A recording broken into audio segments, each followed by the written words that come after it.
Daetong, as the eldest, led the way. "Let's listen to Uncle. We'll eat first, go home to sleep, and come back in the morning." That night, seeing Xueling sleeping soundly, Cheng Tianyuan came over to check on things. A nurse came out of the ICU and said quietly, "The patient woke up for a bit just now, but he's very weak." Cheng Tianyuan was delighted.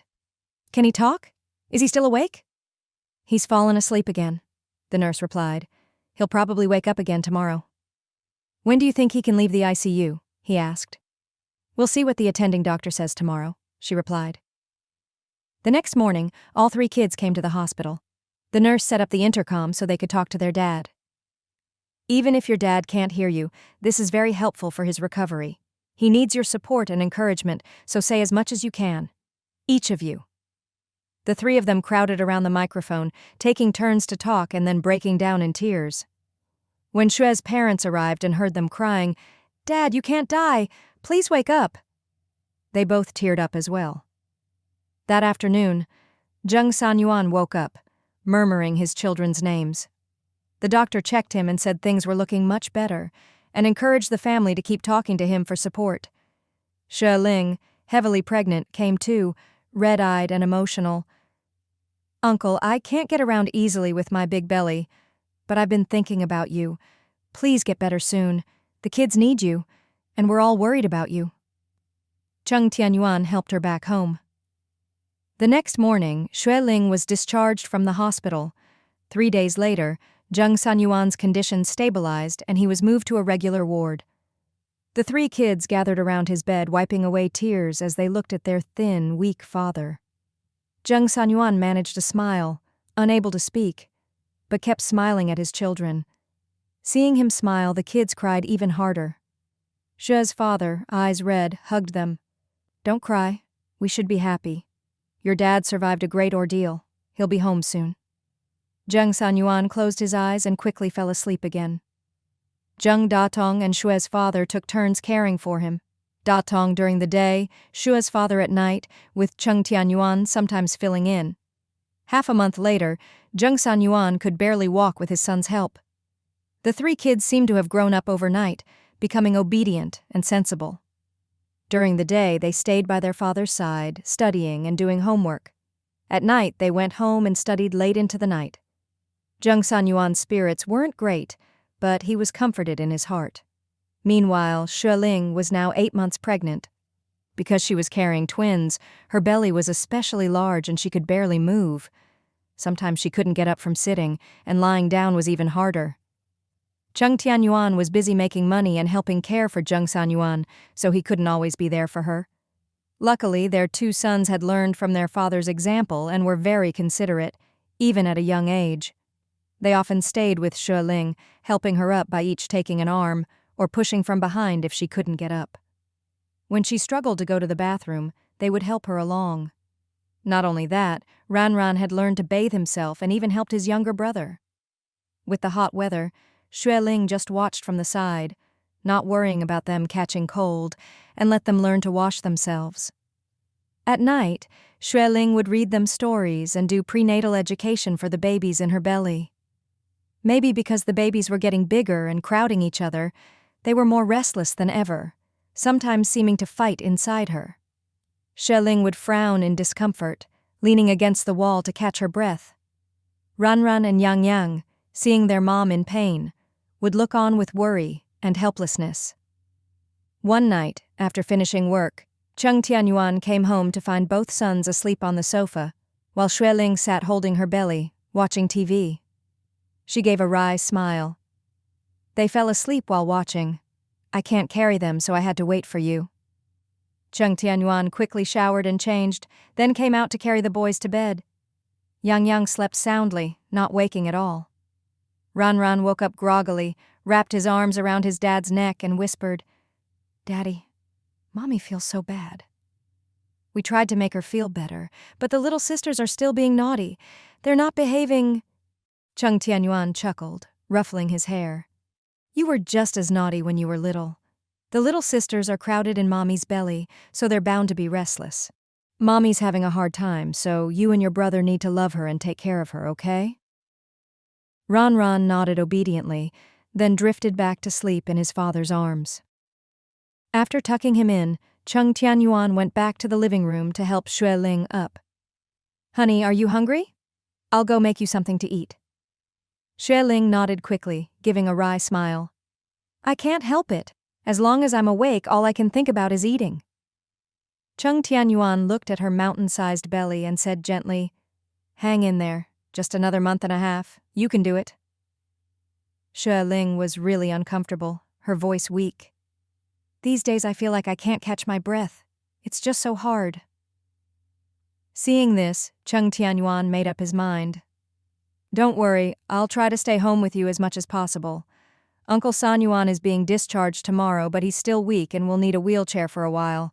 Datong wants to bring him here to stay since it's quieter and better for his recovery. The doctor said he shouldn't go back to the factory. It's too noisy and unsanitary. Once I don't have to run to the hospital, I'll be home with you." Xueling shook her head. "But you still have your business. You can't just stop delivering goods, right?" Cheng Tianyuan explained. "Tomorrow I'll install a phone at the warehouse and pay the truck driver extra to stay there all day and only leave at night. I'll handle deliveries by phone. If a customer needs something, I'll call and have the driver deliver it. I'll go to the shop to settle accounts when I have time. As for restocking, it's all set up now. Every other day, a batch comes in and friends at the dock help bring it to the warehouse. Uncle Chang and the others help with loading so I don't have to run around all the time."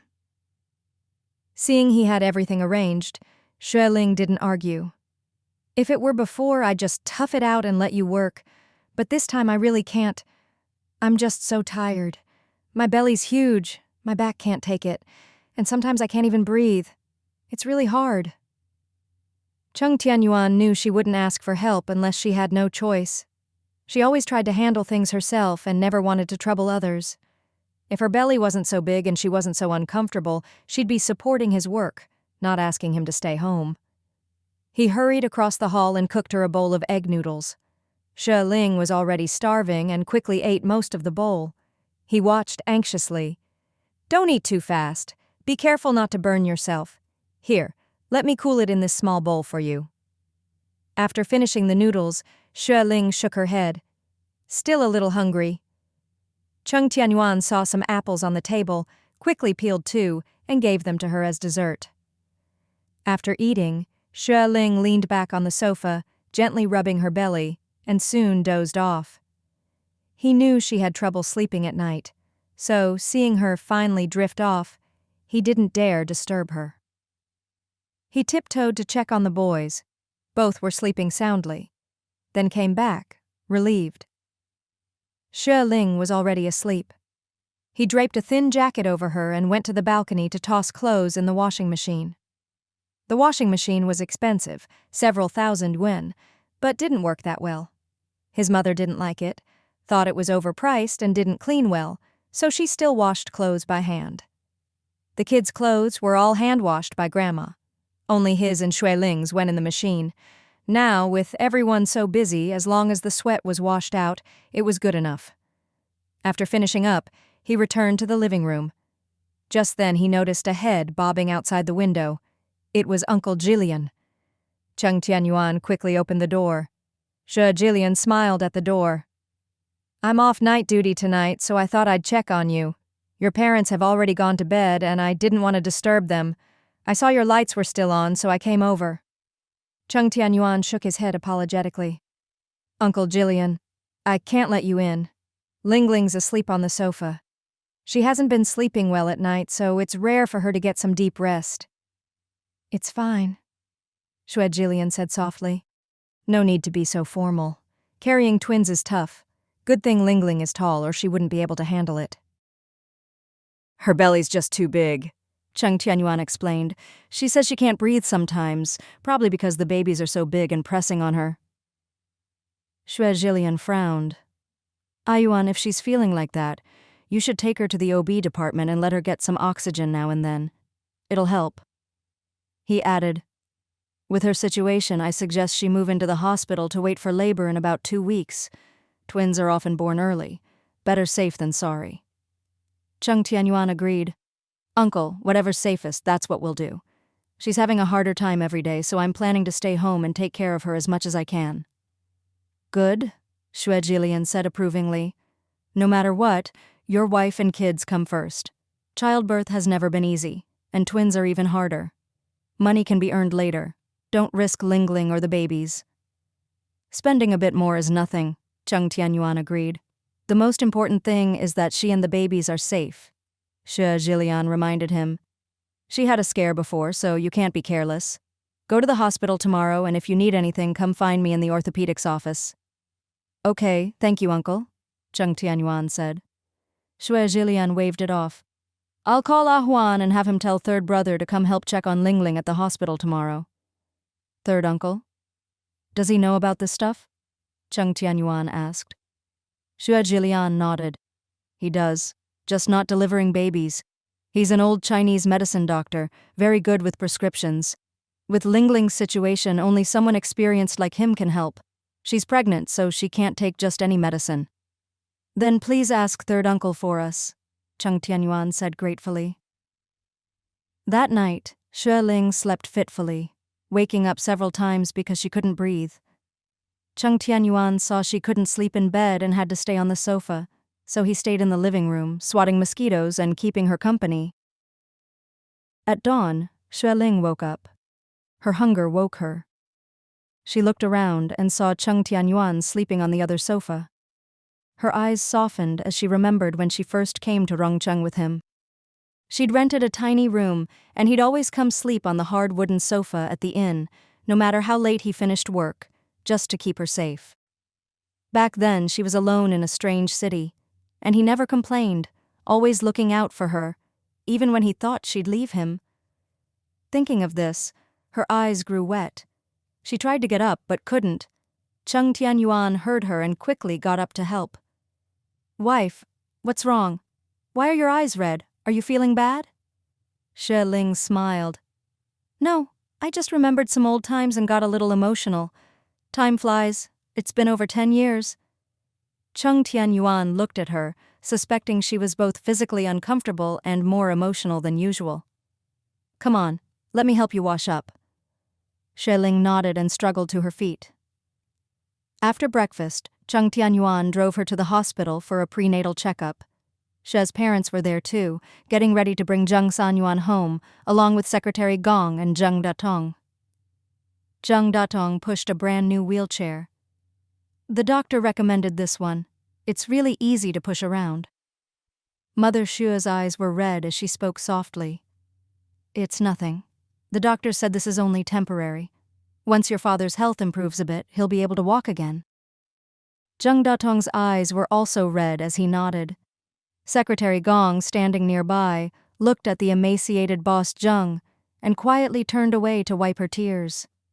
Father Xue went to handle the discharge paperwork, then came back to help pack up their things.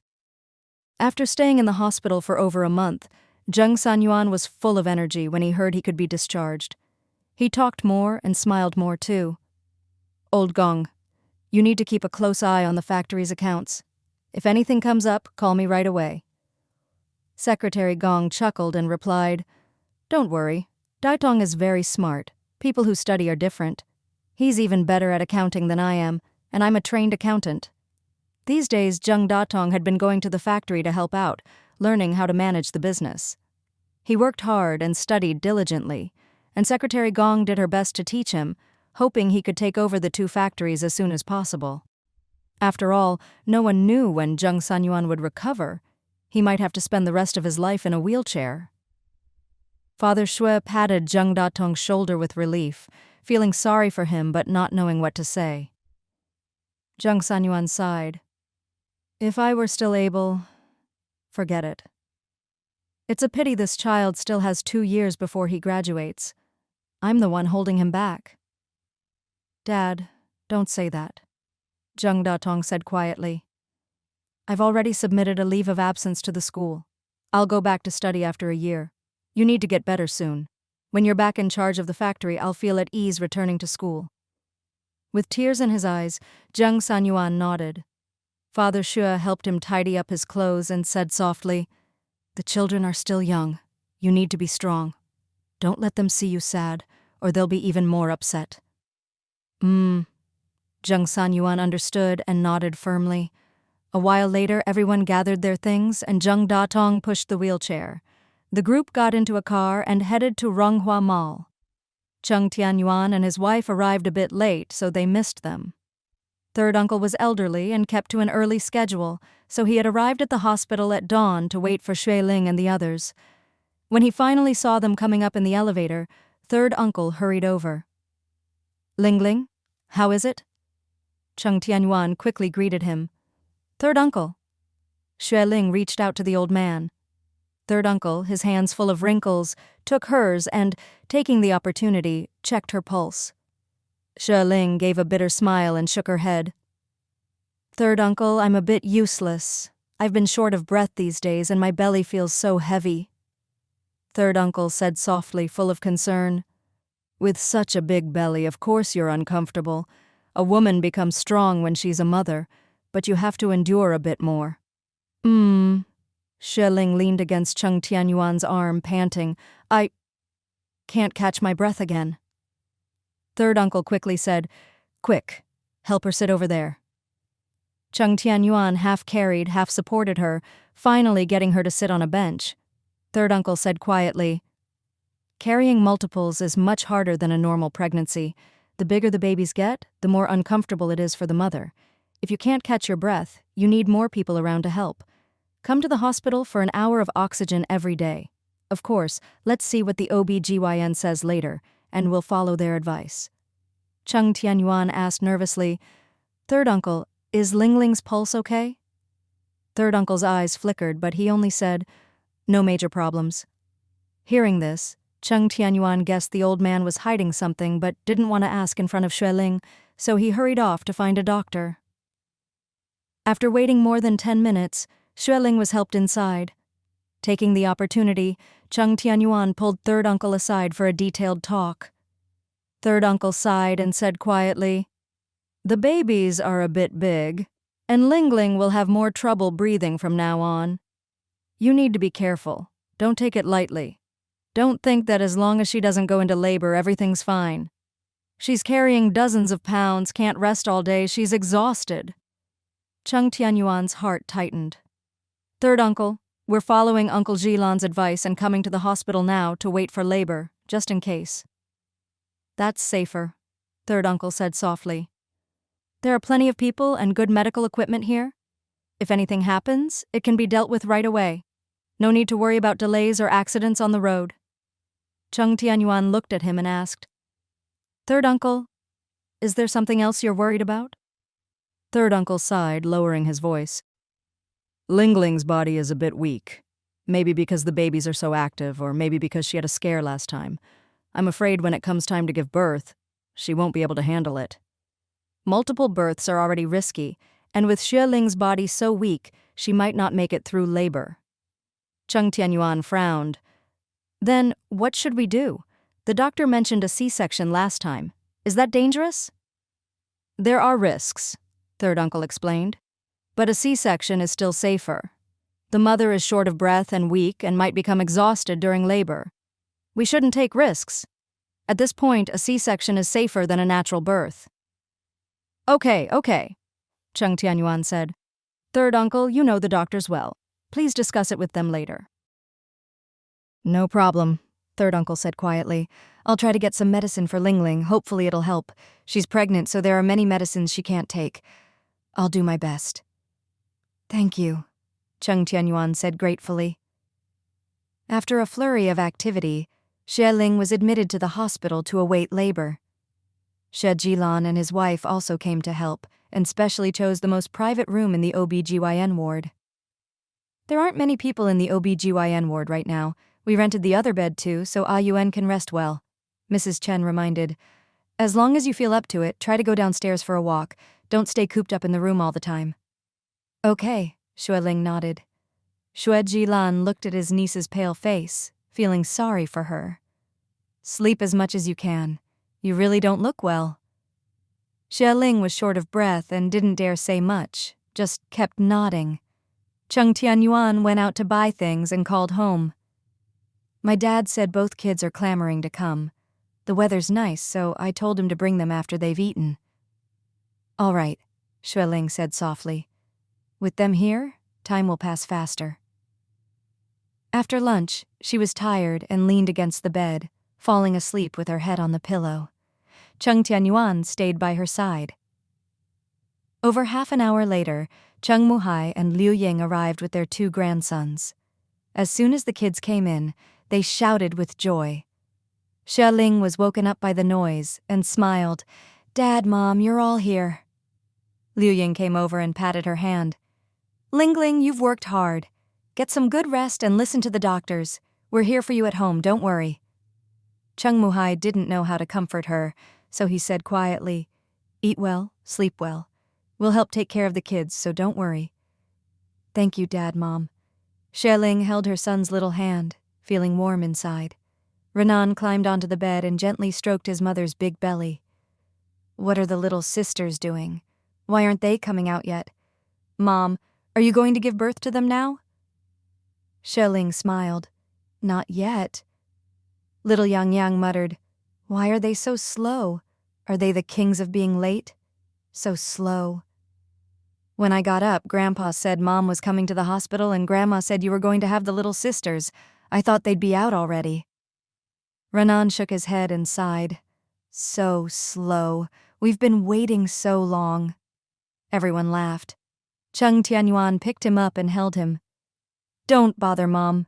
She's having a hard time with your little sisters." Renan shook his head. "I think it might be a little brother."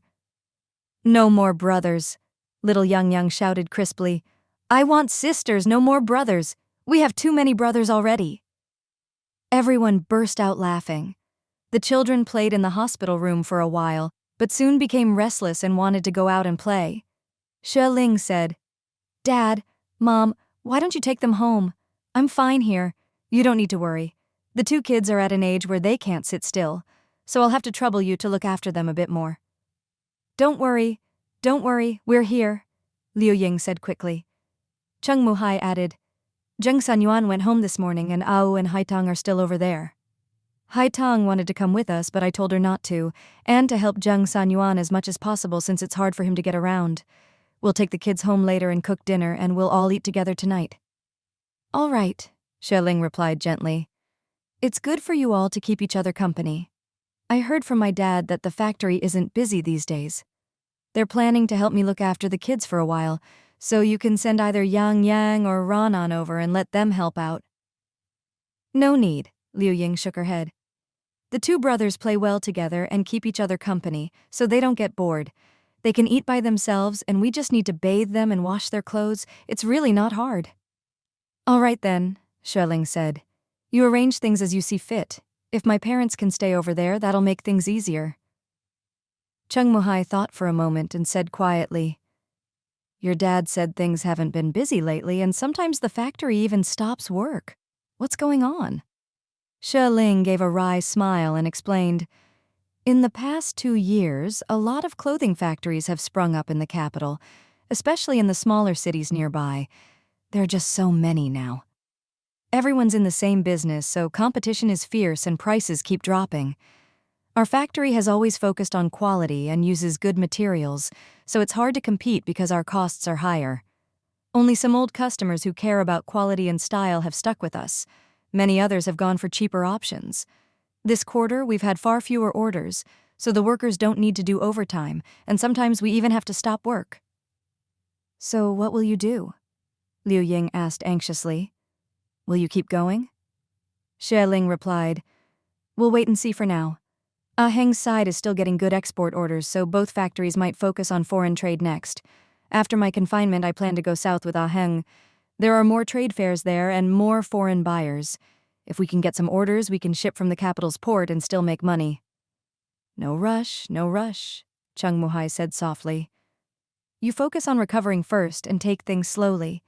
Awu and the others are getting older too, and it's about time for them to retire. When people get old, you young ones will have to take over. Take care of yourselves so you can take care of the whole family in the future." Xia Ling smiled.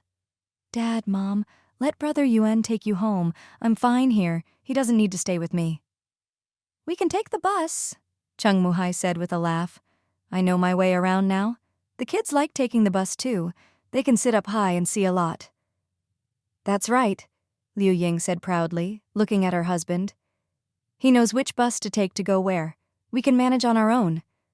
See, we came here by bus just now. The kids love it. Cheng Tianyuan chuckled. Then take the bus. Come on, I'll walk you downstairs. The two children said goodbye to their mother, cheerfully promising to visit her and their little sisters again tomorrow, then left holding their father's hand. The hospital room quieted down. Xue Ling leaned against her pillow, feeling a bit tired. A while later, third uncle came in, carrying a bowl of medicine. Ling Ling, it's just the right temperature. Drink it all, it'll do you some good. Xue Ling drank it in one go, smacking her lips.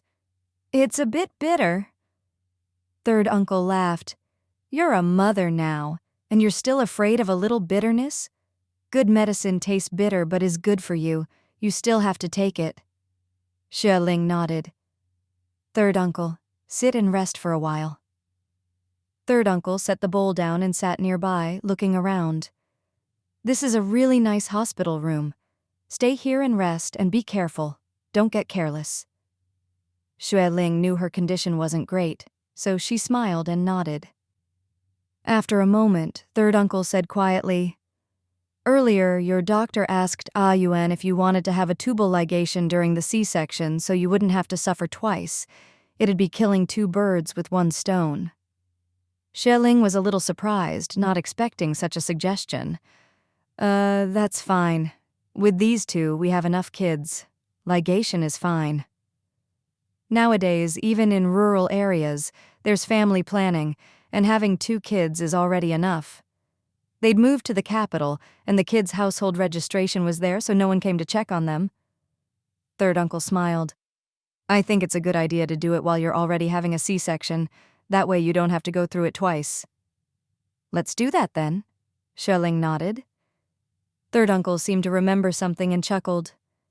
Ah, Yuan feels sorry for you. He asked the doctor if it would be too hard on you. He even said if ligation is really needed, he'd do it instead. He doesn't want you to suffer more. Having kids is hard enough. He can't bear to see you go through more pain. Xue Ling giggled. Since my belly's being cut open anyway, might as well do it all at once. If he went for ligation himself, that'd just mean one more person suffering. What a silly guy. Third uncle gave her a look.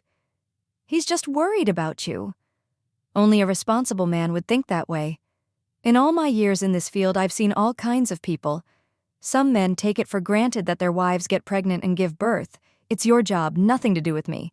The wife gives birth, the wife gets ligated, and as long as I make money, I'm the king. Some families, when they hear the daughter-in-law gave birth to a girl, just walk away and leave the mother and child behind. There are all kinds of people. Only men who truly care for their wives and love their families will try to share their wives' burdens as much as possible. That's true, Xue Ling said softly. It proves my dad didn't pick the wrong person, and I didn't marry the wrong man. He really is a responsible man. Third uncle laughed warmly. You two talk it over and let the doctor know in advance. The doctor also said the baby's positions aren't quite right, so a natural birth would be too risky. They recommend a C-section. The babies are both doing well and are big now. Before, one was bigger and one was smaller, but now they're about the same. Xue Ling looked at her mountain-like belly and smiled gently. As long as they're safe in my belly, I don't mind suffering a bit more as their mother. Cheng Tianyuan had just reached the door and heard this, feeling both moved and sorry for her. Third uncle explained that he'd come back tomorrow to make more medicine for her, but now he had to return to the research building at the People's Hospital. Cheng Tianyuan drove him over, then bought several ears of corn on the way back. Xue Ling munched happily on the corn, humming a little tune. Just now, third uncle said Afang is doing well at the TV station. Cousin Sue Kong is very pleased with her performance and said she's a promising junior who'll get more opportunities for training and advancement in the future. That's good, Cheng Tianyuan said quietly. You learn from your mistakes. She's old enough now. She needs to grow up. This job change seemed simple on the surface, but without someone to help, she would have had a hard time at her old workplace, bullied by her colleagues. Opportunities like this don't come often. If she doesn't cherish it, how could that be okay? Ling laughed. That's progress in itself. Actually, being able to try different things while you're young is always a good thing. This time it really counts as a promotion, 100%. But Cheng Tianyuan was still uneasy. She's still a bit too naive. In a big workplace, she needs to be careful. I've already told her not to show off and to discuss things with her cousin more, not to make decisions on her own or get too full of herself. Ling laughed again and countered, She's just over 20. Being young and a little reckless is normal, isn't it? It's not abnormal, but it's not good, Cheng Tianyuan said quietly. You shouldn't spoil her too much either. Uncle Jilan's family are all educated and very tolerant of her, but they don't really discipline her. Ah Heng dotes on her and gives in to her about everything. That's why she was so high profile and willful before, which led to this whole incident. If she'd been more cautious and low-key, none of this would have happened. Ling thought for a moment and said softly, It's understandable. She's young and capable, good-looking, has a handsome and wealthy husband and a stable job with benefits. She's driving her own car at a young age and does well at work. It's only natural that people would be jealous and she'd attract attention. The leaders at her workplace had worked for 10 or 20 years and could only afford a second-hand car. She, a newcomer of just a year, was already driving a car worth over 100,000 yuan. With that kind of contrast, it was inevitable that people would feel jealous and resentful. Cheng Tianyuan shook his head.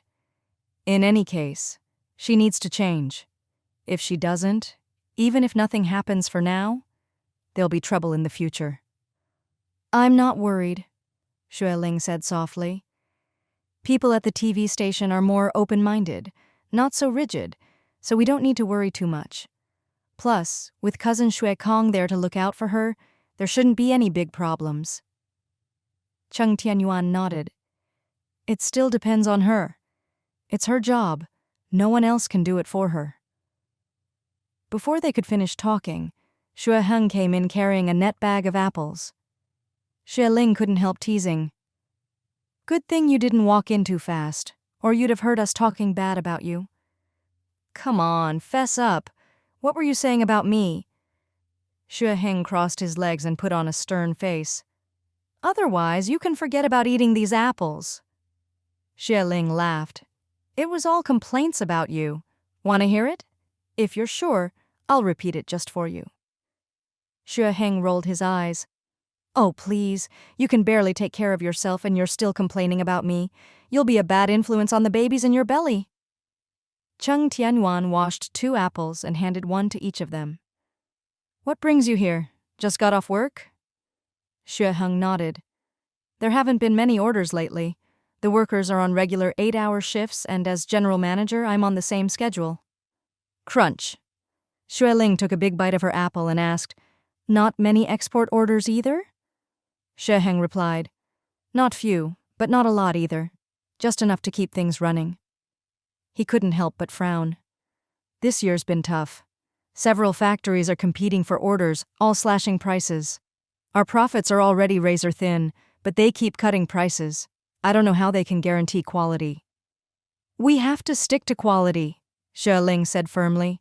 That's non-negotiable. I'd rather not make money than do something that'll get us criticized behind our backs. Shui Heng frowned and said quietly, A bunch of small factories popped up in the second half of last year, and even more open this year. Most of them compete by undercutting prices.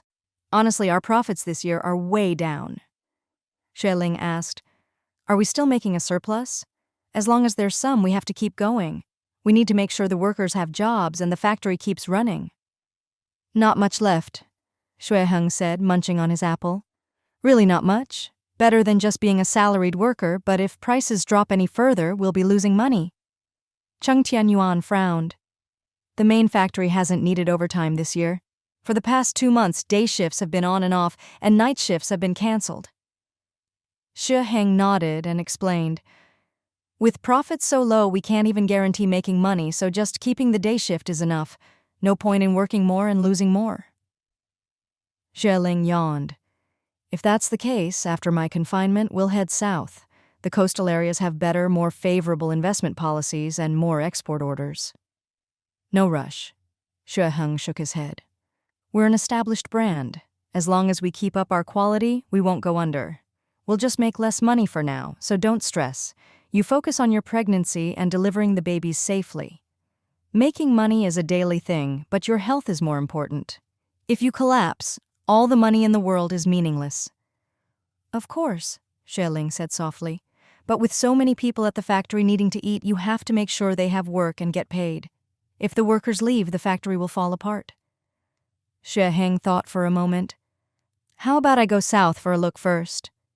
If you have time, go for it, Xue Ling said, raising both hands in support. Xue Heng asked, By the way, how's your clothing wholesale shop?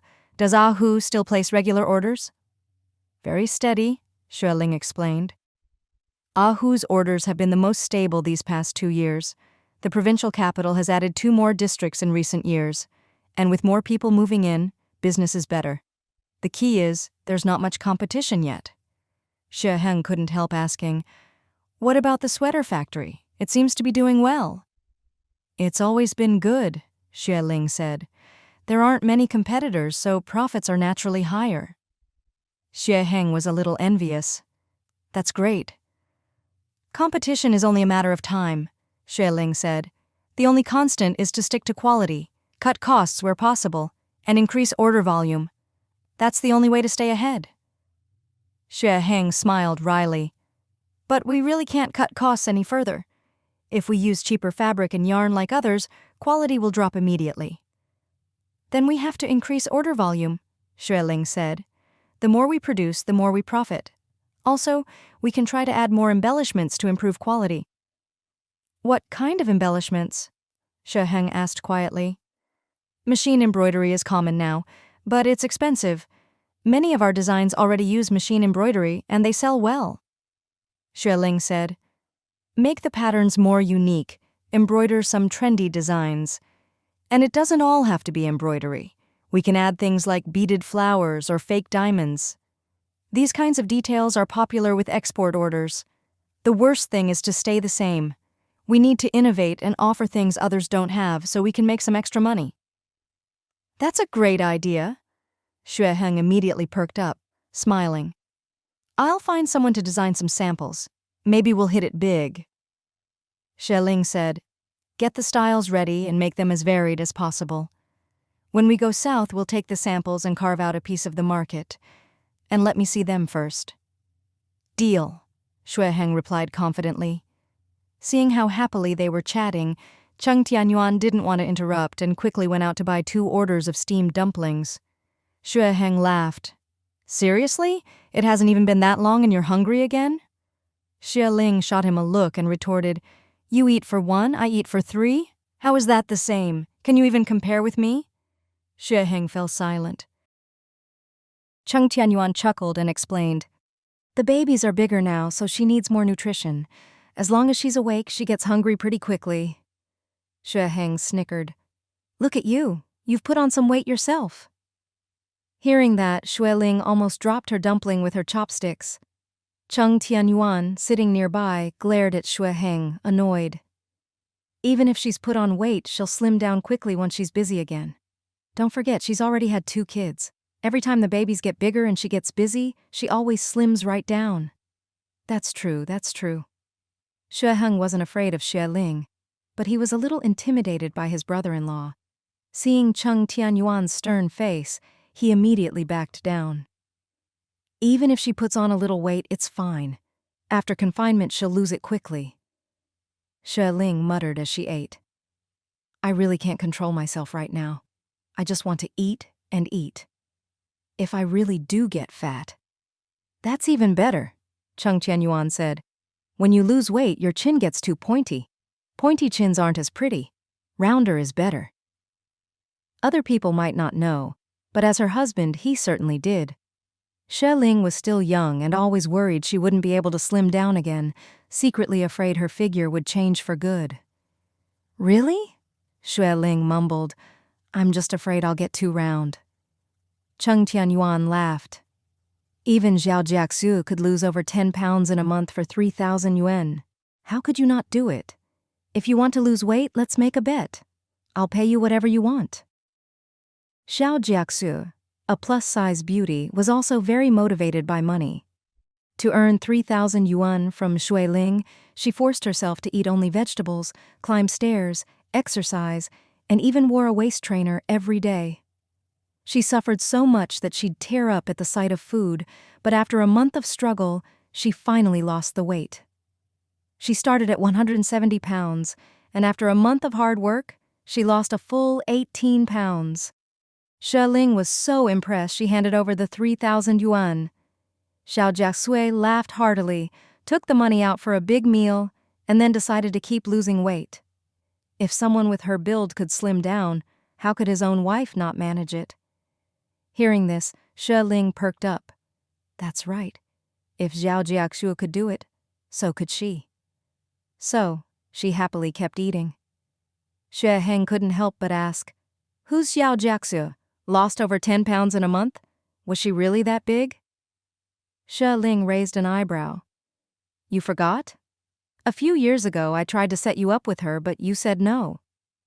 "I forgot," Xue Heng shrugged. "Back then, so many people were trying to set me up. How could I remember who was who?" Cheng Tianyuan explained. "She's an editor-in-chief at a publishing house and Ling Ling's college classmate." "Oh, now that you mention it, I vaguely remember." Xue Heng clicked his tongue. "So she was that big?" Xue Ling said casually. "She was about 130 pounds back then. As soon as you heard that, you backed out.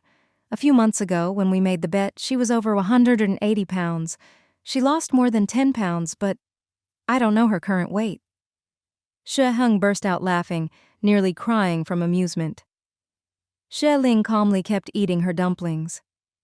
Cheng Tianyuan, worried that Xue Heng's laughter would affect his wife's appetite, said quietly, "What's so funny?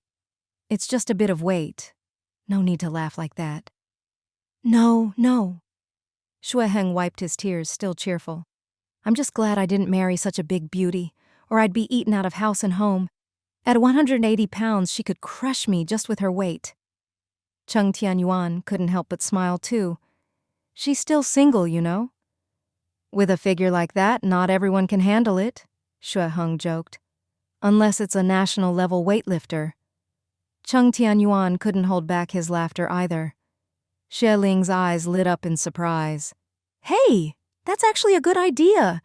There are so many national athletes. Maybe she really could find someone suitable." "Don't be in a rush to set her up," Cheng Tianyuan said. "Take care of yourself first. Fate decides these things. If it's meant to be, it'll happen." Xue Heng laughed so hard he could barely breathe. Right. Even if someone tries to run, she could just pin them down. Her weight conquers all. Invincible. The hospital room was filled with laughter. After chatting for a while, Xue Heng got up to leave. "Afang is working late today, so I'm going to pick her up and then head home for dinner." Cheng Tianyuan said quietly, "We're not home these days, so please help look after the kids in the evenings." "No problem," Xue Heng agreed readily. As night fell, Xue Ling's parents arrived. They'd been busy taking care of Zheng Sanyuan lately and had both lost some weight from the stress. Xue Ling's mother looked at her daughter's mountain-like belly and shook her head with a sigh. "Just do whatever the doctor says. Your health and the baby's health come first. Don't take any chances." "Mom, how's Uncle Zheng?" Xue Ling asked. Her mother replied, "He's very weak. His legs have no strength and his heart is under a lot of strain. Right now, he's either sleeping or sitting. He can't really walk. Datong and your dad help him practice walking for an hour a day." "He can't take care of himself," her father said bluntly. "He needs someone by his side all the time." Xue Ling shook her head and sighed. "It's really not easy."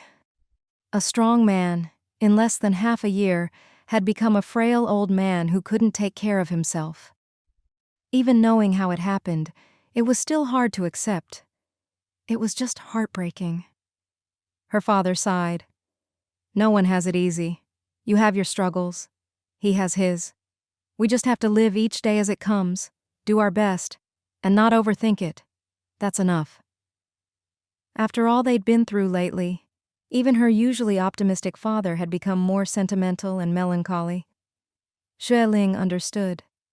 At the start of the year, he'd been so full of energy, but in just a few months his hair had turned white, his heart was broken, and he'd gotten divorced.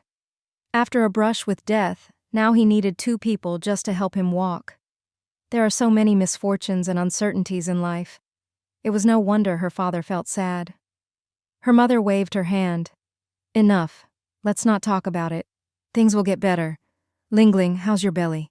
Still uncomfortable? No, Xueling replied. It's just hard to move around. If I sit or stand too long, I get out of breath and can't recover. Her father sighed. Don't run around. Just rest and lie down as much as you can. Cheng Tianyuan said gently, Dad, the factory isn't busy, right? If there aren't any orders for now, just take it as a chance to rest. We might be resting for a long time. Her father shook his head. Business hasn't been good these past 2 years, especially this year. We've barely made any money. If it keeps up, we might have to close the factory and lay off the workers by the end of the year. No, Xueling said quickly.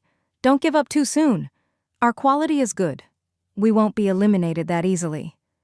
Let's take it slow and compete properly. How? Her father shook his head and gave a bitter smile. Your mom and I are old. We just don't have the energy to fight anymore. Xueling laughed. You two may be getting old, but you still have us. Heng and I aren't old yet. If you can't do it anymore, then we'll take over. Her mother shot her the reproachful look, pointing at her big belly. Save it! Just look at yourself. Where do you think you're going in that condition? Take it easy. Making money isn't urgent. Even if the factory doesn't make money, your dad and I can still eat and drink for decades. If we're careful with our spending, we could live comfortably for several lifetimes. You can't say that, Xueling said, gently stroking her belly. I'm about to give birth, aren't I? Once I've recovered, I'll be back to making money. There's no need, her father said, half smiling at her. That big mall of yours brings in plenty every year. The rent alone is enough for your whole family to live on for years. Just collect the rent. Why bother with anything else? Xueling shook her head. I'm still young. Collecting rent is just a safety net, but I can't rely on it forever. If I did, I'd lose my drive and my goals. The factory is your generation's legacy, and with such a good location and so much equipment, I can't just watch it go under. Her father smiled with satisfaction. So much had happened these past 2 years, and he'd felt increasingly powerless, barely managing the factory. After what happened to Zheng Sanyuan, seeing such a strong, healthy man suddenly become unable to care for himself, he felt both heartbroken and determined not to let himself go the same way. He'd worked hard his whole life, and now that he was older, he wanted to spend more time with family and take his wife traveling. The world was so big, but he only knew a few places, having spent most of his life in the capital. When he was young, he'd made promises to his wife that he still hadn't fulfilled. He wanted to take her to see the world while he still could. Over the years, he'd seen his daughter's business acumen and knew that if she took over the factory, it would definitely reach new heights. Once you've finished your confinement, your mom and I are going to travel. It's so easy to fly anywhere now. We'll help take one of the kids with us to lighten your load a bit. The factory is yours to run. Whether you make money or lose it, it's up to you. If you make money, you keep it. If you lose money, you cover it. The rent from the 3rd branch and the other apartment buildings, plus what's in the bank, is more than enough for your mom and me for the rest of our lives. What are you saying? Her mother scolded, glancing at him. She's our only daughter. We can't not leave her anything. We're almost 70, how much can we spend? Even if we do spend, we should share it with her and Ah Yuan. Cheng Tianyuan was a little surprised, then shook his head. No, Mom, you can't say that. You and Dad earned that money. It's yours to keep. We're still young. We should earn our own. Xueling shook her head too. The only reason I have less money than Dad is because he made more in the past. Give me a few more years and I'll have several times what he does, but it's never safe to keep everything in one place. You should split the money into different accounts, in different banks. Her father chuckled. All I have left is the main factory, the second branch, and our old house. The land and houses your mom bought later are all under your name, and some are in your mom's name." "What about the land for the third branch?" Ling asked. Her father replied, "That was bought with your ID." "Old man," her mother said, since the topic was out in the open, "why don't we go home, sort everything out, and pick a day to hand things over to the younger generation in front of Muhai and his wife? We're old now. The land and houses should be transferred to them to manage." "All right," her father agreed. "The main factory and the sweater factory land were bought by me. When we get back, tell old Tang to come help with the transfers. The second branch is already in Lingling's name. As for the factory equipment and buildings, I plan to give them to Ah Heng. He's been with me for years, and I've trained him myself. I should leave him something as a keepsake." Ling thought for a moment and said quietly, "If you add up the buildings and machines, that means all the future profits from that factory will go to him. Even without profits, just the buildings and machines are worth hundreds of thousands." Cheng Tianyuan thought she was reluctant and said softly, "Whatever Mom and Dad decide, we'll go along with it. The land is in your name, so it'll always be yours." "No," Ling laughed. "I'm not reluctant. He's my cousin and your brother-in-law. We're all family. Why would I mind? If he makes money and wants to buy the land from me someday, maybe then I'll be reluctant." "Ha ha ha ha." Her father shook his head. "I won't get involved in that. How you work together in the future is up to you. That land is valuable. If he can afford to buy it, he can buy other land too, so there's no need to buy it from you." Ling didn't care at all. "That's all minor stuff. As long as the factory can make money and get back on track, we can talk about the rest later. The staff is stable and the business model is set, so we absolutely can't stop now," her mother said. "Don't overthink it. Just take care of yourself. Give me your ID and Yuan's later, and I'll have old Tang transfer the land and houses under our names to you. Remember to keep the money in separate accounts," Ling reminded. Her father agreed. "No rush. We'll do it bit by bit. The factory still has a few small orders. If no old customers come back, we might have to stop production." "It's the slow season anyway," Cheng Tianyuan comforted. "It's autumn now. Things always quiet down this time of year." Her mother had already come to terms with it. "There are always ups and downs, we know that. We hit our peak in the last 10 years and now we're slowly declining. We've seen the top, so there's nothing to fear about a downturn." "Tisk, tisk," Ling grinned. "Mom, you sound just like a philosopher." Her mother waved her off. "Enough. I'm tired today. Your dad and I are heading home to rest." Cheng Tianyuan stood up. "Dad, Mom, it's not safe to drive at night. Let me take you home." "All right," her father smiled. "My eyesight's getting blurry, and sometimes I really can't see clearly. I drive as slow as a turtle now. Don't dare go fast. Your mom teased me yesterday that I'm slower than a bicycle." Her mother told Ling, "I'll bring some tonic soup tomorrow and come by around 3 or 4 in the afternoon." "Okay." Ling watched them leave. Cheng Tianyuan took the car keys and walked ahead of the two elders. In the lamplight, her parents' hair glimmered with white, her father's back seemed a little more stooped, and her mother's steps were a bit unsteady. Ling narrowed her eyes, a wave of bittersweet emotion welling up in her heart. Without realizing it, her parents had already started to grow old. In her previous life, she hadn't been a good daughter to them. In this life, she was determined to make up for it, to protect the family business, keep the family together, and care for her parents until the very end. Cheng Tianyuan wasn't gone long. After dropping the elders off at the main factory gate, he turned the car around and came back. He bought 2 bowls of beef noodles at the hospital entrance, bringing them in, steaming and fragrant. Ling had been a bit sleepy, but as soon as she smelled the food, her eyes snapped open, shining with excitement. Cheng Tianyuan smiled. "Come on, eat while it's hot or it'll get soggy." Ling muttered, "I'll just have 1 bowl. I can't eat too much." "All right," Cheng Tianyuan nodded. "I'll have the other one." The two of them ate and chatted quietly. Cheng Tianyuan wasn't very hungry, picking at his noodles as he said softly, Dad mentioned in the car that after your confinement, they're planning to travel to the southwest. When it gets cold, they'll head south to the islands. She Ling giggled. Didn't Sister Chen and Shan Yu say they'd visit during summer break? Summer's over. How come they haven't come yet? They said they'll come in the next few days. Cheng Tianyuan shook his head. Didn't say exactly when. Their house is all renovated, just needs a bit of cleaning before moving in, so there's nothing to worry about.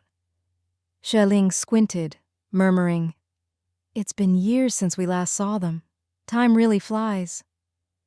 Cheng Tianyuan added, Dad and Mom said that now Renan is in school, they can't take him along, so they'll just take Yang. I was worried and told them little kids can be a handful and might spoil their fun, but they said Yang can walk on his own, eat and bathe by himself, so there's nothing to worry about. All right, She Ling said. It's good for the kids to see more of the world.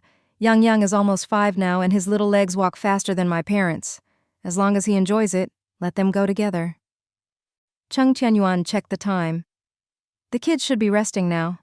Renan has school early tomorrow, so Dad and Mom won't let him stay up late. Once it was quiet, both of them couldn't help but think of their son. She Ling slurped her noodles, mumbling, No idea how many days we'll be here. It's only the first day, and I'm already a bit tired. You'll get used to it, Cheng Tianyuan comforted. Don't worry, I'm here with you. After you finish eating, I'll help you go for a walk, then we'll come back, shower, and sleep. She Ling fretted.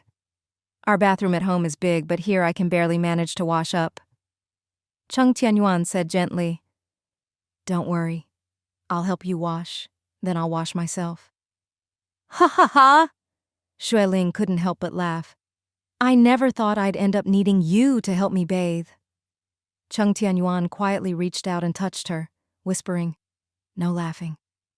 When the kids are grown, we'll bathe together every day and I'll help you every time. She Ling glared at him playfully, then smiled sweetly. The next afternoon, She Ling's mother arrived carrying a big pot. She Ling couldn't help but ask, Mom, how did you get here? The factory driver brought me, her mother waved. Come, see what I made for you. She Ling, leaning on the sofa, waved helplessly. I need help just to sit or stand up now. I can't move on my own. Her mother felt sorry for her, but still teased. Useless. You even need help to sit up. Maybe I shouldn't let you eat later. She Ling giggled. Cheng Tianyuan came in, calling out, Mom, you're here. Her mother smiled. What were you doing? I saw you at the nurse's station and didn't call you over. Her son-in-law explained, Lingling needs her temperature checked twice a day. I took the thermometer over and asked for an extra blanket. It gets windy at night and I don't want her to catch cold.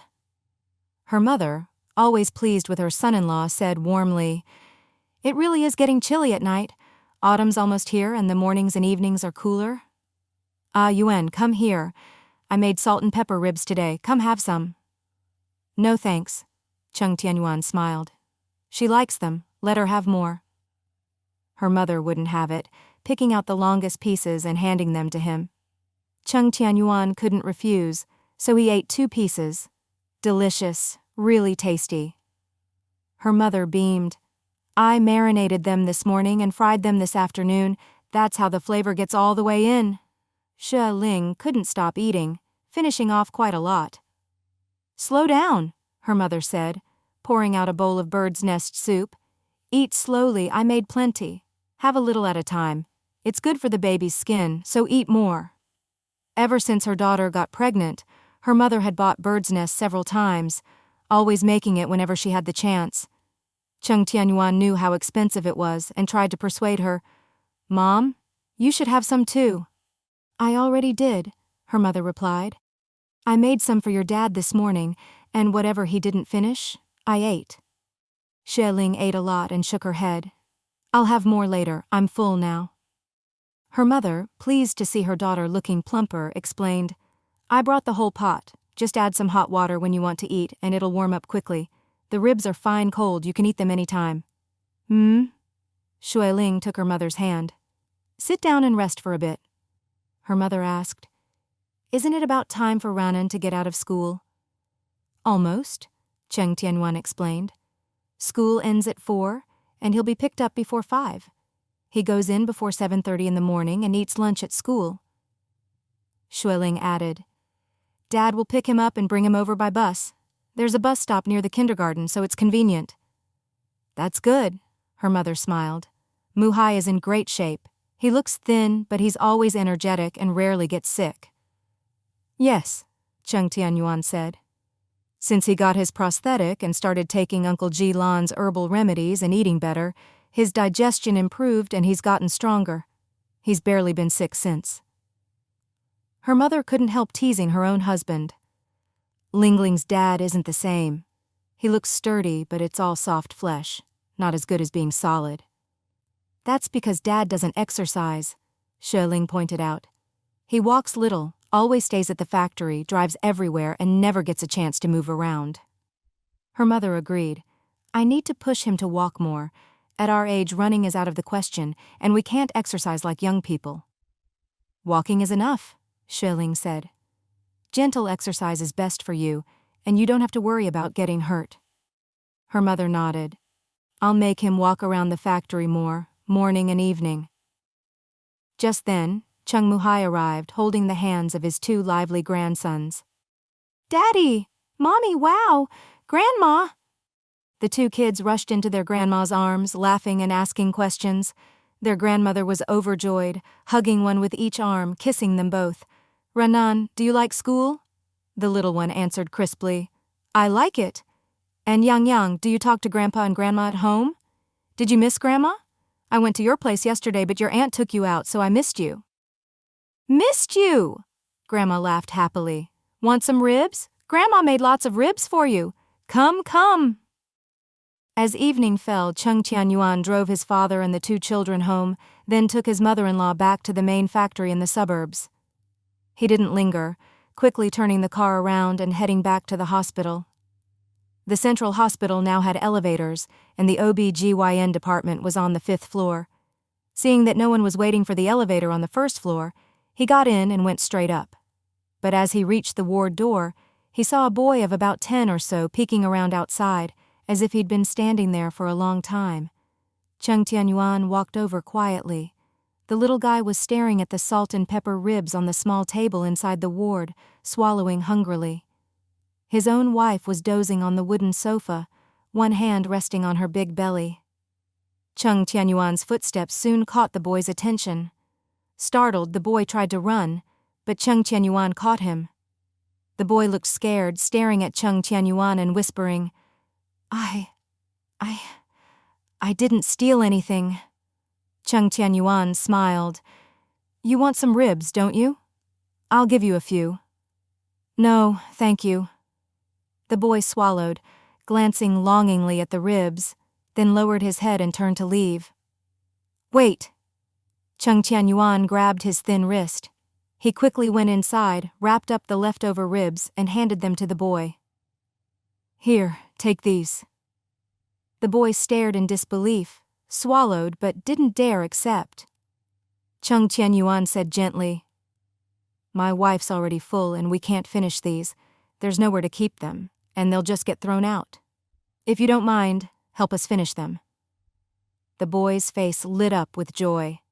He thanked Cheng Tianyuan and ran off.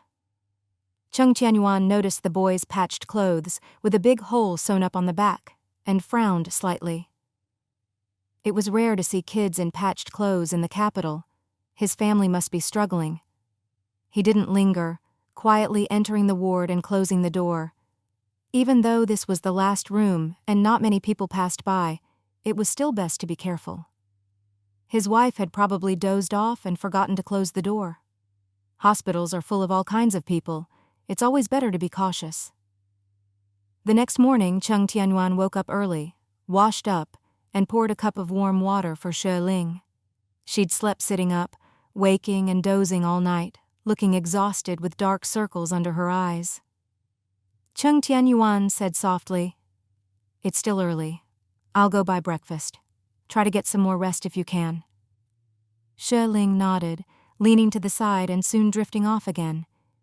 He quietly opened the door to leave, only to be startled by a small figure in the corner. It was the same boy from last night. His eyes lit up when he saw Cheng Tianyuan, and he mustered his courage. "Hello, Uncle." Chung Tianyuan smiled and nodded. "What are you doing here?" Judging by his appearance and age, he wasn't a street kid. Maybe 2 or 3 years older than Renan, a bit taller, but so thin and hunched, dirty from head to toe like a little mud monkey. The boy was polite. My mom is in the ward over there." Maybe because he had kids of his own, Chung Tianyuan felt a pang of sympathy. He asked gently, "Why are you hiding here?" The boy glanced away, hesitated, then finally answered, "I was hungry, couldn't sleep. Mom told me to go look for food in the trash. I was waiting. Maybe you'd have ribs left over to throw away." Chung Tianyuan frowned. "Your mom told you to look for food in the trash?" The boy lowered his head. "She said she has no money and Dad doesn't care about us. She has nothing to eat and neither do I." Chung Tianyuan sighed, looking at the boy's dirty, pitiful appearance. "I'm going out to buy breakfast. Come with me. I'll get some for you and your mom." "No?" The boy was startled. "My mom won't let me." Then he ran off. Chung Tianyuan wanted to call him back, but saw him dart into Ward 7 and disappear, so he let it go. He went downstairs and quickly bought several orders of steamed dumplings and 2 bowls of porridge. Suddenly, the image of the boy's bright eyes flashed in his mind. Feeling a pang of sympathy, he said, "Give me 2 more orders of dumplings." A while later, his hands full, he returned. He deliberately took the stairs instead of the elevator, passing by Ward 7 on the way up. He saw someone lying in the bed but couldn't make out their face. The boy was sitting by the window looking out. Chung Tianyuan thought for a moment, then went back to his own room. Xue Ling ate a serving of dumplings and porridge, then stopped. "I'll rest a bit, then we can go for a walk downstairs." Chung Tianyuan nodded, ate some porridge, then packed up 3 orders of dumplings and set them on the windowsill. Xue Ling raised an eyebrow, puzzled. Why not leave them inside? Chung Tianyuan explained about the boy. "He's afraid to accept gifts, probably because of his mom. We don't lack food, and if we didn't know, that'd be one thing. But since we do, let's at least give him a good meal." Xue Ling nodded. The 2 of them walked out hand in hand toward the stairs. The boy was standing at the door of Ward 7, watching them curiously. Chung Tianyuan waved him over. The boy ran over. Chung Tianyuan pointed to the dumplings on the windowsill and said quietly, "My wife and I are full. Those are leftovers. We were going to throw them out, but that'd be a waste. If you want them, take them. Otherwise, they'll just get dirty and go to waste." The boy's face lit up and he bounced over happily. Xue Ling felt a pang in her nose as she watched and went downstairs with Chung Tianyuan. She couldn't see her feet anymore, so she had to walk slowly by feel. Chung Tianyuan supported her, matching her pace and chatting quietly. After their walk, Xue Ling felt sleepy again, so she sat on the sofa, leaned against the pillow and blanket, and dozed off. Chung Tianyuan closed the door and went downstairs to make a phone call. Xue Ling woke up after a while, roused by the babies in her belly. She gave up on sleeping, tried to sit up but fell back, grabbing the armrest to steady herself. She took a deep breath and stood up. She wandered around the room feeling stuffy, so she opened the door and decided to go to the stairwell for some air. But someone was already there. A thin, pale, disheveled, middle-aged woman was leaning against the railing, looking desolate, tears at the corners of her eyes. Her twig-like hand clutched a hospital slip, probably a bill or payment notice. Xue Ling, unable to move easily, leaned against the door, about to turn back, when she froze in shock. The woman was lifting her leg, about to climb over the railing. "No! She's going to jump!" Xue Ling was terrified. Without thinking, she rushed over and grabbed the woman's arm, shouting, "Help! Someone help! She's going to jump!" The woman panicked, not knowing what to do, and shoved Xue Ling hard. With her belly as big as a mountain, Xue Ling could barely walk steadily as it was. When the woman pushed her, she instinctively protected her stomach. She was shoved back against the wall. A sharp pain shot through her back, making her gasp, but she was secretly relieved. At least she hadn't hit her belly. Xue Ling called out weakly, "Help! Help! The woman was startled, looking at Xue Ling and seeing she'd knocked her down. Tearfully, she stammered, No, I'm sorry. At that moment, footsteps sounded in the distance. Lingling! A familiar, anxious voice called out. The woman, seeing people coming, desperately tried to climb over the railing. Xue Ling glanced over and saw Xue Jilan and Xue Heng hurrying over, looking flustered. Ignoring her own pain, she saw the frail woman already climbing up and, with trembling hands, pointed at her. Quick! She's going to jump! Xue Heng, who was faster, heard her and saw the woman teetering on the edge, about to jump. He rushed forward and grabbed the woman's hospital gown. The commotion quickly drew the attention of the nurses, who rushed over to help pull the woman back. Xue Jilan hurried to help Xue Ling up, anxiously glancing at the other side. The woman struggled wildly, screaming, Let me go! I don't want to live! Let me die! Please! Heaven, why? Xue Heng, being young and strong with the nurse's help, managed to pull the woman back inside. Everyone collapsed in a heap, shaken and out of breath. Seeing the woman was safe, Xue Ling finally relaxed, only to realize her back hurt and her belly felt uncomfortable. Uncle, I don't feel well. Xue Jilan snapped to attention and shouted, Quick! Get Dr. Xx! She's having contractions! Hurry! A nurse rushed off to get the doctor. 2 others hurried over to help support Xue Ling. Xue Heng, panting, clutched his arm in pain. He'd probably strained it in the struggle. Several nurses worked together to restrain the hysterical, almost crazed woman, some pulling, some holding her down, all of them flustered. Unable to move, the woman broke down in sobs.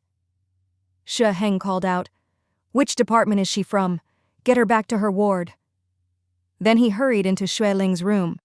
He saw his father standing by the bed supporting Xue Ling. Xue Ling's face was pale, drenched in cold sweat, leaning against Xue Zilan's arm and struggling to breathe. Xue Zilan frowned and ordered, Quick! She needs oxygen, now! A nurse rushed to get an oxygen tank and mask for Xue Ling. Just then, the doctor arrived in a hurry. Everyone who isn't medical staff, please step out. Male family members too, quickly! Xue Jilan and Xue Heng stepped out. Meanwhile, the nurses had already carried the suicidal woman back to Ward 7. The woman's cries were heart-wrenching. I want to die. Why did you save me? Just let me die. Please, can't I even die? Why? A doctor rushed over. She's too agitated. Give her a sedative. Quickly. Soon, the ward door was closed. Xue Jilan and Xue Heng exchanged worried glances, both anxious about Xue Ling. Xue Heng frowned and said quietly, Big brother asked me to cover for him. He had to go to the docks to pick up goods and people, and said he'd be back in an hour or so. I just got here, and this happened. If something happens to Lingling, how will I explain to him? Earlier, he'd gotten a call from Cheng Tianyuan, who had an urgent matter at the docks and asked him to come to the hospital instead of work for now. It was rush hour, so he'd driven slowly. When he arrived, he happened to see his father, and they'd gone upstairs together. They'd just stepped out of the elevator when they saw Xue Ling being shoved into the wall by a woman, scaring them both. He still felt weak in the knees. Xue Jilan, who'd worked in hospitals for years and seen life and death, was much calmer than his son. Lingling's baby is over 8 months. Even if it's premature, it shouldn't be a big problem. We all saw what happened. She was trying to stop that woman from jumping and got pushed. No one could have predicted this. Yuan won't blame you. Blaming yourself won't help. Call Yuan and the family in case Lingling needs to deliver early and we need more hands. Right. Xue Heng nodded, about to turn, then clutched his arm. Xue Jilan noticed and quickly checked his arm. After a quick examination, the orthopedic specialist said, You've bruised the periosteum and strained the muscle. Xue Heng didn't care. It's nothing. I'll make the calls and deal with it later. Dad, you stay here. All right, go, Xue Jilan replied. Call your uncle and aunt too. A while later, Xue Heng rushed back. I called home. Father-in-law answered. He said he'll pack up the kids' things and come right away. Uncle and aunt are already on their way. Xue Jilan peered inside, whispering, The doctor's still in there. Xue Heng was anxious, rubbing his hands. Dad, what else should I do? Call your third uncle, Xue Jilan said. Have him bring your third uncle over. He's probably at the research lab. He goes in early. He can do acupuncture and prescribe medicine. It'll help." Xue Heng hurried off again. Xue Jilan waited at the door, deeply uneasy. A pregnant woman being knocked over could be serious. She could miscarry, or at the very least she'd need strict bed rest. Luckily, his niece had always been healthy, or else. The door stayed closed, with tense voices coming from inside. Things didn't sound good. 10 minutes later, Xue Ling's parents arrived. Her mother's eyes were red, her voice choked. "What happened? She was fine when we left last night. What happened?" Her father was tense, holding his wife, unable to hide his worry. Seeing his cousin's grim face, he was too anxious to ask. "Don't worry, Wuge," Xue Jilan said softly. "Lingling just got knocked over, but it shouldn't be serious. The doctor came right away, and the nurses are all inside. If things get bad, they'll do a C-section immediately. Both mother and baby will be safe." Her mother asked anxiously, "How did she get knocked over? With such a big belly, she can't even get up or down by herself. Wasn't anyone helping her? Did she fall?" "No," Xue Jilan sighed apologetically. "We'd just come out of the elevator and saw her being pushed by a woman who wanted to jump. That woman was about to jump from the stairwell. Lingling's room is right there. She must have seen it and rushed out to stop her, and then this happened. She meant well." Xue Ling's parents looked at each other, then hugged and wept in silence. With such a big belly, if anything happened, it could be a tragedy for all 3 lives. Seeing how heartbroken the couple was, Xue Jilan didn't know how to comfort them. From what he'd seen, Xue Ling's situation was extremely serious. Although he wasn't an OBGYN, he understood the basics. With such a big belly, any violent impact could easily cause premature labor or all kinds of complications. He noticed the door had been closed for a long time and was deeply worried himself, unable to find any words of comfort. All he could do was help his cousin and cousin-in-law sit down. Xue Ling's mother leaned on her husband's arm, sobbing quietly. Her father sat pale-faced, his back stiff against the chair, looking utterly desolate. A while later, Xue Heng hurried back. "Ah Huan said he's bringing third uncle over right away." Seeing his uncle and aunt so distraught, Xue Heng felt racked with guilt, his eyes red as he stepped forward. "It's all my fault. Big brother called and asked me to cover for him. He had something urgent at the docks and would be back in a little over an hour. He said Lingling was sleeping and told me to hurry over. There was a lot of traffic. I drove too slowly. If I'd gotten here sooner, this wouldn't have happened." Xue Ling's father couldn't speak, but his trembling hand patted Xue Heng's shoulder. Xue Heng leaned against him, full of remorse and self-blame. A little while later, Cheng Muhai and Liu Ying arrived, each carrying a big bag with chubby little Yang Yang following behind. "Where's Lingling? Where is she? Is she about to give birth?" "Ah Wu, how's Lingling?" Yang Yang, not knowing what was going on, thought his mom was about to have the baby and was overjoyed, bouncing and shouting, "Sister! I want my little sister! She's coming out!" Xue Jilan stepped forward and picked him up. "Shh! Mommy's resting inside, don't wake her!" The little guy immediately covered his mouth and leaned on Xue Jilan's shoulder, peeking around. Cheng Muhai grabbed Xue Heng. "What happened? I couldn't hear clearly on the phone. Didn't you say she might be going into labor?" Xue Heng quietly explained what had happened. When Liu Ying heard, she swayed and fainted. Cheng Muhai quickly caught her. Xue Jilan was startled, quickly set Yang Yang down and rushed over to help revive Liu Ying. After a while, Liu Ying slowly came to. Xue Heng gave her some sugar salt water and said softly, "Mom, don't get too worked up. Lingling's still inside, she'll be fine. You have to be strong. The 2 older kids still need you." Liu Ying wept, choking out, "What did we do to deserve this? She's so pregnant and fell. That's so serious. If anything happens to her and the babies, it'll be the death of me." It'll be fine, Xue Heng said, panicking, trying to comfort her and himself. After a while, nurses came out carrying equipment, going in and out. "No family allowed inside. Please wait outside.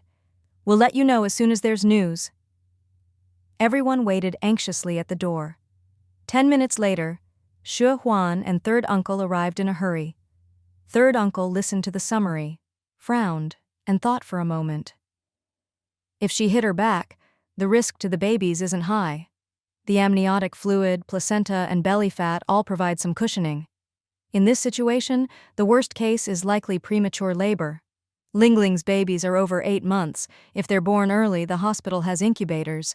As long as they stay in there for a while, they should be fine. Don't worry too much. Xue Ling's mother was still worried. Third brother, there are 2 babies. They're probably not very big, and if they're premature, it's so dangerous. Third uncle waved his hand, gently reassuring her. Medicine is much better now. Last time at the People's Hospital, there was a baby born in July, just over 2 pounds. After 2 weeks in the incubator, he gained half a pound and was discharged safely. We should avoid premature birth if we can. But even if it happens, it's not the end of the world. Liu Ying wiped her tears. Why aren't they out yet? It's been so long. How are they doing in there? Be patient, third uncle said softly. Everyone sit and wait. Don't worry too much. It'll be all right. Xue Huan couldn't help asking his brother, where's the woman who tried to jump? How did this happen? In Ward 7, Xue Heng said, annoyed.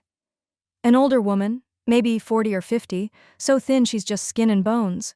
Looks like she's seriously ill. The doctor gave her a sedative and locked her in. She looked weak, but she was strong. When I pulled her back, I hurt my arm and strained the muscle. Xue Huan asked, is it serious? Bruised the periosteum, strained the muscle? Xue Heng sighed. I haven't had time to deal with it. Dad said he'd help me later. Xue Huan, being a doctor, couldn't stand to see it left untreated. Come to Dad's office. I'll take a look and bandage it. The brothers slipped away to treat the injury. A while later, they returned. The ward was still closed. The doctor hadn't come out. A nurse explained they were monitoring fetal heart rate and contractions. Will she go into labor? How is she now? The nurse shook her head. We can't say yet. If contractions are too frequent, she could go into labor. The doctor is preparing for both possibilities. Everyone's hearts were in their throats, anxious and worried. Xue Ling's father, shaken by all the recent stress, couldn't help but grab third uncle's hand. Third brother, is it really going to be okay? Will it? Third uncle patted his hand. I told you, the worst case is premature birth. Even if that happens, we can handle it. Trust me, nothing major will go wrong. Lingling is a kind soul. Heaven won't treat her or her babies unfairly. Hearing this, Xue Ling's father finally felt a little better. Time passed slowly as everyone waited in silence. No one knew how long it had been when the elevator doors opened. Cheng Tianyuan came out, arms full of bags, and was startled to see so many people at the ward door. Dad? Mom? Third uncle? Why are you all here? He'd only been gone a short while. How had everyone arrived so suddenly? Liu Ying, crying and anxious, stood up and scolded. Where did you go? You were supposed to stay with Lingling. Where did you go? She's in trouble, do you know that? In trouble? Cheng Tianyuan's face went white, and the things in his hands crashed to the floor. Liu Ying sobbed.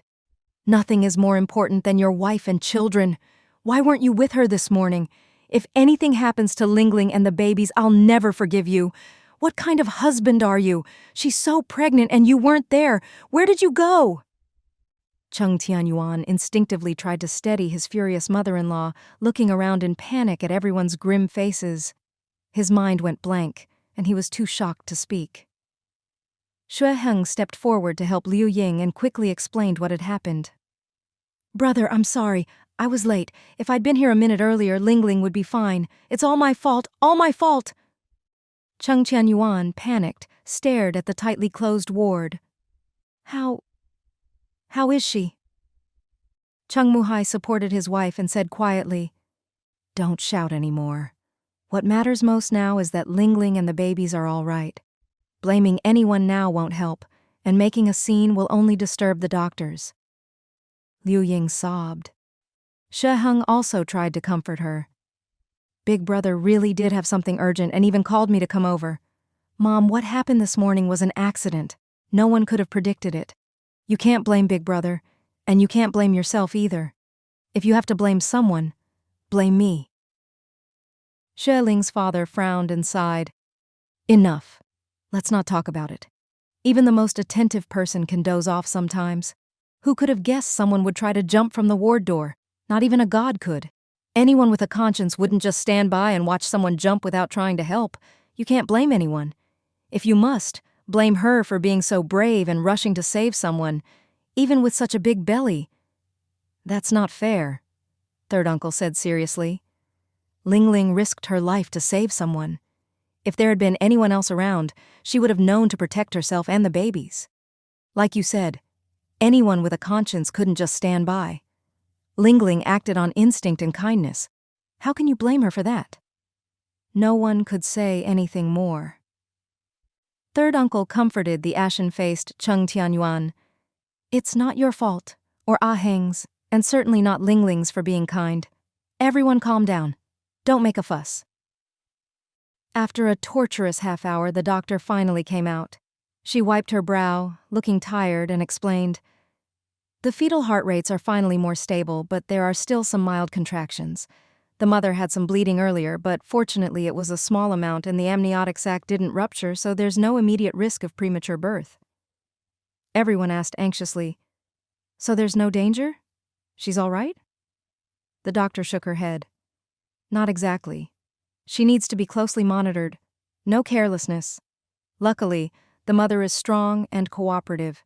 She must stay in bed and rest for the next few days. Absolutely no moving around. Every extra day the babies stay inside is a win for us. You all need to be prepared. After 2 scares, there's a high risk of premature labor. Our main goal now is to buy as much time as possible so the babies can stay in the womb a few more days. Third uncle asked nervously, how many days can we hope for? We'll do everything we can to cooperate. The doctor replied gently, it's hard to say. Every extra day counts. The closer to the due date, the better. We all know that even a few days can make a big difference in the baby's size and health.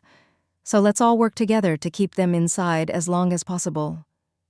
Everyone nodded anxiously. Cheng Tianyuan, pale, asked, Doctor, can we go in to see her? Is she awake? She's been awake, the doctor said. She was short of breath earlier, so let her have more oxygen. She'll be uncomfortable for a while. Stay with her and don't let her move. Take good care of her. Of course, Cheng Tianyuan replied quickly. The doctor sighed. It was really dangerous. If the contractions had been any stronger or the bleeding heavier, the consequences would have been unimaginable. Don't let her feel guilty. Just take good care of her. Everyone nodded, watching the doctor leave. Cheng Tianyuan rushed into the ward. Xueling was sitting up with her eyes closed, an oxygen mask on her face, looking exhausted and asleep. Everyone gathered around, but no one dared disturb her. After a while, Cheng Tianyuan went over and gently held her hand. Xueling's brow twitched, and she opened her eyes in a daze, then managed a weak smile. Cheng Tianyuan felt his eyes sting and whispered, Rest well, I'm here. Xueling closed her eyes again and drifted off. Everyone looked at her huge belly, not daring to say a word. After a while, third uncle called several people out. Lingling needs care now, and it's too much for Ah Yuan alone. You'll need to take turns helping so he can rest sometimes. He still has to buy meals, look after the business, and take care of the family.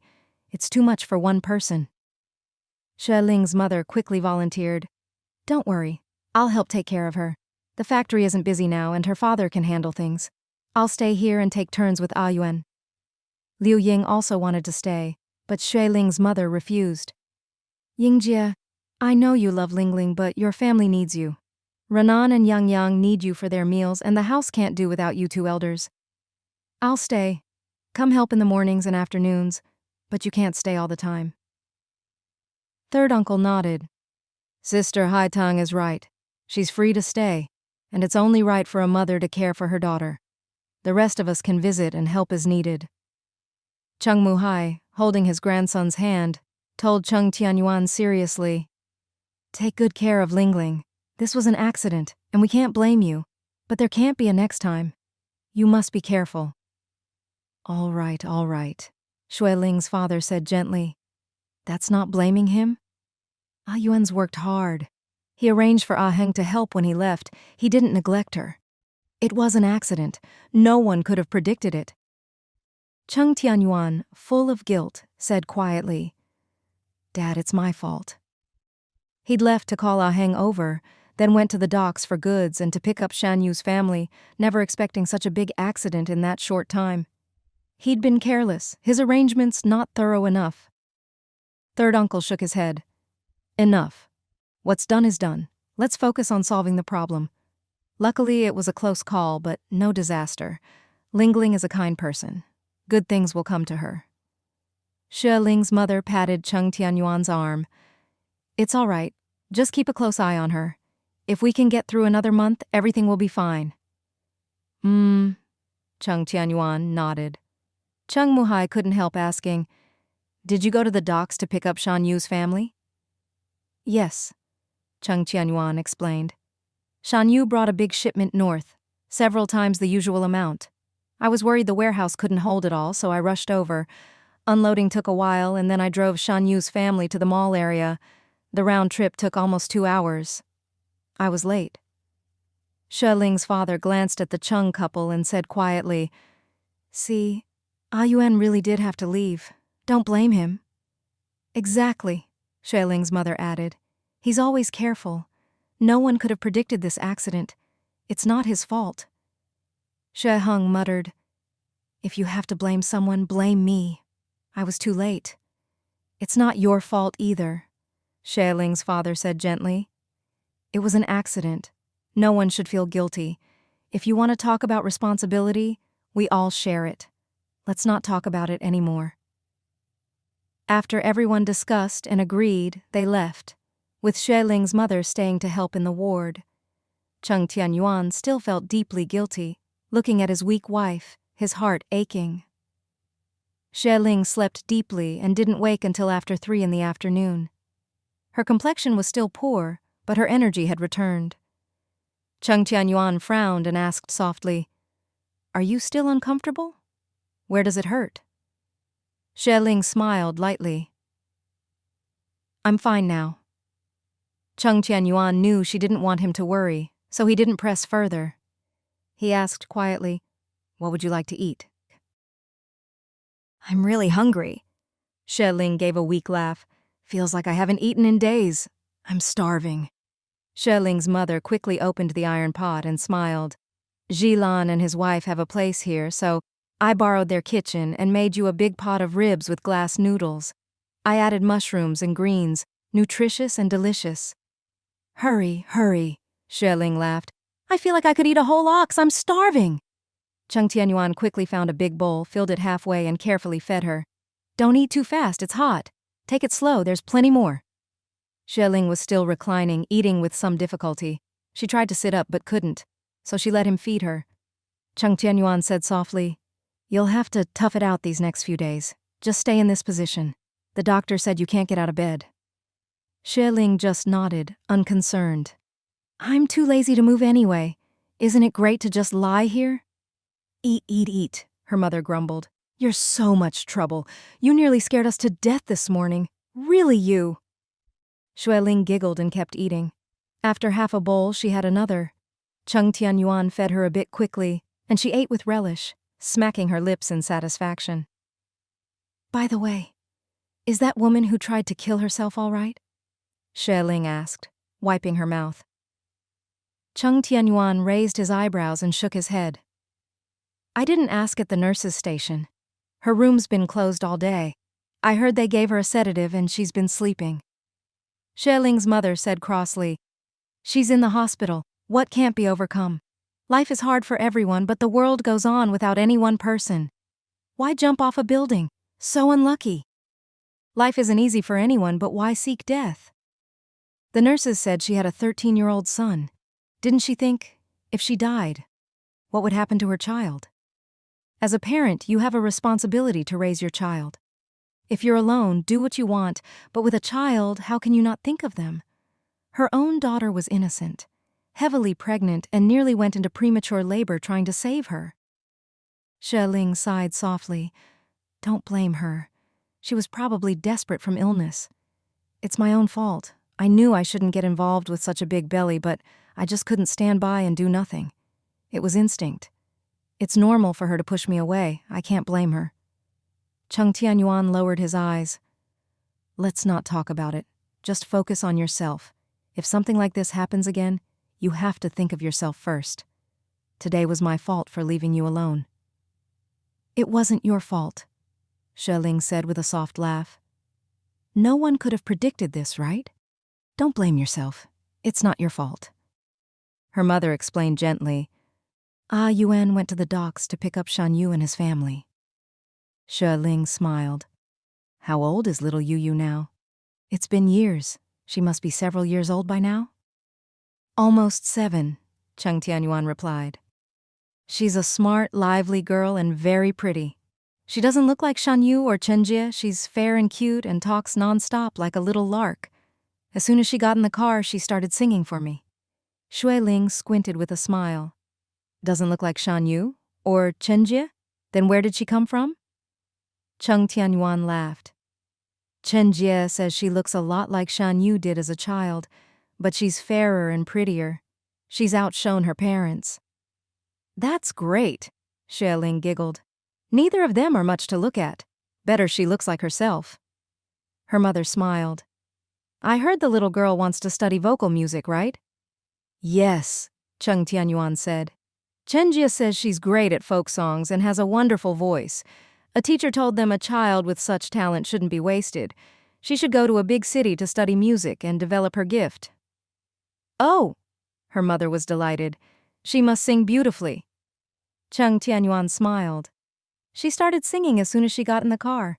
She really does sing well. I don't know much about it, but I feel like even the TV stars can't compare. A child's voice is so pure, like a mountain spring, clear and moving. Ling couldn't help but say, when she gets here, I have to ask her to sing for me. Her mother thought for a moment. There probably aren't many professional teachers for that. You'd have to go to a music school. There can't be many students like her. Exactly, Chung Tianyuan echoed Shan Yu. Her dad says it's just a hobby. If it doesn't work out, that's fine. People have to eat first, then think about singing and dancing. Now that the family has some money and she likes it and she's their only daughter, they'll let her try. When she's older, she'll have to focus on her studies. What kind of thinking is that? Ling disagreed. Vocal music is a great major. In the old days, you couldn't make a living from it, but now life is better and people can pursue more. If she studies hard and makes it her profession, she could make a lot of money.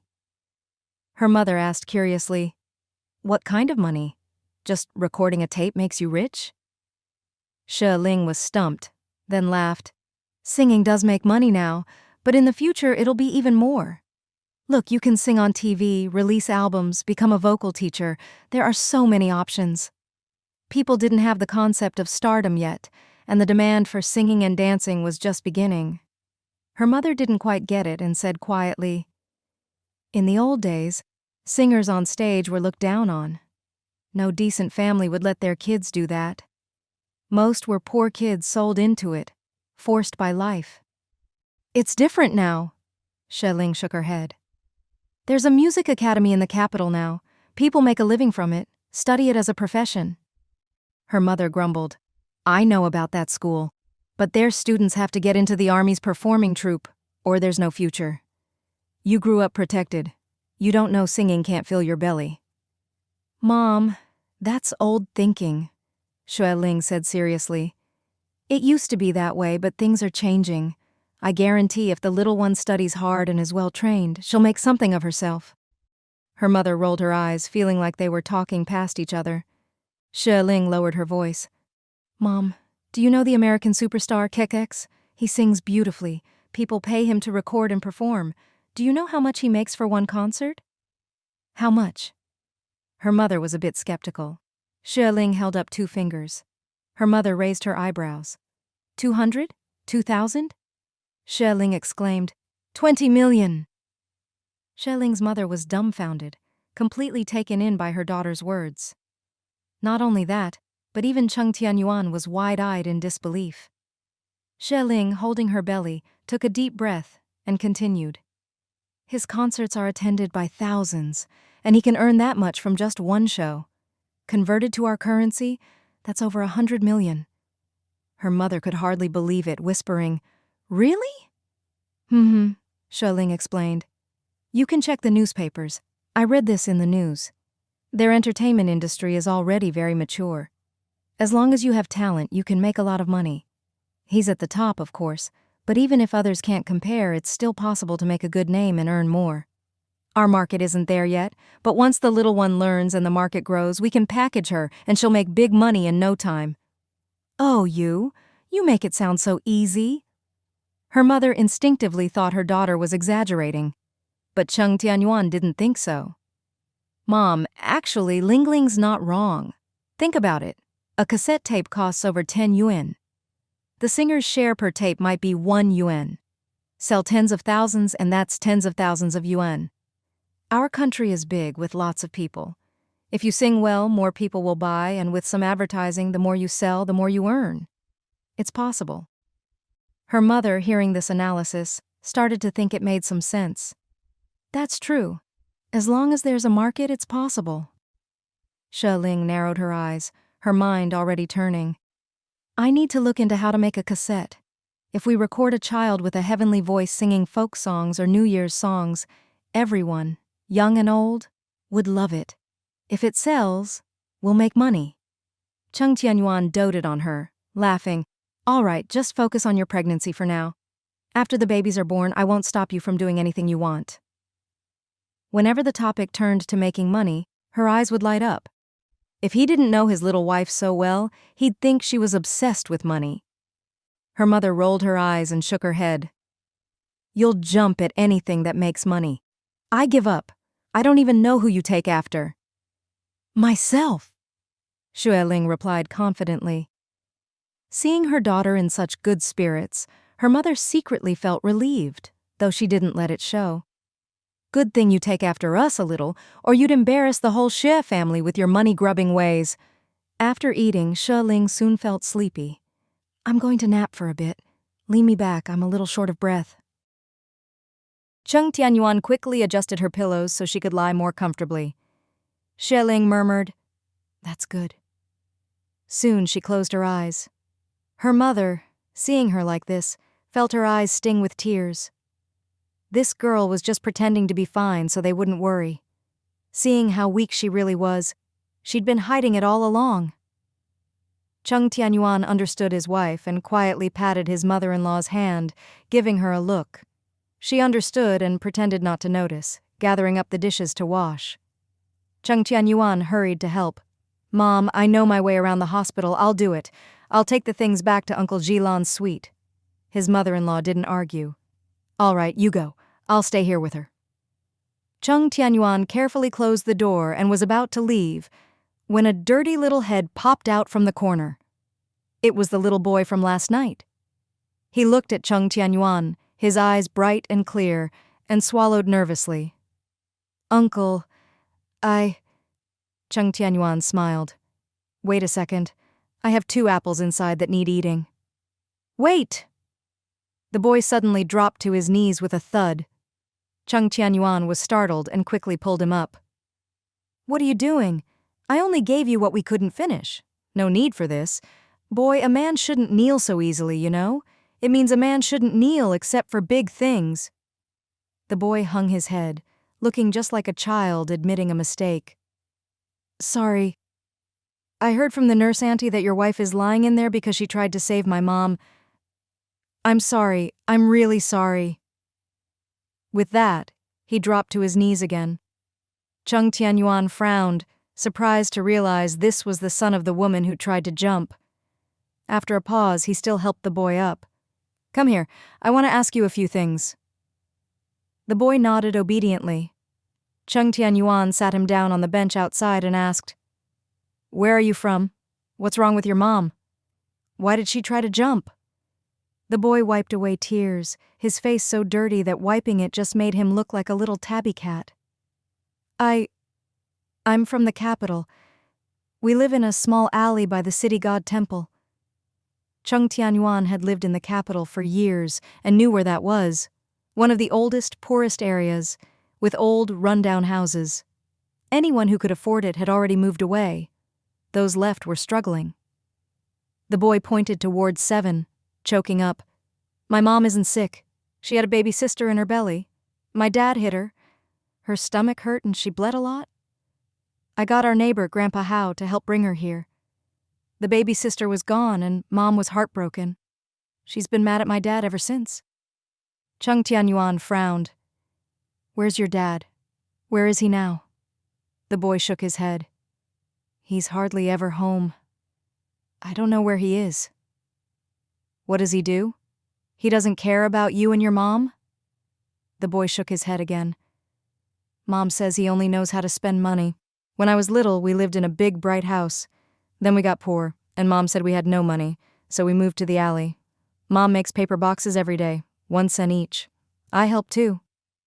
Chung Tianyuan asked, So you don't have money at home? That's why you eat from the trash? Yeah. The boy choked up. Mom says, eating leftovers is fine as long as we're full. She says to only eat leftovers from healthy people, not from sick people. I look everywhere, waiting for families to finish eating, then take what's left for us. Mom eats too, but only what I leave. Chung Tianyuan felt a pang of sorrow. The boy said softly, Uncle, don't blame my mom. She's just too sad. After she woke up, she kept crying. She told me to live well and never acknowledge my dad again. Chung Tianyuan said seriously, You're a big boy now. You have to take care of your mom. Watch over her. Don't let her try to jump again, understand? I understand. The boy nodded, his eyes darting around. Chung Tianyuan knew he was a clever kid from a tough neighborhood and wasn't too worried. He went inside, got an apple for him, then took the pot to return to Xue Jilan's suite.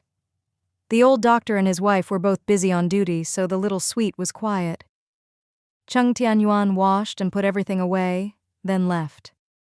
Just as he reached the ward door, he saw his sister and Xue Heng coming out of the elevator, carrying a big load of things, the smell of fresh bread wafting from them. It was clearly just out of the oven.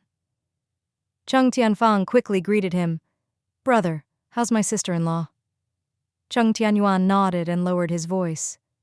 She'll have to stay in bed until delivery. She can't move around at all for now. We need to give the babies as much time in the womb as possible. The closer to the due date, the better. Hearing this, Chung Tianfang felt bad and said softly, That means there's still a month to go? That's so hard. Chung Tianyuan sighed. It's tough, but there's no other way. Being a mother is never easy. Luckily, your sister-in-law is strong and optimistic. You really shouldn't have left this morning. Chung Tianfang couldn't help but scold her brother.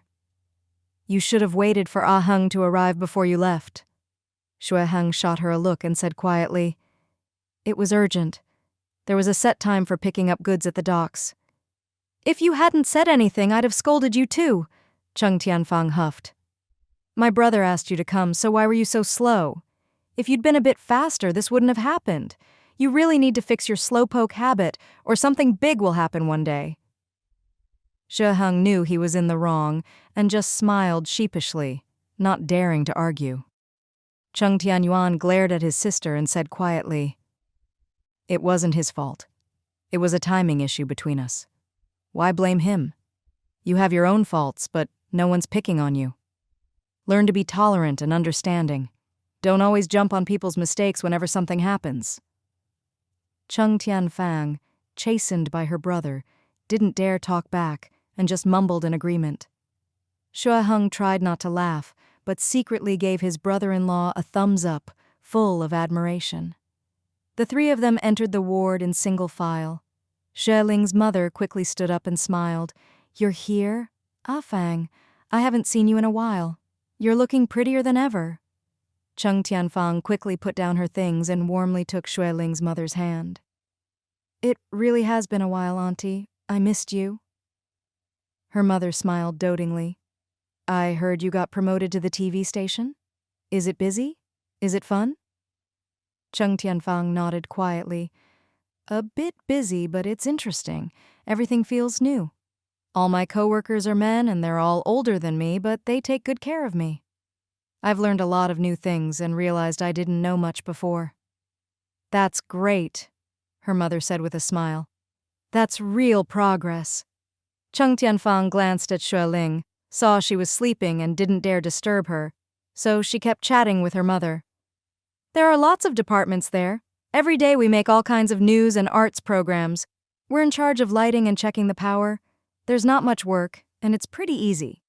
If there's heavy lifting, the men do it. Everyone's lively and talks about new things. Maybe because TV people are more outgoing and exposed to new stuff. Anyway, I really like this new job. That's good. Her mother looked her over. You look more energetic than before? The new place must be great. I've heard TV stations pay really well. Your salary must be good, right? It's better than before. Cheng Tianfang blinked. There are more bonuses. My coworkers say the year-end bonus is even bigger all at once. Wow, her mother said. That's wonderful.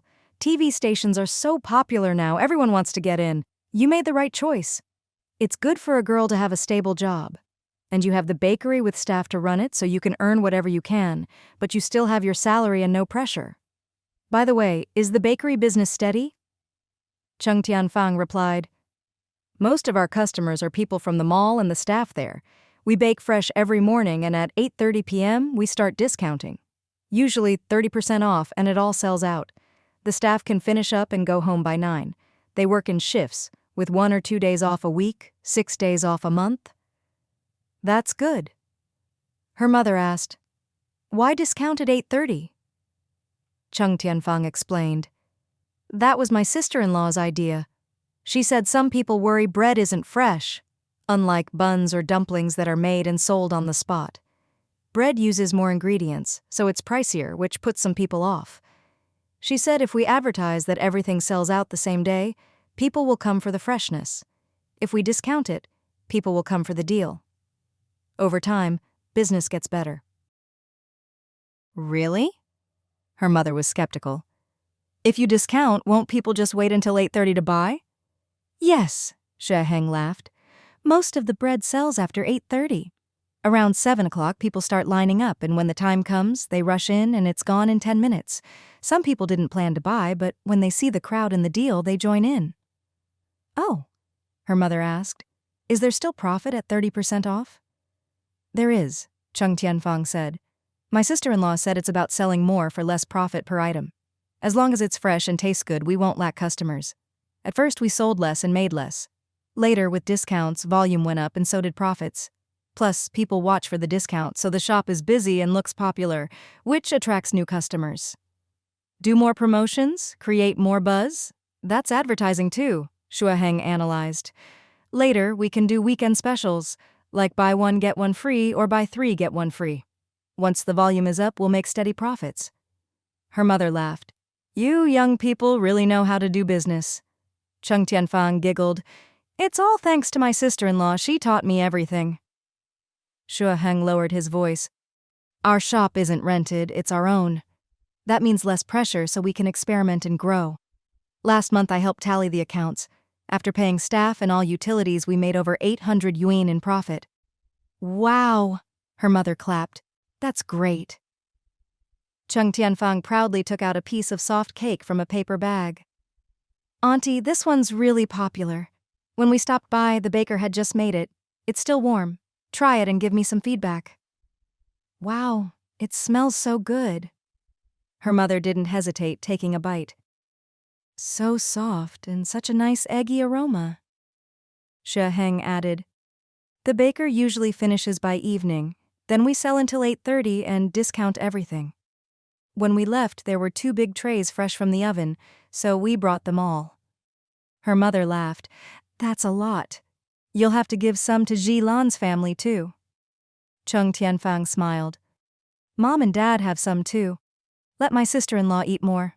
Auntie and my brother can share some while they're here. Cheng Tianfang quickly greeted him. Brother, how's my sister-in-law? Cheng Tianyuan nodded and lowered his voice. She'll have to stay in bed until delivery. She can't move around at all for now. We need to give the babies as much time in the womb as possible. The closer to the due date, the better. Hearing this, Chung Tianfang felt bad and said softly, "That means there's still a month to go? That's so hard." Chung Tianyuan sighed. "It's tough, but there's no other way. Being a mother is never easy. Luckily, your sister-in-law is strong and optimistic." "You really shouldn't have left this morning." Chung Tianfang couldn't help but scold her brother. "You should have waited for Ah Heng to arrive before you left." She Heng shot her a look and said quietly, "It was urgent. There was a set time for picking up goods at the docks." "If you hadn't said anything, I'd have scolded you too," Chung Tianfang huffed. "My brother asked you to come, so why were you so slow? If you'd been a bit faster, this wouldn't have happened. You really need to fix your slowpoke habit, or something big will happen one day." She Heng knew he was in the wrong and just smiled sheepishly, not daring to argue. Chung Tianyuan glared at his sister and said quietly, "It wasn't his fault. It was a timing issue between us. Why blame him? You have your own faults, but no one's picking on you. Learn to be tolerant and understanding. Don't always jump on people's mistakes whenever something happens." Chung Tianfang, chastened by her brother, didn't dare talk back, and just mumbled in agreement. She Heng tried not to laugh, but secretly gave his brother-in-law a thumbs up, full of admiration. The three of them entered the ward in single file. She Ling's mother quickly stood up and smiled. "You're here. Ah, Fang, I haven't seen you in a while. You're looking prettier than ever." Chung Tianfang quickly put down her things and warmly took Xie Ling's mother's hand. "It really has been a while, Auntie. I missed you." Her mother smiled dotingly. "I heard you got promoted to the TV station. Is it busy? Is it fun?" Chung Tianfang nodded quietly. "A bit busy, but it's interesting. Everything feels new. All my coworkers are men, and they're all older than me, but they take good care of me. I've learned a lot of new things and realized I didn't know much before." "That's great," her mother said with a smile. "That's real progress." Chung Tianfang glanced at Xue Ling, saw she was sleeping and didn't dare disturb her, so she kept chatting with her mother. "There are lots of departments there. Every day we make all kinds of news and arts programs. We're in charge of lighting and checking the power. There's not much work, and it's pretty easy. If there's heavy lifting, the men do it. Everyone's lively and talks about new things, maybe because TV people are more outgoing and exposed to new stuff. Anyway, I really like this new job." "That's good." Her mother looked her over. "You look more energetic than before. The new place must be great. I've heard TV stations pay really well. Your salary must be good, right?" "It's better than before." Chung Tianfang blinked. "There are more bonuses. My coworkers say the year-end bonus is even bigger all at once." "Wow," her mother said. "That's wonderful. TV stations are so popular now, everyone wants to get in. You made the right choice. It's good for a girl to have a stable job, and you have the bakery with staff to run it so you can earn whatever you can, but you still have your salary and no pressure. By the way, is the bakery business steady?" Chung Tianfang replied, "Most of our customers are people from the mall and the staff there. We bake fresh every morning, and at 8:30 p.m. we start discounting, usually 30% off, and it all sells out. The staff can finish up and go home by 9. They work in shifts with 1 or 2 days off a week, 6 days off a month." "That's good." Her mother asked, "Why discount at 8:30? Chung Tianfang explained, "That was my sister-in-law's idea. She said some people worry bread isn't fresh, unlike buns or dumplings that are made and sold on the spot. Bread uses more ingredients, so it's pricier, which puts some people off. She said if we advertise that everything sells out the same day, people will come for the freshness. If we discount it, people will come for the deal. Over time, business gets better." "Really?" Her mother was skeptical. "If you discount, won't people just wait until 8:30 to buy?" "Yes!" Xue Heng laughed. "Most of the bread sells after 8:30. Around 7 o'clock people start lining up, and when the time comes they rush in and it's gone in 10 minutes. Some people didn't plan to buy, but when they see the crowd and the deal, they join in." "Oh," her mother asked, "is there still profit at 30% off?" There is, Cheng Tianfang said. My sister-in-law said it's about selling more for less profit per item. As long as it's fresh and tastes good, we won't lack customers. At first we sold less and made less. Later, with discounts, volume went up and so did profits. Plus, people watch for the discount so the shop is busy and looks popular, which attracts new customers. Do more promotions, create more buzz, that's advertising too, Xue Heng analyzed. Later we can do weekend specials like buy one get one free or buy three get one free. Once the volume is up, we'll make steady profits. Her mother laughed. You young people really know how to do business. Cheng Tianfang giggled. It's all thanks to my sister-in-law. She taught me everything. Xue Heng lowered his voice. Our shop isn't rented. It's our own. That means less pressure so we can experiment and grow. Last month I helped tally the accounts. After paying staff and all utilities, we made over 800 yuan in profit. Wow, her mother clapped. That's great. Cheng Tianfang proudly took out a piece of soft cake from a paper bag. Auntie, this one's really popular.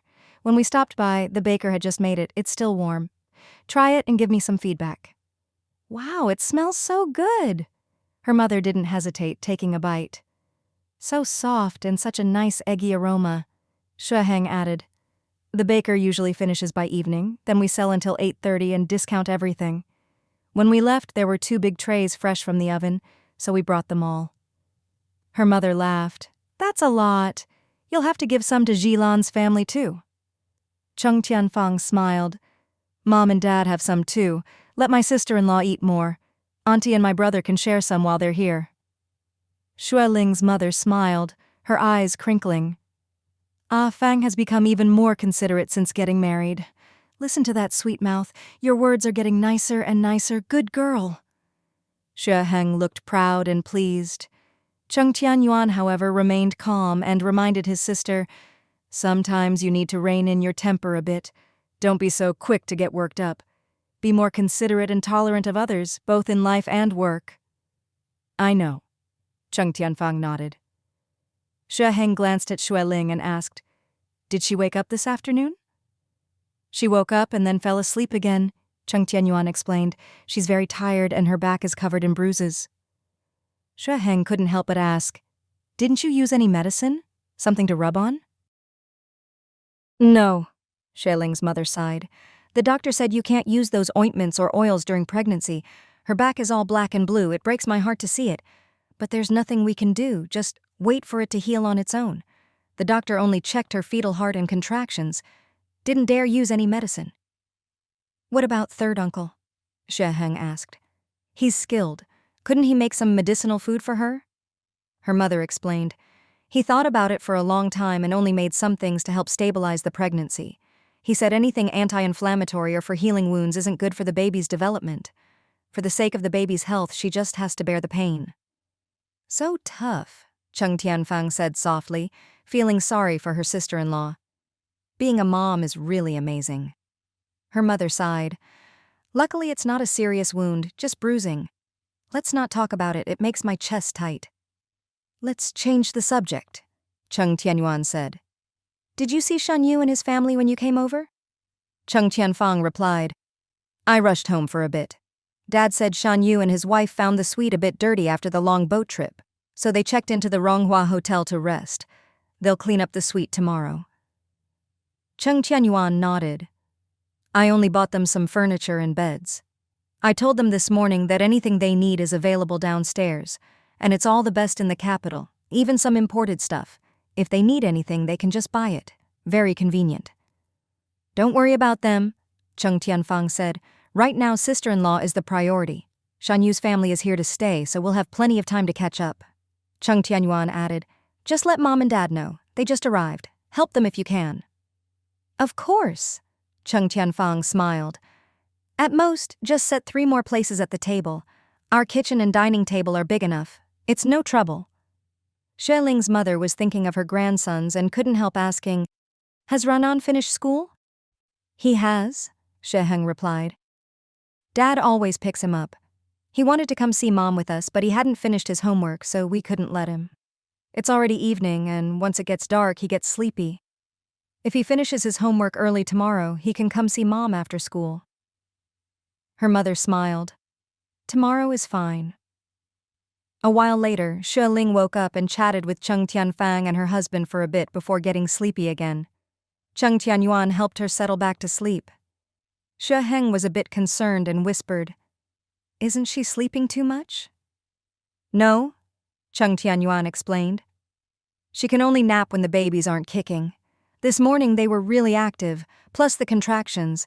She's exhausted. At night she might be up every half hour, so she never sleeps well." "That's rough," Cheng Tianfang clicked her tongue. Her mother didn't say anything. Xue Heng, being close to the couple, spoke frankly. "Brother, having and raising kids isn't easy. With twins this time, that's 4 kids. You two should think about stopping after this." Cheng Tianyuan chuckled. "I already talked to the doctor. After this birth, we're done. If it's a C-section, they'll do a tubal ligation at the same time, so she won't have to suffer twice. If it's a natural birth, she's already been through enough. Once the kids are older and things are stable, I'll get a vasectomy. Can't let her suffer anymore." "Exactly," Cheng Tianfang said. "That's the right way to think." Xue Heng smiled. "Brother really cares about Lingling. He's a real man." Xue Ling's mother had always been very satisfied with her son-in-law, not just for his character, but for how much he loved and cared for her daughter. In fact, her daughter was the one who sometimes lost her temper and was obsessed with making money, not as steady and family-oriented as her son-in-law. She said softly, "You two talk it over. Whatever you decide, we'll support you."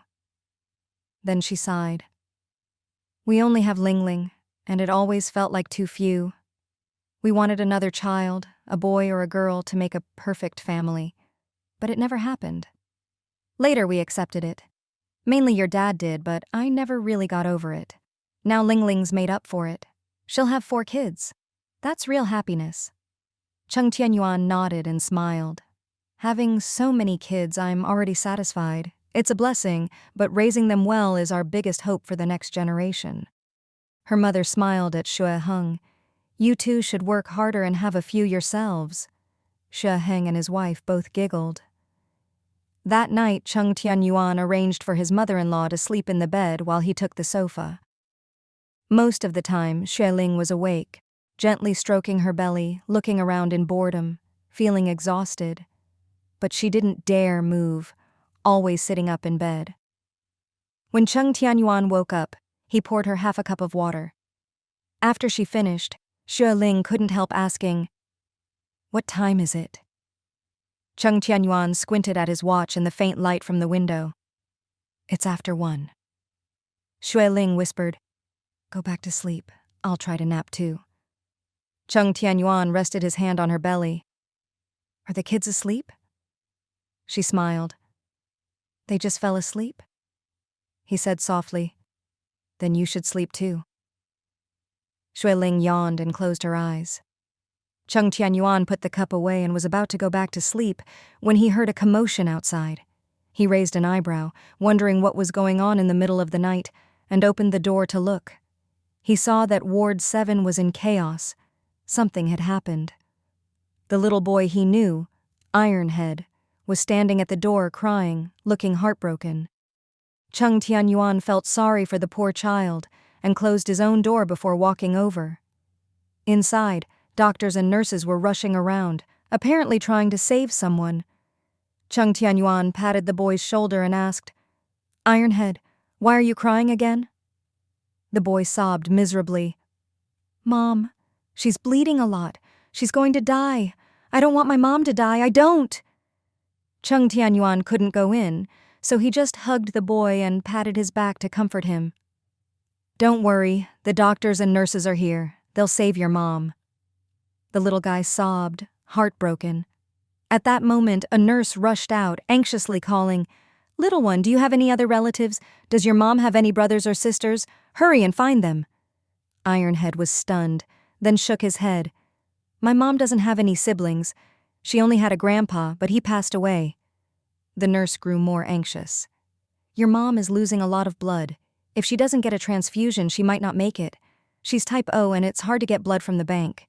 We need a family member to donate before we can request blood. Ironhead choked out. Sister, please save my mom. Please, I have blood, you can take mine. I'll do anything if you save her. Take as much as you need. The nurse scolded. Aren't we trying to save her? Don't get in the way. You're just a little kid, all skin and bones. How could we take your blood? Wait. Cheng Qianyuan stopped her and said quietly. Their family seems to be in real trouble. Nurse, please help them as much as you can. The nurse sighed. Sir, you don't know. We really have done all we can. Her mom stopped paying on the 3rd day in the hospital. We saw how hard it was for them, so we tried to save her first. Today she tried to end her life, and now she's bleeding badly again. Maybe she really doesn't want to live. The doctors are doing all they can. Cheng Tianyuan thought for a moment and said, I can cover their medical expenses. Please, just save her. The nurse was surprised, then nodded. Of course we'll save her. It's just that getting blood from the bank is tricky. The staff there always make excuses. Cheng Tianyuan asked, Can you buy it? Yes, the nurse replied, but they're reluctant. They keep saying family should donate, otherwise they won't release it easily. Little Ironhead cried even harder, begging, Please save my mom, please. The nurse helped him up and sighed. This child is really pitiful. All right, we'll go plead with them and try to find a way. Cheng Tianyuan grabbed the boy's hand. Please do your best to get the blood and save her. Half an hour later, they managed to get 2 units of blood. By after 3 in the morning, the ward was quiet again. A tired doctor said softly, We finally saved her. Snatched her back from death's door. Little Ironhead wiped his tears and knelt down, kowtowing repeatedly to the doctors and nurses. A nurse pulled him up and whispered, Where's the uncle who offered to pay your bills? Ironhead pointed to the last ward. Another nurse whispered, That's the family of the twin mom. Willing to pay the bills? Do you know them? With tonight's surgery, the bills are over 1,000 yuan now. That's not a small sum. Ironhead shook his head. I don't know them.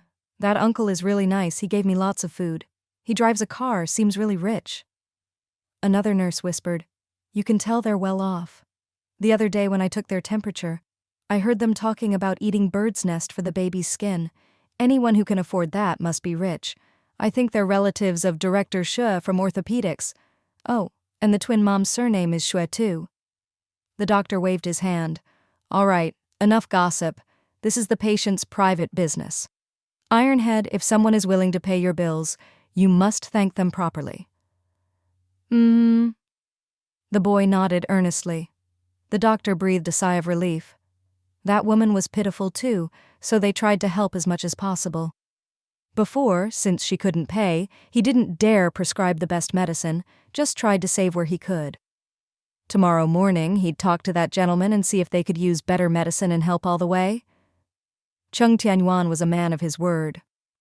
The next morning, he took out 2,000 yuan and gave it to the nurse on duty, asking her to take the paperwork and Ironhead to the payment office. Ironhead had never seen so much money in his life. He was stunned. After paying, the nurse brought him back to the ward. When your mom wakes up, tell her not to worry about money anymore. That gentleman helped you a lot, and the doctors will do their best to heal her. Ironhead nodded hard. The doctor spoke privately with Cheng Tianyuan, explaining Ironhead's family situation. She came in a week ago, initially with a miscarriage and heavy bleeding. After surgery, she barely survived. But she's been depressed, barely speaks, just stares out the window. Luckily, her son is very sensible, running around to help care for her. I heard her husband beat her often. This miscarriage was from a beating. The neighborhood committee already had him arrested. He's in the police station now. The committee raised over 100 yuan, but it's not enough for surgery. She refused medicine, saying she couldn't waste money she didn't have. We felt sorry for her and prescribed what we could. Yesterday she tried to jump, maybe got hurt, and bled again last night. She's been malnourished for a long time, and after all this, her body is very weak. Cheng Qianyuan, a businessman, quickly understood the doctor's real intent. I've already paid 2,000 for her bills. If it's not enough, I can add another 1,000. Don't skimp on medicine. Saving her is most important. The doctor was surprised and smiled. "You're not even related, but you're so generous. It's touching." "No," Chung Tianyuan smiled. "I just don't want to see someone my wife risked her life to save end up dying. Life is fragile. It can be gone in a blink. My wife, heavily pregnant, didn't hesitate to help. I can't just watch someone die in front of me. If you don't see it, it's one thing, but if you do, you have to help." The doctor was sincerely impressed. "We'll do our best to save her. Thank you for your generosity." Chung Tianyuan didn't think much of it. He went to fetch water for Xueling's to wash up and change, then went downstairs to buy breakfast. Xueling's mother sipped water and chatted quietly with her daughter. Suddenly, a dirty little head poked in at the door, eyes bright and searching. Xueling's mother muttered, "Where did this little beggar come from?" Though her words sounded a bit disdainful, she wasn't angry. Seeing Ironhead was just a child, she took a piece of bread from the table and handed it to him. Ironhead swallowed but didn't dare take it. Xueling smiled. Maybe he doesn't recognize bread? Her mother laughed. "It's food, it's delicious. It's like the steamed buns and bread we eat, but with more ingredients and baked, so it's not white." Ironhead swallowed again but still didn't take it, shaking his head. I came to thank Uncle. Is he here?" Xueling raised her eyebrows. "You're looking for my husband? He went to buy breakfast." Hearing this, Ironhead dashed off. Her mother shook her head and laughed. "What a little mutt. Looks just like a scruffy puppy." Xueling thought of the boy's eyes and smiled. "Just look at his eyes. You can tell he's a clever little rascal." When Chung Tianyuan came back, the little boy followed behind him, but he didn't dare come in, just lingered outside. Xueling's mother laughed. "Don't know where this muddy little rascal came from. He wouldn't even take the bread I offered." Hearing this, Chung Tianyuan took a piece of bread and went out to give it to him. The little guy happily accepted it and hopped away. Chung Tianyuan closed the door, washed his hands, handed a breakfast to his mother-in-law, and started feeding Xueling. As he did, he told his wife and mother-in-law about how he met the little boy and what happened the previous night. "Oh, it's one thing if you don't see it, but once you do, you can't just stand by. I told Ironhead the money is just a loan. When they have it, they can pay it back." Xueling's mother, being older, couldn't stand such tragic stories. "Sigh.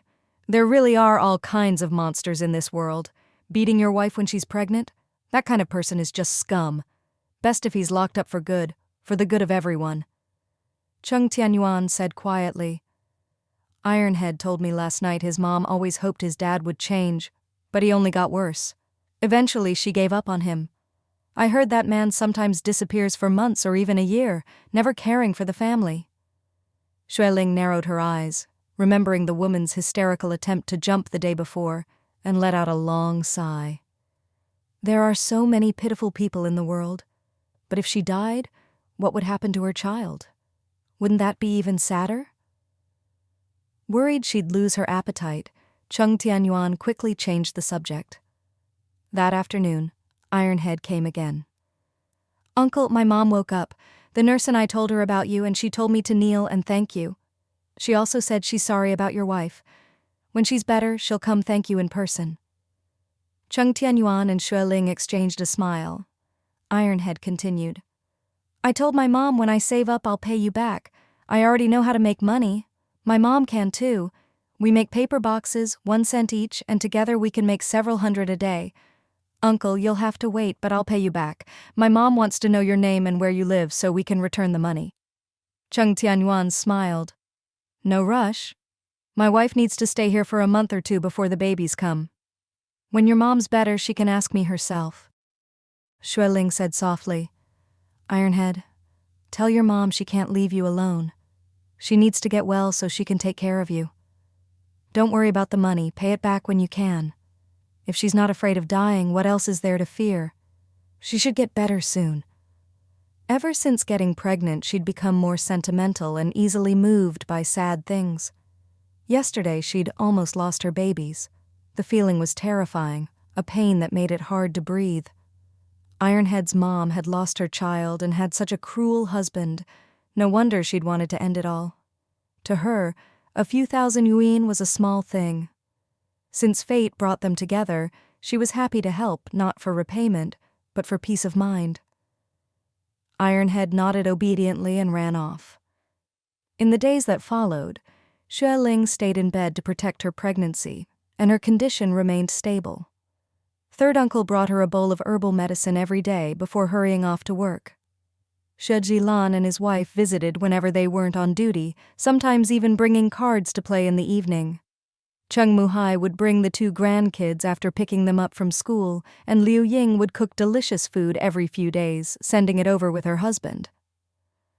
Xueling's father was busy, running between the factory and hospital, and sometimes visiting old friends. Her mother and Cheng Tianyuan stayed in the hospital room, taking care of her. Cheng Tianfang and her husband came by after work, usually in the evening, always bringing lots of food. Ironhead's mom got better day by day, her spirits improving too. The neighborhood committee raised more money for them, so Ironhead finally didn't have to worry about meals and could buy buns and porridge. Cheng Tianyuan often saw nurses bringing them food, and someone even gave Ironhead a set of gently used clothes, which made the boy laugh with joy. There really are more good people in the world, Xueling said with a soft, contented smile after hearing all this. Cheng Tianyuan nodded in agreement. Her mother glanced at her and said, "Isn't that obvious? If there were more bad people, the world would have fallen apart long ago, right?" Xueling laughed. "I'm a good person." Her mother quickly added, "And a shrewd businesswoman." Cheng Tianyuan couldn't help but laugh. One afternoon, Cheng Tianyuan borrowed a wheelchair from the nurse's station, helped Xueling into it, and took her out for a stroll. Her mother followed along, smiling. Xueling was delighted, and after a few laps, reluctantly returned to her room. Cheng Tianyuan left the wheelchair, saying, "I'll take you downstairs for a walk in the evening. There's an elevator, so no need to worry about stairs." "Great!" Xueling was thrilled. Around 4, Cheng Muhai arrived with the two grandkids. Liu Ying followed, carrying a basket of groceries and a big net bag. The two kids were overjoyed to see their parents, excitedly asking questions. "Why aren't the little sisters out yet? We've been waiting so long." "Mama, are the sisters not big enough yet? How old are they?" "Mama, do the sisters move? Do they miss us? Do the sisters like bread? I want to give them my favorite egg tart." Her mother hugged her grandkids and teased, "How do you know they're sisters? What if they're both boys?" "No boys!" Renan shouted. "I already have a brother, that's enough." Yang puffed up his chubby cheeks. "What? I don't want a big brother either, you're annoying." Everyone burst out laughing. Liu Ying handed Xueling a small bowl and a big piece of rice cake. "I made this rice cake for you, your favorite mung bean filling. Here's some fresh chicken soup, be careful, it's hot." Xueling thanked her with a grin and ate heartily. Liu Ying beamed. "As long as you can eat, you'll be fine." Her mother looked at her plump daughter and pretended not to notice, urging, "Eat more. Eating is a blessing. You're eating for 3, so eat as much as you can. Don't let the babies go hungry." Yes, Liu Ying said, pulling her aside for a chat. Cheng Tianyuan put his younger son on his shoulders, held his older son's hand, and happily took them downstairs to play. In the evening, he drove everyone home, then brought dinner back upstairs. After eating and tidying up, he was about to take Xueling downstairs for a walk when Xueheng and Cheng Tianfang arrived. "Sis, I bought some big oranges, they're so sweet. Eat more later, get some extra vitamins." Xueling smiled. "We're about to go out for a walk, come with us." Xueheng patted his stomach. "We just finished eating too. Perfect time for a walk." So the whole group headed downstairs together. As the sky began to lighten, Cheng Tianyuan got up to wash and freshen up. Seeing that his mother-in-law was also awake, he quickly went to fetch some water. "Mom, here's the warm water. I'm going downstairs to buy some steamed dumplings, Lingling's favorite." Mother Shi responded with a nod. A short while later, Cheng Tianyuan returned, followed by Shan Yue, Chen Shuiyu, and a delicate, adorable little girl. Chen Shuiyu, eyes red, greeted Mother Shi while anxiously glancing behind her. "Where's Lingling? Where is she?" Cheng Tianyuan lowered his voice. "She's probably asleep. There's nothing we can do. Her belly is so big now she can only sleep sitting up, and sometimes she can't sleep at all at night. These days she just naps on and off, so her sleep schedule is unpredictable. Chen Shuiyu huffed. Cheng Tianyuan, you've been lying to us all this time. When we arrived in the capital, you said you'd bring us to see Lingling and that she was just waiting to give birth. But the next morning, your parents told us you and Lingling had gone on a business trip, so it was all a lie. Shan Yue was also upset, saying, Why did you keep it from us? Lingling wasn't feeling well and you didn't say a word. After all these years of friendship, was it all fake? Cheng Tianyuan was momentarily stunned, then raised his hands innocently. My parents said that? I never told them to say that. The day I went to the dock to pick you up, something happened with Lingling here, and I couldn't leave her side after that. My parents probably didn't want you to feel guilty or worried, so they lied to you. Chen Shuiyu sighed. It wasn't until last night when I heard Ran say her mom and dad were both in the hospital that I pressed your mom for the truth. She finally told us everything. It's our fault for being a burden to you and Lingling. Nonsense, Cheng Tianyuan said with a laugh. See? That's exactly why my parents lied to you. Shan Yue shook his head with a wry smile. Still, you shouldn't have lied to us. You should have just told us directly. It's all fine now, Mother Xue said cheerfully. The storm has passed, everything's okay. Cheng Tianyuan smiled and explained. She can't move around much, but her spirits are good. The doctor said if she can hold on for another half a month, the closer the babies are to full term, the better. Judging by how things are now, she should be able to make it. Looking at Shui Ling's huge belly, Chen Shuiyu choked up with sympathy. It must be so hard for her. Cheng Tianyuan nodded. Shan Yue led little Yu Yu over and said gently, Come on, call Grandma. This is Ran and Yang Yang's grandma. Little Shan Yu was fair and adorable and called out sweetly, Grandma? Oh my. Mother Shue's eyes crinkled with delight as she took the girl's hand, showering her with praise. What a beautiful little girl.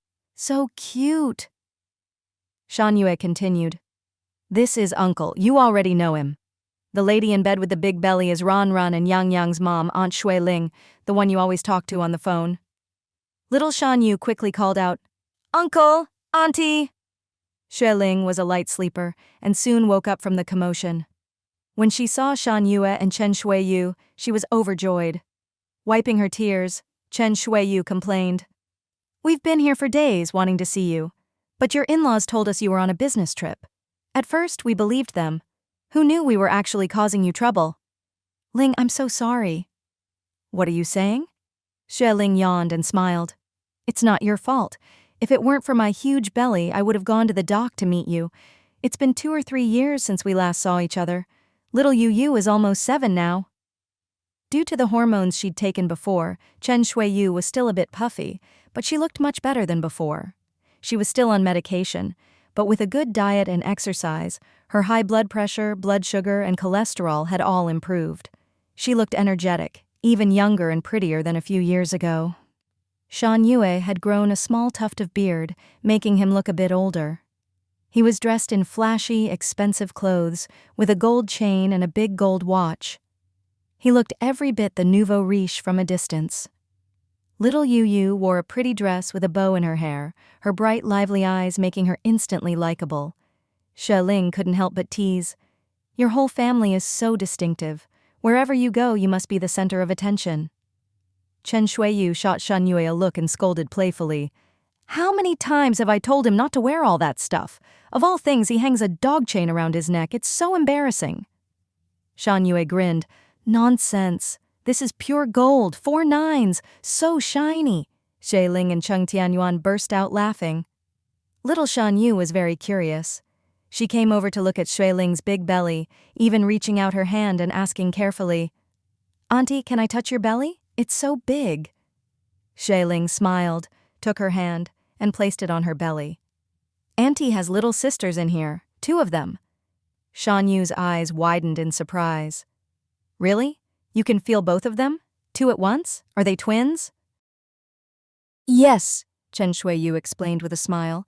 They're twins. Your Aunt Shui Ling is very lucky. She's having 2 at once. Amazing. Shan Yu blinked and muttered, So Ran and Yang Yang weren't lying. They really are getting sisters. Cheng Tianyuan said gently. They weren't lying. They'll have sisters soon. The babies will be born next month. Shan Yu giggled happily, but then seemed to remember something and looked at Chen Shuiyu. Mom, I want 2 sisters too. Ran has them, so I want them too. Chen Shuiyu was momentarily stunned, her face turning pale and then red. After being given hormones for half a year and surviving a life-threatening period, the doctors had made it clear she couldn't have any more children. Her hormones were all out of balance, and any child she conceived would likely be deformed or stillborn. Moreover, her heart couldn't handle another pregnancy. She could suffocate or even die. Over the years, her health had improved, but she still didn't dare try for another child. Her husband, Shan Yue, understood and comforted her, saying that having little Yu was enough for them. With just one child, they could give her all their love and attention. But they had always kept this from their daughter. Shan Yue's face darkened, and he quickly scolded his daughter. "Don't say things like that." Shan Yu was startled, not knowing what she'd done wrong, and shrank back, hiding behind Shui Ling. Cheng Tianyuan tugged at Shan Yue and whispered, "Why are you being so loud all of a sudden? You're scaring the child." Shan Yue was embarrassed, opened his mouth but didn't know what to say, and glanced worriedly at his wife, afraid she'd be upset. But Chen Shuiyu just smiled gently, showing no sign of distress. Xie Ling shot Shan Yue a look and whispered, "She's just a child, joking around. Why take it so seriously?" Then she took little Shan Yu's hand and coaxed, "When Auntie's little sisters are born, they'll call you Big Sister. You'll be their big sister, okay?" "Okay, okay." The little girl quickly cheered up and kept touching Xue Ling's belly. Chen Shuiyu gave her husband a sidelong glance, then went over to hug her daughter. "Be gentle. Just touch lightly. When the babies are born, you'll be a big sister." "I'm already a big sister," little Shan Yu said proudly. Yang is more than a year younger than me, so he has to call me big sister." Everyone laughed. "That's right. She really is older than Yang. She's already a big sister." Little Shan Yu was adorable, with a sweet mouth and a lovable personality. When Xue Ling asked if she liked singing, she immediately lifted her voice and began to sing. As the daughter of a folk song expert, her voice was clear and powerful, as melodious as an oriole singing in the valley. Xue Ling and her mother were entranced, only remembering to applaud after a long moment. "That was wonderful," Mother Xue praised sincerely. "Much better than what they play on TV." Shan Yue looked at his daughter with pride and said gently, "Mainly, she really likes it herself. You can't force these things. We tried to get her to learn painting, but she didn't like it. After a few months, she showed no interest at all, even through her paintbrushes, so we stopped pushing her. She should learn what she loves. She really does sing well, so if she wants to pursue this, we'll just have to find her a good teacher." Xue Ling couldn't help but ask, "You mentioned this last year. Why wait until now?" Shan Yue shook his head with a wry smile. "I got tied up with things at the factory last year and couldn't get away. We upgraded the equipment at the paper mill, and just as her health was improving, I worried it would be too hard for my wife to travel alone with our daughter, so we had to put it off." "This is the best age for learning," Mother Xue said. "It's not too late to start now." Chen Shuiyu said, a bit troubled. "Before we came, we contacted the Capital Music Academy. It's the best place for music in the country, but they don't accept students this young. They said it's a university, only for students who've taken the college entrance exam. Shan Yue said we'd figure something out once we got here." Shan Yue quickly explained, "That's right. We both grew up singing folk songs, so we know a bit about the field. If she's really talented, it's best to start early. If you wait too long, her voice will change and she might not sing as well." Xue Ling nodded in agreement. With skills like this, talent and hard work are both important. If you miss the window when she's so gifted, she might not reach her potential later. Chen Shuiyu said quietly, "That's true. But we don't want to just find anyone to teach her. If it's just casual singing, anyone back home in the mountains can do that. Now that we have money and time, we want to give her the best environment to learn." Cheng Tianyuan couldn't help but ask. But she still needs to learn the basics, right? She's old enough for school. She should be getting ready for primary school. Singing is important, but so is everything else. Of course, Shan Yue explained. That goes without saying. I just mean the education here is better. If we can find a good singing teacher here, she'll stay for primary school. My wife will stay with her, and I'll travel back and forth. Xueling and Cheng Tianyuan exchanged glances, both a bit surprised. Were they really planning to stay here just for her schooling? Mother Shua clicked her tongue and reminded them, if she's going to attend primary school here, that's not just a few months, it's at least 9 months a year. Shan Yue smiled and sighed. There's no other way. The education back home isn't great, and people don't value it. After traveling around for years, we've seen that people with knowledge are always respected. The more you study, the better. We only have one daughter, so of course we want to give her the best environment. Chen Shuiyu gave a wry smile and said softly, we thought about this over and over before deciding. Last year we hesitated and the factory was busy, so we put it off. But the school year's already started, Xueling frowned. She's missed the enrollment period. Shan Yue quickly said, once we find a suitable school, we'll have her join mid-year. Cheng Tianyuan thought for a moment and said, after Ran finished kindergarten, she started primary school a couple of months ago. 7 is the age to start at a capital city school. Chen Shuiyu quickly added, but mine isn't even 7 yet. Xueling said, then just wait until next year. It's not a big deal to wait a year. You've come here so suddenly without sorting out your household registration, so enrolling now would be difficult. Use this year to prepare and let Shan Yu start school at 7. That's perfect. That's right, Mother Shu suggested. You can use this time to find her a good singing teacher, so she can learn both at once. If she starts this young, she might be a star by 12 or 13. Shan Yue nodded. That's what I was thinking on the way here. But we don't have any connections in the capital, so we'll need your help, Ling Ling. Of course, Xueling said. We'll help you look for the best, most famous teachers. Exactly, Shan Yue laughed heartily. We want the best and most famous. Money's not an issue now. Whatever it takes, we can afford it. Xueling couldn't help but smile at Shan Yue's flashy nouveau riche style. The family of 3 stayed all morning, only leaving just before lunch. Xueling couldn't help but ask her husband, looks like Shan Yue's made a lot these past few years. He's so full of swagger, I can't help but laugh. By the way, what do you think his net worth is now? Cheng Tianyuan had been doing business with Shan Yue's family for years, buying goods from them and handling their finances, so he knew more than most. Cheng Tianyuan said quietly. I'd estimate he's worth about 10 million. That much? Xueling asked. Are you sure? Cheng Tianyuan replied. That's a rough estimate. If I'm being conservative, maybe 7 or 8 million. Their factory's been running for 6 or 7 years, and tissue sales have really boomed lately.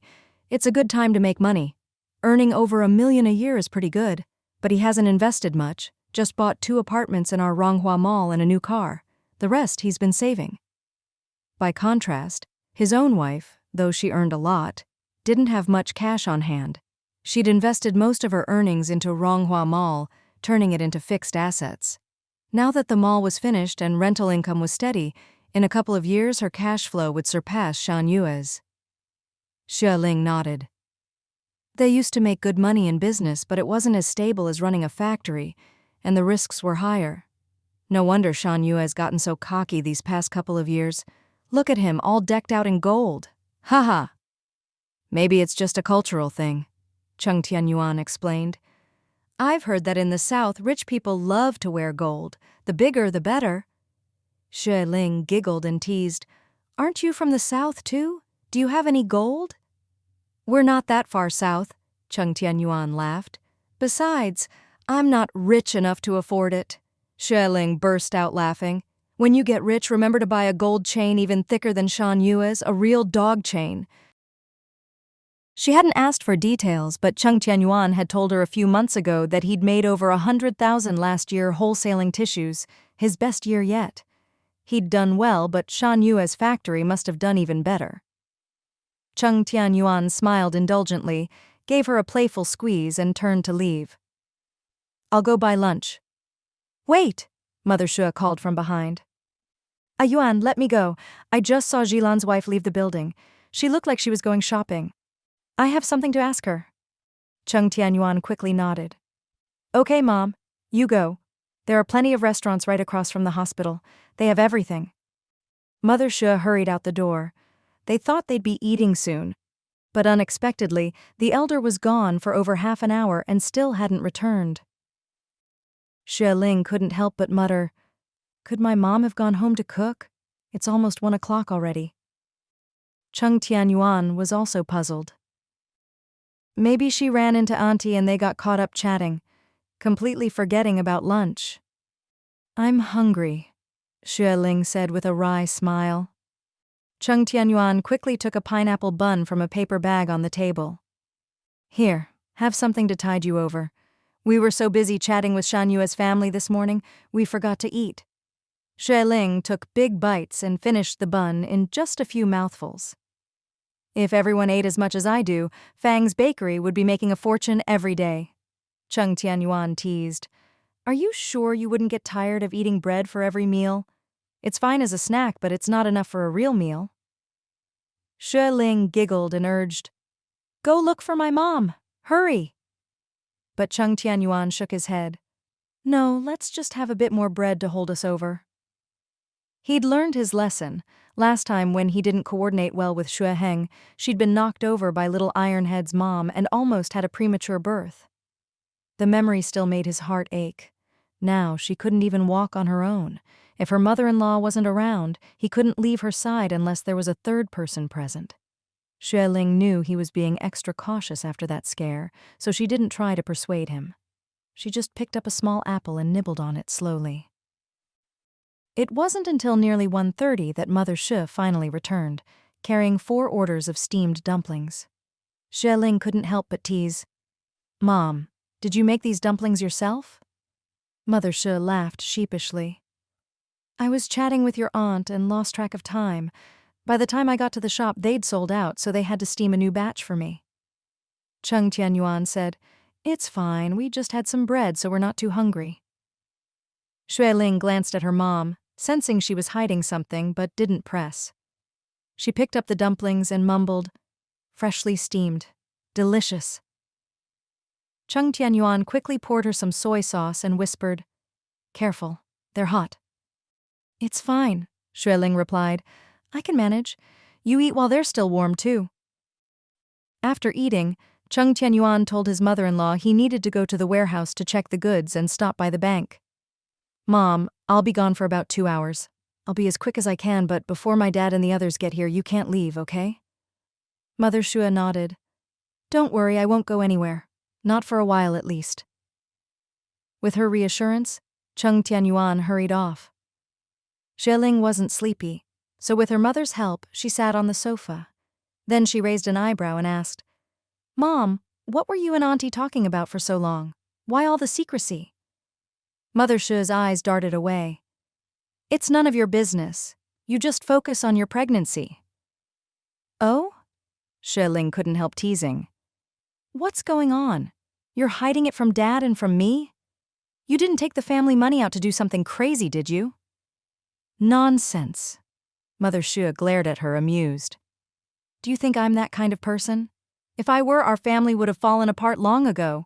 We wouldn't be living so well now. Xue Ling pressed on. So what is it? Women's secrets? Girl talk? None of that. Mother Xue took out a big orange and offered, Want some? I'll split it with you. Those dumplings were a bit greasy. Xue Ling shook her head. I'm still full. Maybe later. Mother Xue peeled the orange and ate absent-mindedly, her head down. The room was quiet. After a long while, Mother Xue finally couldn't hold it in and spoke softly. Lingling, are you close with Kai Yunyan? Pretty close, Xue Ling answered honestly. She and Boss Liao came to see me a few days ago, but there were too many people around, so we didn't get to talk much. She said she'd visit again when she had time. Mother Xue made a thoughtful, Oh, and said, I remember. She's quite pretty and has a nice presence. Yeah, Xue Ling explained.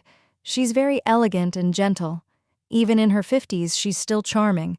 True beauty is all about temperament. It lasts. She paused, then raised an eyebrow. So, was she the one you and Auntie were talking about? Mother Shu's eyes shifted and she muttered, Who said we were talking about her? Xue Ling shook her head, amused. Mom, you know your face is basically shouting, I'm lying, right now. Mother Shu rolled her eyes, then finally admitted, Fine, we were talking about her. But it was your aunt who brought her up. I just listened.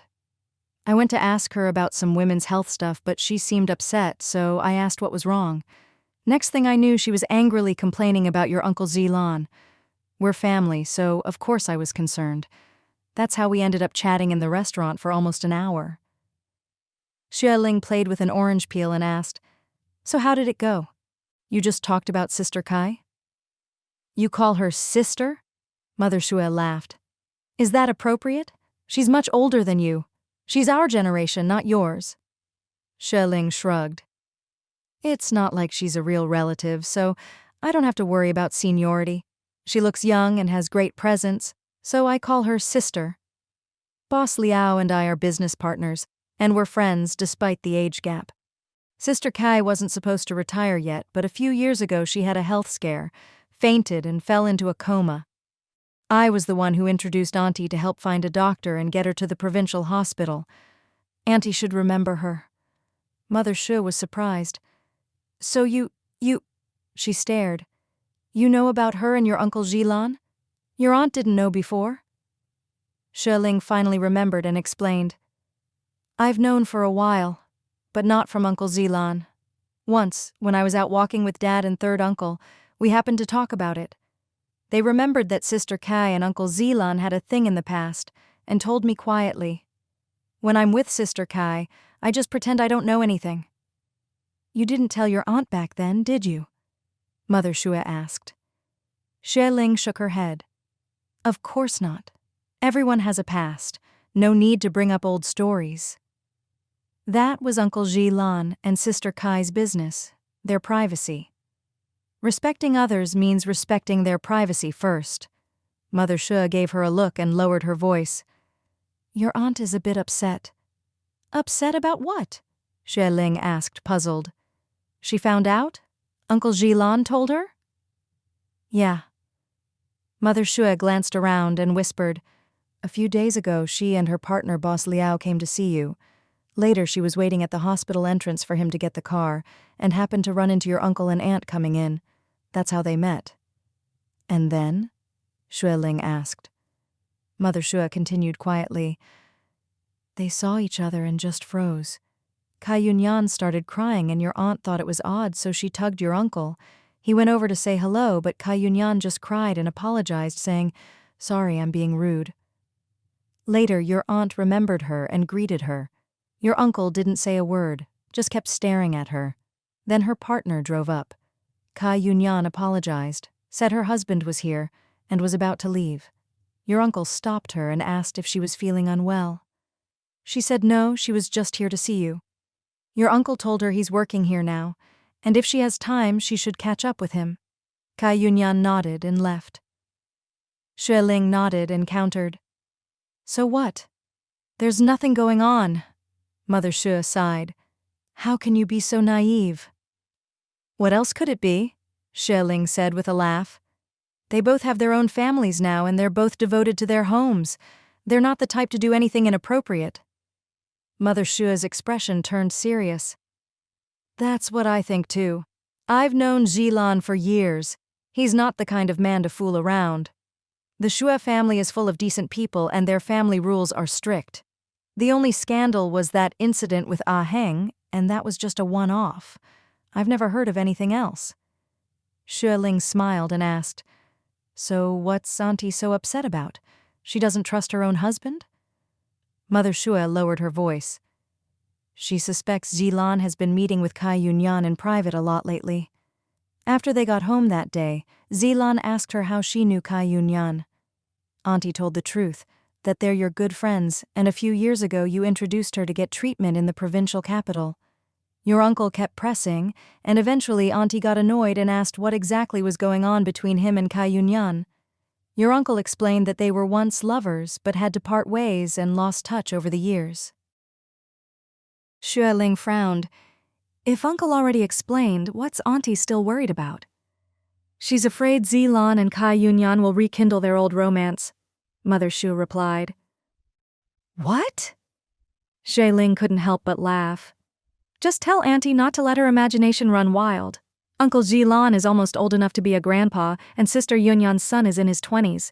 She's almost a grandma herself. I can guarantee they're not that kind of people. Guarantee my foot. Mother Xue shot her a look. They really have been meeting in private a lot. Your aunt is practically turning into a jealous wife. Xueling blinked in surprise, then grinned. Mom, you even know the term jealous wife? Mother Xue rolled her eyes. Earlier, your aunt even asked if you knew about this back then, and why you never told her. I swore up and down that you were too young and that all this happened 30 years ago. How could you possibly know? I only heard it from Dad and third uncle, Xueling said calmly. But it's all ancient history, nothing worth mentioning. In life, you meet so many people. Some play important roles and then disappear. Maybe you'll meet again, maybe you never will. Wise people let the past stay in the past, cherish the present, and look forward to the future.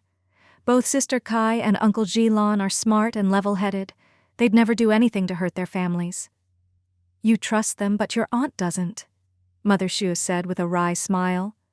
She's so suspicious now, she almost went to confront Kai Yunyan's family. And this morning, she had a huge fight with your uncle, broke dishes and everything. That's why they had to eat out for lunch. They couldn't even stay in the staff dorm. It's that bad? Xueling narrowed her eyes, guessing. At most, they're just catching up and checking in on each other. You should tell Auntie not to make a mountain out of a molehill and damage her marriage. Mother Xue nodded quickly. That's exactly what I told her. She and Zilan have been together for decades and have 2 sons. How could a long-lost old flame come between them so easily? Why is she so insecure? Xueling didn't say anything more. Well, say something, Mother Xue urged. What do you think we should do? Xueling asked. What's it got to do with me? I don't know anything. How can I help? As long as Uncle Zilan explains things and reassures Auntie, it'll be fine. What's so hard about that? Auntie's being silly. She's known her husband for over 30 years. Doesn't she trust him by now? And Sister Kai and Boss Liao have a great marriage too. They're a model couple. Mother Xue nodded. Then, if Zilan comes by later, I'll have a word with him? Right, Xueling said quietly. The fewer people who know about this, the better. It's about Uncle Zilan's reputation, so it's best not to involve too many people. You're his sister-in-law, so you can talk to him. I'm the younger generation. It's not my place to get involved in elders' private matters, right? Just mention the run-in with Auntie and then talk to him. Tell him to explain things to Auntie and comfort her. You can advise or even criticize him, but as a junior, I really shouldn't get involved. You're right, Mother Xue agreed after thinking it over. I'll handle it. You just pretend you don't know anything, like before. Xueling slowly peeled an orange and ate it. Mother Xue, still distracted, kept glancing outside. I wonder if Zilan will come by today. He had a big fight with his wife this morning. He must be in a bad mood. Maybe he won't show up. Xueling soothed her quietly. Don't worry. Some things can't be rushed, especially things like this. All right, Mother Xue nodded. I'll listen to you. A little while later, a nurse came to take Xueling's temperature and record the data. In the evening, we'll need to check the fetal heart rate. If there are any problems, report to the nurse's station right away. Mother Xue quickly agreed. After a while, little Ironhead came in with his mother. The boy was dressed in clean clothes, his face freshly washed, and with his lively, mischievous smile, he looked full of energy. His mother had her hair neatly combed. She was thin and pale, her clothes old but spotlessly clean and tidy. Her eyes were gentle, and her manner was calm and quiet. I heard from the nurse that your surname is Xue. Miss Shui, you and your husband are our saviors. Please, let us bow to you in thanks. No. Zhe Ling quickly waved her hands. Please don't kneel. I really don't like that sort of thing. Mother Shui smiled. There's no need for that, really. The woman introduced herself. Hello, big sister. Hello, Miss Shui. My name is Zhu Achun, and this is my son, Chen Tiezhu. People around here call him Little Ironhead. Mother Shui, with her sharp ear, immediately recognized the local accent. You're a local, aren't you? Your voice is lovely. Achun smiled slightly and explained, Yes, I'm a native of the capital. My family used to live near the old city god temple. Later I married out to the west side of the city, but my husband turned out to be unreliable. We lost our house and everything, so I moved back home. Now we live in a small alley near the city god temple. Mother Shui didn't pry, just smiled and said, Sister, you have to be strong. It doesn't matter if your husband let you down. You have a wonderful son now. He's a clever boy, and he'll take good care of you. Just hang in there a few more years, and when he's grown, you'll be able to enjoy life. Achun looked at her son with teary eyes, then lowered her gaze. Yes, he's my only hope now. I have to live for him. He needs me, so I have to take care of myself and make sure he always has someone to rely on. Zhe Ling nodded. That's exactly the right attitude. If you're not even afraid of death, what else is there to fear? If you have the courage to face death, you can face anything life throws at you. Little Ironhead giggled. Achun, however, was full of apologies and said softly, Miss Shui, I'm truly sorry. If you hadn't stopped me that day, if I'd acted on impulse, I'd probably already be separated from Ironhead forever. Thank you. I really am sorry. If anything had happened to you and your baby, I could never have forgiven myself. It's all in the past now, Zhe Ling said gently, patting her belly. Sister Achun, you seem well educated. Did you go to school? Achun blushed and replied quietly, I studied for over 10 years, but in the end I let it all go to waste. Little Ironhead quickly piped up, proud. I couldn't afford to go to school, but my mom taught me lots and lots of characters. Now, when I go out, I can read all the signs and writing on the street. Wow, so smart, Mother Shui praised, peeling an orange and handing it to the boy. No. Achun tried to stop her. That's for Auntie to eat. The little brother in her belly needs more fruit. Mother Shui laughed. There's plenty more. If the child likes it, let him eat. No need to be so formal. Little Ironhead took it and thanked her with a big smile. Achun handed over a small slip of paper and explained, Miss Shui, if it weren't for you and your husband's generosity, my son and I wouldn't have made it through this crisis. I'll never forget your kindness. I asked the nurse, and your husband paid 2,000 yuan for our medical bills. I've written an IOU, signed it, and put my thumbprint on it. Please take a look. It's a huge sum for us, but we'll do our best to pay it back as soon as we can. Mother Shui glanced at her daughter, then took the note. Achun bowed slightly and said, Miss Shui, could you please tell me your home address? I'll write it down, and every time we save up 200 yuan, I'll bring it to your door. I hope by the end of the year we can pay back at least 500. I'm sorry, it may take us a while to repay it all. Don't worry, just pay it back when you can, Zhe Ling said, then recited the address for her. Achun listened once and quickly memorized it. I know that place. It's right in the city center. That plaza is huge, and I've heard the shops there are full of all kinds of things. It's the most bustling shopping spot in the capital these days. Zhe Ling found herself liking Achun even more. Her speech was refined, her manner gentle and calm. It was just a pity that life's hardships had left her with gray hairs and deep lines on her forehead. Still, even in middle age, it was clear she'd once been a beautiful woman.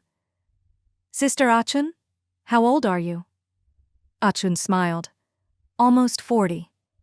Little Ironhead quickly added, I'm 13. 13? Mother Shui asked in surprise. You don't look that big. Little Ironhead mumbled, My mom says I'm a slow grower. In a couple of years I'll definitely shoot up. Mother Shua nodded. Kids who grow slowly end up taller. When Lingling was your age, she wasn't tall either, but at 15 or 16 she shot up and ended up taller than her classmates. Achin said softly, Miss Shui is clearly blessed. My ironhead can't compare. She nudged her son and said gently, Go play outside for a bit. I'll call you when I'm done talking. Don't interrupt us. The boy obediently ran out. Don't say that, Mother Shua smiled. As long as you raise him well, he'll have a bright future. Achun smiled back. Thank you for your kind words, madam. Sheling couldn't help but ask, You're a local? Do you have any family left near the city god temple? No, Achun sighed softly. My father was a teacher. After my mother died, it was just the two of us. He passed away a few years ago, leaving me that little old house and some books. Sheling asked, Since you're educated, it shouldn't be hard to find a job. Why not look for something stable? Achun lowered her eyes, choking up. No matter where I worked, that scoundrel would follow me, asking my boss for advances or causing a scene if he didn't get money. Business owners hate that kind of trouble. Eventually, I was too afraid to work outside, so I stayed home doing handwork, embroidery and making paper boxes, to earn a little for us. He's rarely home, but when he does come back, he takes anything valuable, and if I try to stop him, he hits me. I don't want Ironhead to know, so I just tell him his father is away and doesn't care about us. Mother Shua frowned. Was it a matchmaker who introduced you? How did you end up with someone like that? Tears welled up in Achin's eyes. I was forced to marry him. He was a playboy from the west side, living off his family's money, drinking and partying every day. My father was a teacher and sometimes painted fans to sell. One night I went to pick up a fan and he saw me, then started following me. He assaulted me. He told his family and they came to propose. My father was so angry he coughed up blood and drove the matchmaker away. But I was pregnant. Ironhead was conceived then. My father had no choice but to let me marry him. But he never worked, sold off everything valuable, even our house. His parents were so angry they disowned him and left the capital. With nowhere else to go, Ironhead and I moved back to my father's old house. Sheling and her mother exchanged a look, both feeling deeply sorry for her. Achin choked up. I was educated, but after high school I couldn't afford college, so I worked as an accountant at a factory nearby. I was a bit older and never found anyone I liked, so I stayed single. My father doted on me. He only had one daughter and couldn't bear to see me marry, so he never pushed me. I was picky for years, and in the end, I fell into the hands of the worst man. They say men fear the wrong career, women fear the wrong husband. My whole life was ruined by him. Mother Shua wiped her tears and asked, So what happened this time? Akun wiped her eyes and said softly, He came back a few months ago and I got pregnant. Life was hard, but I never thought of aborting the baby. It was a life, after all. If he wouldn't raise it, I would. But that bastard came home drunk, demanded money, and when I refused, he beat me until I miscarried. I felt like my whole life was darkness, completely hopeless. With the debt collectors after me, I felt like I was falling into a bottomless pit. Ironhead wasn't home, and I thought I couldn't drag him down any longer. That's why I tried to jump. Mother She was sobbing by now. She Ling's eyes were red too, and she sighed softly. This kind of life can feel endless, but you have to find a way out. Not just for yourself, but for Ironhead's future. Achun sniffled and nodded. After coming so close to death, I see things differently now. Miss She, you're right. If I'm not even afraid of death, what else is there to fear? They chatted a while longer, and then little Ironhead came back. Akun stood up and with her son bowed to Xue Ling and her mother. Miss Xue, words can't express my gratitude. I've memorized your address, and as soon as we save up, we'll start paying you back. Goodbye. When Cheng Tianyuan hurried back, it was already evening. Seeing Xue Ling safe and sound, sitting in her wheelchair, he let out a quiet sigh of relief. Xue Ling understood he was still shaken by what had happened before, but didn't call him out on it. She smiled and asked, All done? Did you bring food? I'm starving. Cheng Tianyuan chuckled. Just wait a bit. I'll go out and get something right now. With that, he rushed out again. Mother Shi was puzzled. Why didn't he buy food before coming in? It was on the way. Shi Ling stifled a laugh and explained, he was in such a hurry to get back he forgot. A little while later, Cheng Tianyuan returned with dinner. Halfway through the meal, Xue's father arrived, carrying a net bag full of fruit. Mother Xue asked, Old Xue, have you eaten? I have, he replied. Ate at the factory. Dinner was a bit earlier than usual today. We finished shipping out the goods, so work stopped around 4 and the canteen opened early. Mother Xue asked, all the orders finished? When did you wrap up? Didn't I just say? 4 in the afternoon, he replied. The last order was done. I had Secretary Chen notify everyone. Production is paused for 2 months. If we get any winter orders, we'll call everyone back in. Mother Xue nodded, not saying more. Cheng Tianyuan asked, Dad, what about Ah Heng's side? They don't have to stop work yet, right? Not yet, his father replied. Maybe another month at most. This time of year is always slow, so we have to pause. Without the peak periods at the start and middle of the year, the window for making money is too short. Cheng Tianyuan reassured him, it's fine. Just treat it as a break for a year or 2. You can't always be running at full speed. It's too exhausting. Exactly, his father laughed. That's how I comfort myself too. Lately it's not just physical exhaustion but mental fatigue. Might as well take the chance to rest. I'll have more time to help you with the kids. Mother Xue still seemed a bit unwilling, muttering, Old Xue, should we lower our prices like others do? No. Xue Ling shot her mother a look. We'd rather stop production than damage the factory's reputation. Our profits are already slim, mainly because of material and fabric costs. You get what you pay for, that's always true. If we cut prices, we'd either be working for nothing or using cheap, low-quality fabric. Neither is acceptable. The workers would be working for free and we'd be losing money. How long could that last? It's just fooling ourselves.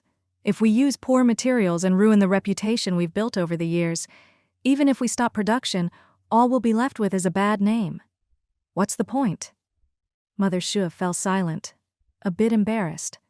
Father Xue smiled and said quietly, That's exactly what I think. We have to understand this principle. Sometimes letting go is the best way to move forward. We're getting old, it's time to step back. If we push too hard and collapse, people will just laugh at us. Cheng Tianyuan agreed with his wife's analysis and sighed. Don't worry. When you think you've hit a dead end, a new path always appears. That's life. There's always another chance. Father Xue laughed. You young people have the right attitude.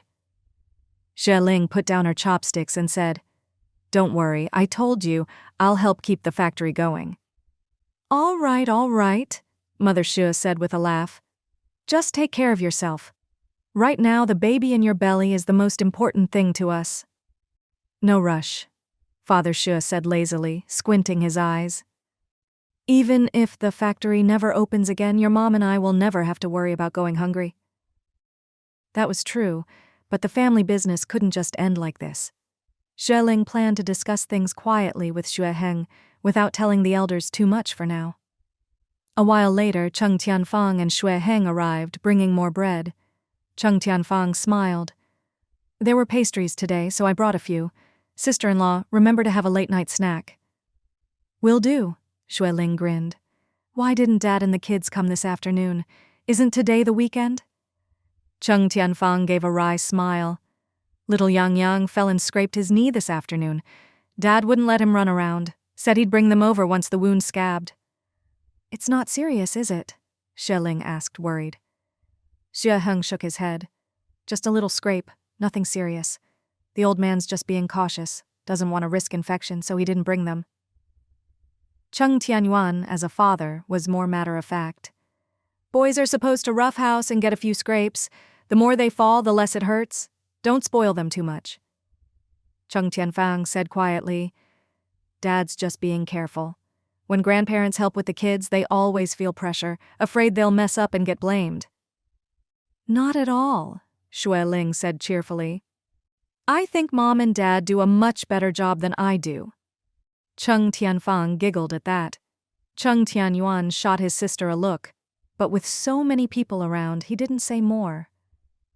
Xue Heng, sitting nearby, shrank back a little. His wife's loose tongue had once again drawn his brother-in-law's ire. Mother Xue wiped her hands and came over. So, Heng, why didn't your dad come today? Was he on duty?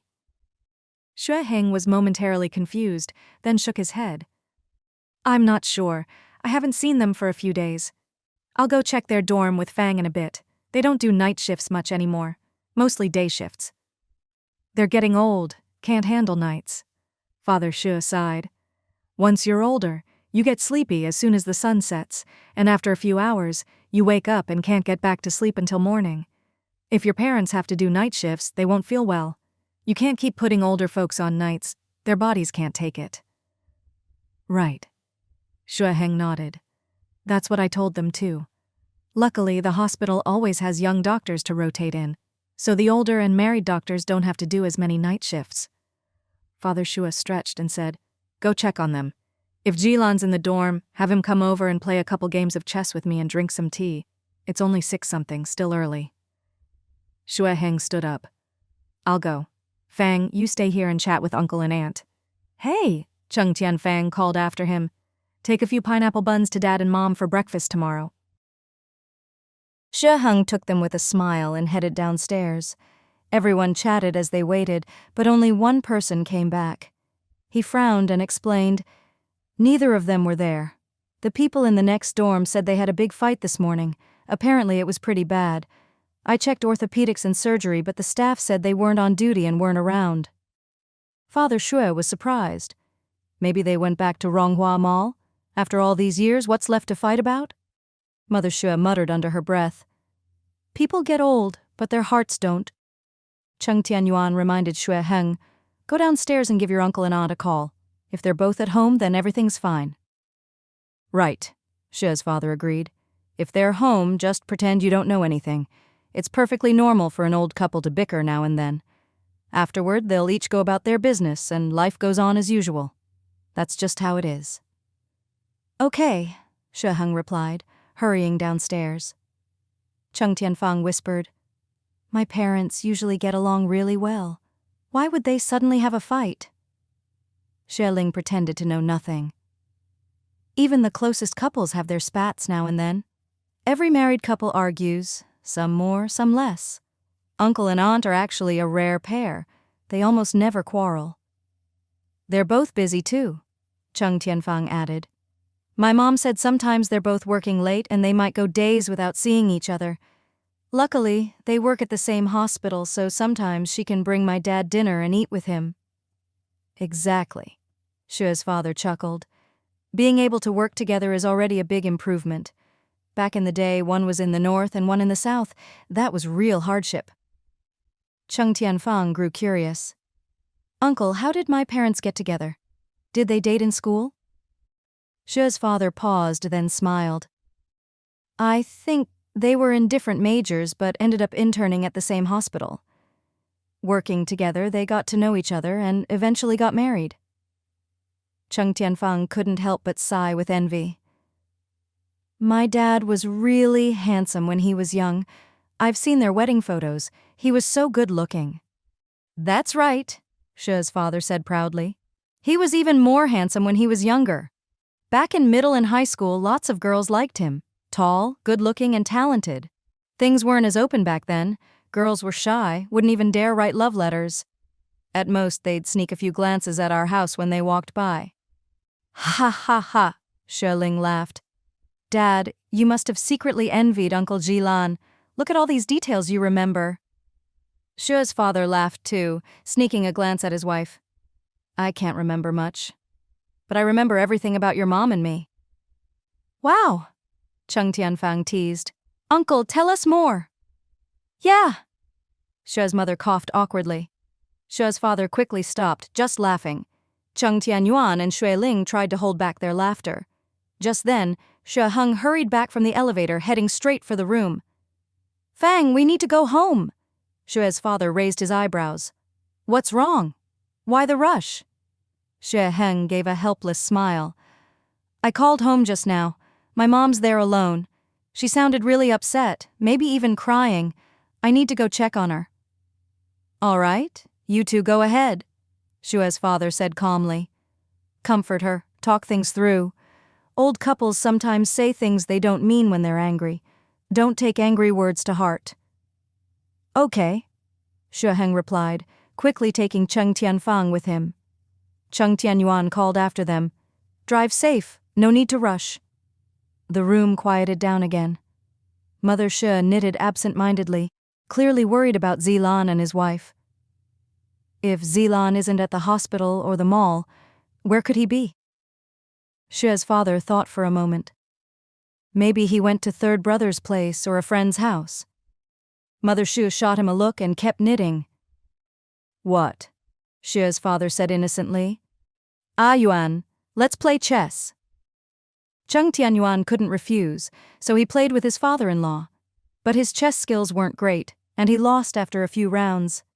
Xue Ling, not wanting him to lose too badly, secretly gave him hints. After a few games, Xue's father was satisfied. Mother Xue urged, It's almost 8:30, don't stay too late, time to go home. Okay, Xue's father said obediently, taking out his car keys. Cheng Tianyuan was still worried.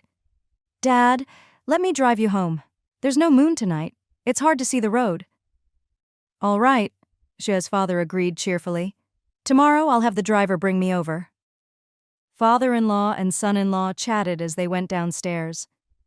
Once everyone else had left, Mother Xue quickly pulled her daughter aside to gossip. Do you think Zilan went to see that woman again? Xue Ling. She sighed helplessly and whispered, No way. Uncle Zilan isn't that kind of person. At most, he sees Sister Kai as a close friend. He'd never do anything to betray his family. Mother Xue rolled her eyes and muttered, A close friend. That's just another word for lover, you know? That's a man's favorite excuse. How can you believe it? Oh, Xue Ling teased her mom.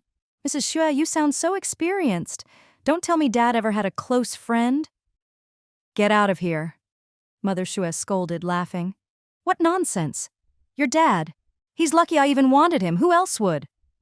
Xue Ling narrowed her eyes and whispered, I bet Uncle Zilan has been in touch with Sister Kai, but it's probably just catching up, nothing more. Let's not overthink it. This isn't something to joke about.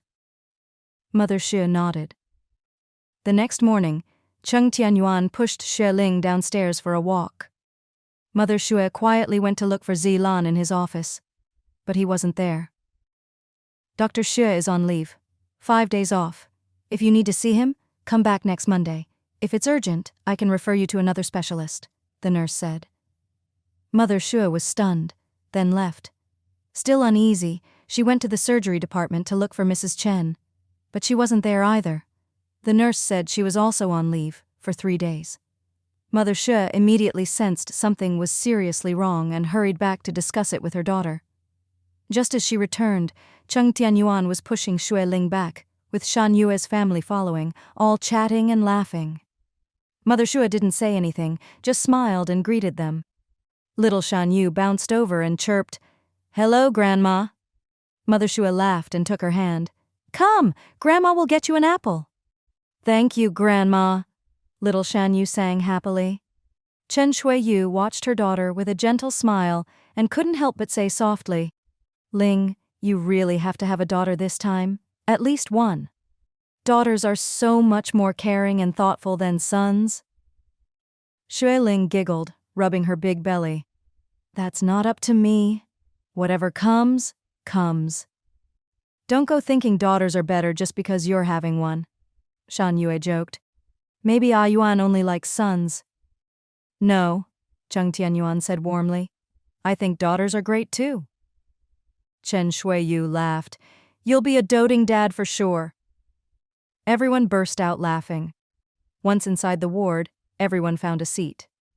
Shan Yue seemed to remember something and said quietly, This morning we went downstairs to your place for breakfast. Xue Heng looked really off, only ate a few bites and left. Your sister didn't talk to him, looked angry. Did they have a fight? Cheng Tianyuan and Xue Ling exchanged a glance and answered in unison, No idea. Chen Shuiyu shot her husband a look and said quietly, "You're almost 50, yet you still act like a kid, always blurting things out. What couple doesn't argue, huh? Haven't I fought with you enough?" Shan Yue looked embarrassed, quickly ducking his head and not daring to say a word. Cheng Tianyuan chuckled. "It's fine. Brother Shan Yue is just concerned about them. The young couple is probably just sulking. When they come by later, I'll talk to them." Xue Ling smiled too. "For all we know, by this evening they'll have already made up." With that, the topic passed and everyone started chatting about other things.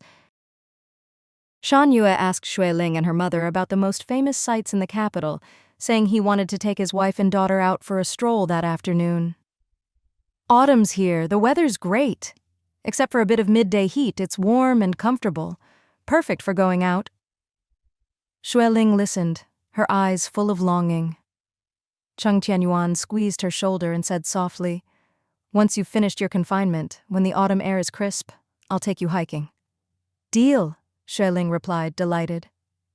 That afternoon, Xue's father arrived and pulled his son-in-law off to play chess. Around 4, Cheng Muhai came in with his 2 grandsons, with Liu Ying following behind, both hands full of things. The ward became lively again.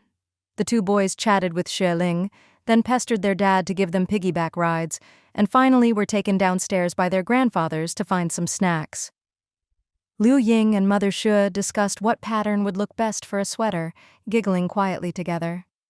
Xue Ling couldn't help but ask, "Mom, did Ah Heng and Ah Feng say anything this morning?" "No," Liu Ying replied, a bit surprised. "Ah Heng came home late last night and wouldn't say where he'd been. Ah Feng got mad and scolded him. They're always like that. I don't bother interfering. Young couples are like that. But they make up quickly." Xue Ling nodded thoughtfully and forced a smile. "Yeah, no need to worry." Cheng Tianyuan was tidying up the ward and said to his mother, "I've installed a phone at the warehouse. Uncle Cheng is settling in well. He's put on some weight and looks much healthier." Liu Ying smiled.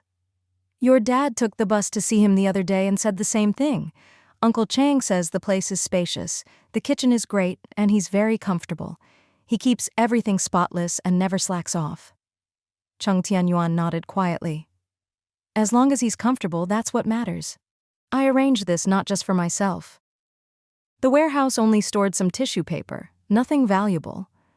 Having someone there was enough. It wasn't hard work. Many middle-aged and elderly people like this kind of easy job. Nothing much to do, steady pay. In the capital, it's never hard to find an older person to watch a warehouse.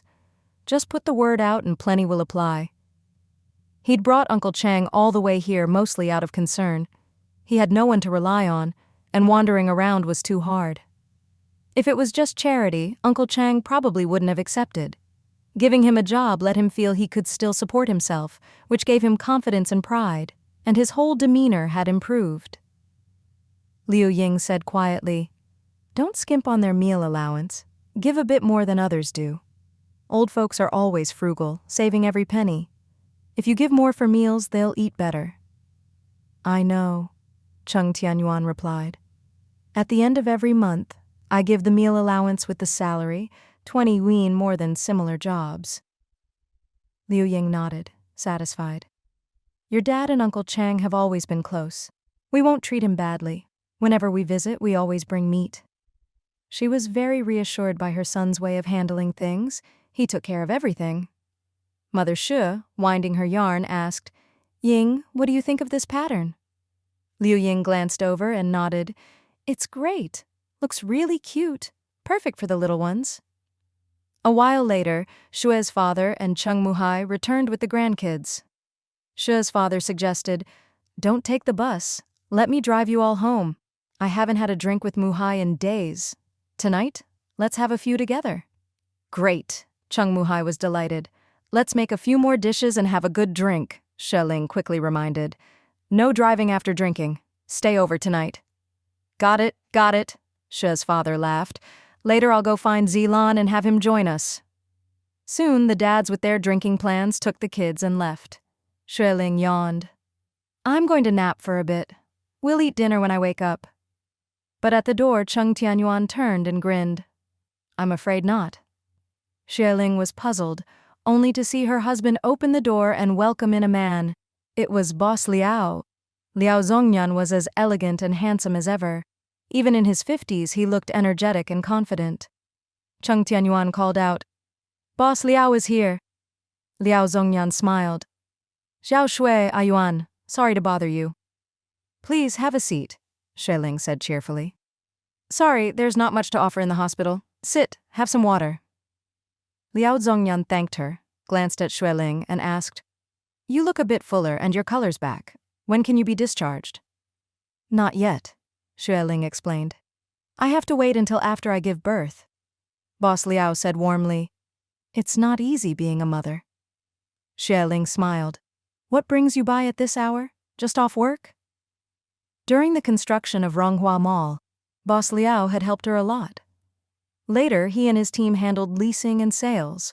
Ronghua Mall had a property management center, and she'd hired Boss Liao as director, overseeing 5 or 6 staff who handled utilities, rent collection, and so on. Though he was now Director Liao, everyone still called him Boss Liao out of habit, even Cheng Tianyuan. The property center was staffed 24/7, but the director only worked days, earning a few hundred yuan a month. Liao Zhongyan's eyes glinted as he smiled. "There are a few things I wanted to discuss with you." "Go ahead," Xieling said. Liao Zhongyan took a lease contract from his pocket and explained, "Store number 24 on the food street in the back has been behind on rent for over 2 months, but they still want to renew for another half year. I told them to pay up or there'd be no renewal, but they haven't cooperated. According to our contract, if rent is overdue by more than 3 months, we can bring in the business authorities to mediate. This is the first time we've had this issue since the mall opened, so I wanted your advice." Xieling glanced at the contract. If someone can't keep their word, they can't stay. If they don't pay up by the 3-month mark, follow the contract and go through the proper channels. No need to go easy on them. She was running a business, not a charity. Rent could be delayed a month or 2 if they made it up, but if they refused to cooperate, she had no choice but to take legal action. Liao Zhongyan nodded and put the contract away. "Also, we're a bit short on cleaning staff at the property center. Sometimes we can't keep up with the outside plaza, so I'd like to hire 1 more cleaner, with the same pay as the others." "Of course," Xieling agreed readily, reminding him, "And make sure the public restrooms in the mall are kept especially clean. Try to have them cleaned twice a day. There's a lot of foot traffic, so hygiene is really important. Also, disinfect every other day with hospital-grade disinfectant and rinse thoroughly." "Understood," Liao Zhongyan said with a small laugh. "We've always been strict about that. If you listen to people outside, the best thing they say about our mall is the cleanliness. Some even say the best public restrooms in the whole city are in our mall." Xieling couldn't help but laugh. "That's great! Even if people don't shop here, just saying that is free advertising for us." Liao Zhongyan nodded. "Exactly. We can't let up on hygiene or we'll leave a bad impression. I walk around whenever I have time, and if I see any shop or tenant not keeping things clean, I warn them right away." "Yes, I'll have to trouble you to keep a close eye on that," Xieling said apologetically. "I've been slacking off at home for most of the past half year. If it weren't for you running the property center, the mall wouldn't be so well organized." Liao Zhongyan smiled. "No need to be so polite, boss. I get a good salary, so I should do a good job." He then took out a payroll sheet for Xieling. "These are the pay slips for the property center staff. Bonuses are given out at the end of the year. Please take a look." Xieling glanced over it and found everything reasonable. The electricians have to take turns on night shifts so they can get a bit more overtime pay each month. Liao Zhongyan thought for a moment and explained, "Actually, their hours are about the same as everyone else. Just sometimes they have to work at night. But most nights, they're just on call at the property center, usually sleeping, not really working. So the overtime shouldn't be too high, about 20 yuan extra." "That's fine," Xieling said quietly. "Some people need to balance family, so you can adjust the shifts as needed." Liao Zhongyan smiled warmly. "It's a blessing for the staff to have such an understanding boss." "We all have to look out for each other," Xieling replied. "Now that we're only renting out the remaining apartments in the mall, not selling them, it's added a lot of work for you. All these follow-up issues rely on the property center. It's nothing. Rent collection at the start of the month is a bit hectic, but otherwise it's not too busy. Liao Zhongyan squinted and sighed softly. Sometimes I feel too idle. So idle I might get sick. And then my mind starts wandering. Xueling was a little surprised, sensing there was more to his words. She glanced around and saw that Cheng Tianyuan was washing up in the back. Her mother had slipped out, and it was just the two of them talking. "What's wrong?" Xueling asked with a smile. "Isn't it good to have some free time? Once these two babies are born, you can help me take care of them." Liao Zhongyan chuckled, glancing at her belly. "My eldest son is already in his 20s. If he'd married earlier, I might already be a grandpa. I'll help you first, so I'll have experience for my own grandkids." Xueling gave him a thoughtful look, sensing he had something on his mind but didn't know how to say it. They'd worked together for years and knew each other well. She pursed her lips and said quietly, "Old Liao, we're so familiar. Just say whatever's on your mind. I'm listening." Liao Zhongyan looked into her eyes, hesitated, then finally gave a bitter smile. "My wife, she's missing." "What?" Xueling was caught off guard. "What? What do you mean?" Liao Zhongyan lowered his gaze and said quietly, "Your cousin Uncle Xue Jilan came to see her. She told me she had to go out, and then she never came back. She didn't come home last night, and she's been gone all day today." Xueling was momentarily speechless, then quickly said, "It's probably just something came up. My uncle and sister Kai are both good people. I'm sure you're misunderstanding." She trusted her instincts. Both were calm, wise people. There was no way they'd let old feelings ruin their happy families now. No, she was sure they wouldn't. Liao Zhongyan gave a wry smile. "I hope I'm just overthinking. I asked at the hospital. Xue Jilan took leave and didn't come in. I know he lives at Ronghua Mall, so I went to ring the bell this afternoon, but no one answered." Xueling was startled, then said, "Don't worry, maybe they're already back. You should wait at home for a call. Maybe Sister Kai will call you." "There's always someone at home," Liao Zhongyan explained. "My eldest son is off work these 2 days, so if anyone calls, he'll know. I just hope nothing's happened and she comes home tonight." Xueling saw the worry and loneliness in his eyes and quickly said, "You should go home. I'll ask my cousin and my aunt and help look for my uncle. If I hear anything, I'll let you know right away." "Thank you." Liao Zhongyan frowned, his voice low. I really do trust her. It's just, she seems rational on the surface, but deep down she's very emotional. She's told me about her past with your uncle. They had a passionate love in their youth and a lot of regrets. But the past is the past. She's moved on with me. But yesterday she left with Xue Jilan in such a hurry. I can't help but feel uneasy."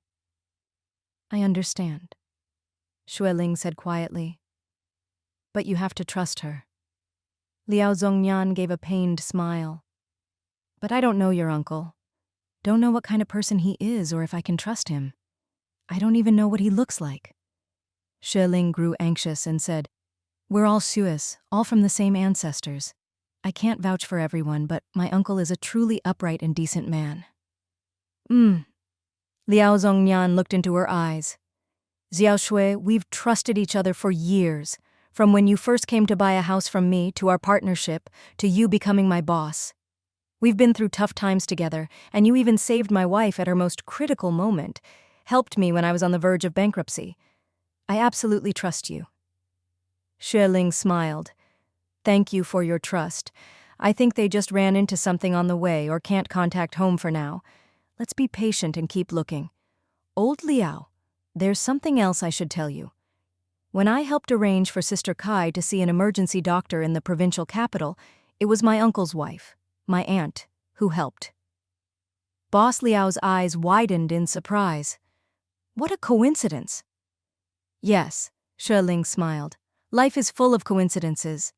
But my aunt didn't know about my uncle and Sister Kai's past." Boss Liao caught the key point.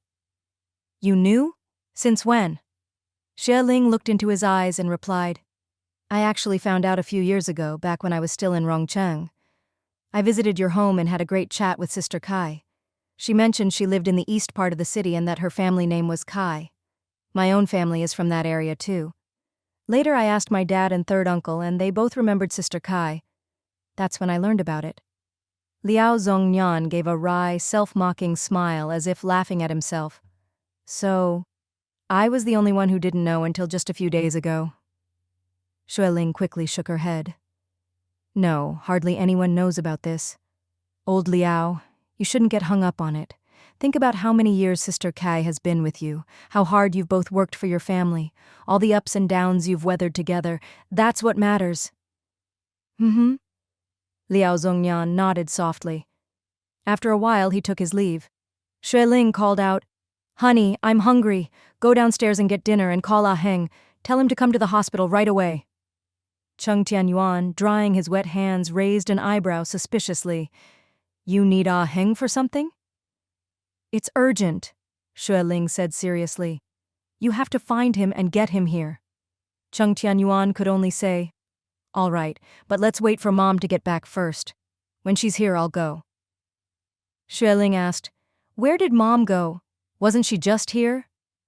Probably out for a walk, Cheng Tianyuan guessed. She should be back soon. Xueling said, I'm fine on my own, you can go. But Cheng Tianyuan insisted, It won't be long. After a while, Mother Xue finally returned. Xueling asked with a wry smile, Mom, where did you go? Mother Xue replied, I went downstairs to call your aunt, but no one answered. Xueling frowned. She's not at the hospital, not at home. Then where is she? How should I know? Mother Xue said helplessly. Cheng Tianyuan hurried downstairs and first called Xue Heng's office. The secretary said he'd already left for the day, so he called home, and his own father answered. Ah Heng? He's not home yet. Probably went to pick up Ah Fang. They'll be back later. We're waiting for them to have dinner. Cheng Tianyuan said, Lingling's looking for him, says it's urgent. Have them come to the hospital after they eat. Then he hung up and went out to buy some fried noodles for dinner. Xueling seemed preoccupied, eating slowly and less than usual. He coaxed her to eat a few more bites, and she obliged. After dinner, Xueling urged, Mom, call my aunt's house again. See if she or Uncle Zilan are back. Mother Xue shook her head. No one's answering. Maybe they both went out. Xueling realized she couldn't hide it anymore and said quietly, Yesterday morning, Uncle Zilan went to see Sister Kai, said he had something to do, but Sister Kai didn't come home last night, and she's been gone all day today. No calls, nothing. What? Mother Xue was stunned. Cheng Tianyuan, confused, asked, Uncle Zilan? With who? Xueling sighed and explained what her mother had heard from her aunt. My guess is, after Uncle Zilan and Auntie had a big fight yesterday morning, he was really upset and went to talk to Sister Kai. Maybe they went out together. Or maybe something happened. Mother Xue grumbled, They're not kids. What could happen? And if something did, wouldn't we have heard by now? It's been 2 days and 2 nights. They could have called by now. Mom, Xueling said anxiously, what if something really did happen? Don't jump to conclusions. If everyone thinks like you, it could get out of hand. Mother Xue shrank back, not daring to say more. Cheng Tianyuan was surprised that 2 seemingly unrelated people could be old flames, and even more surprised that it was his wife's connections that brought them back together. My wife's right. Let's not jump to conclusions. Maybe something really did happen after they went out. Half an hour later, Xue Heng arrived, but Cheng Tianfang didn't come. One of her colleagues had a family emergency, so she's covering their shift tonight. Xue Heng strode in, looking anxious. What's up? Why did you need to see me? I've got things to do. You're going to look for your dad, aren't you? Xueling asked. Xue Heng's eyes flickered, his expression odd. You know? Xueling stared at him and sighed. I know everything. Maybe I know even more than you. Really? Xue Heng frowned. My mom came by, didn't she? When I got home after work, she wasn't there. Last night she was crying, saying Dad didn't want her anymore, cursing him nonstop. Then she told me to go find him. I went to the hospital dorms, but he wasn't there. She even said Dad ran off with an old flame, but I didn't believe it. I got home really late and Ah Fang was mad at me for it. Honestly, I don't know what's going on either. Xue Ling waved her hand, anxious. You need to go look for Uncle Ji Lan. Auntie probably went out to look for him too.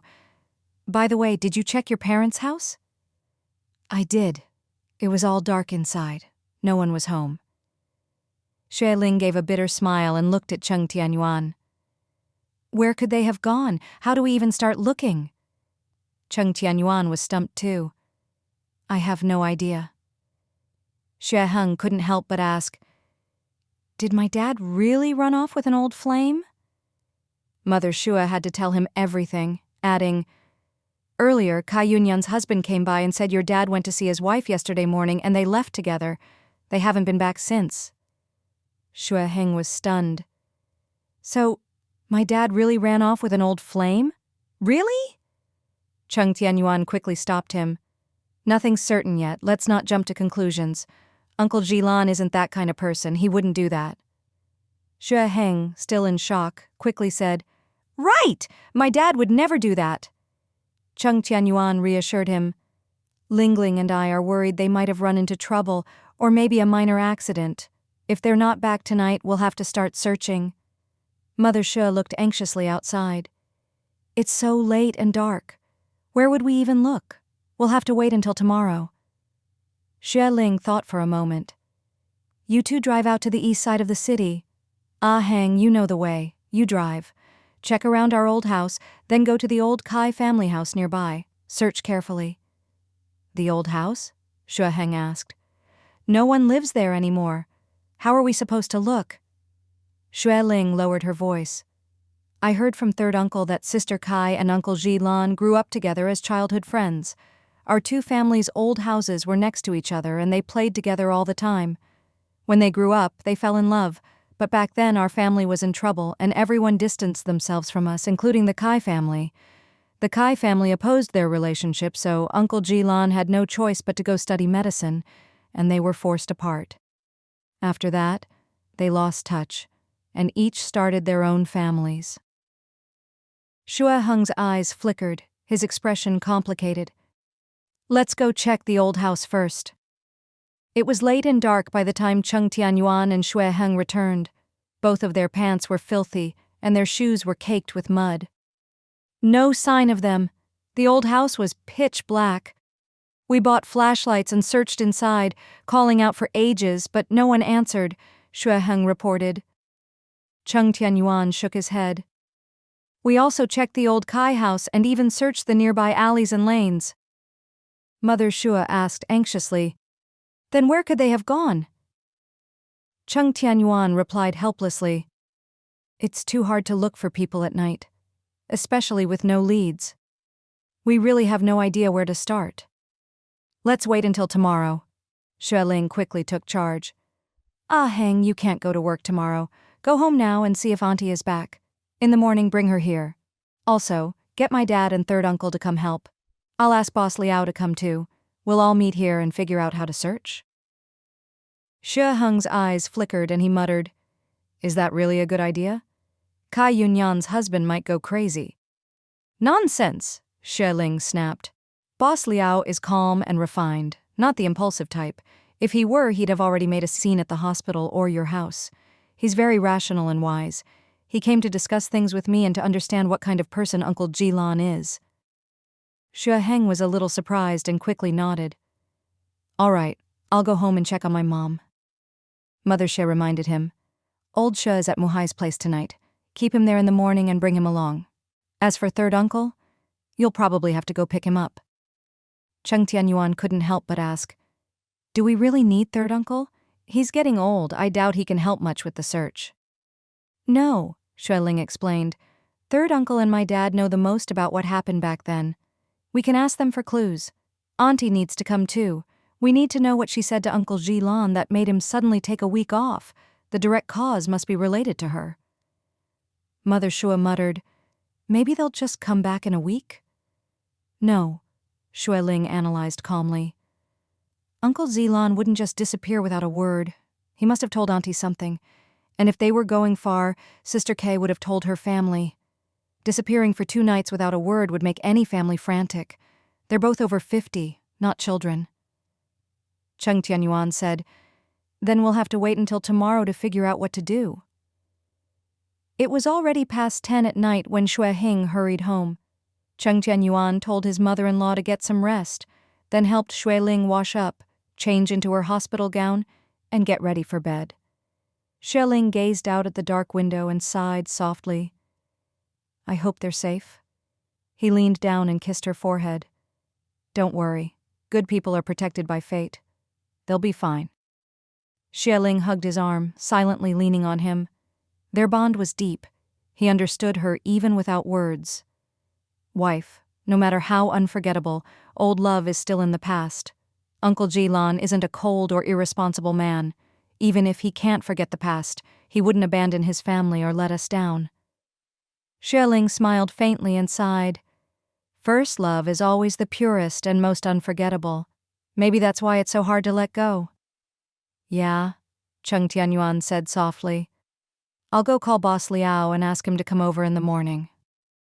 "Go ahead," Xue Ling said, closing her eyes. "I need to rest too, so I'll have energy tomorrow." Cheng Tianyuan kissed her hair, tucked her in, and quietly left the room. When he called, someone picked up right away. It was Liao Zhongnian. He sounded a little disappointed to hear it was Tianyuan, but quickly asked if there was any news. Cheng Tianyuan explained that there were still no leads, and that everyone was worried the two might have run into trouble while out, so they wanted to join forces to search. Liao Zhongnian agreed, saying he'd come first thing in the morning. After a pause, he added quietly, "I haven't told her family, and I don't want the kids to know either. I hope everyone can keep this quiet." It wasn't a glorious thing. Even if nothing improper had happened, rumors would be damaging. The fewer people who knew, the better. Cheng Tianyuan understood and quickly agreed before hanging up. Early the next morning, Liao Zhongnian arrived. Xue Ling and Cheng Tianyuan saw the red veins in his eyes and knew he hadn't slept all night. They quickly offered him some tea. Liao Zhongnian thanked them and took a sip. Mother Xue asked politely, "Have you had breakfast?" "Not yet," Liao Zhongnian said with a wan smile. "I don't have much appetite." Mother Xue didn't press. "I'll go buy breakfast and get you something too. You should eat a little. Food is fuel. You can't go without it." Liao Zhongnian thanked her again. Mother Xue hadn't interacted with him much before and had worried he might be a fat, vulgar businessman. Seeing that he was actually refined and dignified, she felt reassured. Chen was a bit plump and plain, while Zilan was always tall, thin, elegant, and striking. She'd worried that seeing her old flame still so handsome might make Kai Yunyan's heart waver. But now, seeing that Liao Zhongnian could match Zilan in presence, she relaxed. Xue Ling, who knew everyone well, didn't have her mother's worries. She quickly asked Liao Zhongnian if Sister Kai had said anything about where she was going. Liao Zhongnian thought carefully. When Xue Jilan came to see her the day before yesterday, he seemed rushed and upset. Yunyan talked with him for a bit, then grabbed her coat and bag and left with him. That's all she said. Xue Ling pressed. "And before that? Anything about my uncle?" Liao Zhongnian hesitated, then said quietly, "She just mentioned that he was her childhood friend, the one she'd wanted to marry, but fate separated them. By the time she met me, she was already older. She said besides studying, she'd been waiting for him. 30 years passed, and when they met again, their hair was already gray. She said that no matter how much it hurt back then, seeing him again now, it was all in the past. Time heals everything." "If she said that, then she's let go," Xue Ling said softly. Liao Zhongnian's face darkened, his tone heavy. "Xue Jilan shouldn't have kept bothering her, coming to see her several times, and now taking her away for 3 days and 2 nights. If it weren't for Yunyan's sake and your relationship with him, I'd have lost my temper long ago." Xue Ling's eyes flickered and she asked nervously, "My uncle's visited Sister Kai several times?" "Yes," Liao Zhongnian said firmly. At least 2 or 3 times that I know of. He even knows our address. Just then, footsteps sounded outside. The door opened and Xue's father and third uncle entered, both looking grave. Behind them came Xue Heng and Aunt Chen, her eyes red and hair disheveled, looking utterly distraught. Maybe it was the pain and grief, but Chen looked utterly haggard, as if she'd aged more than 10 years overnight. Third uncle didn't know Liao Zhongnian, and Xue's father had only heard of him, so Xueling quickly introduced them. As soon as Chen heard that Liao Zhongnian was Kai Yunyan's husband, her eyes widened and she shouted emotionally, "And you call yourself a man? Why can't you keep your wife in line?" Xue Heng quickly pulled her back and whispered, "Mom, what are you doing?" Chen burst into tears. "Your father's gone. He doesn't want me anymore. He really ran off with that woman. What am I supposed to do now? What else can I do?" Liao Zhongnian's face stiffened, his voice cold. "Ma'am, please watch your words. My wife would never do such a thing, and our marriage is not for others to judge. Please show some respect." Third uncle, seeing the tension before he'd even spoken, hurried to mediate. "Let's all calm down. It's very likely Zilan and Zhao Kai ran into something and just can't contact us for now. Until we hear it from them directly, we shouldn't jump to conclusions and hurt those we should trust, or make ourselves a laughingstock." That last line was clearly for Chen. She quieted down, sobbing softly, and leaned against Xue Heng. Xue Heng, a bit embarrassed, comforted his mother and helped her sit. Mother Xue quickly came over, sat on the other side and handed her tissues. "Don't overthink it. Things might not be what you imagine." Cheng Tianyuan hurried to pour water. Once Xue's father and third uncle sat down, they got straight to the point. Third uncle looked at Liao Zhongnian and explained, "Back then, both our families were prominent in the east of the city. We lived in front, the Kai family behind. The Kai family wasn't as big or influential as ours, but they were still a major household and we were close. I watched Jilan grow up, and Zhao Kai was about his age. They were childhood playmates." Xue's father added quietly, "Jilan was always good-looking and lots of girls liked him, but he was closest to Zhao Kai. They went to school together, did homework together. Then our family ran into trouble, and we all had to scatter. Couldn't stay at the old house. Jilan didn't want to leave. He said he wanted to be with Zhao Kai. Begged us to at least arrange an engagement before we left." Xueling interjected softly, "But you didn't, right?" "No." Third uncle sighed, his white brows furrowing. "Our family was in crisis, the world outside was chaotic, and my older brothers were being arrested and beaten. All the men in the family had to find a way out or it'd be too late. Zhao Kai cried, but her parents and elders didn't dare agree, and even hurried to distance themselves from us. You can't blame them for that, but Zilan was heartbroken and left in anger." Xue's father nodded, sighing. "No one dared associate with us then. The Kai family saw us fall and were afraid an engagement would drag them down, so of course they refused. We couldn't make the decision for Zilan, and the Kai family wouldn't let them be together. I heard they even locked Zhao Kai up." Third uncle continued. "Later, Zilan studied medicine and was sent south, so he must have lost touch with Zhao Kai. Back then, travel was slow and communication unreliable. Even letters often didn't arrive. During his internship, Zilan met his wife, and soon after they married and started a family. Living far apart, we only saw each other at the old house during New Year's. If we barely saw Zilan, the Kai family, who had moved away, saw him even less, so he definitely didn't reconnect with Zhao Kai until recently." Chen blurted out, "At the end of last month, when Lingling was hospitalized, that Kai woman came to see her and ran into him at the hospital entrance. Ever since then, he's been out of it, like his soul was gone." Xue Heng pressed her shoulder, whispering, "Mom, don't talk about Dad like that." Chen huffed, "It's true." Liao Zhongnian frowned deeply and said quietly, "Yunyan didn't tell me all that, just that he was her childhood friend, someone she once loved, but fate kept them apart. When she met me, she was already older. She said besides studying, she'd been waiting for him. 30 years passed, and when they met again, their hair was gray.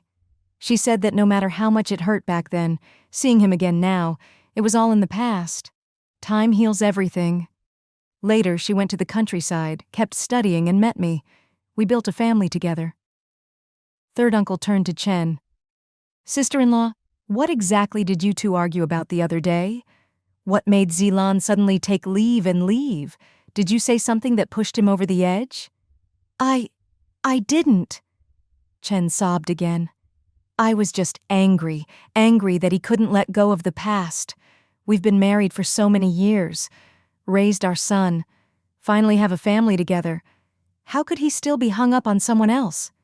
It's too much. I yelled at him and smashed his things. Sheling rubbed her nose and asked, Auntie, did you say anything that might have hurt Uncle Zilan's pride? How did I hurt him? Chen cried, raising her voice. He's the one who's changed. He's the one hurting me. After all these years, after everything I've done for him, how could he just erase it all for some old flame? She never went through hardship with him. Why should he still care about her? Cheng Tianyuan quickly explained, Auntie, don't misunderstand. Lingling just means that in a heated argument you might have said something that really stung. Sometimes, when words go too far, the other person acts on impulse. Chen sighed, frustrated. How could I remember? I haven't slept well for days. My head hurts so much. Sheling signaled to Shueheng. He got the hint and said quietly, Mom, we need to find Dad, but we have no leads. Try to remember what you two said. How did the fight start? Maybe it'll give us a clue. Otherwise, how are we supposed to find him in such a big city? Chen started crying again, choking out, He just kept thinking about that woman. He even found some old photo of the two of them together. He kept talking about regrets, about promises, about how he owed her, and said he wanted to take a few days off to fulfill an old promise, to make a dream come true for both of them. I was furious. How could he still be tangled up with her? He's over 50. Doesn't he feel ashamed? Wait. Sheling suddenly caught on.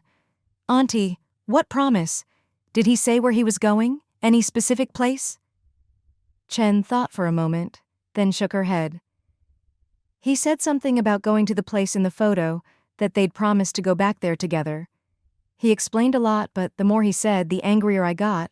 I almost tore up that old photo. Third uncle squinted. What's in the photo? Did you see clearly? Where is it? Any background? Chen said quietly. I didn't see clearly, just the two of them together, both very young. Besides them, everything else was blurry.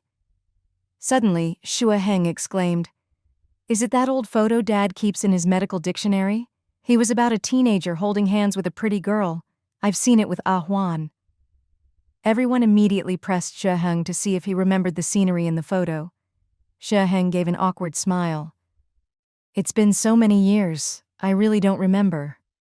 Those old photos were pretty blurry anyway. You could make out the people, but not much else. Third uncle thought for a moment and said seriously, It was probably taken somewhere nearby. When they were young, they went to the same middle school. The farthest they'd go would be the outskirts of the capital. Sheling quickly asked, Back then, you couldn't just take photos anywhere, right? Third uncle, Dad, Mom, try to remember. What old scenic spots in the capital had photographers? The three elders looked at each other, all at a loss. In the old days, it wasn't like now, where everyone has a camera. You'd only get photos taken at scenic spots during holidays or at a studio. The capital's a big place with lots of studios and scenic spots. How could we remember them all? Once again, the trail seemed to go cold. Chen was still agitated, grumbling. They've already abandoned their families and left. What's the point of looking? Even if we find them, will they come back? If they really want to hide from us, they could run to the ends of the earth. How are we supposed to find them in this huge world? Shueheng quickly pulled her aside and said quietly, Mom, don't be mad at Dad. He's not that kind of person. Auntie Kai isn't either. Otherwise, her husband wouldn't be so desperate to find her. What we're really worried about is that something happened to them, or they ran into trouble. Otherwise, why would they suddenly disappear for 3 days and nights? It's really worrying. Hearing her son's reasoning, Chen finally calmed down a bit. I'll try to remember, I think there were mountains in the background of the photo, and some trees. It looked like they were on a mountaintop. Third uncle and She's father exchanged a look, thinking hard. There are only 2 areas with mountains near the capital, third uncle said. The low hills to the north and the small coastal mountains to the east. Both have scenic spots, but there are more by the sea. Everyone fell silent. Ling quickly suggested, get more people and start searching by the sea. Try climbing up the mountains there. Liao Zongyan said softly, my wife loves the sea. I suggest we start there. Cheng Tianyuan said, third uncle's legs aren't strong, so he should stay. I'll go with Ah Heng and Boss Liao. Dad, you drive to the hospital and find Ah Huan. Quietly tell him what's going on, have him take leave and go search the northern hills. Mother Shui quickly asked, what about me? What about me? Cheng Tianyuan smiled wryly. Mom, someone has to look after Ling Ling. Auntie is upset, so you should stay and comfort her. Climbing mountains isn't easy. Let the men go.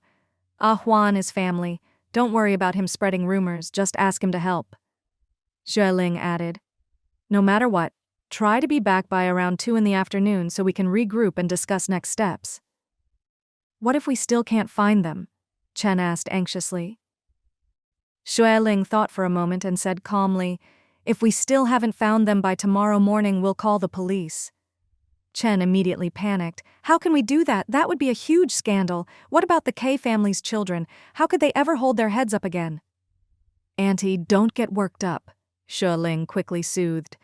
Uncle and Sister Kai probably just ran into trouble while out on a trip. You have to trust me. Don't let your imagination run wild, okay? Third uncle was a bit annoyed and glared at Chen. Sister-in-law, calm down. The most important thing is to find Zilan and make sure he's safe. Don't assume the worst. Think about his safety first. If he really did something wrong, your brothers and I won't let him off.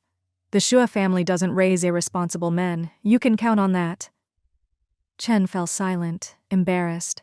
Soon, Cheng Tianyuan and Shui Heng set out with Liao Zongyan. Meanwhile, Shui's father drove off to find Shui Huan. Third uncle stayed behind and asked Chen to take him to their dorm. Chen said quietly, I argued with him the morning before last and smashed his things. It's probably still a mess in there. Third uncle sighed. Let's not worry about that now. Take me there. I know the city well. If there are any photos or clues, maybe I'll spot something. You help too. Maybe you'll remember something useful. Chen agreed and took him away. The once crowded hospital room was suddenly empty, leaving only Ling and her mother. Mother Shui looked at her daughter, hesitated, then sighed. What a mess. Stay calm, Ling said worriedly. 3 days and nights with no word. I just hope nothing bad happened. Mother Shui frowned. Do you think something happened in the mountains? That's what I'm most afraid of, Ling sighed. Let's hope for the best.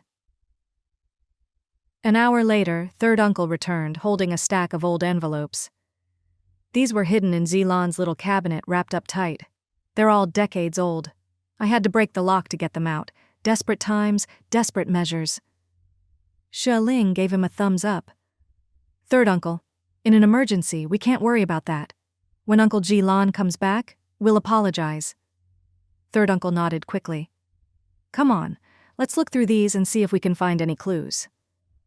The envelopes were all old but well preserved, probably kept in books, perfectly flat with no creases. Ling sorted as she read. These are from Big Uncle, Second Uncle, my dad, and other relatives. Just updates about their lives.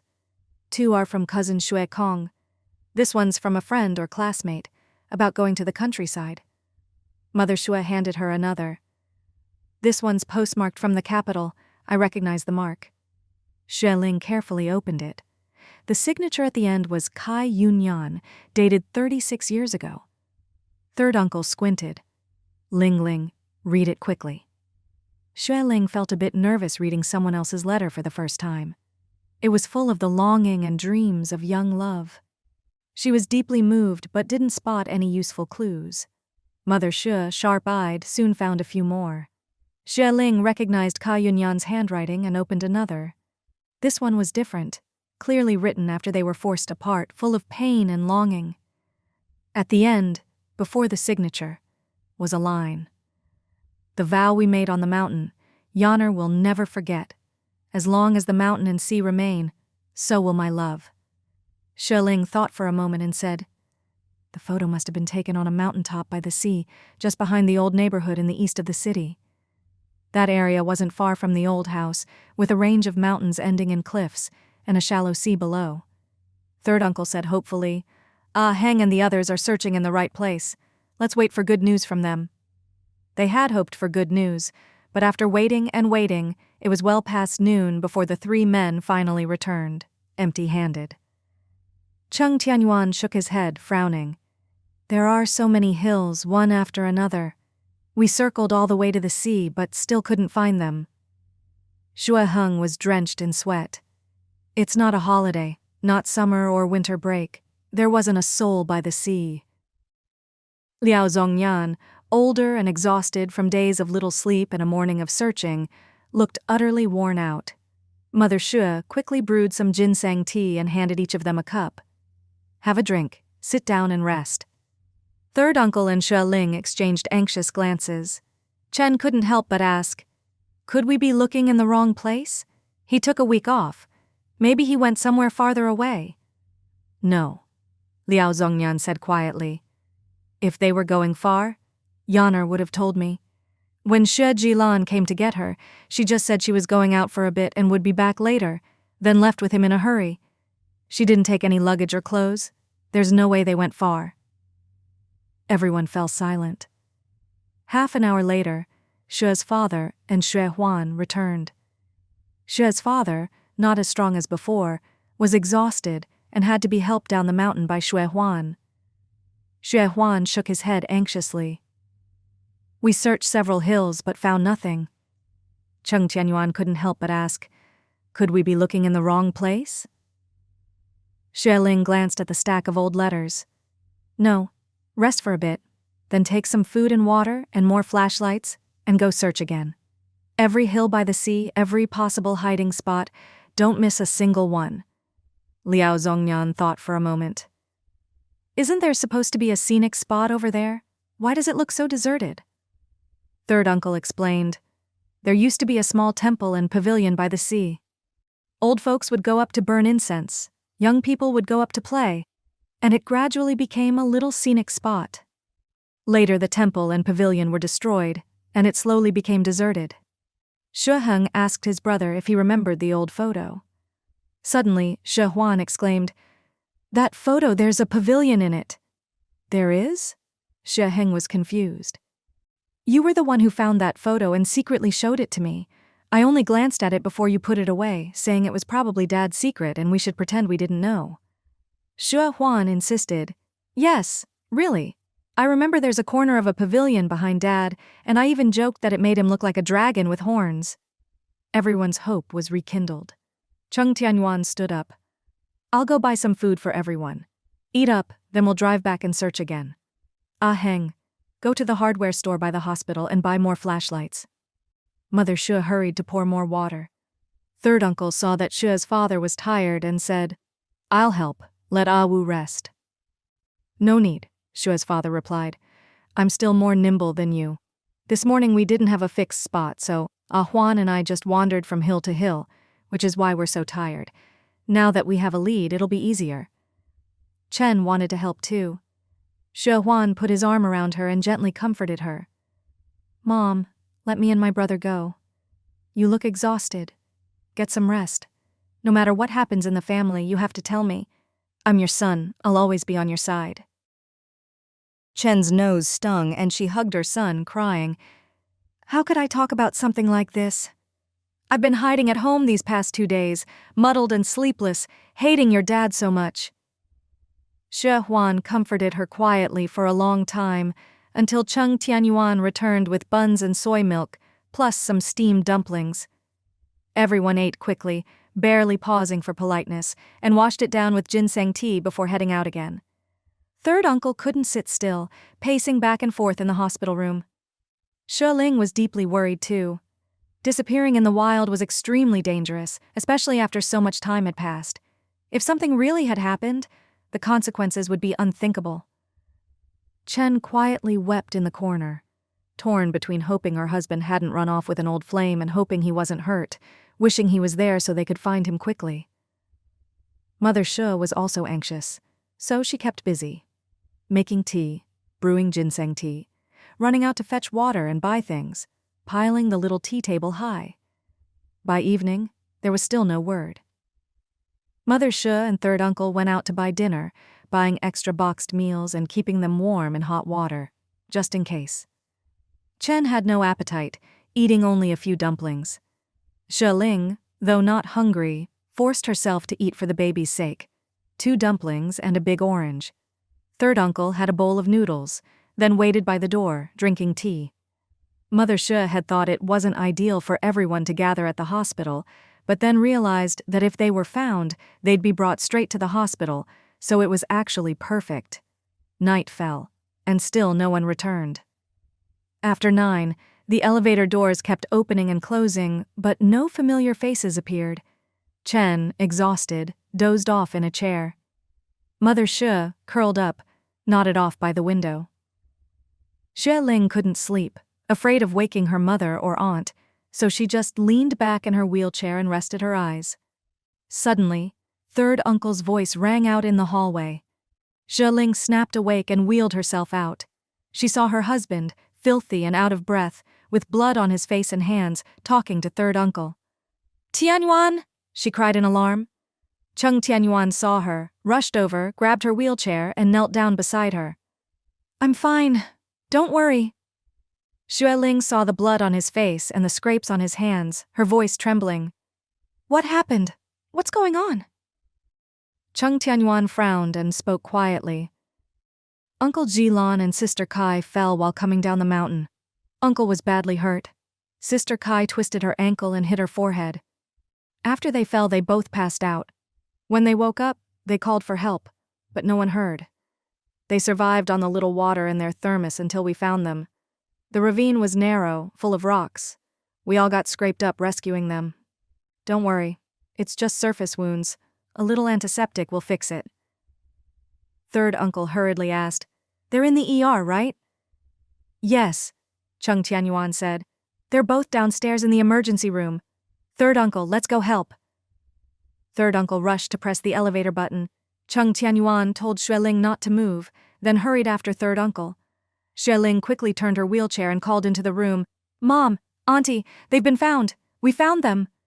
Chen startled awake, jumping up in panic. "Where? You found them? Really?" Mother Shi, groggy from sleep, asked, "What? What?" "Hurry!" Xue Ling shouted. "Push me downstairs, they're in the ER, both hurt." "What? Hurt? Who's hurt? Who?" "Mom, don't just stand there, grab my bag, let's go help." The emergency room was brightly lit, with people hurrying in and out. Third uncle was a highly respected figure in the capital's medical community. Almost every doctor recognized him. As soon as the middle-aged doctors in the ER saw him, they nodded in greeting. He went straight to Xue Jilan's bed and asked, "Have you finished the examination?" "There are several external injuries, but his arm is broken and he may have fractured 2 ribs," the lead doctor reported. "We're giving him fluids and glucose now, and he'll be sent to orthopedics for further checks." Another doctor explained respectfully, "There may be some internal injuries, but fortunately nothing too serious." Director Xue is a doctor himself. Even though he was badly hurt, he managed some self-care and avoided moving too much, which prevented further harm. Third uncle saw that Xue Jilan was still unconscious, his face deathly pale, and quickly checked his pulse. After a moment he said quietly, "There's a slight abnormality in the liver, but nothing serious. He's also very weak from lack of nutrition these past 2 days. Get him on an IV right away." By then, Xue Ling and the others had come down. Liao Zongyan was at Kai Yunyan's bedside, anxiously watching as the doctor bandaged her forehead. "Doctor, is my wife badly hurt? Why hasn't she woken up?" "She hit her head and has a concussion," the doctor replied. "She's also caught a chill and is malnourished, so she's been sleeping deeply. Don't worry. She should wake up by tomorrow afternoon at the latest. Fortunately, there are no other major injuries. Her ankle is badly sprained, but with rest she'll recover." Liao Zongyan let out a long breath and nodded. Thank you. Thank you. Just then, a nurse came to remind the family to pay the fees. Xueling quickly pulled out some money. Mom, go pay. Cover both of them. All right. Mother Xue took the money and hurried after the nurse. Xueling looked around and saw her father sitting on a bench, looking utterly exhausted. She wheeled over. Dad, are you all right? I'm fine, he said with a wry smile. I couldn't do much. The young ones went down the ravine to carry them up. I just held the flashlight at the top. I'm old now. Don't even have to work and I'm still tired. He'd been running around all day, up and down the mountains, and was completely worn out. Xueling's nose stung as she took his hand. When Mom comes back, let her help you upstairs to sleep. You'll feel better tomorrow. Go check on your uncle and the others, her father said, frowning. Tell the young ones to get their wounds cleaned up. They're all scraped up. Ah Heng even fell down in the ravine. Okay. Xueling turned and wheeled herself over to find Xue Heng. Xue Huan was at their father's bedside. Chen was there too, but Xue Heng was lying on another bed, the doctor cleaning his wounds. His knees and shins were badly scraped and bloody. The doctor finished bandaging him and said, We'll give you an anti-inflammatory shot. To be safe, stay overnight. If you're fine in the morning, you can go home. Don't get your wounds wet, change the dressings twice and you'll be fine. Xue Heng nodded his thanks. Chen quickly poured him a cup of water. As he drank, he asked, How's Dad? Chen, wiping her tears, explained, Your brother took him to orthopedics. Probably has broken ribs. One of the small bones in his arm is broken too. It looks serious. It's not that bad, Xue Heng said quietly. The main problem was no one found them in time, so they missed the best window for rescue. Luckily there was water in the ravine or they would have starved. No food plus injuries. That's why they were unconscious. Xueling comforted him. Thank goodness you found them. Xue Heng, still shaken, said softly, If we'd been half a day later, or waited until tomorrow, it might have been too late. One was half conscious, the other completely out. 3 days and 2 nights with nothing to eat. I don't even want to think about it. Chen, still terrified, hugged her son and cried. Xueling's eyes were red, but she felt a huge sense of relief. No matter what, they'd been found in time and brought to the hospital. Both were out of danger. That was a blessing in the midst of misfortune. Late at night, the once chaotic ER finally quieted down. Xue's father found a hospital bed outside the ER and fell fast asleep. Mother Xue, worried, dozed off at his side. Liao Zhongyan, disheveled and exhausted, slept deeply by his wife's bedside. Zhe Jilan was in orthopedics on an IV.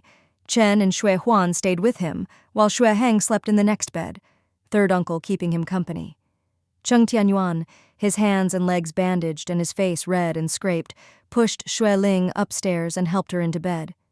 He poured 2 glasses of water, handed her one, and they drank slowly. Only now did he have time to explain the rescue in detail. We got there around 3. We split into 2 groups and took different mountain paths. We didn't dare rush like in the morning, walked and called out as we went, but even after meeting up at the top, we hadn't found anyone. It got darker and darker, and searching became harder. We wandered over several hills until night fell. Still nothing. Dad said we should search as we went down, so I went with him one way, the others took another. It was already dark, our flashlights flickering. Suddenly, I thought I heard a faint call for help. I stopped, but Dad said he didn't hear anything. Then the voice came again. This time we both heard it. It was coming from a ravine below a gap in the path. The ravine wasn't big or steep, and there was the sound of water. We saw trampled grass, probably where they'd fallen. Maybe one slipped, the other tried to help, and both went down. I had Dad wait at the top while I climbed down a bit. Soon I saw Uncle Zilan and Sister Kai. I told Dad to call the others. We'd found them. They were both semi-conscious. Uncle Zilan even managed to weakly call my name. Xueling asked, They were both awake? Barely, said Cheng Tianyuan. Uncle Zilan saw the flashlight and called for help, so we found them. I took off my coat and covered Sister Kai, gave her some of Mom's ginseng tea from the thermos, and gave some to Uncle Zilan too. He was a bit more lucid and whispered a few words to me. It was so cold out there, they were huddled together. Uncle Jilan didn't dare move, just lay straight. Sister Kai had hit her head and hurt her foot, but her hands were fine, so she gave him water and drank some herself. When the water ran out, she crawled to the stream for more and gave it to him. Eventually, they both ran out of strength and just lay together. Then Ah Huan and Ah Heng arrived. We carried them up, one on our back, one supported from behind. Xue Ling listened, tears streaming down her face. In a crisis, nothing else matters. I'm just glad they survived. She didn't dare imagine what would have happened if they'd been found a day or a night later. If tragedy had struck, both families would have been devastated. So many people would have been heartbroken. As dawn broke, Shi Jilan's condition took a turn for the worse. The doctor said that although only one of his ribs was broken and surgery wasn't needed, just chest binding and conservative treatment, his liver had been bruised and was bleeding a bit, so further tests were needed to determine if surgery would be necessary. Perhaps it was the exposure to the elements, combined with days of poor nutrition and lowered immunity, but a series of complications set in and he developed a high fever. Xie Huan, being a doctor himself, noticed something was wrong with his father and quickly called third uncle and several department heads for an emergency meeting. Since Xie Jilan was also a chief physician at the hospital leadership was very concerned about his case. Many doctors came and went during the meeting, discussing his situation at length. Didn't old Xie take a week off? How did this happen all of a sudden? Having worked for years, Xie Huan was already skilled at coming up with plausible explanations. My dad arranged to go hiking in the countryside with an old friend. On the way down, they accidentally fell into a ravine. They were gone for a long time, but we were all busy with work and didn't realize until yesterday that he hadn't come home. We immediately went searching with the friend's husband. The area was huge, so we lost a day, but we kept at it and finally found them yesterday afternoon. The doctors all sighed in sympathy.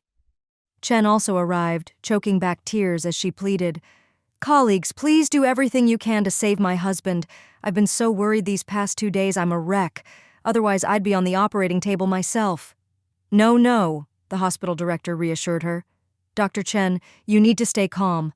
Old Xue is your husband. You'd be too emotionally affected. We can't let you operate on him." Third uncle thought for a moment. His condition is still unclear, and he can't have surgery right now. I'll try acupuncture and we'll observe him through the morning. Xue Huan quickly agreed. At dawn, Cheng Tianfeng got a call from her older brother, asking her to take leave and come care for Xue Heng, who was injured. She rushed to the hospital, only to find that Xue Heng's injuries weren't serious, while her always healthy father-in-law was in critical condition, which nearly made her collapse from shock. Xue Heng held her and whispered, "Third uncle is giving Dad acupuncture. Let's not disturb them for now." Cheng Tianfeng's voice trembled. "What's wrong with Dad? Where's Mom?" Xue Heng explained. "She and Ah Huan are inside helping." Inside the ward, Chen watched her unconscious husband, his forehead bruised, face flushed, and surrounded by beeping monitors. She couldn't help but sob quietly. Zilan, you can't leave us. I need you. Our family needs you. I said too much that day. You know I get impulsive when things happen. I was wrong. I take back all those things I said to you. Wake up and let me apologize. I shouldn't have said those things. Please don't leave us. The kids need their father and I need my husband." Xie Huan hugged his sobbing mother, his own eyes red. "Mom, don't be like this. If you're like this, Dad will feel even worse." Chen cried uncontrollably. "Seeing him like this, my heart is breaking. I'd rather he ran off with his old flame than see him lying here waiting to die. Zilan, don't die. Don't die. I'll do whatever you say." Xie Huan couldn't help but cry too, pulling his mother to a chair in the corner before returning to assist third uncle. Third uncle was the calmest of all, his aged hands steady as he worked, quietly reassuring everyone. "Don't cry. It's not that serious. Zilan's just been hungry too long, so his body systems are struggling. Stay calm. It's not a big deal." When Xue Heng and Cheng Tianfeng came in and saw they couldn't help, they supported Chen out of the room. Cheng Tianfang took off her coat and draped it over Chen. She Heng, limping, sat down beside them. Chen silently wiped her tears, looking utterly worn out. She Heng said softly, "Mom, don't worry. Dad will be fine. You're a doctor. You know a broken rib and hand bone aren't that serious, and minor internal bleeding isn't life-threatening.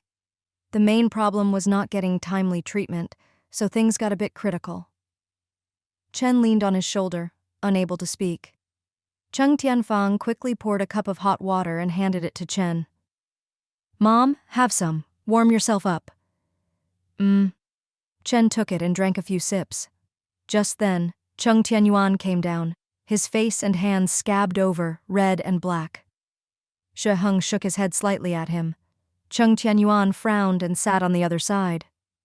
She's father had woken up and came to check on his cousin. Hearing the situation wasn't good, he couldn't take it and sat on a bench, eyes closed, feeling miserable. Cheng Tianyuan, seeing the old man so upset, said quietly, "Dad, third uncle and Ah Huan are doing everything they can. There are lots of doctors here. Don't worry."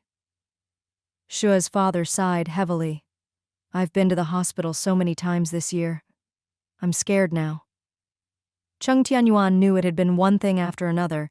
Zheng Sanyuan's surgery, his own near miscarriage, and now this. The old man's heart couldn't take much more. "Dad, it'll pass. Life is never smooth sailing. There are always bumps along the way." Shua's father's eyes reddened. "I'm old. I don't care about my own life or death, but I can't stand seeing the younger ones suffer. It's too hard to watch." Cheng Tianyuan helped him up and took him to the 5th floor by elevator. Xie Ling was already up, sitting in her wheelchair eating breakfast. Mother She was by her side, watching her daughter eat heartily and couldn't help but laugh. "Slow down. You really don't look very ladylike when you eat." "It's only ugly to you, so who cares?" Xie Ling shrugged. "I can't see myself anyway, so it doesn't matter." Father-in-law and son-in-law exchanged a look, deciding not to mention what was happening downstairs so as not to spoil the light mood. "She's about to give birth. She can't be upset. We'll just wait and not tell her." Cheng Tianyuan remembered the doctor's warnings and nodded quickly. With twins and signs of early labor, she absolutely couldn't be upset. Any more stress could be dangerous. They went inside. Cheng Tianyuan brought hot water for his father-in-law to wash up. Xie Ling asked, "Has Uncle Jilan woken up? What about Sister Kai?" Cheng Tianyuan shook his head. "They're both still sleeping. The doctor said they'll wake up this afternoon, nothing to worry about." Xie Ling smiled. "I'll go see them when they wake up." Mother Shua poured her another bowl of hot soy milk. "Drink it while it's hot. Yesterday everyone was so worried about Zilan, no one ate well. You didn't eat much either. Make up for it today." "Dad didn't bring the twins yesterday, so I guess they'll come this afternoon," Xue Ling said with a laugh. "Those apples are so crisp and sweet. I'll save them for the boys." Xue's father washed his face, listening to his daughter and wife chat, and felt his mood lighten. If only every day could be this peaceful and uneventful, how wonderful that would be. In the morning, everyone endured several agonizing hours, but finally, around 2 in the afternoon, Xue Jilan's fever broke and his vital signs slowly returned to normal. The family members waiting outside the ward finally breathed a sigh of relief. The doctors were overjoyed as well, and their admiration for third uncle was boundless. Xue Huan hugged third uncle tightly, laughing and crying at the same time. Cheng Tianfang and Chen clung to each other, weeping with relief, while Xue Heng grinned through red eyes. Liao Zongnian stayed by Kai Yunyan's bedside, not leaving for a moment. At noon, Cheng Tianyuan brought him lunch. Liao Zongnian was deeply grateful and said quietly, "You brought breakfast, and now dinner too. I really can't thank you enough." "Don't mention it," Cheng Tianyuan smiled. "It's nothing, really. By the way, has Sister Kai woken up?" Since his wife called her Sister Kai, he followed suit. Liao Zongnian shook his head. "Not yet. The doctor came by and said she should wake up this afternoon. Luckily her head injury isn't serious. She's just gone hungry for days and is very weak." Hearing the concern in his voice, Cheng Tianyuan reassured him gently. A few days of rest and she'll recover. Don't worry. Liao Zhongnian nodded, then asked with concern, Is Xiao Shui all right? She's been so worried these past days. I feel terrible about it. She's fine. Cheng Tianyuan sighed softly. Uncle Jilan's condition was serious, so we didn't dare let her know. Liao Zhongnian, still upset with Shui Jilan, just nodded and said nothing. Cheng Tianyuan changed the subject. After you eat, I'll come down and take over for a while. Go home, shower, and change. We all worked up a sweat yesterday and spent the night here. Everyone's a mess. You'll feel better after a wash. He'd been staying at the hospital for days and had clothes to change into. Liao Zhongnian, who'd rushed to the hospital the previous morning without any spare clothes, nodded quickly. Sorry to trouble you. I'll go home, change, and bring back some things for Yaner. She's very particular about hygiene and won't feel right without her toiletries. No problem. I'll come down after I eat, Cheng Tianyuan promised. That afternoon, Mother She wheeled Xue Ling down to visit Kai Yunyan. But Kai Yunyan still hadn't woken up. Liao Zhongnian had already changed into a clean shirt and slacks and was unpacking the things he'd brought from home. You're here. Come in, he greeted them. Xue Ling smiled. Is Sister Kai feeling better? She looks better, Liao Zhongnian replied. But she's still asleep. The doctor said she'll be dizzy for a few days and needs to rest as much as possible. Mother She said, It was a close call, but as long as she's all right, that's what matters. Once the dizziness and her sprained ankle heal, she'll be able to go home and relax. Yes, Liao Zhongnian smiled.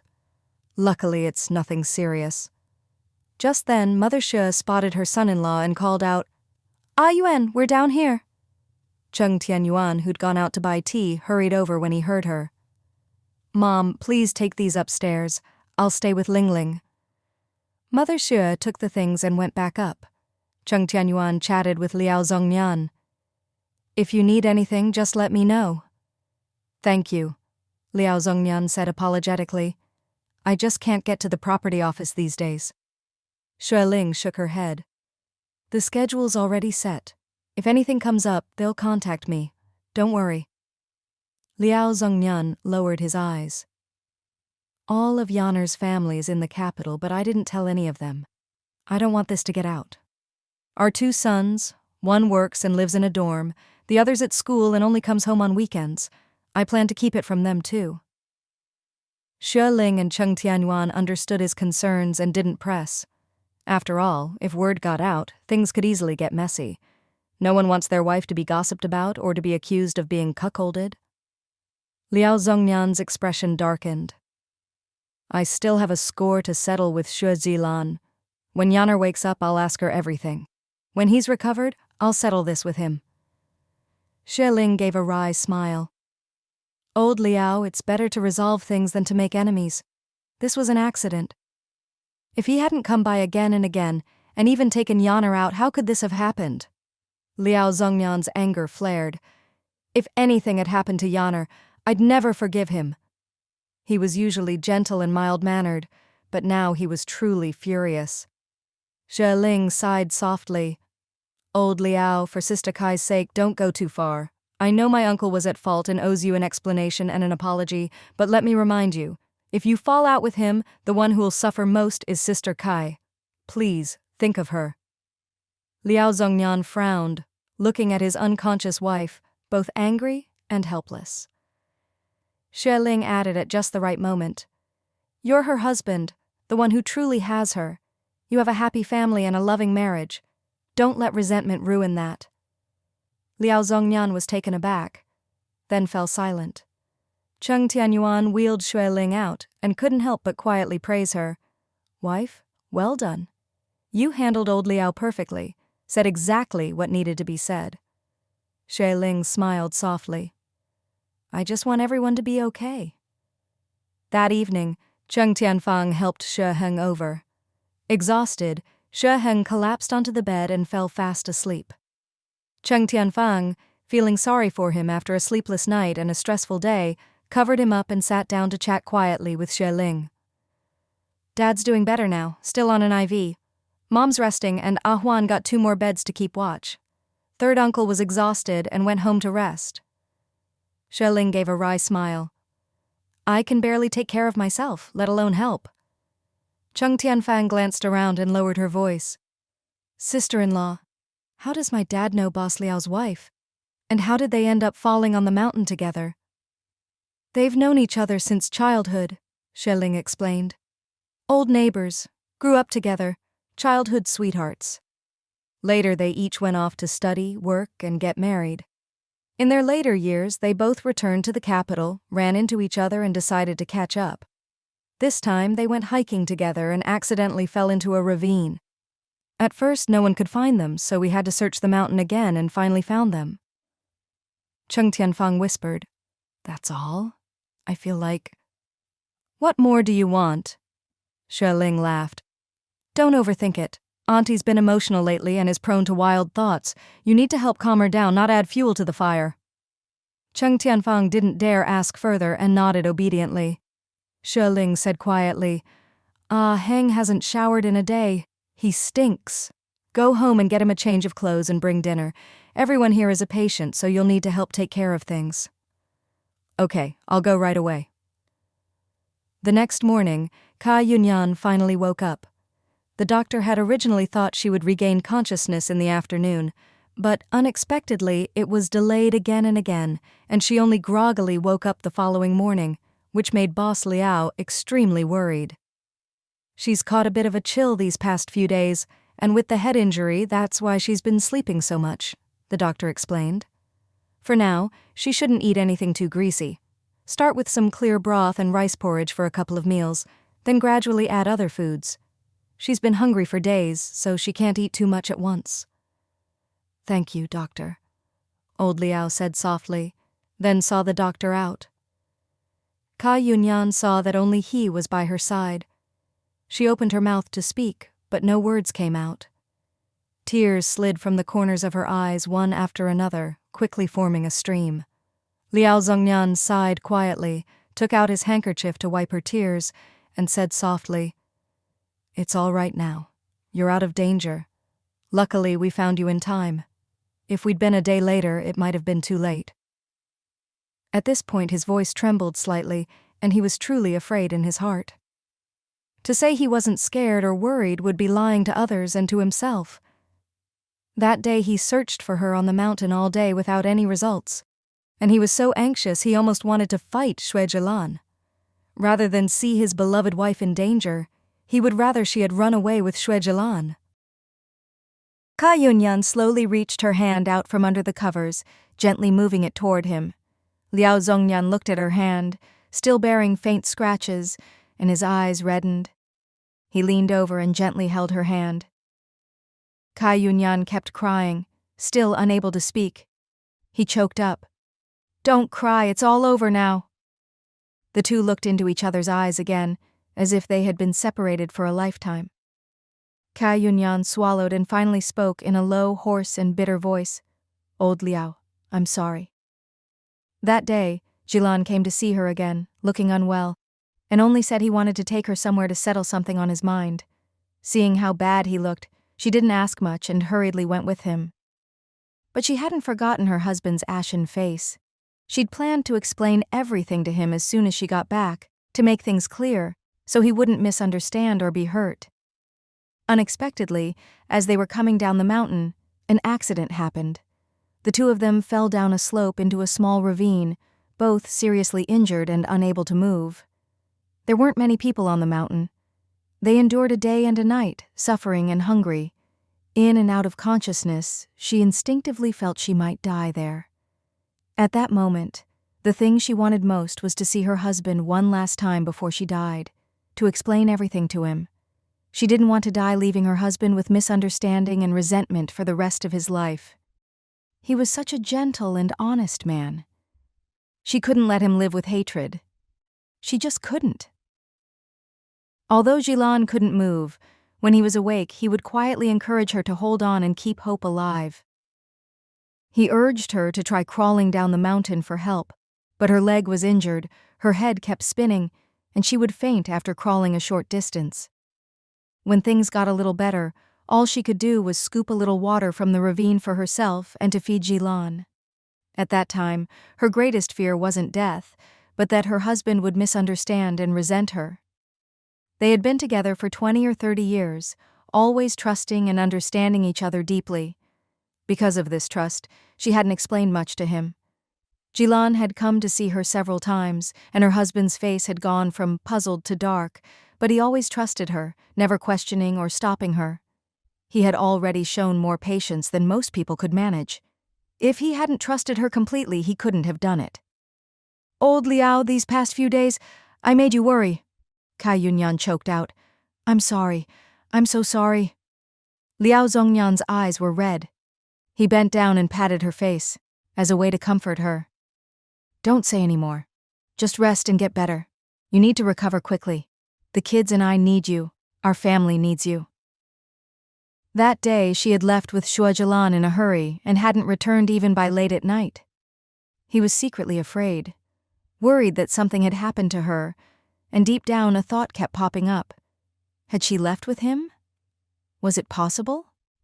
Would she? If she really left with him, what would he do? What would become of their family? That man had been her childhood sweetheart for over a decade, her first love whom she'd loved passionately. If their old feelings rekindled and he took her away. At that moment, he forced himself to kill that thought because he believed his wife would never betray him. No matter how important that man was, he was just a fleeting memory, nothing compared to the 20-plus years of hardship, joy, and sorrow they had shared. He and she had nothing but some intangible memories. But together, they had a warm, loving family, 2 handsome, sunny sons, and the wealth and home they had built together. But as time passed, night turned to day, and the house remained cold and empty, with not a single footstep at the door. At times like that, the terrible thought would return, tormenting him, torturing him. In the end, he couldn't take it anymore, and went to the hospital to find Xueling. He thought he would be impulsive, maybe even angrily question Shuajilan's whereabouts, but when he actually spoke, he found himself calm, simply explaining that they hadn't returned for a day and a night. Xueling was even calmer, repeatedly saying that something must have delayed them, or they'd run into trouble, and that since it was already dark, they'd look for them together the next day. Seeing Xueling then, he felt much calmer inside. As an old friend, she could trust his wife's innocence, so why couldn't he trust the woman he'd shared a bed with for so many years? He blamed and hated Shuajilan, but he would never blame his wife. Shuajilan didn't know the boundaries of friendship or how to respect others. He had no gentlemanly conduct and even looked down on Liao Zhongyan. He would remember all these things and settle them with him one day. So he agreed with Xueling that if his wife didn't return that night, they would meet at the hospital the next morning to search together. That night, he didn't sleep at all. Not that he didn't want to, but he simply couldn't. His mind was filled with chaotic thoughts, nearly driving him mad. At dawn, he washed his face with cold water and hurried to the hospital. Xueling and her mother offered him breakfast and thoughtfully made him hot tea. They were all smart people, knowing how to avoid his sadness, and tried their best to comfort him. When the Shu family arrived, and he saw Mrs. Chen's disheveled, red-eyed face, it was like seeing himself.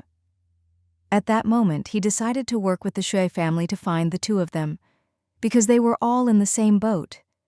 Shuajilan's son was very handsome, and when their eyes met, there was always a hint of awkwardness. Cheng Tianyuan was smart. He patted his shoulder and said a few words. Soon he was no longer awkward about working together. Fortunately, with everyone's efforts, they finally found them. The day he stayed by her bedside was also agonizing, his emotions rising and falling. He heard that Shuajilan was seriously injured, even in critical condition at one point. At first, he felt happy and smug, thinking that heaven should punish such a person, teach him a lesson, and see if he would dare act so recklessly again in the future. But when he saw Jilan's wife, Mrs. Chen, and their 2 sons waiting anxiously outside the hospital room, each of them grief-stricken and worried, with the 2 older cousins already gray-haired, hurrying in and out, and even Cheng Tianyuan running up and down, he couldn't help but feel empathy. He, too, had 2 sons and beloved family members, so he understood just how heart-wrenching the pain of losing a loved one could be. Xue Ling came over and spoke a few gentle words to him, which instantly cleared his mind. If he truly loved his wife, he should respect her, and also respect her past. As long as Xue Zhilan didn't interfere with their current life or keep entangling with them, he could let bygones be bygones and never mention this matter again. Liao Zhongnian held his wife's hand, gripping it tightly. What's past is past, whether it was long ago or just a few days ago. The past can only stay in the past. It can't come back to the present. Yaner, you married me and you are my wife. That will never change. I'm just glad you're back and safe. I only want you to be safe and sound. Get well soon. The children and I need you. Our family can't do without you. At that moment, Ka Yunyan was in tears. Liao Zhongnian helped her lie down, then poured some warm water and fed it to her. After that, he went out to get water to wash her face and hands. Then he went downstairs to buy rice porridge and brought it back to feed her. After freshening up and drinking the rice porridge, Ka Yunyan felt much better. Liao Zhongnian smiled and asked, "Are you still dizzy?" She shook her head gently. Liao Zhongnian said warmly, "Just lie still. The doctor said you shouldn't move around yet. Oh, and your foot is still bandaged, so you can't walk for now. The 2 kids are at school. I was afraid it would affect their studies, so I haven't told them anything yet. When you're discharged in a couple of days, we'll go home and wait for them. We'll just say, you sprained your ankle and nothing else." Ka Yunyan was briefly stunned, but quickly understood his intention and nodded, her eyes complicated. After a moment's thought, she finally asked, "Old Liao, can I ask, is Jilan all right?" Liao Zhongnian continued wiping the bed rail, his tone calm. "Yesterday it was touch and go. He almost had to be rushed into surgery. They said he had internal injuries from the fall, but fortunately the bleeding stopped and surgery wasn't needed. Now he can't move, with broken ribs and a fractured arm. He'll need a month or 2 to recover, but he's out of danger, and his family is with him." Ka Yunyan breathed a sigh of relief. As long as he's not in danger. Broken ribs and a fractured arm weren't too serious. After a pause, she asked softly, "How's little Xue? Has she had her baby?" "She's fine. Hasn't given birth yet." Liao Zhongnian smiled. "This time, we were able to find you. Both, thanks to her. She said you must have run into trouble, otherwise you wouldn't have disappeared, and insisted we all go out to search. Luckily, her 3rd uncle and father helped find clues, and we finally found you in the ravine on the mountain." He stood up and said gently, "If you can't sleep, I'll go upstairs and bring her down to see you. She has to use a wheelchair now. Her belly's too big to walk." Ka Yunyan nodded quickly. Liao Zhongnian turned and left, taking the elevator up to the 5th floor. Xue Ling was sitting by the window reading. Cheng Tianyuan was reading the newspaper. Xue's mother was knitting on the wooden sofa, and Xue Heng was sleeping soundly on another hospital bed. Liao Zhongnian entered and quietly explained his purpose. "Little Xue, Yaner is awake. She misses you and wants to talk." Xue Ling was delighted and quickly had Cheng Tianyuan wheel her downstairs. When they entered the hospital room, the 2 women held hands tightly. Ka Yunyan started crying again, her face streaked with tears. Liao Zhongnian handed his wife a handkerchief, then gave Cheng Tianyuan a look, and left the room. Cheng Tianyuan quickly followed, leaving only Xue Ling and Ka Yunyan. Xue Ling said softly, "Sister Kai, don't cry. Everything's all right now." Ka Yunyan wiped her tears and smiled faintly. "I'm just happy, truly happy. I'm glad to have someone like you who understands me and Jilan. It's thanks to you that we were rescued. If it had been someone else, they might have searched the train station or somewhere else. I'm lucky to have your trust. No wonder we hit it off right away. You're my confidant." If her husband hadn't been so calm and generous, he would have stormed over to the Xue family, made a huge scene, maybe even called the police. The Xue family wouldn't have had peace either. Most would have been angry and resentful, and no one would have thought they hadn't run off together, but had actually met with misfortune. Fortunately, Xue Ling was there to mediate between the 2 families, easing everyone's worries. Shelling's eyes reddened and she said softly, "We haven't known each other long, but I trust your character. I also trust Uncle Jilan. It's nothing. Those involved are always confused, but as an outsider, I could see things more clearly." Ka Yunyan nodded, again and again. "Thank you. Jilan and I both owe you."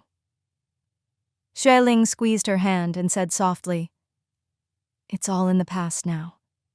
Everything will be fine from now on." Ka Yunyan let out a long sigh. Maybe her head was still a bit dizzy and she lay back down. She closed her eyes and murmured, "Lingling, some things and some people should be buried deep in memory. Once they resurface, all those tangled feelings from the past come rushing back, and it's so chaotic and painful that it's easy to lose your head. Ever since I can remember, I've known him. He's 2 years older than me, always good at taking care of people, and liked to lead us younger kids around the big houses. I liked him a lot, and I was the one who depended on him most among our group of friends. As we grew older, my dependence on him slowly turned into a young girl's first love. I liked him, a lot, really a lot. He felt the same. We exchanged love letters, one every day. When we met, we were both shy, only able to express our longing and affection through words. That year, we went hiking together, and one friend brought a camera. He and I faced the sea and the mountains, swearing eternal love, promising to be together in this life and the next. He called over a friend to take a photo of us. Later, he went to the photo studio and had 2 copies made, one for me, one for him, promising to keep them forever. Those beautiful days were as romantic as spring. That love was the best memory of my life, the mark of our youth. But good times don't last forever. His family fell on hard times. Some died, some were injured, all their property was taken, and the young people had to leave the capital. Anyone related to the Shua family was terrified, afraid to have any contact, or they'd get into trouble too. One night, he climbed to my window and told me he had to leave the capital and go south to study medicine with relatives on his mother's side. I cried so hard, I said I'd wait for him, and he nodded with red eyes. Then he said he'd ask his brothers to come to my family to propose, to give me a proper status so I could wait for him in peace. I agreed, both happy and sad. But my parents and siblings refused. At that time, everyone wanted to stay far away from the Suo family, whose future was bound to be full of hardship. My parents firmly refused Jilan's proposal. His brothers advised him that he was still young, not to rush into marriage, to leave the capital and build his career first, and come back when things settled down. At this point, Ka Yunyan's tears soaked her collar. Back then, I hid in my room crying every day, fighting with my family, unable to eat or sleep, completely worn out. One night, he climbed over the wall and through the window, finally finding me. We hugged tightly through the iron bars of the window and cried for a long, long time. He said he couldn't bear to leave me either, but he had to hurry south, or it might be too late. I didn't want him to go, but I didn't want anything to happen to him either, so I could only agree with tears. He said he would come back to the capital to find me and told me to wait for him. Of course I agreed, begging him to come back soon, promising I would wait for him in the capital. When he left, I watched his back, crying until dawn. The next morning I talked to my parents and said I wanted to keep going to school. My parents felt sorry for me and finally agreed. Who would have thought that half a year later I'd received notice to go to the countryside, and I had no choice but to leave. I secretly went to the Suo family's house, but it was still empty, everyone gone. He hadn't written to me, and I didn't know where to send letters to him. With anxiety and longing and 1,000 words I wanted to say to him, I went to the countryside to work. Life in the countryside was very hard. I saved every penny, and every month I tried to send a telegram home, always asking my brother at the end, "Has he come back?" But my brother never replied about him, and when he did write back, it was only about family matters. As time went on and I got older, my family tried everything to get me back, even arranging blind dates and marriage prospects. I refused them all. They kept it from me, but Jilan said he wrote me many, many letters. He also said he secretly came back to the capital to look for me, but my family wouldn't tell him where I was. He didn't dare stay in the capital for long and had to leave quietly. Later, when things at home improved, he borrowed money from classmates and quietly returned to the capital again. But then he heard that my family had arranged a marriage for me, and it was already set. He was heartbroken and left quietly. In fact, I never agreed to that marriage. I would rather stay in the countryside than sell my feelings for a chance to return home. That's how we missed each other. Later, he went for his internship, met his wife, and after a year and a half at work, they got married and started a family. I was still in the countryside, already in my 20s, an old maid by then. But I still held on to hope, waiting for him to come find me. Until one day, my brother sent a telegram saying the Xue family was stable again, but Jilan had already married in the south and told me to try to return to the city as soon as possible. I fell ill immediately, sick for over a month. The pillar of strength I'd held onto for so many years suddenly collapsed, and so did I. I cried myself dry, my heart completely broken. When spring came and I got a little better, I went back to the capital.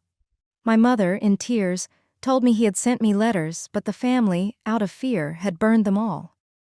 My mother told me that he and I were fated but not destined, and urged me to find someone suitable and not delay any longer. When I heard this, I ran to the kitchen, smashing things and crying, cursing my parents and my siblings, then ran back to the countryside. Not long after, I was transferred and assigned a job. I didn't tell my family, just went straight to work. Those 2 years, I worked extremely hard, got promoted twice, and ended up working at the county office. It was then that I met old Liao. He was just a poor young man, but he was gentle and refined, so much like the person I had buried deep in my heart. I decided to marry him. My family objected again, saying I was finally settled in my job, so why marry a poor man with nothing?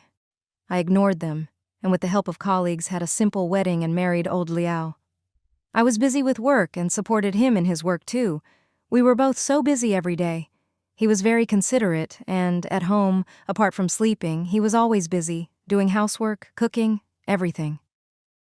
Life was hard, but we supported each other, and our days were happy and warm. He truly treated me well from the bottom of his heart. I loved him too. To say I didn't would be a lie. If I didn't love him, how could we be so close and in tune with each other? We had children, and our finances improved day by day. Over the years, both of us suffered a lot. He even gave up a promising job to stay home and take care of the kids and housework for my career, just like a housewife.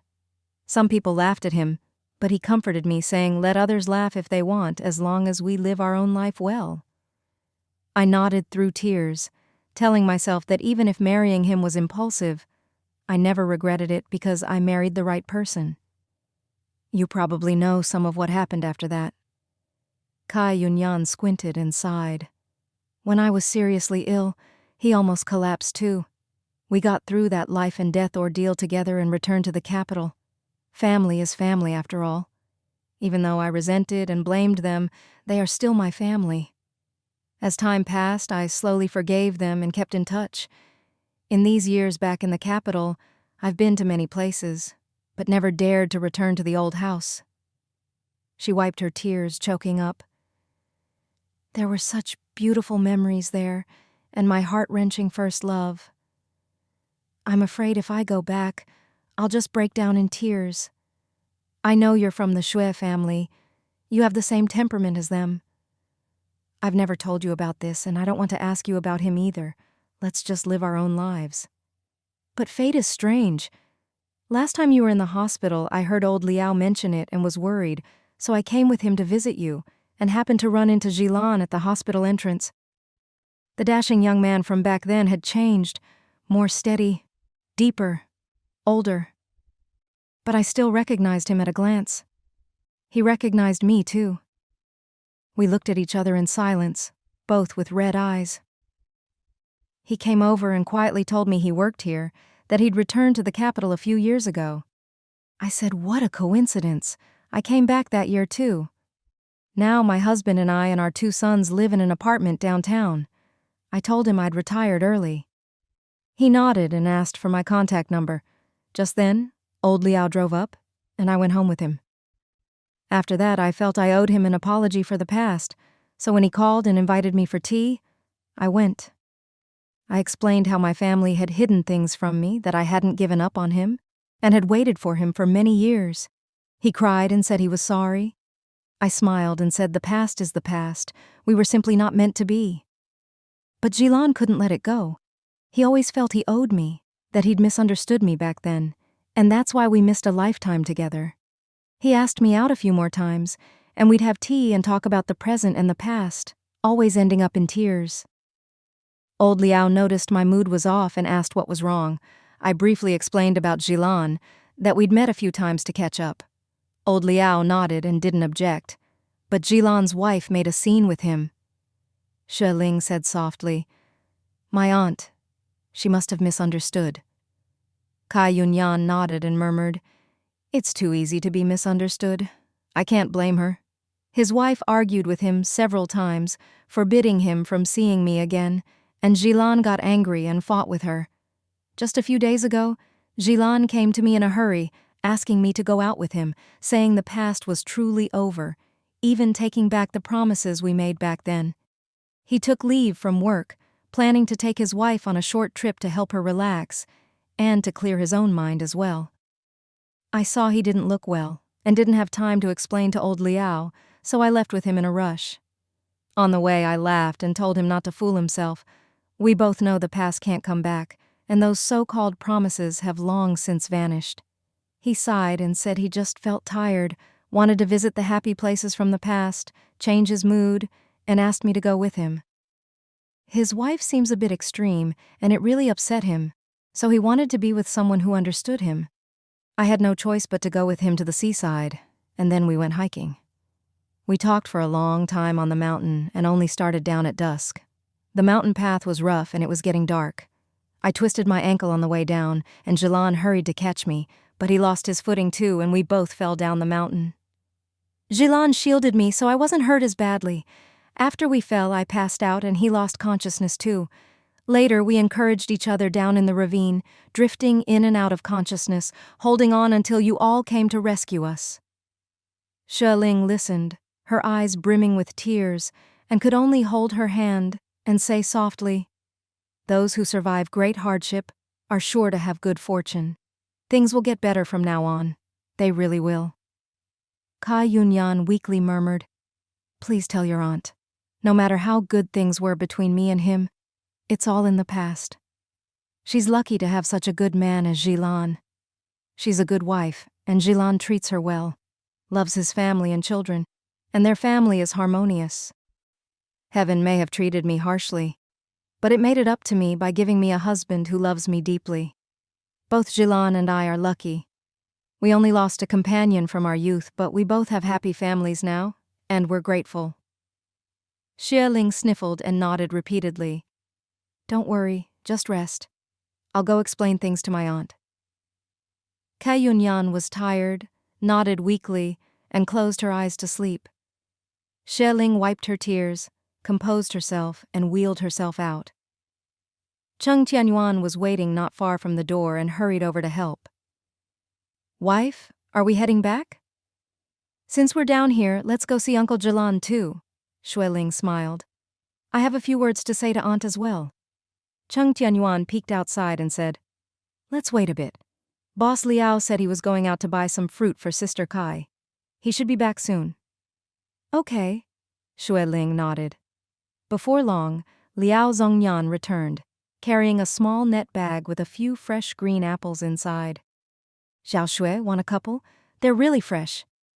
Xue Ling didn't stand on ceremony, took two, and said softly, "Sister Kai is a bit weak. She's sleeping now, so we'll head back first." Liao Zhongyan nodded quickly, turned, and went into the ward, closing the door behind him. That afternoon, Xue Heng woke up, groggily sitting up. These past 2 days, he'd been on night duty, while his mother and Cheng Tianfang took care of things during the day. His younger brother was extremely busy, with surgeries, meetings, and research, only able to visit their father in the mornings and evenings, with no time to help with care. Since his brother was so busy, Xue Heng had to take the night shift himself. Unfortunately, the orthopedic ward was overcrowded. He'd rented a bed, but it was taken back, so he didn't even have a place to sleep. His foot was still injured, so he couldn't drive, and everyone else was busy helping with no time to give him a ride. So he simply stayed at the hospital, sometimes sleeping on a bench outside during the day, sometimes on the spare bed in Xue Ling's room.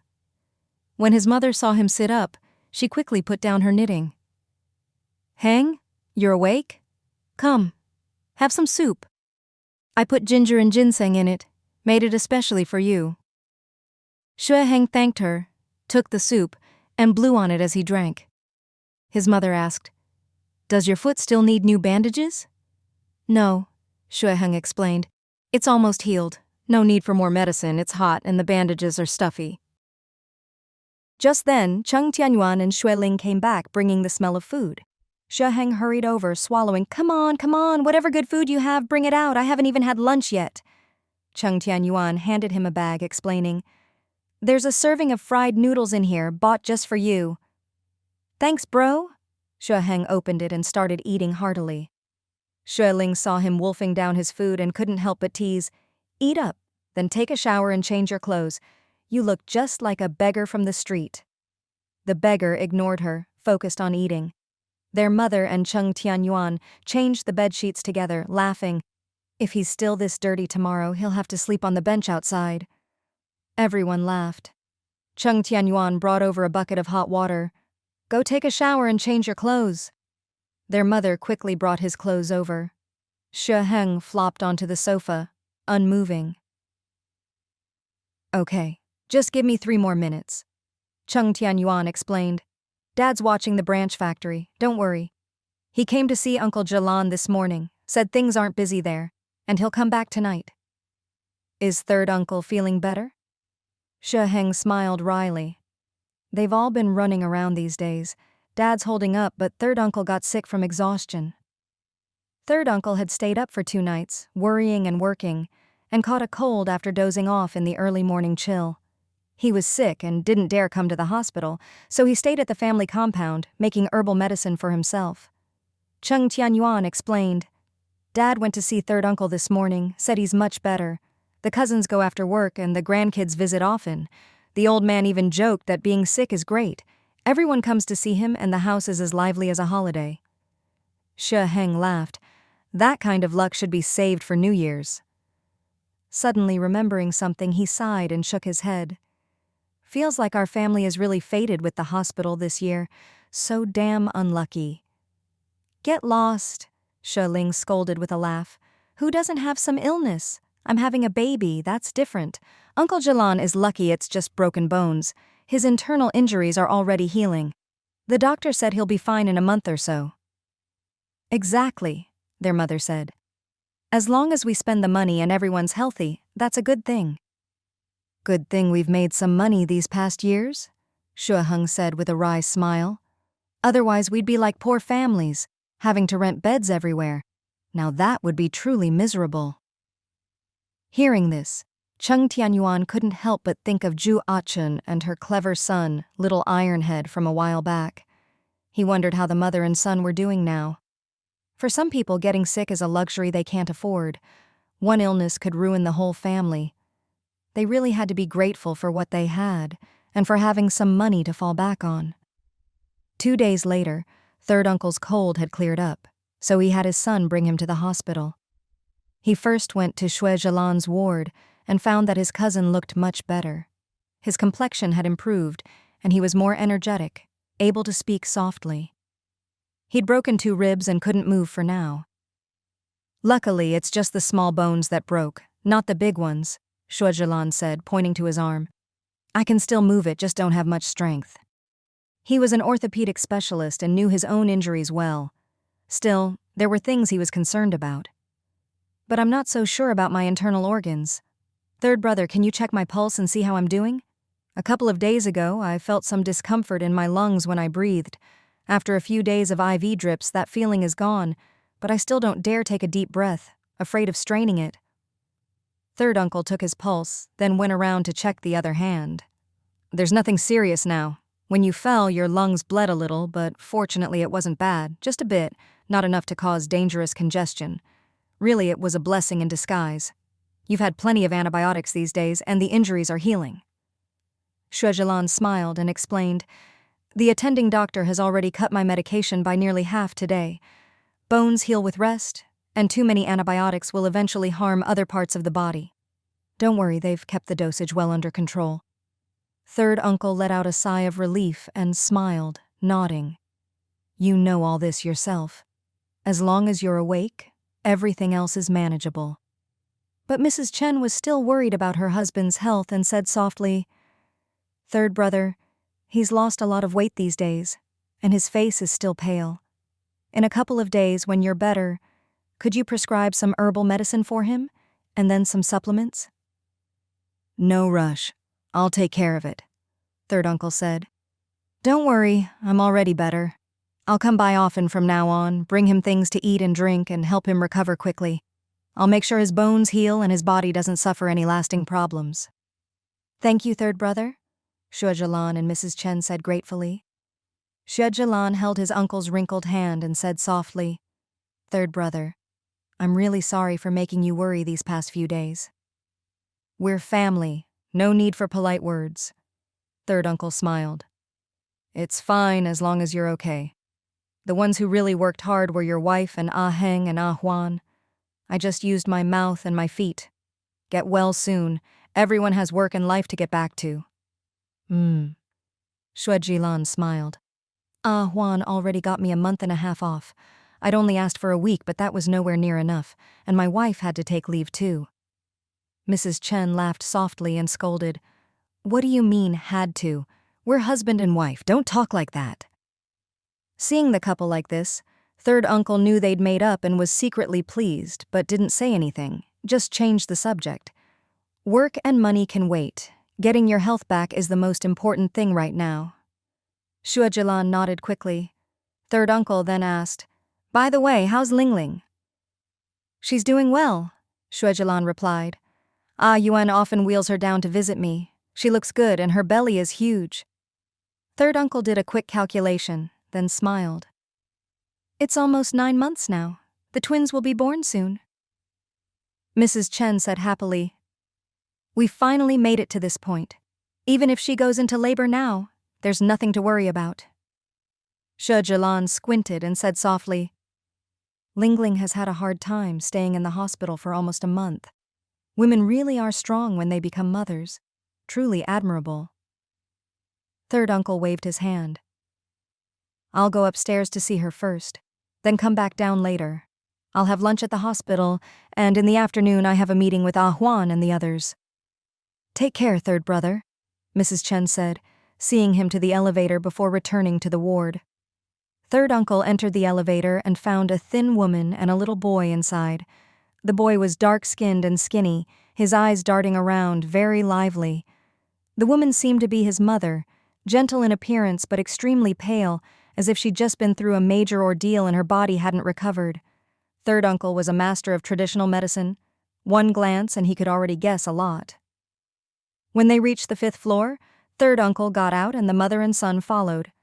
The little boy bounced along and darted into the last ward, calling out, "Uncle, Auntie, my mom and I came to see Auntie." At that moment, Chung Tianyuan came out, ruffling the boy's hair. "Little Ironhead, you're here?" The woman quickly stepped forward, bowed to Ah Yuan, and said softly, "Mr. Cheng, hello? Has your wife had the baby? Is she all right?" Chung Tianyuan smiled. "Not yet, but both she and the baby are doing well." Third uncle came over smiling. Chung Tianyuan greeted him and invited third uncle into the ward, then also invited the mother and son in. "No, thank you," Achin said shyly, shaking her head. "You have guests, we shouldn't disturb you. Mr. Cheng, we came to return 500 won to you." She took a few green bills from her pocket and handed them over respectfully. Chung Tianyuan frowned slightly and asked, "Where did you get so much money all at once? Didn't I tell you? There's no rush to pay back that 1,000+ yuan. Wait until things are easier for you." Little Ironhead piped up, "Uncle, we have money now. My mom sold the old house and got 600 or 700 yuan." Ju Achin said quietly. "Ironhead's father was heartless. He nearly beat me to death. I didn't want to live with him anymore, so after talking it over with Ironhead, I divorced him. He also hurt other people and was arrested by the police. I heard he'll be sentenced to prison. We don't care about him anymore. His affairs have nothing to do with us. I sold the old house my father left me and got over 700 win. I rented a small place near the elementary school and found a cleaning job. Our life is settled now. Uncle! Uncle! My mom used to teach me lots of words, and now she teaches me every day, Little Ironhead said proudly. The teacher says I can go straight to 4th grade. I know more words than the 5th graders. Chung Tianyuan smiled and patted his head. That's great. 11 years old and already in the 2nd semester of 4th grade, that's fast. He took the heavy 500 yuan, pulled out one bill and handed it to Little Ironhead. This is for you to buy books and notebooks, a reward for studying hard. Little Ironhead didn't dare take it and quickly dodged away. No. Achin hurriedly stopped him. That's too much, Mr. Cheng. This is to pay you back. Let's keep things clear. I'm grateful for your help, but please don't pity us. We can live on our own. Chung Tianyuan frowned, troubled. Sister, it's just a little help for Little Ironhead. Thank you. Achin bowed with a smile. We appreciate your kindness. When I'm healthier, I'll find a better job and earn more. Please don't worry about us. She took out a slip of paper and said softly, This is my new IOU. I've signed and fingerprinted it and dated it for today. Please tear up the old one and use this instead. Chung Tianyuan took it. There was a bit of commotion outside, and third uncle wheeled Xue Ling out. Achin quickly greeted her, gently saying, Looks like you're about to give birth. I wish you a smooth delivery and a healthy baby. Thank you, Xue Ling smiled, and after learning why they'd come, she shook her head. Sister Achin, don't rush to pay back the money. Take care of your health first. You still look so pale and thin. Ju Achin shook her head shyly and said softly, I'm fine, just a bit weak. You're about to have a baby and your expenses will go up, so I wanted to pay some back first. Thank you, Mrs. Cheng, for your concern. Xue Ling guessed she was worried about the cost of seeing a doctor, so she quickly turned and winked at third uncle. Wait, I can take the money for now. Sister Achin, this is my third uncle, a retired doctor. He's always helping the neighborhood, giving free consultations and medicine. Since he's here to visit me today, why not let him write you a couple of prescriptions to help you recover? Third uncle was a smart man. Seeing the mother and son's worn clothes, he immediately understood his niece wanted to help them. The old man smiled and nodded. Miss, your complexion is much too pale. Your blood and energy are very weak. I can check your pulse and write you a couple of prescriptions free of charge. Little Ironhead was overjoyed and tugged his mother's hand. Mom, that's great. Let the old doctor check you. You always get dizzy when you stand up. That's not good. Achin saw third uncle's kindly face and quickly bowed in thanks. Doctor, your dedication is truly admirable. But isn't this too much trouble? You're here to see Mrs. Cheng, and we're disturbing you. Not at all, Xue Ling smiled. Third uncle is retired. He has plenty of time. Everyone went inside. Third uncle checked Achin's pulse and, after asking a few questions, learned she'd recently had a miscarriage and the baby had been several months along. He sighed softly. Miss, you lost too much blood, and your energy is very depleted. Achin said shyly. Doctor, I used to be healthy. I thought I could recover slowly. With such poor blood and energy, unless you get enough nutrition and rest, it's hard to recover. Third uncle frowned. And if you overwork, you'll get sick sooner or later. Little Ironhead was anxious. Doctor, please help my mom. I'll help with chores so she doesn't get tired. Please give her medicine so she can get better soon. Third uncle looked at him and smiled approvingly. You're a very filial child. Chung Tianyuan ruffled his hair and reassured him. Don't worry, the doctor will help. Third uncle picked up a pen, thought for a moment, and wrote just one prescription for Achin. Wait here. I'll go downstairs and get you some medicine to start with. When you finish those, take this prescription to the pharmacy and get 10 more doses. Achin bowed repeatedly in thanks. Third uncle gave Chung Tianyuan a look. Come downstairs and help me carry things. Chung Tianyuan nodded and followed him out. Xue Ling chatted with Achin and her son and gave Little Ironhead a big apple. My dad came by yesterday and bought a whole basket. My younger son caught a cold, so neither of the boys have been around to help eat them. If no one eats them, they'll spoil. Help Auntie eat a big one." "Thank you, Auntie," Little Ironhead said. The boy said proudly, "Auntie, my mom found a job downstairs from your building. It's so nice there. So many things for sale, so many shops." Achan explained with a smile. "I saw a job posting for a cleaner at Ronghua Mall at the alley entrance. Their property management was hiring, so I applied right away. The pay is decent and it's close to where we rent, so it's convenient." Xue Ling remembered Liao Zongnian mentioning they needed more cleaners and smiled. "We live upstairs, so maybe we'll run into each other. What a coincidence." Little Ironhead asked excitedly, "Auntie, have you been to the mall downstairs? There are so many pretty things for sale. The walls are so shiny and there are so many lights. My mom says it's the fanciest place in the city. Wow, it's amazing." Xue Ling nodded. "I've been there many times since we live nearby. What have you been up to lately, Little Ironhead?" "I go to school during the day and do crafts after school," he said brightly. "I do crafts at night too, until bedtime. My mom works at the mall during the day and does crafts at night."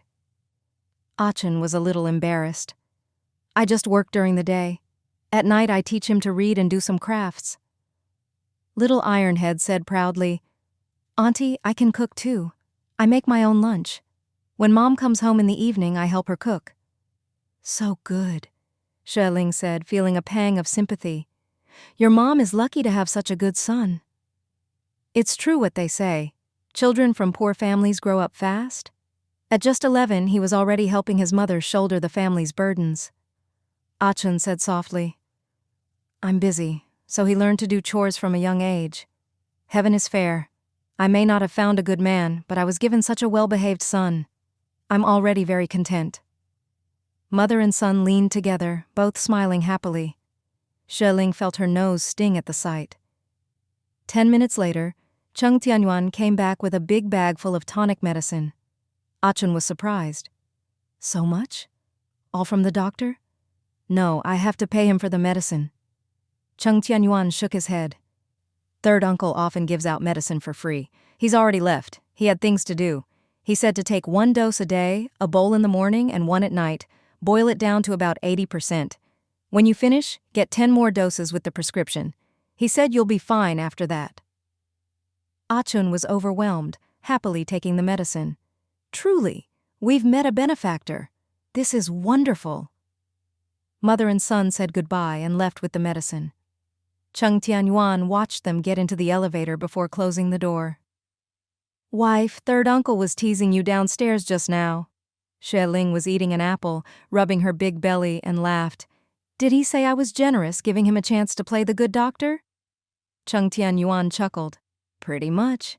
He said tonic medicine is usually expensive and poor families can't afford it. So the prescription he gave her is just for basic recovery. The medicine he gave her just now was bought by one of his students at the pharmacy.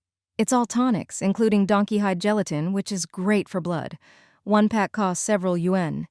He made me pay, saying you boasted and he gets the good reputation." "Ha ha." Xue Ling happily ate her apple. "Sister Achun is working as a cleaner at the mall downstairs, so we'll probably see her again. Let's keep it a secret so she doesn't feel awkward." "She said she found a job, so that's what it is." Cheng Tianyuan smiled. "What a coincidence." 3 days later, Kai Yunyan was discharged from the hospital. Before leaving, she went to see Xue Jilan, still limping. When Mrs. Chen saw her, she quickly said she'd step out for a bit. Kai Yunyan shook her head and smiled. "No need to avoid me. I'm just checking on an old friend before I go." She asked a few questions, explained that she was being discharged and would visit again once her foot healed, then said goodbye. Mrs. Chen stood at the door watching her leave until her figure disappeared, then closed the door. She said softly, "Old Xue, she must have been very beautiful when she was young. Even now she's still elegant and charming." Xue Jilan squinted and smiled. "You're not bad yourself." Mrs. Chen had expected him to say something else, but instead he teased her, and she playfully scolded him before going off to her chores, smiling. When Kai Yunyan was discharged from the hospital, Cheng Tianyuan came to help carry things. Liao Zongnian chuckled. "After just a few days, how did we end up with so much stuff? Good thing you're here to help. My car's over there. No problem, Chung Tianyuan smiled. It's nothing. You just help Kaijie. I'll handle the rest. Liao Zhongyan supported Kai Yunyan, helping her move slowly, step by step, and said softly, No rush. Once we're out the hospital doors, we can get in the car. Let's take it slow. The two of them walked and chatted quietly.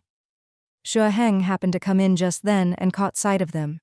Seeing the couple's warm smiles and the deep affection in their eyes, he couldn't help but feel a bit envious.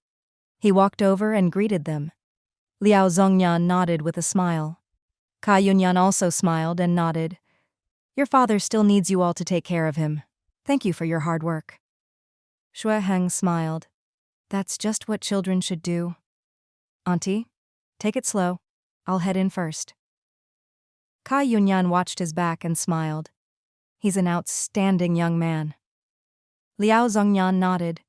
He had a good impression of the Xue family overall, except for Xue Zhilan. For his wife's sake, he wouldn't make a fuss or get into a conflict with him, but that didn't mean he'd let go of his resentment. Business is business. Anyway, he'd never bother with that man again. A few days later, in the evening, Xue's father drove Chung Muhai and his two grandsons to the hospital. Xue's father slouched lazily on the sofa. The branch factory's orders were finished this morning, so we're officially on break for 2 months. I can help take care of Ah Heng now? Xue's mother had just returned from the main factory the day before and yawned. All the workers at the main factory have already left. I told the security guards to keep patrolling the dorms just in case. Secretary Chen and a couple of accountants are still there holding down the fort. Chung Muhai smiled. Everyone should get some rest. We've all been too busy lately. Xue's father gave a wry smile. It's all been stressful stuff. These past 2 years, the factory hasn't even been that busy. Xue's mother gave him a light smack on the shoulder, grumbling, What are you saying? Ling Ling's about to have twins. That's a happy event. Xue's father laughed and nodded. Right. Renan snuggled up to her mother, gently stroking her big belly, and asked, Mom, why hasn't my little sister been born yet? Hurry up and have her. Wait. Yang, who was in his father's arms, poked his head out and said, Not yet. Everyone burst out laughing. Xie Ling asked, Yang, so when is the right time? The little guy thought seriously and answered, I'm busy tonight. I have to watch cartoons. Wait until I wake up tomorrow, then she can be born. Everyone laughed again. Xie Ling nodded seriously. Okay, we'll do as you say. Chung Tianyuan noticed it was getting late and said, Dad, you all should head back to the mall. It's not safe to drive too late. Recently, Xue's father had been staying at Chung Muhai's place. There were plenty of spare rooms, and it was spacious. At night, they could chat, watch TV, or sometimes go find Zheng Sanyuan for a chat.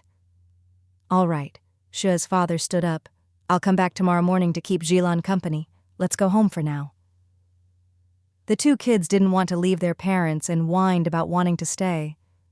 Little Yang pouted. My little sisters will miss me. Everyone laughed. Chung Tianyuan pinched his little face and said gently, Let's go home first. When your sisters are born, you can hold them as much as you want. The little guy grumbled but was led away by his grandpa and grandpa. Chung Tianyuan closed the door, mixed some hot and cold water, and helped Xie Ling wash up and change into a hospital gown. She couldn't fit into her own clothes anymore. She had to wear the largest hospital gowns. Xue's mother helped, and seeing her daughter's huge belly, couldn't help but tease, You can't even see the other end. Ha ha ha ha. Chung Tianyuan couldn't help but laugh, too. Xue Ling pouted in embarrassment and grumbled in protest. With her mother-in-law there, Chung Tianyuan didn't dare be too affectionate, so he just said softly, All right, I know it's hard for you. It's a shame we can't go to a photo studio. I wish we could have a picture of you with your big belly so the kids could see how hard you work to bring them into the world. Xue Ling was taken aback, then smiled. Go buy a camera and a bunch of film, then take the pictures yourself. I can't. Chung Tianyuan shook his head. I don't know anything about photography. Cameras seem complicated. Tongzi told me about apertures and focusing, and I was totally lost. Then find a photographer to take them for me. Xueling squinted and smiled. When we're old, we can look at the old photos and see how huge I was. Wow, what a memory. She's mother was suddenly moved. Ah Yuan, go find a photographer tomorrow morning and have them take a few pictures of her. When I was pregnant with her, I wanted a photo too. But after searching everywhere, I couldn't find a studio, so I gave up. Back then, getting a photo was a luxury. Now that her daughter was about to have her last child, she wanted her to have a keepsake. A pregnant photo, something she herself had missed out on. Okay, Cheng Tianyuan agreed with a smile. I'll go to the studio first thing tomorrow and get a photographer to come over. Xue Ling finished changing, tugged at the gown, then suddenly froze. Cheng Tianyuan was busy tidying her dirty clothes and didn't notice. Xue's mother had just taken the wash basin out and didn't see either. Xue Ling suddenly gasped, I think something's not right. Cheng Tianyuan looked up, startled. What's wrong, honey? Where does it hurt? Are you uncomfortable? Xue Ling took a deep breath and rolled her eyes. Maybe it's nothing after all. Cheng Tianyuan had a feeling she was about to go into labor, but reassured her. It's okay. If you feel anything, I'll go get a nurse right away. That's why we're in the hospital for convenience. Xue Ling nodded and yawned. I'll sleep first. Cheng Tianyuan helped her into bed, propped her up with 2 thick quilts, and covered her feet and belly with a thin blanket. Then he quickly washed her clothes and hung them on the little balcony, then went to the nurse's station. Nurse, my wife just said her belly felt a bit off, but then she said she was fine. The nurse replied, It's okay. The doctor is resting next door. If anything else happens, just let us know. Cheng Tianyuan said quietly, I think she might be about to give birth. The nurse nodded. The delivery rooms are all ready, and the doctors are here. As soon as labor starts, you can go right in. Don't worry. But Cheng Tianyuan couldn't help worrying. That night, he woke up several times to check on Xue Ling, and only managed to sleep when he saw she was resting comfortably. The next morning, he helped Xue Ling wash up, then drove to the photo studio. But the studio wasn't open yet, so he knocked on the door until he woke the owner. How much for an on-location shoot? My wife's in the hospital, about to have a baby and wants a maternity photo. The owner yawned and grumbled. On-location costs extra. No problem, Cheng Tianyuan said, uncharacteristically generous. Come with me right now, I'll pay you 100 yuan. The owner instantly perked up, eyes wide with delight. Deal! Cheng Tianyuan drove quickly, heading straight for the central hospital. The photographer in the back seat couldn't help but get nervous. Bro, what's the rush? Careful, I still want to live a few more years. Cheng Tianyuan found it funny and quickly braked, slowing down. Sorry, I just have a feeling my wife's about to give birth, so I wanted to hurry. The photographer was curious. You're already at the hospital to give birth. Then what are we taking pictures of? Newborn photos? The doctors probably won't let you take pictures of such tiny babies. No, Cheng Tianyuan explained. My wife is in the hospital waiting to give birth, but she hasn't yet. She wants a maternity photo with her big belly as a keepsake. Ha ha, the photographer nodded. You only get a big belly for a few months. Definitely a rare experience. Guys like us can only be envious. Cheng Tianyuan laughed, shaking his head. It's not easy carrying a big belly. My wife has a tough time every pregnancy, especially near the end. Of course, the photographer was a talker, laughing. If I had to carry 10 or so pounds on my stomach, I'd last half a day at most. My wife's carrying twins, so it's even heavier, Cheng Tianyuan said, full of concern. Wow. The photographer's eyes widened. Bro, you're amazing! Twins! That's great! I've never photographed a pregnant woman before, and now it's twins! Don't worry, I'll make sure to take great photos for your wife. The boss had woken him up, saying a very generous client wanted an on-location shoot and was offering 100 yuan right away. Thank you. I'll leave it to you, Cheng Tianyuan said. At the hospital entrance, Cheng Tianyuan parked the car skillfully. The photographer got out and couldn't help but look over the car, lowering his voice. Bro, where'd you buy this car? Can you tell me how much it cost? Looks expensive. Chung Tianyuan smiled. I don't know the exact price. My wife gave it to me as a gift at the end of last year. Wow! The photographer laughed. Bro, where's your wife from? She must be loaded, I'm jealous. Chung Tianyuan hurried ahead to lead the way, explaining, she's from the capital. They took the elevator to the 5th floor. Chung Tianyuan hurried to the last room, a little worried that Xueling might have gone into labor early. But Xueling was sitting in a wheelchair, leisurely eating an orange. It was the weekend. Chung Tianfang was there to help take care of their father-in-law, and Xueheng, who had clearly stayed up late, was sleeping on the sofa. Chung Tianfang stood up. Brother, where did you go so early? Xueling saw him bring in a stranger with a big camera and couldn't help but ask in surprise, You're really going to take pictures? Chung Tianyuan nodded with a smile. Yes. With help from Chung Tianfang and Chung Tianyuan, the photographer took more than a dozen photos of Xueling. Brother, I have to go downstairs to take care of Dad, Chung Tianfang said, hurrying off. Chung Tianyuan took out his wallet and handed the photographer 100 yuan. I'll come to your studio in a few days to pick up the photos. The photographer took the money happily and said to Xueling, Sister-in-law, wishing you a smooth delivery. May you have 2 big, healthy boys. Xueling laughed and thanked him. Thanks for making the trip. Chung Tianyuan saw the photographer to the elevator. On the sofa, Xueheng shifted positions and grumbled, Who was that? So loud, so noisy. Xueling kept eating her orange and replied, He wasn't loud, you're just a light sleeper. Go lie on the bed, don't catch a chill on the sofa. It's autumn. If you get cold, you'll catch a cold. Jinx! Xueheng yawned and slowly got up, shuffling over. But as he passed Xueling, she suddenly grabbed him. Ah! Xueheng jumped. What are you doing? That hurts! Xueling's orange fell from her hand. Her face turned pale and her eyes filled with panic. She stammered, My stomach hurts. What? Xueheng grabbed her hand, panicking. It hurts! Finally! You're going to give birth, right? Hey, doctor! Bro, come quick!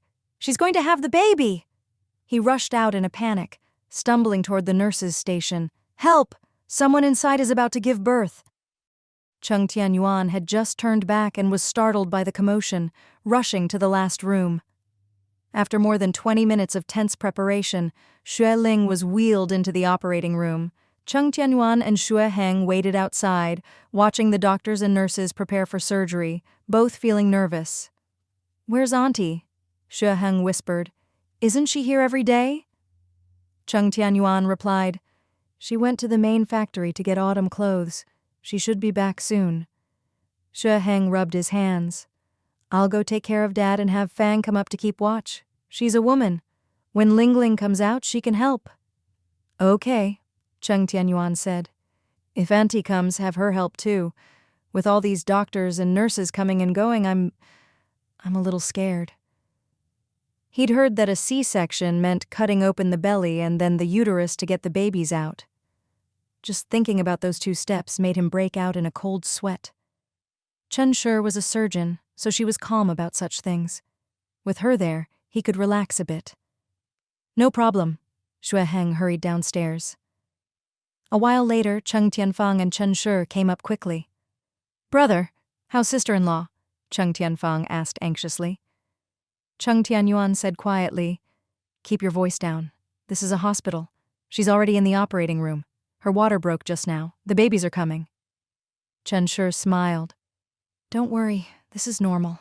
Just wait another hour or so. No need to be nervous. Auntie? Chung Tianyuan frowned. The doctor said Lingling is a bit weak. I'm worried. Chen Shi reassured him.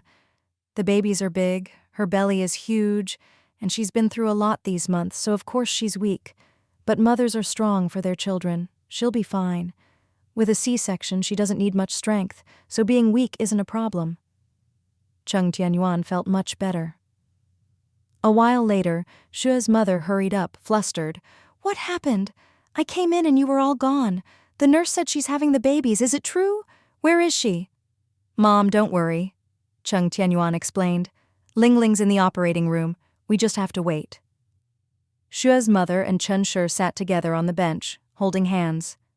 Cheng Tianyuan paced back and forth, unable to sit still. Cheng Tianfang asked, "Brother, did you call Mom and Dad?" "Not yet." Cheng Tianyuan sighed. "When your sister-in-law's pain started, I panicked. Go downstairs and call them, let them know." Cheng Tianfang went downstairs. Xue's mother watched her go and chuckled. "Fang is so young and graceful. Her back is lovely." Chen Shi smiled kindly. "Fang really is beautiful. Once her job is stable, I'll urge them to have a baby soon." "Can't wait to be a grandma?" Xue's mother teased. Chen Shi gave her a look and laughed. "Your Lingling already has 4 kids, and Heng is only a bit younger and still not a dad. How can I not be anxious? We've been waiting for a grandson since they got married." Xue's mother lowered her voice. "Still no good news? It's been more than half a year, hasn't it?" "Almost 8 months. Isn't Mid-Autumn Festival next week?" Chen Shi explained. "They got married at the start of the year, so it's been just over 8 months." Xue's mother giggled. "All parents are like this. Say they're not in a hurry, but inside they're anxious. When Lingling and Ayuan got married, I was secretly counting the days too. Waiting and waiting, I was so impatient. Her dad scolded me, saying, 'What's the rush? Babies come when they come, it's all fate.' Then she called and said she was pregnant." "Exactly," Chen Shi said softly. "Her uncle was right. Having a child is about fate. It's fine, old Xue and I will just wait. We won't say much." "That's right," Xue's mother laughed quietly. "They've only just gotten married, and Fang just changed jobs. We shouldn't rush them. Let it happen naturally." Chen Shi nodded. "That's what his dad says too." Xue's mother couldn't help but ask, "I brought autumn clothes from the factory today, but haven't seen Jilan yet. Is he doing better?" "No big problems," Chen Shi said with a wry smile. "There's an old saying, it takes 100 days to heal bones and tendons. He broke his ribs, so not needing surgery is already lucky. He just has to stay still and wait for the bones to heal. He's not young anymore, not like the young folks who bounce back quickly. He doesn't want to admit he's getting old, but this injury has forced him to. Jilan's always been healthy, that's why he thinks that way," Xue's mother said with a laugh. "He's over 50 now, can't compare to the young ones." "Exactly," Chen Shi said softly. "Third uncle says the same. The small bone in his arm is almost healed, but he still has to be careful with his ribs. He's an expert, he knows. He can't do anything right now, but his spirits are good." Xue's mother suddenly remembered third uncle. "Why hasn't he come by these past 2 days?" "He's too busy," Chen Shi explained. Huan came by yesterday afternoon in a rush. He said they're holding a conference for their traditional medicine research center. Lots of medical experts are here, and third uncle's been pulled in for exchanges, dealing with all sorts of colleagues every day. He's swamped." Xue's mother couldn't help but smile wryly. He's been retired for years, and they're still working him so hard. "Isn't that the truth?" Chen Shi shook her head. "I've tried to persuade him to think twice. These projects can take years, even decades, unless there's a breakthrough. Huan is young, let him experiment. Success or not, it's fine. But the old man is determined. Says it's for the good of patients, and he'll do what he can. He's always been so kind-hearted. We're all moved, so we stopped trying to talk him out of it." "Well, the capable do more," Xue's mother laughed. "I can't do anything. No one would want me even if I were young and strong." Chen Shi laughed too, comforting her. "Don't say that. Everyone has their own strengths. You shine in your field and have a happy family. That's another kind of ability." The two chatted, and time seemed to fly by. Meanwhile, soon-to-be dad Cheng Tianyuan was pacing outside the operating room, constantly checking the clock, even wondering if it was broken. Xue's mother laughed and called out, Yuan, come sit down." Cheng Tianyuan, embarrassed in front of his mother-in-law, had no choice but to sit. A while later, Cheng Tianfang came back smiling. "Dad and the others know. They said they'll be right over." "Yang has to come too," Xue's mother said. "Renan's in school, so don't bring him. Once the babies are born, pick him up after school and bring him over."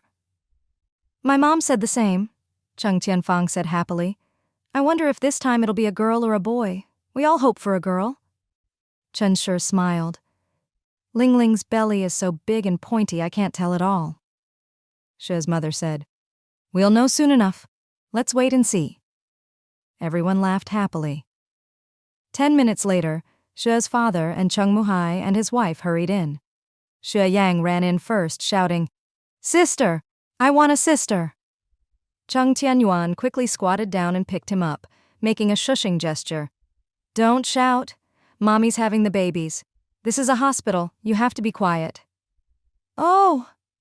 Yang Yang's chubby face was all smiles as he hugged his dad's neck and asked sweetly, Daddy, did you name the babies yet? I want to help name them. Chung Tianyuan smiled lovingly and shook his head.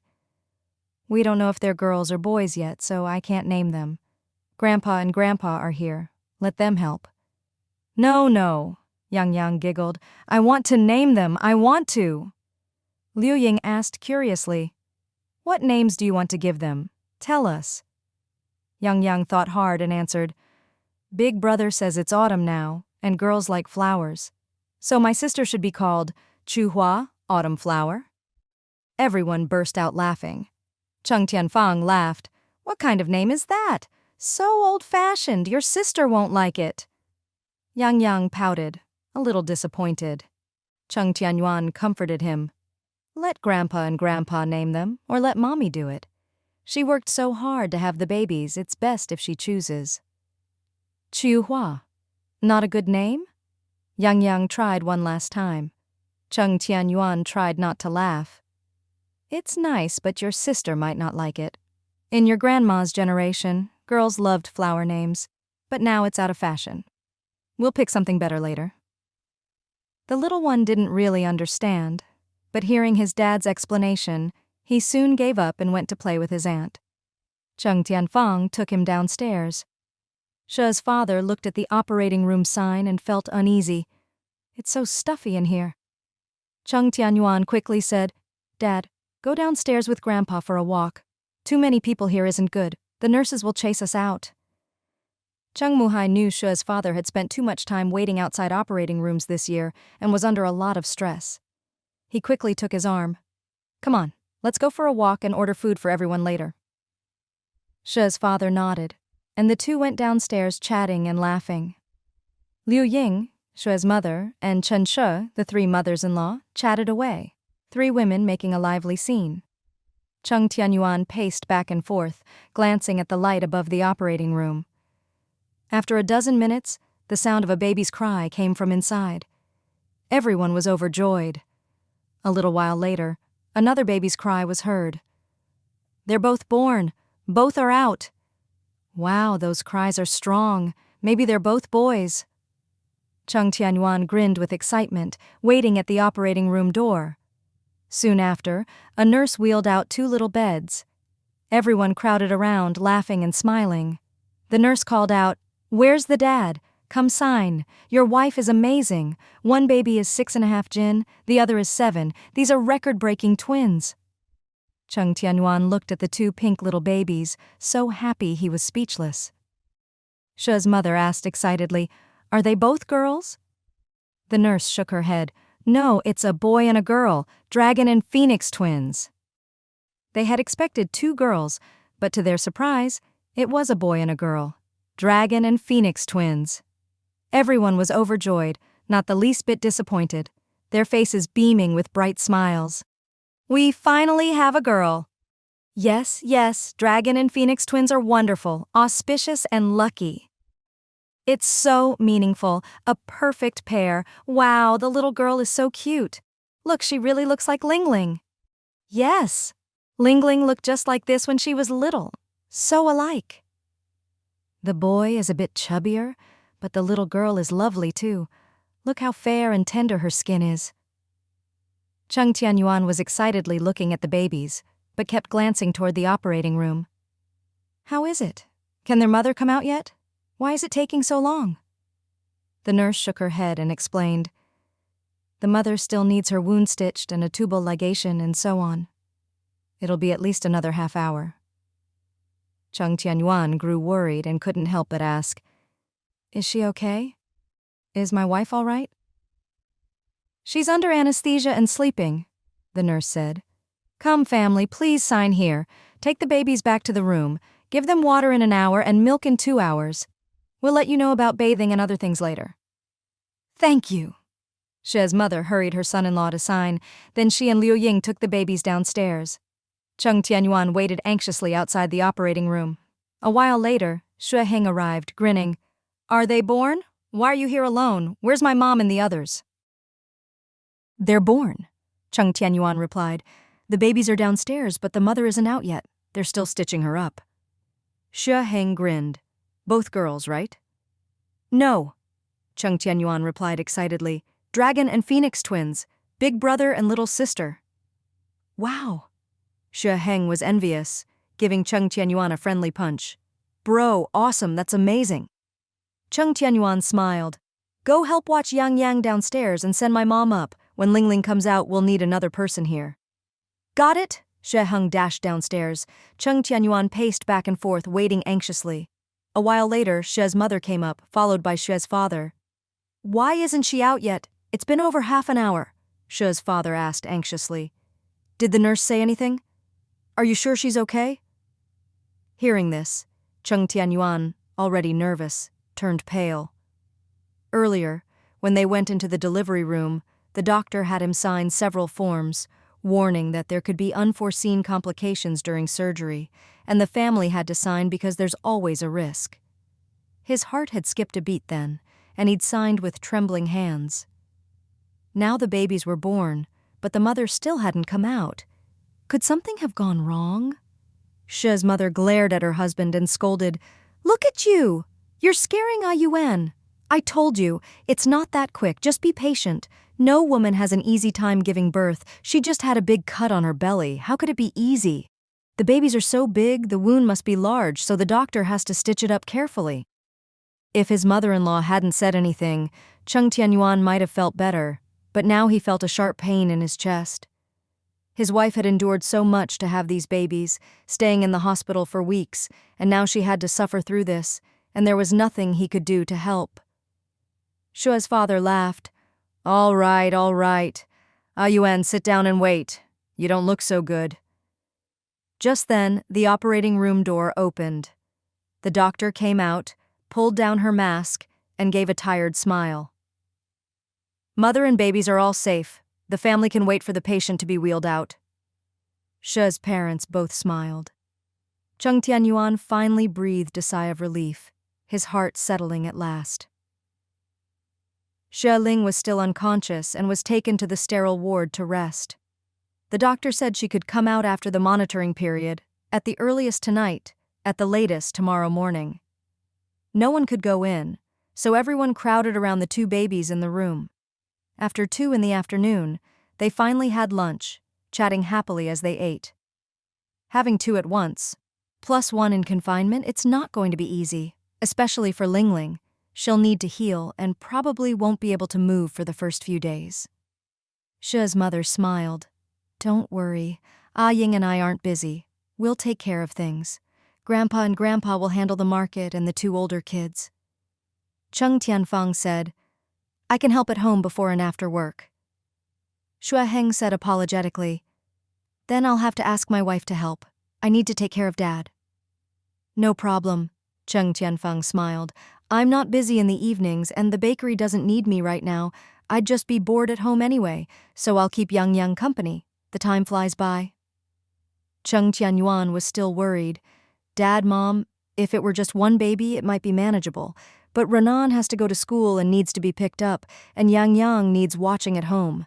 With 2 newborns, it's going to be a lot. Shan Yue said, picking his teeth. Don't worry, just hire a nanny. My wife's not in great health, and with all the chores, I hired a woman in her 40s to clean and cook every day. Makes life much easier. Right, Chen Shuiyu agreed. Ling Ling had a C-section. Her belly won't heal for at least a month. With 2 babies to feed, you can't be careless. You're not short on money, so hire a couple if you need to. Her husband always bragged about how much money he made, but he couldn't compare to Ling Ling's wealth. She might not look rich, but that big Ronghua mall in the city center was worth a fortune. At first, Shan Yue hadn't thought much of it, but after living there and seeing all the shops and the food street, he was shocked by the rent alone. Lingling never showed off, but she was the real rich one. She's father nodded in agreement. It's better to hire someone reliable. Lingling can't sit still at home. She's already planning to go south with Ah Heng after her confinement. With so many kids, we can't rely on the four of us old folks. We're getting old. Staying up late is fine for a night or two, but we can't keep it up forever. Exactly, Liu Ying said quietly. When the kids are this little, you need all the help you can get. With Lingling unable to move, we'll be short-handed. If we have someone reliable, we can focus on taking care of Lingling. That wound is huge. It hurts just to look at it. She'd heard about C-sections before, but seeing it for real made her admire her daughter-in-law's courage. If it were her, she'd be terrified. Cheng Tianyuan looked at the two little babies sleeping soundly in their crib, his expression softening. Of course we can hire help, but who's suitable? Taking care of babies isn't easy. It takes love and patience. Best if she's a mother herself, otherwise she won't know what to do. Exactly, She's father muttered. That's the real challenge. She Heng said apologetically, Dad won't be out of the hospital until next week, and I've never been a dad myself. I really can't help much. For now, we'll manage, She's mother said. We'll start looking for someone suitable. We know a lot of people. Leave it to your dad and me. All right. Cheng Tianyuan nodded. That night, Xue Ling still couldn't leave the sterile ward. The nurse said she had woken up once, but the anesthesia hadn't fully worn off, so she fell back asleep. They said she'll probably sleep through the night, so we don't need to worry, Cheng Tianyuan explained. There's a nurse watching her, and once her heart rate is stable, she won't need constant monitoring. She'll be back in the ward tomorrow morning. Shi's father felt sorry for her and asked, She still needs an IV, right? Yes, Cheng Tianyuan replied. She'll need an IV for the next week. Tisk. Cheng Muhai said quietly, Just thinking about it hurts. Luckily, Lingling is young and brave. If it were someone else, they might not even dare go in. Sheheng chuckled and explained, Dad, the doctors would never let the patient see the knives and clamps during surgery. It would scare anyone. The anesthetist always goes in first, chats with the patient, gives the anesthesia, and only when the patient is completely unconscious do they start the operation. In Lingling's case, too much anesthesia could affect the babies, so the doctors are extra careful. She might have felt something, but nothing too obvious. Does it hurt? Cheng Tianfang asked, shivering. Xue Heng quickly put his arm around her shoulders and smiled. Of course not. Maybe there's a vague sense of awareness, but nothing clear. Cheng Tianfang muttered, Still too scary. Yeah, just hearing about it is scary. Xue's mother shook her head with a wry smile. Just then, the baby started crying. Maybe it was some twin connection. When one cried, the other followed, and soon the room was filled with their loud wails. Everyone rushed over to feed, give water, and change diapers. Hospital supplies weren't convenient, but Xue's mother had already asked a friend to buy plenty of diapers in advance. Everyone had learned how to use them, so they managed just fine. These things are disposable. Seems wasteful, but they're really practical, Xue Heng commented. Cheng Tianfang held the little sister and smiled. My sister-in-law said this will be a huge market in the future. She even said she wants to get into diaper R&D and production. She wants to do everything, Xue's mother laughed. If it makes money, she's interested. Everyone laughed. But Xue Heng got serious. There's probably a lot of profit in this. Babies use several a day, hundreds a month. Families with kids will buy them, so the market is huge. If sales go up, there's no worry about making money. But we don't have them here, Xue's father said. Your aunt had to ask her friend abroad to buy them months in advance. It's a hassle. That's why we need to develop our own, Cheng Tianfang said. Otherwise, we'll have to buy the rights from the original manufacturers or set up joint ventures, use their machines and technology, and sell directly here. Not bad, Xue Ling's father mused. If that's the case, it'll be easier to make money. Liu Ying frowned. But who can afford such expensive things? They're so pricey. Cheng Muhai chuckled. If Haitong hadn't bought them, we wouldn't have dared. Each one costs over 70 cents, sometimes more. A baby can use over 10 a day, especially if there's a mess. That's a lot of money. Cheng Tianfang muttered, "That's not so bad. Just a few yuan a day." "Not so bad," Liu Ying scolded. 8 yuan a day is over 200 a month. How much do you make in a month? And you think that's nothing? Cheng Tianfang laughed sheepishly. Right, I didn't think long term. That's a whole month's salary just for diapers, not to mention formula and clothes. Can't even imagine. That's why most people can't afford them, Cheng Muhai said honestly. Shua's father nodded. Exactly. They're not cheap. Ling Ling's mom had to have a driver pick them up at the post office and send over more than 1,000 yuan. How long does 1,000 last? Xue Heng asked. If these two use a lot, no. Let's just average it out. Shua's mother had helped care for Yang Yang before, so she knew. Let me think. About 3 or 4 months. Xue Heng laughed bitterly. Good thing I'm not a dad yet. Feels like I couldn't afford it. What are you saying? Liu Ying said quickly. We all use cloth diapers, wash and reuse. That's what we usually do. In winter, when it's too cold or you can't wash, then use disposables at night. In hot weather, I rarely use them. Too stuffy. Right, Shua's mother said. Use cloth when you can. Disposables when it's too cold or you're too busy. Can't let the babies freeze. Xue Heng shook his head. Honestly, the market is huge, but it's too expensive to promote right now. Even wealthy families found them pricey. What about everyone else? His wife's salary was considered good in the capital, but it was only a few hundred yuan. If raising a child meant spending 300 a month on diapers, it was just too much for ordinary people. If regular people can't afford it, it's hard to popularize. And if it's not popular, it's hard to make money. Exactly, Shua's father muttered. If you only make 12 yuan a day and spend 10 on diapers, what's left for food? Maybe just the northwest wind. Everyone burst out laughing.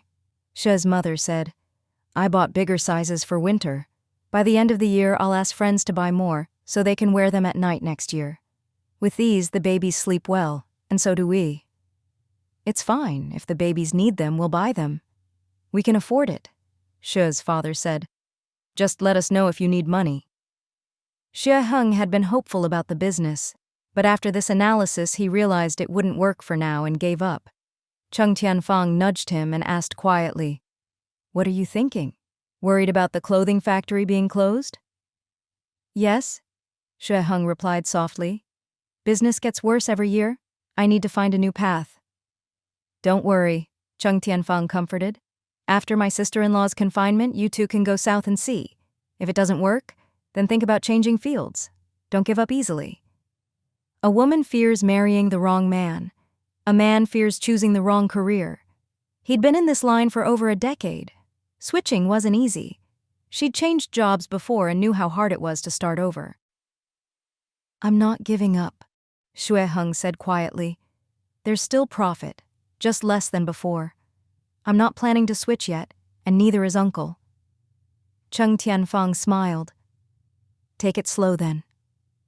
Xue Heng managed a smile. Don't worry. Your husband knows what he's doing. That night, the two babies cried several times, seemingly not used to being out of their mother's belly, wailing loudly. The adults were kept busy, running around until after 3 a.m. before finally finding places to lie down and rest. Early the next morning, around 6, the nurse explained that Ling Ling had woken up. Once the doctor checked her and confirmed she was fine, she could return to the ward. Get ready and tidy up, she said. Everyone bustled about, preparing to bring Ling Ling back. A little after 7, Xue Ling was brought back, with everyone carefully helping her. She was still very weak, but after glancing at her son and daughter, she smiled softly. It was all worth it, Xue's mother said gently, full of sympathy. There's no mother who doesn't suffer. Liu Ying saw how pale she was, unable to move, and couldn't help but shed tears. Ling, you've suffered so much. Cheng Tianyuan felt a pang in his heart, his eyes growing hot. Xue Ling smiled again and whispered, I'm fine. I'll recover with some rest. Cheng Tianyuan helped her lie down and hung up her IV. She's father, seeing his daughter like this, felt both heartache and distress. He said softly, "Get well soon. The children still need you." She Ling nodded and soon fell into a deep sleep again. Everyone had been so happy, but seeing her like this, no one could smile. The room fell silent. Cheng Tianyuan sat beside her, holding her hand, not moving for a long time. A while later, Xue Heng arrived with little Yang Yang. Renan's already gone to school. He said he'll come see his little brother and sister after school. Little Yang Yang, seeing his mom, wanted to rush over. Cheng Tianyuan quickly scooped him up and whispered, "Don't be loud. Mommy is very tired and not feeling well. Don't disturb her rest." "Oh." The little one nodded obediently, then asked, "Daddy, didn't Mommy already have the babies? Why is she still not feeling well?" Cheng Tianyuan gently stroked his cheek and said softly, "After having babies, Mommy is very weak and needs to rest. When Mommy had me and my brother, was it like this too? Did she need to rest then too?" the little one asked, frowning. "Yes," Cheng Tianyuan said, stroking his hair. "It was hard for Mommy to carry you and hard to give birth to you too."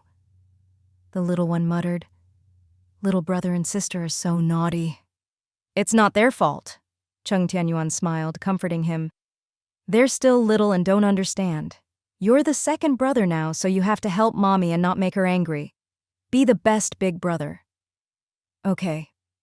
The little one grinned, his chubby face white and cute. "I'm the second brother now." He glanced at his siblings and muttered, "They're so little they can't even walk."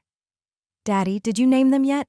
"Big brother says, as soon as little brother is born, he's a big brother, so lucky. We waited so long, Mommy's belly got bigger and bigger, and finally she had them. Now that they're born, we're big brothers. But little brother is a big brother the moment he's born. That's not fair." Everyone burst out laughing. Cheng Tianyuan kissed his son's hair and said gently, "Little brother and little sister were born at the same time. The doctor said, when they did the surgery, your brother was on top, so he came out first. The one who comes out first is the big brother, so he's the big brother. Renan is the eldest, you're the second, and he's the third." "Daddy, 3 sounds like more than 2, Yang Yang pouted. "Third brother is easier to say, second brother is too hard. I'm worried little sister won't call me that." Children's logic is always so funny and strange, but Cheng Tianyuan was used to it. He comforted. Second brother might be hard to say, but third brother still has to call you second brother. "That's right," the little one cheered up, pointing to his nose. "Even if he's a big brother as soon as he's born, he still has to call me brother." Cheng Tianyuan said softly, "Things will be busy at home for a while. We'll all be at the hospital with Mommy and the babies. At night, listen to Grandpa. Don't run around, okay?" "Okay," Yang Yang said obediently. "I'll go to bed after watching cartoons." Xue Heng went downstairs to look after Xue Jilan, but when Xue Jilan heard that Xue Ling had given birth, he was so happy he asked his son to help him out of bed and take the elevator up. "Oh!" Xue's mother hurried over to help. Xue Jilan smiled and waved her off. "No need to worry. I can walk. My legs are fine and my arm is almost healed. As long as I don't put weight on my back, I can move slowly." "That's good," Xue's mother said warmly. "You look much better standing up." Xue Zhilan entered and everyone gathered around. Xue Heng helped him sit and thoughtfully found a soft pillow for him. Cheng Tianyuan said with a wry smile, "Uncle, why did you come up? Don't worry, when Lingling is better, we'll come visit you." "I'm fine now. Staying in the ward all day is boring. It's nice to chat with everyone. Makes time go faster." Xue Zhilan took Xue Wu's hand and smiled. "Wu Ge, congratulations on becoming a grandpa again." Xue's father smiled. "Another addition to the family, it's wonderful." Cheng Tianyuan said, "Uncle, if you can walk, come up and chat more often?" "I'll come again this afternoon," Xue Zhilan smiled. "Where are the babies? Bring them over so I can see." Liu Ying and Xue Heng each brought a baby over. Xue Zhilan squinted and smiled kindly. "They're both adorable. Especially the little girl, she's very pretty. Once her features develop, she'll be beautiful. Look at their thick black hair and chubby faces. Such big twins are rare. Lingling is amazing. Ah Heng, hold them carefully, don't squeeze too hard. I'm just not good at holding them, but I'm doing fine otherwise, She Heng laughed. Little Yang Yang brought over a big apple and handed it to Shui Jilan. Granduncle, this is for you. Oh. Shui Jilan took it, smiling. Thank you, Yang Yang. The little one asked curiously, Granduncle, you don't have to lie down anymore? Are you all better? Almost, Shui Jilan said gently. Soon I'll be able to take you and your brother out to play again. Hee hee! The little one was excited. I'm a second brother now. Granduncle, you have to take little brother and little sister too. Of course, Shui Jilan agreed. The little one muttered, Granduncle, my little brother and sister don't have names yet. My brother and I thought about it all night but couldn't come up with anything. It's so hard. Everyone laughed. Shui Jilan held his chubby hand and asked with a smile, Your mom and dad haven't named them yet, so why are you and your brother in such a hurry?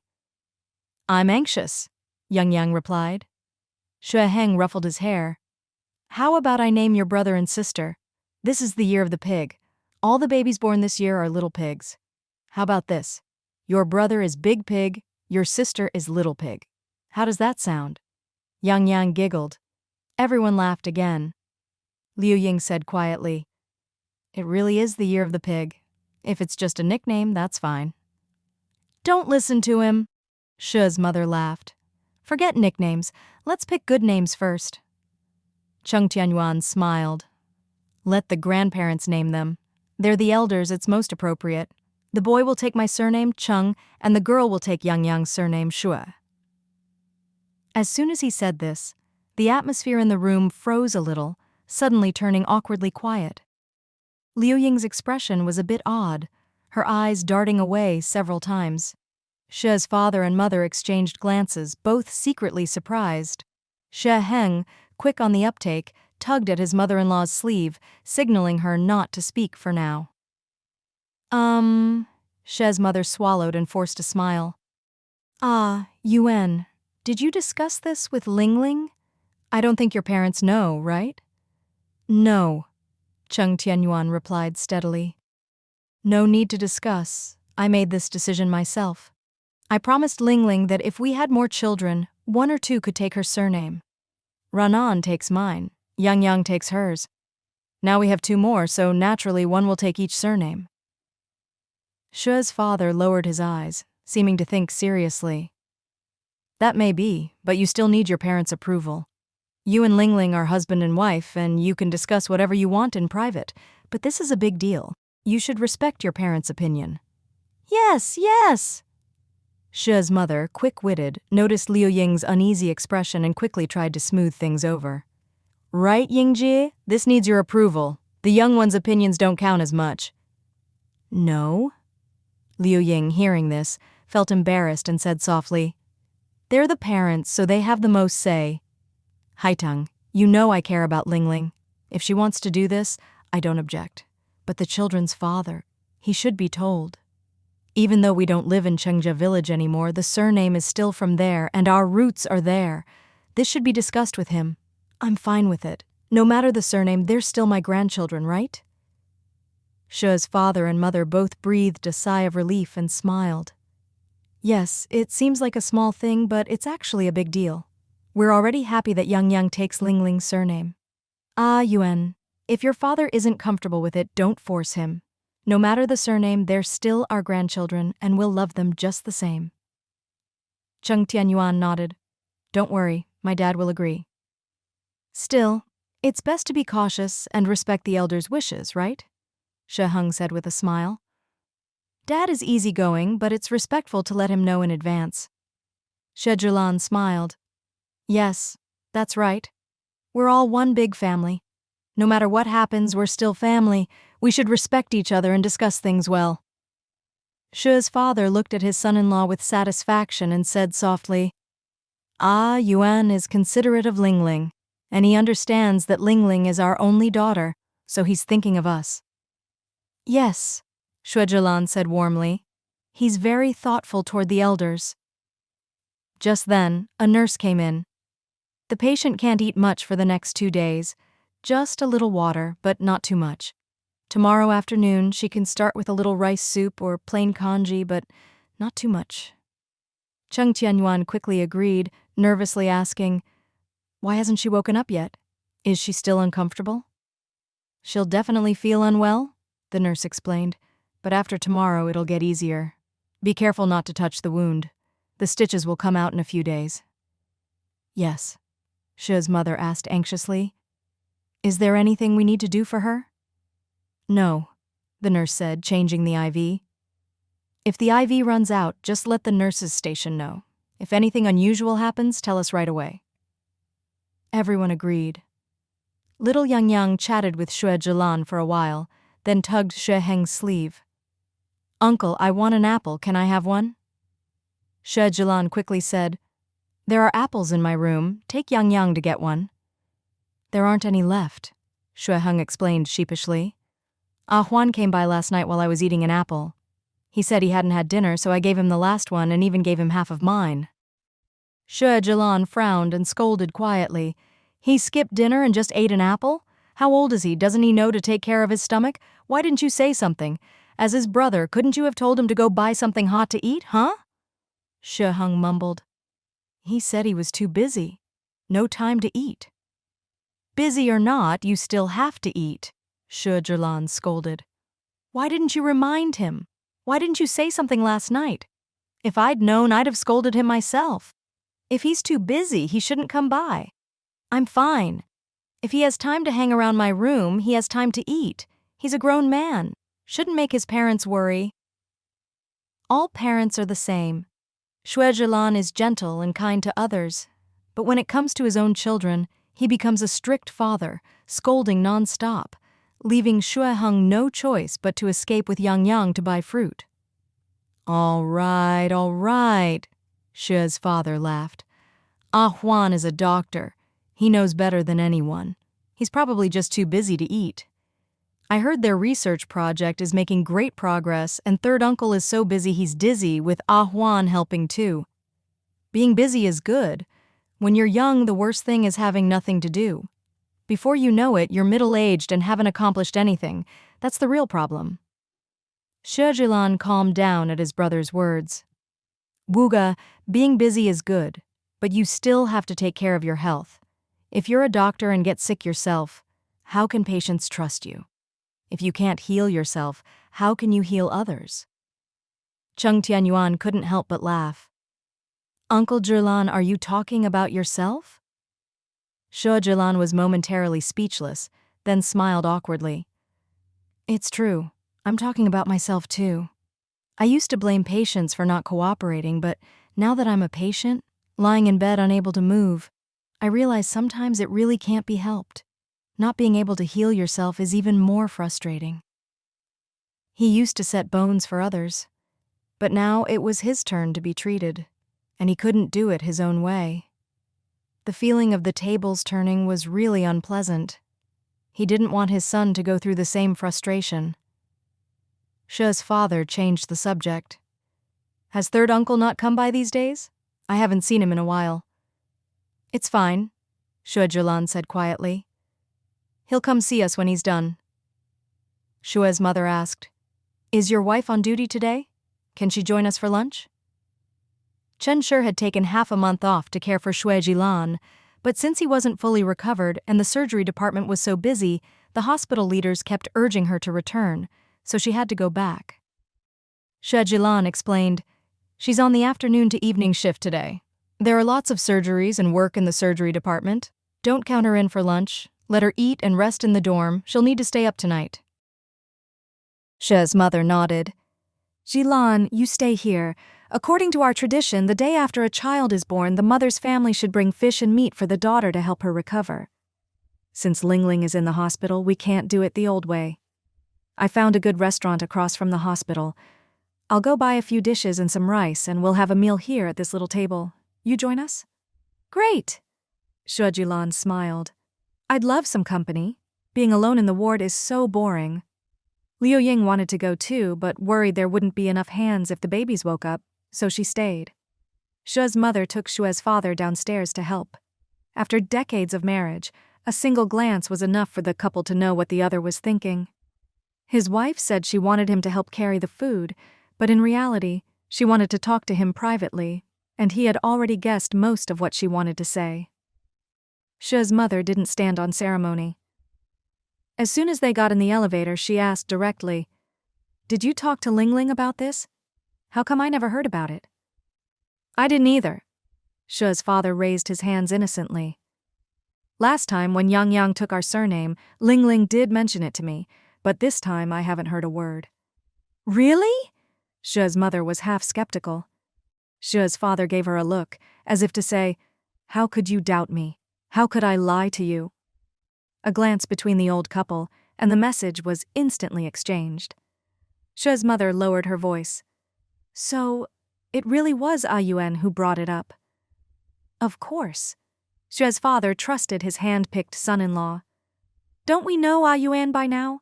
He always tells the truth, says what he means, and if he can't say something, he just keeps quiet." On the other hand, Ling Ling's words are slippery. Trust her in business, but for family matters, don't believe more than 30%. Shua's mother shot him a look. "How can you talk about your daughter like that? But if that's the case, then we really didn't know. It was Yuan's idea." "Exactly." Shua's father nodded obediently. Shua's mother let out a quiet sigh of relief. "If that's the case, I'm not worried. When Yuan came to the capital to propose, you said it was just marrying off our daughter, not taking a son-in-law. I was already at peace with it then. There are so many people in your Sue family, there's no risk of the line ending. And anyway, it hasn't ended. There are plenty of grandkids. If they take the surname, fine. If not, I don't mind. At our age, what's there to fuss about?" Shua's father smiled. "Seeing the whole family together, all the grandkids so cute, I'm content. We already have Yang Yang with the Shue surname, so let's not be greedy." Shua's mother lowered her voice. When Yuan brought it up just now, Yingjie's face fell. She was really startled. "Can't blame her," Shua's father said quietly. "She grew up in the countryside, and people there care deeply about the idea of falling leaves returning to the roots. Every village has the same surname, so it's a big deal." "How could I blame her?" Shua's mother shook her head. "Yingjie is so close to us and loves Ling Ling dearly. That's enough. I understand her reaction, and I never dared to ask for more." "I really don't mind," Shua's father chuckled. "That little girl is their only granddaughter. 3 boys and just 1 girl. Of course the elders are attached. If we want our daughter to have a good life in their family, we shouldn't be greedy." Shua's mother said softly, "Your daughter is lucky. She doesn't have to do housework or much childcare, just runs around making money.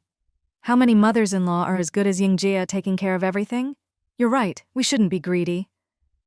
Yuan probably saw how hard pregnancy was on Ling Ling, Shua's father analyzed.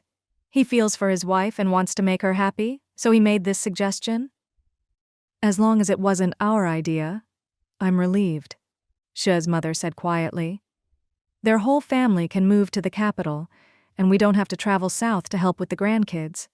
We can all be together, lively and happy. That's enough." "Exactly," Shua's father sighed.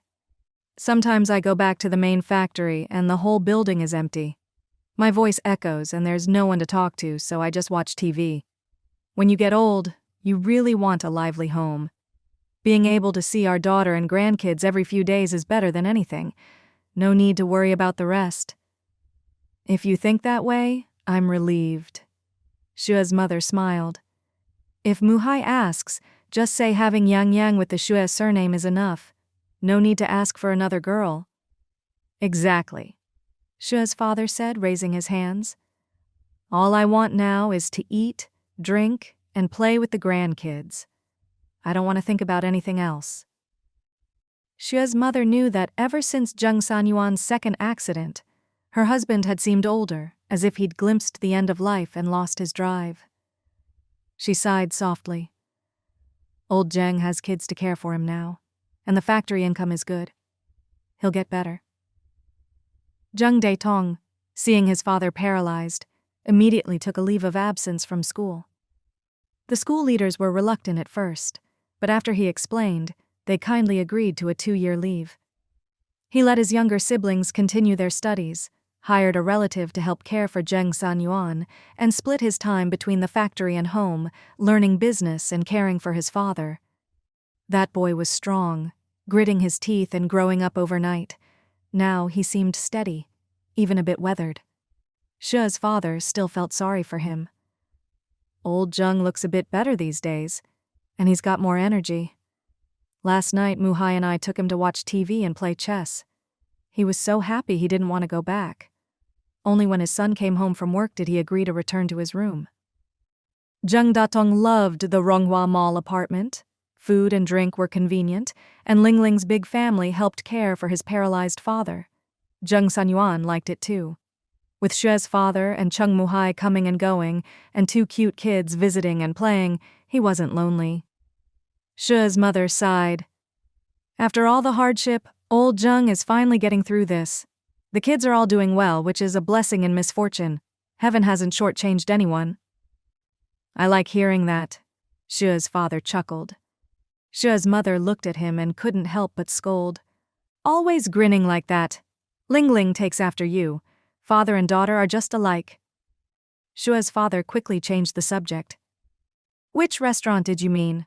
Let's order something tasty. Jilan is still on medication, so nothing too spicy. Let's give them a little extra money and have the staff deliver it. All right, Xue's mother pointed ahead. It's right over there. Cheng Muhai had made old hen soup at home, packed it carefully, and took the bus to the side entrance of the central hospital. He now knew every bus line in the capital by heart, where each one went and when. Compared to Rongcheng, he actually found things more convenient here. Big cities really are different. More facilities, more buildings, everything is easier. After a few years here, he'd fully adapted to city life. Before coming, his wife had worried they wouldn't adjust, but he'd reassured her, wherever the kids are, that's where we'll be and they'll take care of us. But as it turned out, they didn't need their kids to take care of them. They'd adapted just fine. He got off the bus with a smile, entered the hospital's side door, turned a corner, waited for the elevator, pressed 5, and quickly arrived on the 5th floor. As soon as he stepped out, he saw his son waiting at the ward door, as if expecting someone. He strode forward, holding up the chicken soup. I made old hen soup. Has Lingling woken up? Is she feeling better? Hurry and pour her some. No. Cheng Tianyuan shook his head. The doctor said she can only have an IV for now, just a little water. Tomorrow afternoon she can start with a bit of rice soup, but nothing rich or greasy. Cheng Muhai frowned. It's been 2 days since the birth and she still can't eat? This C-section is really tough. Cheng Tianyuan beckoned him over to the balcony. Dad, there's something I need to discuss with you. Cheng Muhai knew his son well. Unless it was something very important, he wouldn't act like this. What is it? Go ahead. Cheng Tianyuan's eyes flickered. He spoke quietly. Ranan takes my surname. Yang Yang takes Lingling's. Now we have a boy and a girl. I plan for the boy to take our surname and the little girl to take Lingling's. Cheng Muhai was a bit surprised, staring for a moment without speaking. Cheng Tianyuan looked into his eyes and said softly, I mentioned it in the ward just now. My in-laws didn't dare agree. I told Lingling before, if we had more kids, half would take my surname, half hers. Dad, we have 2 kids, but my mother-in-law only has Lingling. No need to say more. Cheng Muhai said in a low voice. You young people decide what you want. I have no objections. Cheng Tianyuan was a little uncertain, sensing a hint of displeasure in his father's tone and not sure how to continue. Dad, are you unhappy? Cheng Muhai lowered his eyes and shook his head. No, it's just... whatever. Your mom and I are old now, and this family is run by you and Lingling. You had the kids, so you decide. If we old folks interfere too much, it's not good. If we were still back in our old village, I wouldn't agree. If word got out, people would laugh at us, and at you, not just our family. But we're not in the old village anymore. Cheng Tianyuan didn't dare look his father in the eye and said softly, Dad, I didn't discuss it with you beforehand. I blurted it out, but I promised Lingling before, and I can't go back on my word. Besides, she's been through so much for me, carrying and giving birth to our children. You saw it too. She was in the hospital for almost 2 months with twins, had a C-section. I have 3 sons and a daughter, all born at great risk to her. I feel for her. Chung Muhai nodded. I know. I feel for her too. She still hasn't woken up since yesterday. The doctor said it's a risky surgery, and I was there. Dad? Cheng Tianyuan started again. No need to say more. Cheng Muhai smiled. As long as you're happy, that's what matters. Your mom and I are old, can't earn much. All we can do is help take care of the kids and make sure there's a hot meal when you come home. We can't help much, so we shouldn't say much. Our family is where it is today thanks to the Wu family. Without Lingling, we'd probably still be living in those 2 old rooms in Chengjia village.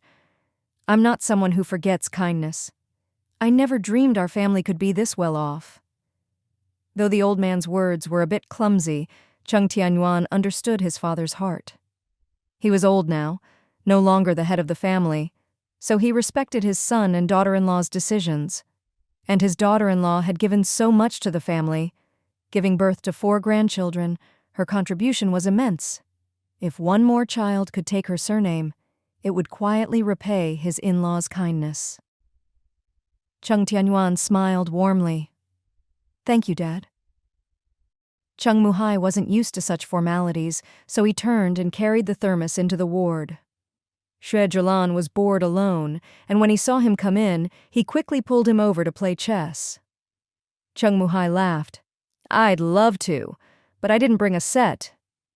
Xue Zhilan said, Yuan, after you eat, go buy us a set. There should be some for sale on the street. Okay. Cheng Tianyuan agreed readily. Cheng Muhai came over, beaming at his 2 chubby, fair grandchildren, his face blooming with joy. This is the boy. The third? No. Liu Ying replied with a smile. This is the 4th, the girl. Cheng Muhai chuckled. Beautiful. Very handsome. Liu Ying's eyes were full of pride. She'll probably be the best looking when she grows up. Girls change a lot as they grow. She'll be even prettier. No worries. She'll have 3 brothers to protect her, said Xue Zhilan. She'll be a little princess. Everyone laughed. The 4th baby didn't wake, but the 3rd did and started crying loudly. The baby's cry was piercing, and maybe because of the mother-child bond, Xueling was startled awake. Liu Ying quickly picked up her grandson. Time for milk. He must be hungry. Cheng Muhai said. I'll make it. Old man, you just came in from outside. Wash your hands, Liu Ying reminded him. I've already washed the bottles. Be careful with your hands. Cheng Muhai agreed cheerfully. Xie Ling smiled weakly. How many times has he eaten now? As soon as she spoke, Cheng Tianyuan hurried over. How do you feel? Any better? Does your stomach still hurt? Xie Ling smiled and shook her head. I'm on an IV. It doesn't hurt. Cheng Muhai frowned. You're so pale.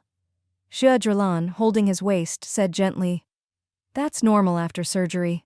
Even though it's childbirth, a C-section is still a major operation. Cutting through several layers, taking out the baby, plus a tubal ligation. It's a lot. Cheng Tianyuan said softly, Do you want help sitting up? No, Xue Ling sighed. I feel like I still can't move my lower body. You have to move, Xue Zhilan explained. The anesthesia's worn off. Now you need to gently turn and move or you might get adhesions. What's that? Liu Ying asked, worried. Xue Zhilan shook his head. Nothing good. Best to avoid it. Cheng Tianyuan frowned. Uncle, when can she move? Lingling says she still feels bad. That wound is huge. Just looking at it is scary. Don't be afraid, Xue Zhilan said firmly. If it was just after surgery, she shouldn't move. But now the anesthesia's worn off. She needs to turn and move a bit, or it'll be too late.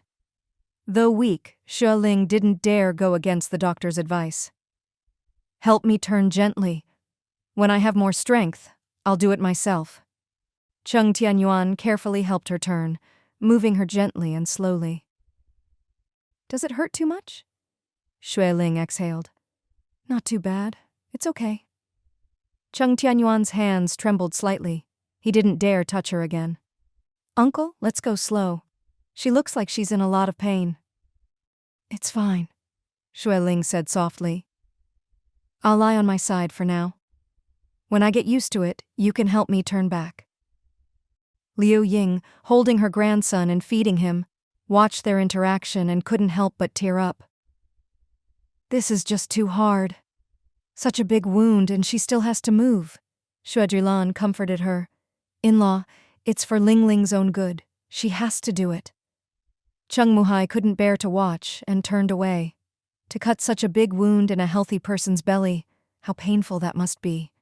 That afternoon, everyone squeezed around the little coffee table on the ward's small sofa to have lunch together. Luckily, this ward is big, otherwise there wouldn't even be enough room to stand. This is the largest ward on the 5th floor with a sofa and a coffee table. It's already the best room in the central hospital. After eating, Xue Heng wanted to help Xue Zhilan back to his own room to rest. No, I want to play chess with them for a while. Xue Zhilan didn't want to be bored alone in his room. He was eager for company and a game. Xue Heng smiled wryly. It's been hours. You can't sit all the time. Rest for a bit and I'll bring you back later. Dad, don't forget this is Ling Ling's ward, not yours. Xue Zhilan was a little embarrassed and said quietly, All right, let's go back first. We'll go with you, Xue's father smiled. There's nothing much to do here anyway. Muhai and I will take little Yang Yang to your room, chat, and play chess. Xue Zhilan beamed. Great, let's go. So they all went downstairs. The ward suddenly became much quieter. Xue Ling was half asleep, and as the room quieted, she drifted off again. Cheng Tianyuan stayed to help with the 2 babies. Xue's mother whispered, They're finally asleep. Earlier, when both cried at once, it was really overwhelming. Liu Ying smiled wryly. Hi Tang, you'll have to help for a while. There's cooking, the 2 older kids, and now 2 little ones. My husband and I can't handle it all. Don't worry, Xue's mother said. I'll help. As for finding a nanny, we haven't found the right person yet. Liu Ying asked, Any relatives or friends? It's better to have someone familiar. Relatives will care more for the kids. My family does have 2 people free right now, Xue's mother said quietly. Both are my sisters-in-law. But Ling Ling wouldn't like it. I don't really want to ask them either. Liu Ying lowered her voice. Even if it's relatives, we'll pay them the same as any nanny. As long as they take good care of the kids, nothing else matters for now. For this family, the most important thing was caring for the adults and children, not saving a bit of money. Xue's mother smiled wryly. That's not the reason. Yingjie, a lot of my family are greedy. Ling Ling never liked them. I called old Tang last night to help find someone. Her sisters-in-law always came to ask for money or things, and though the family was well off, they never paid back what they borrowed. She couldn't trust them. She'd once warned her sister-in-law, but the woman cried, saying her family had raised her, and now that she had money, she was being heartless for not helping. Xue's mother was helpless. She disliked it, but kept the peace to avoid breaking family ties. After all, it was her own family, so she tried to cover for them as much as possible. Luckily, her husband was smart and turned a blind eye. Her daughter, being young and straightforward, couldn't stand such people, so whenever her aunts visited, Ling Ling never gave them a good face. She would never dare let such people care for her daughter's children.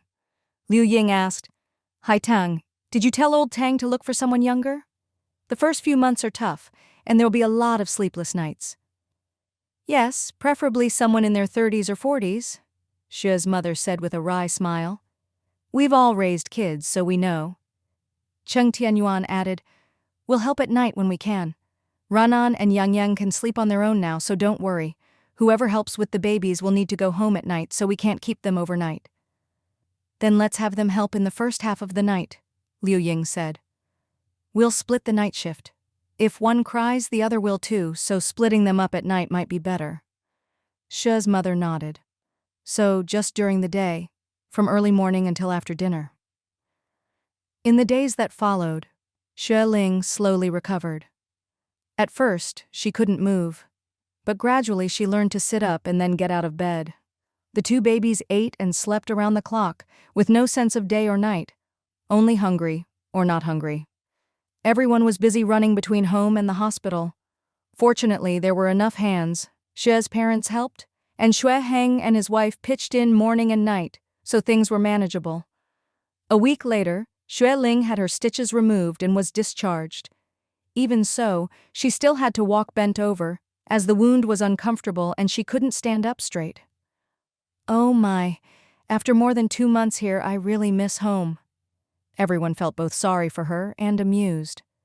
Chung Muhai said gently, "No need to miss it. We're going home right now."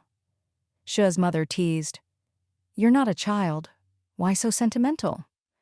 Liu Ying, holding the little girl, smiled. "Let's pack up and go home right away." At that moment, Chung Tianyuan came back with the discharge papers and 2 little booklets. The nurse said these are the baby's birth certificates. Our ID numbers are already filled in, the rest we can add later. When you decide on names, just write them in. Xue's mother laughed. When Lingling was born, the birth certificate was just invented and it was much smaller. I don't even know where it is now. "We didn't have any certificates," Liu Ying said with a laugh. "We gave birth at home with a midwife." "Things always improve." Xue Ling smiled. Chung Tianyuan put away the birth certificates and hurried to help pack. Just then, Xue Heng came in with little Yang Yang. "Dad, Mom, watch Yang Yang for a bit. I'm going to help my dad pack. He talked to the doctor and is being discharged too. He could have left earlier, but his colleagues thought it was easier to care for him in the hospital, so he stayed." "All right," Xue's father said. "There's more space at Ronghua City and we can all look after each other. Your mom has to work and can't take care of Jilan. Since you're free, you can help out." Xue Heng grinned. "I'll go tell Mom. I'll go pack up now. Let's all leave together." Xue Ling giggled. Admitted one after another, discharged together. Nice. "Let's try not to come back," Xue's father said with a wry smile. "Luckily, having a baby is a happy thing. Otherwise, I wouldn't want to come to the hospital at all." "Enough talking, come help," Xue's mother called. Coming." 10 minutes later, Xue Heng helped Xue Zhilan, Chung Tianyuan carried Xue Ling, Xue's mother, and Liu Ying each held a baby, and they all left the hospital. Chung Muhai and Xue's father carried bags. Even little Yang Yang helped, and everyone left the inpatient ward in a cheerful line, happily heading home. Back at home, everyone was all smiles, as if something wonderful had happened. Xue Ling was just barely able to take care of herself, and Chung Tianyuan split his attention to help with the 2 little ones. Because she was still recovering from her wound, both mothers refused to let the little brother and sister stay in her room, so they moved them next door, saying the baby's crying would disturb her. After more than a month of bed rest and this major surgery, Xue Ling was noticeably thinner and weaker. Others might only notice her pale face, but she herself was well aware of her condition. She could only sit up for a short while before getting out of breath. She didn't dare straighten her back, and her legs would tremble after walking just a few steps. She used to be so energetic, but now she could barely walk, and her mood was inevitably complicated and downcast. But looking at the 2 chubby little ones, she still felt it was all worth it. She would support herself against the wall or the balcony to walk slowly. Xue's mother wouldn't let her go out on the balcony, saying it was too windy and she shouldn't catch a chill during her confinement. Helpless, she could only walk in the living room, or sometimes slowly along the hallway. With more movement and walking, her breathing gradually improved. The kitchen was filled with nourishing soups every day, and even Xue Zhilan helped prepare medicinal meals, all to help her recover faster. One afternoon, the house was quiet inside and out. Xue Ling was walking in the corridor, sunbathing, when she saw someone walking straight toward her. She smiled and greeted him. "Uncle Jilan." Xue Zhilan could now walk slowly on his own, his back straight, careful not to bend, taking each step slowly. "Ling, out for a walk again? Good. Life is movement. Walk more and exercise. You look much better these days than when you were discharged." Xue Ling suggested. "Let's walk together." "Sure," Xue Zhilan agreed with a smile. So the two of them walked and chatted in the corridor. Turning a corner, Xue Zhilan slowed his steps. His eyes flickered, and he asked nervously, "Ling Ling, has Yao Kai contacted you recently?" Xue Ling paused, then smiled and replied, "No, I haven't seen her since she was discharged. Her husband, old Liao, came to see me a few days ago and brought some little clothes she made herself." "Is her leg okay now?" Zhilan asked. Xue Ling answered honestly, "Old Liao said it's still a bit sore. The sprain was very serious, injuring the periosteum and tendons, and she's older now, so it's not easy to heal. Boss Liao does all the cooking and housework at home and takes good care of her. There's not much work at the property management office downstairs, so things are stable for them." Hearing this, Zhilan's expression changed slightly. "Her husband didn't say anything, did he?" Xue Ling knew this question had been on his mind for a long time, and he finally found a chance to ask when no one else was around.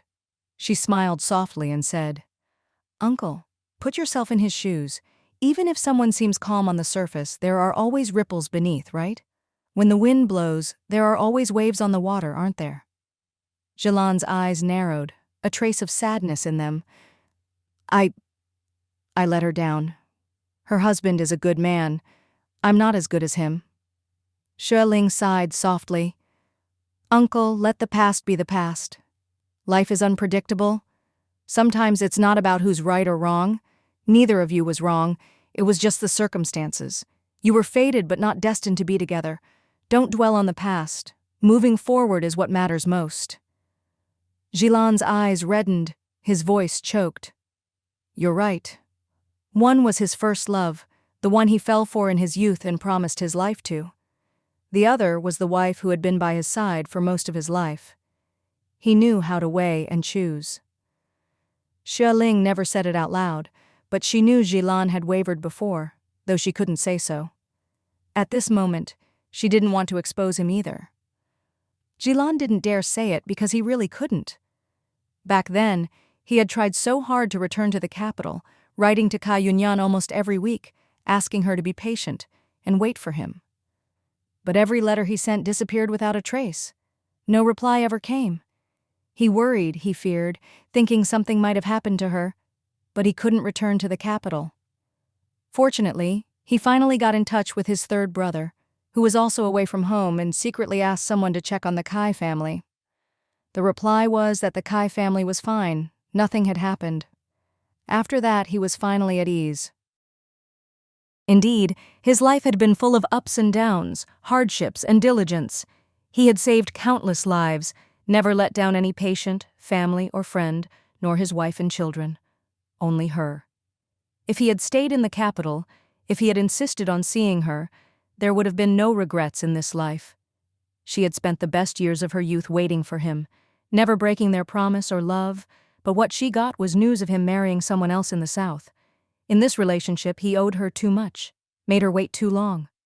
But there are no ifs in this world. He shouldn't live in the past, but face the present and the future. Xue Zhilan closed his eyes and murmured, "It's all in the past. Let it go." That moment of impulse and heartache should stay in memory. Don't talk about what if, let alone the next life. If you can't fulfill your promise in this life, you have no right to talk about the next, so don't make promises lightly. Xue Ling gently patted his shoulder in comfort.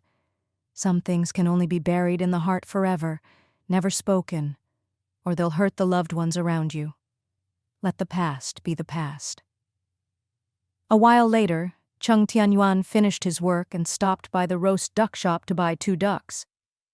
"Uncle Zhilan, Auntie, are you hungry? Let's go eat roast duck, it's hot and delicious." With someone else breaking the tension, the mood quickly returned to normal. Xue Zhilan laughed. "I can almost smell the roast duck already, it's so fragrant. I can't help it, I'm really craving it, let's go eat." Cheng Tianyuan helped him walk. Xue Zhilan quickly shook his head. "I have to rely on my own sense for my bones. If I can walk, I'll do it myself, don't help me. You should help your wife instead." Cheng Tianyuan laughed and helped Xue Ling walk ahead. "By the way, I ran into old Liao downstairs just now. He said he has something to discuss with you and asked you to wait for his call." Xue Ling nodded. "Probably something about the property management center." Chung Tianyuan said. No rush. Let's eat roast duck first, then talk. Over half an hour later, the phone rang. Xue Ling answered and chatted with Boss Liao. Why don't you come up? Just press the elevator and you'll be here. Boss Liao chuckled and explained. Not today. Earlier, I went with the staff to check the ceiling and got covered in dust. I don't want to bring it upstairs and bother the kids. I have something to ask your opinion on. Go ahead, Xue Ling replied.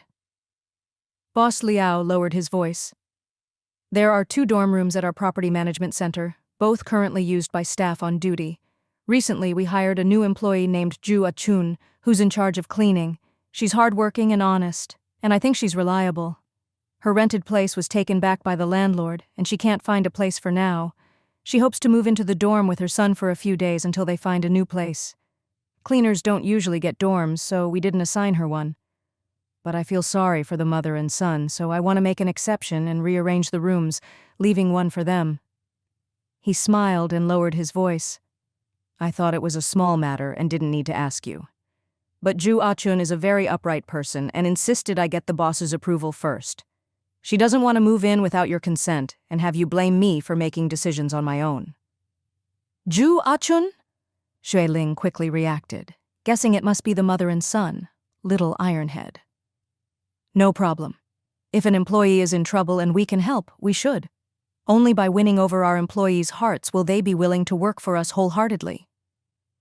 I'll go make the arrangements then, said Boss Liao. Xue Ling asked, How many months' salary has she received? Boss Liao replied, She's received 1 month so far. This month's will be paid in a couple of days. Good, Xue Ling smiled. Try not to delay paying employees' wages. No exceptions. It's always paid on the first, Boss Liao chuckled. I get my salary from you too, so how could I let myself be owed wages, right? They both laughed. Boss Liao said warmly, Yanner's foot hasn't been sore these past 2 days. I'll take her downstairs for walks in the mornings and evenings. She's been wanting to see your twins, so I'll bring her up to visit in a couple of days. We'll be waiting for you, Xue Ling replied, then hung up. She thought it was just a small episode, but 2 or 3 days later, Ju Achun came with Little Ironhead. Boss Liao brought them up, smiling. We were just talking and realized you all know each other. Ju Achun blushed and said softly, Mrs. Cheng, I never imagined you were the big boss of Ronghua Mall. I failed to recognize greatness. I'm so sorry. Thank you for helping us again. I brought Little Ironhead to thank you in person. Xue Ling was already able to walk around freely and quickly waved them in. We're just fated to meet. Come in, come in. Little Ironhead looks like he's grown taller again. The little guy's bright eyes darted around and he exclaimed excitedly, Ma'am, your house is as beautiful as a palace. Xue Ling laughed, but not too loudly, quickly covering her belly. Ju Achun walked in nervously and said softly, Ironhead, don't be rude. Go stand in the corner. Then she handed over a slip of paper and 200 yuan. Mrs. Chung, I got paid again, and it's your company that paid me. Here's 200 yuan to repay you, and this is a new IOU. Xue Ling didn't take it, instead looking her over carefully. She noticed Ju Achun looked much better. Her complexion was rosy, she looked fairer and a bit plumper, and overall more gentle and pretty. You look like a different person. Ju Achun shyly lowered her head and said softly, It's all thanks to the good doctor you recommended. He's like a living huatuo. After taking his medicine, I've been getting better every day and my complexion improved too. The work here isn't hard, it's all indoors, no wind or sun, so I've gotten fairer. That's great. Xue Ling pushed the money back. I heard you and Little Ironhead don't have a place to stay for now. There's no rush to pay me back. Wait until you've found a place and settled down. Ma'am, can I keep staying in the dorm? Little Ironhead asked softly. Ju Achun shot him a look, then smiled. I have enough money, don't worry. I'm still looking for a place, but the nearby ones are expensive, so I haven't found one yet. Hearing Little Ironhead's question, Xue Ling beckoned him over and handed him a big apple from the table. This is for you. We have lots at home, I can't finish them all, so help me eat some. Little Ironhead's eyes lit up and he nodded quickly. Thank you, ma'am. Shueling asked, You like staying in the dorm? Why? Little Ironhead, clever as he was, still answered with a child's honesty. It's the nicest place I've ever lived. There's a bed, 2 pretty cabinets, a bathroom outside, and everything is new and clean. I like it. Ju Achun blushed and said softly, Please don't mind, ma'am. We've always been poor and the child hasn't seen much of the world, so he speaks plainly. It's fine. Shueling invited them to sit and asked Boss Liao to make tea. Yuan is out.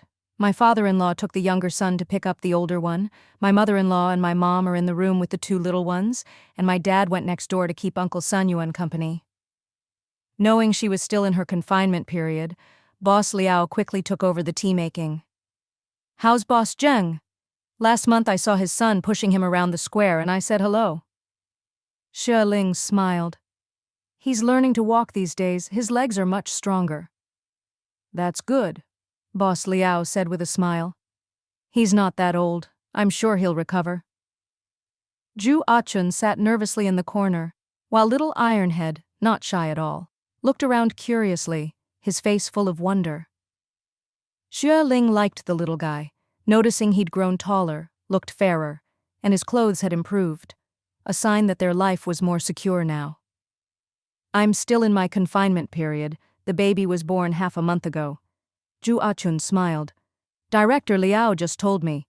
Congratulations, Dragon and Phoenix twins are the luckiest. Xue Ling said to Boss Liao, Sister Achun went to school before, and her father was a teacher. If there's a suitable job at the property management center, you should consider promoting her. He believed that as long as she was okay, she must be waiting for him, just unable to get in touch. Life was hard then, unstable, lacking food and clothes, but he always had a bright hope in his heart, encouraging him to keep going. He had to survive, to do well, because the woman he loved was waiting for him in the capital. When he finally had the chance to return, he rushed straight to the Kai family's door, but her mother came out with her head down, saying she wasn't there, and that she was already married. He was in a daze, not even sure how he got home, living like a zombie for months, until his 3rd brother wrote to say the family's troubles were over and things were finally looking up. His brother told him to come back to the capital after finishing his studies, that he was already back home waiting for everyone. But he didn't want to return to that sad place, so he went south for his internship and job. Soon after, he met his wife. They had similar interests, the same profession, and even worked in the same place. With help from colleagues, they got married. Since then, he buried Kai Yunyan deep in his heart, never daring to touch that memory again. Every time he looked through his medical dictionary, their photo would fall out. He would look at it for a few minutes, force himself not to dwell on the past, and then get back to work.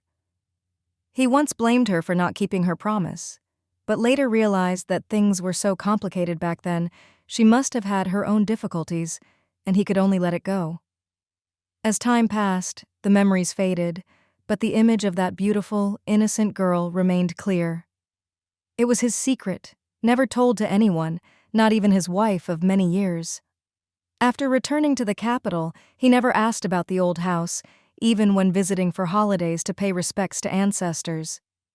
He never went to the Kai family's old house. He only heard from his 3rd brother that they had moved long ago, and no one was left. He never thought he'd see her again in this life, but fate played a trick and let them meet at the hospital entrance. She had changed, her features more mature, her appearance different. But the gentle look in her eyes and her elegant temperament were just the same.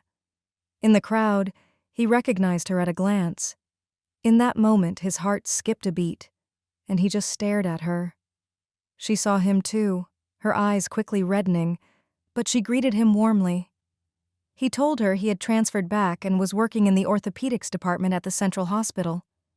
She smiled and nodded, her voice a little hoarse. I'll come visit when I have time. That afternoon, his heart was in turmoil. He couldn't say exactly what he felt, but deep down he knew he was not at peace. Those few days he was always in a daze, his heart full of excitement, anticipation, and longing. How he wished he could see her one more time. He wanted to ask her how she had been all these years. He still had so much he wanted to say to her. She finally came, draped in a scarf, wearing a dress, elegant and noble, yet perfectly overlapping with the person in his memories, not a single detail out of place. She smiled and said she was doing well now. Her husband loved her very much, and she had 2 sons, one already working, the other still in high school. He couldn't help but ask, "You got married so early? How come your children are both younger than mine?" She was stunned, then replied awkwardly in a low voice, "You got married before I did, so naturally your children are older." He was confused and said that back in a certain year and month, when he returned to the capital to look for her, her mother had told him in person that she was already married. Upon hearing this, her eyes reddened. She explained that at that time she had gone to the countryside and hadn't gotten married at all. He was dumbfounded. She went on to say that it was only later, after hearing from her 3rd brother that he had gotten married and settled in the South, that she finally gave up hope. She also said that she went to the countryside again, and it was only years later that she met her husband and ended up with him. At that moment, his heart was full of guilt and hatred.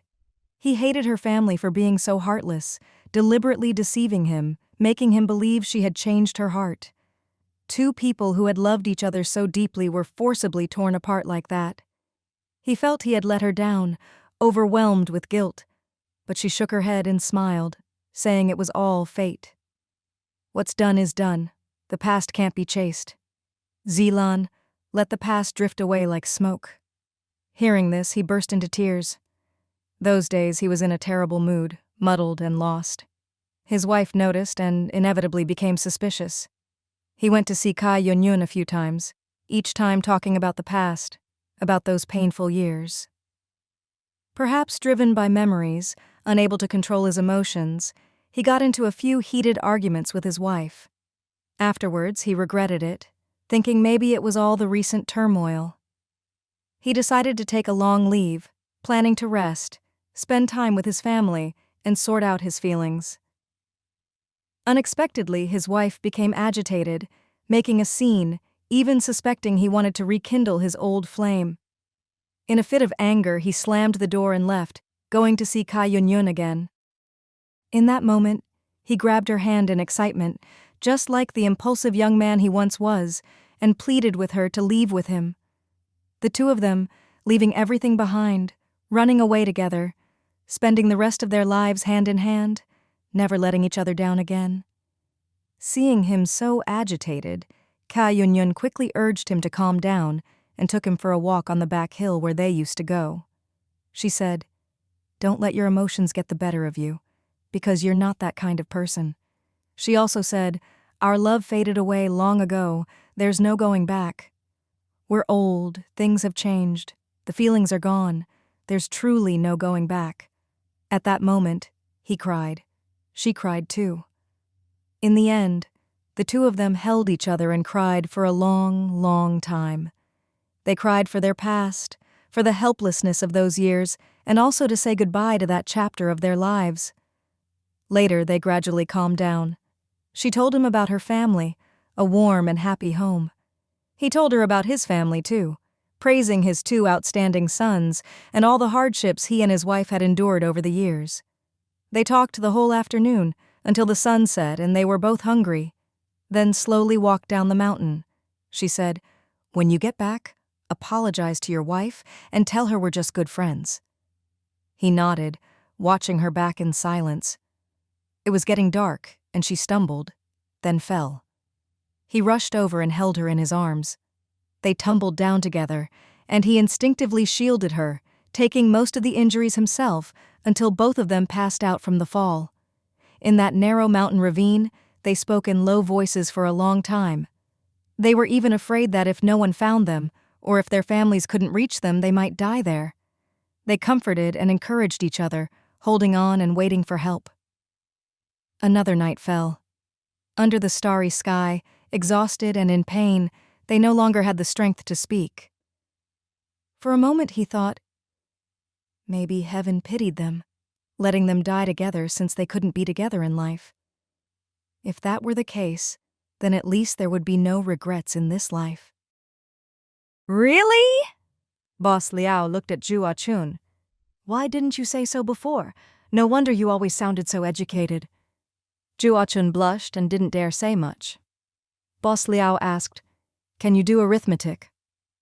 Yes. Zhu Achun replied softly. I can do basic addition and subtraction. Boss Liao nodded. That's great. Shi Ling smiled. If little Ironhead likes the dorm, you don't have to rush to move out. We still have to move, Zhu Achun said quietly. The dorm is for everyone. I can't occupy it alone.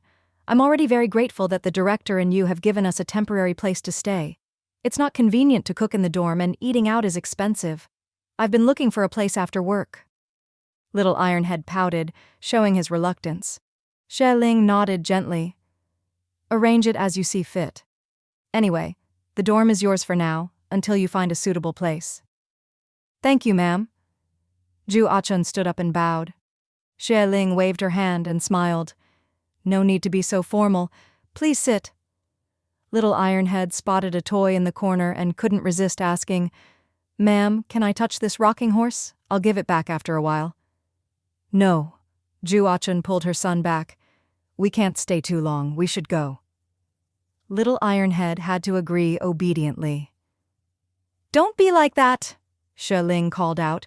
Ironhead, play with whatever you like. My older son is a year or two younger than you. Come up and play with him when you have time. Little Ironhead's eyes sparkled, but he was very obedient and didn't dare touch anything without permission. Boss Liao couldn't stand it and said softly, Comrade Achun, it's natural for kids to want to play. Let him play for a while. Ling Ling and I have things to discuss. You two wait for me. No rush to go downstairs.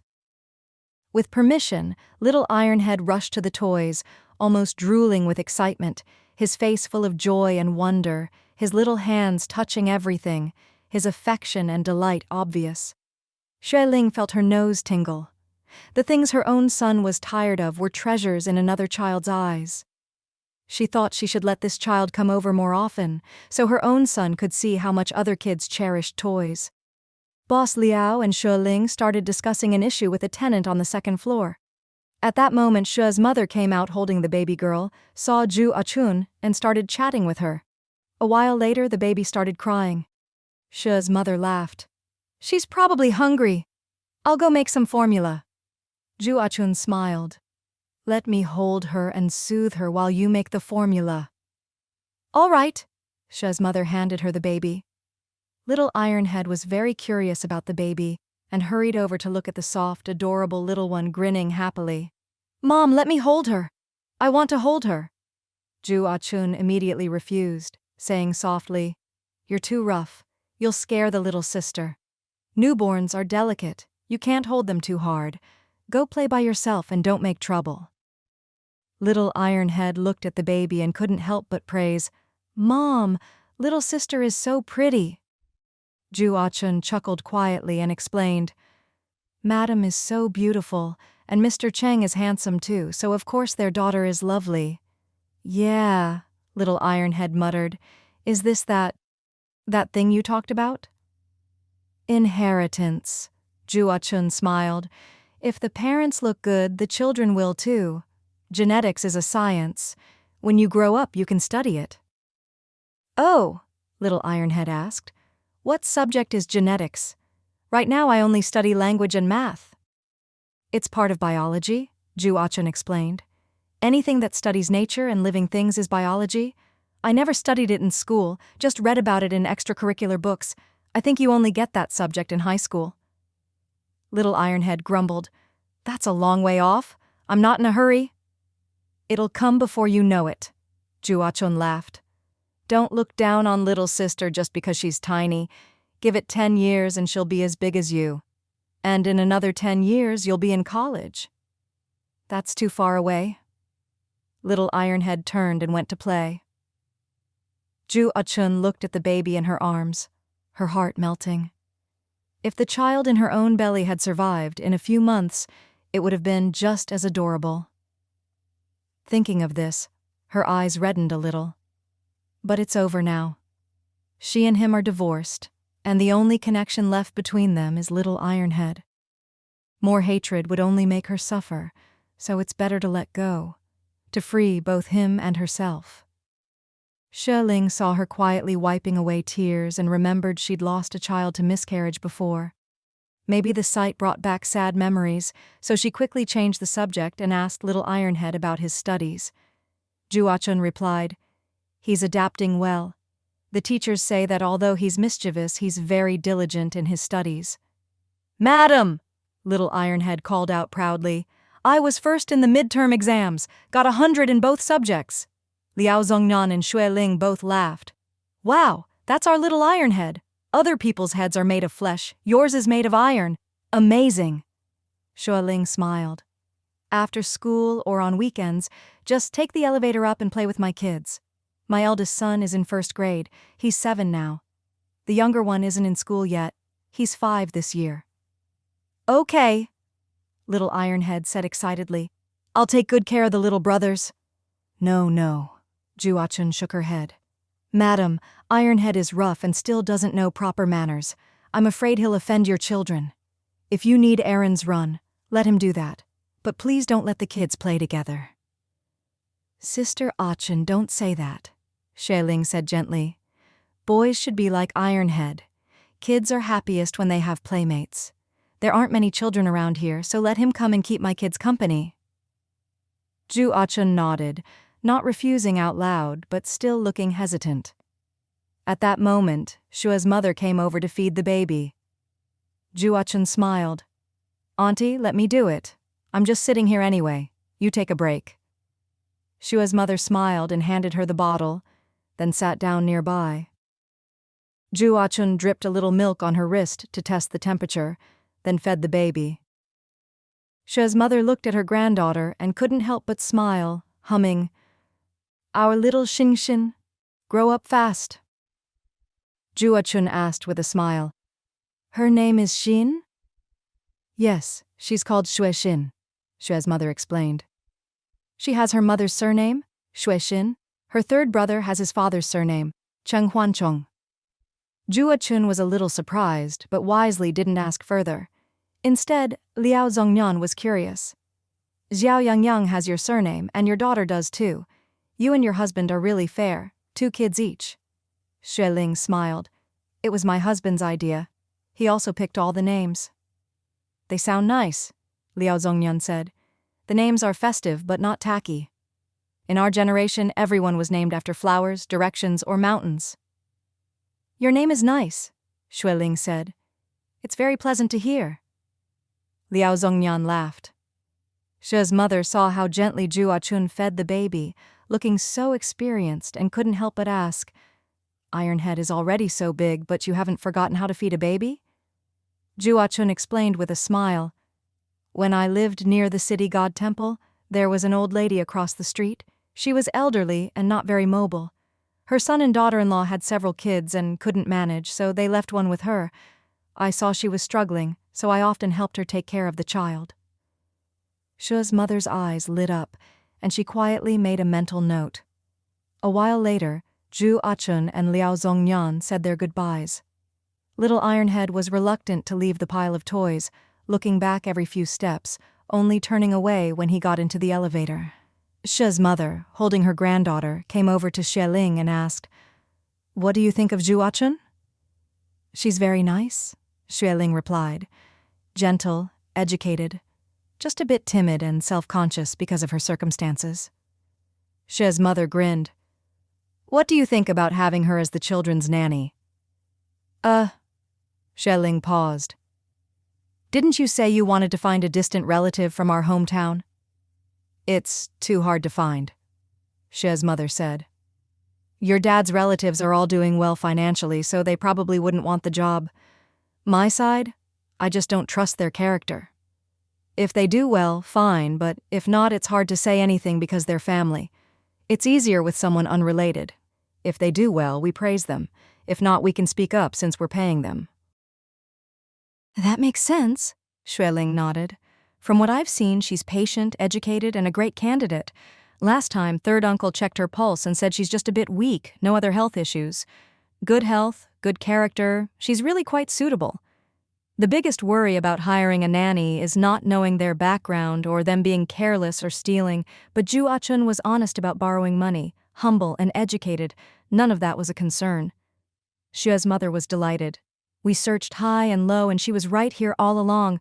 Let's hire her. The two little ones are easy to manage now, but in 4 months as they grow, it'll get tough. Xue Ling thought for a moment and said quietly, "But she still has a son. And we need to discuss how much help we need, what the arrangement will be, and so on." "Talk it over with Ayuan later," Xue's mother said. "I need to check if the third child is awake. Sister Ying is still busy in the kitchen, and if the third wakes up, no one will be there." Xue Ling watched the two moms bustling about and thought this really couldn't be delayed any longer.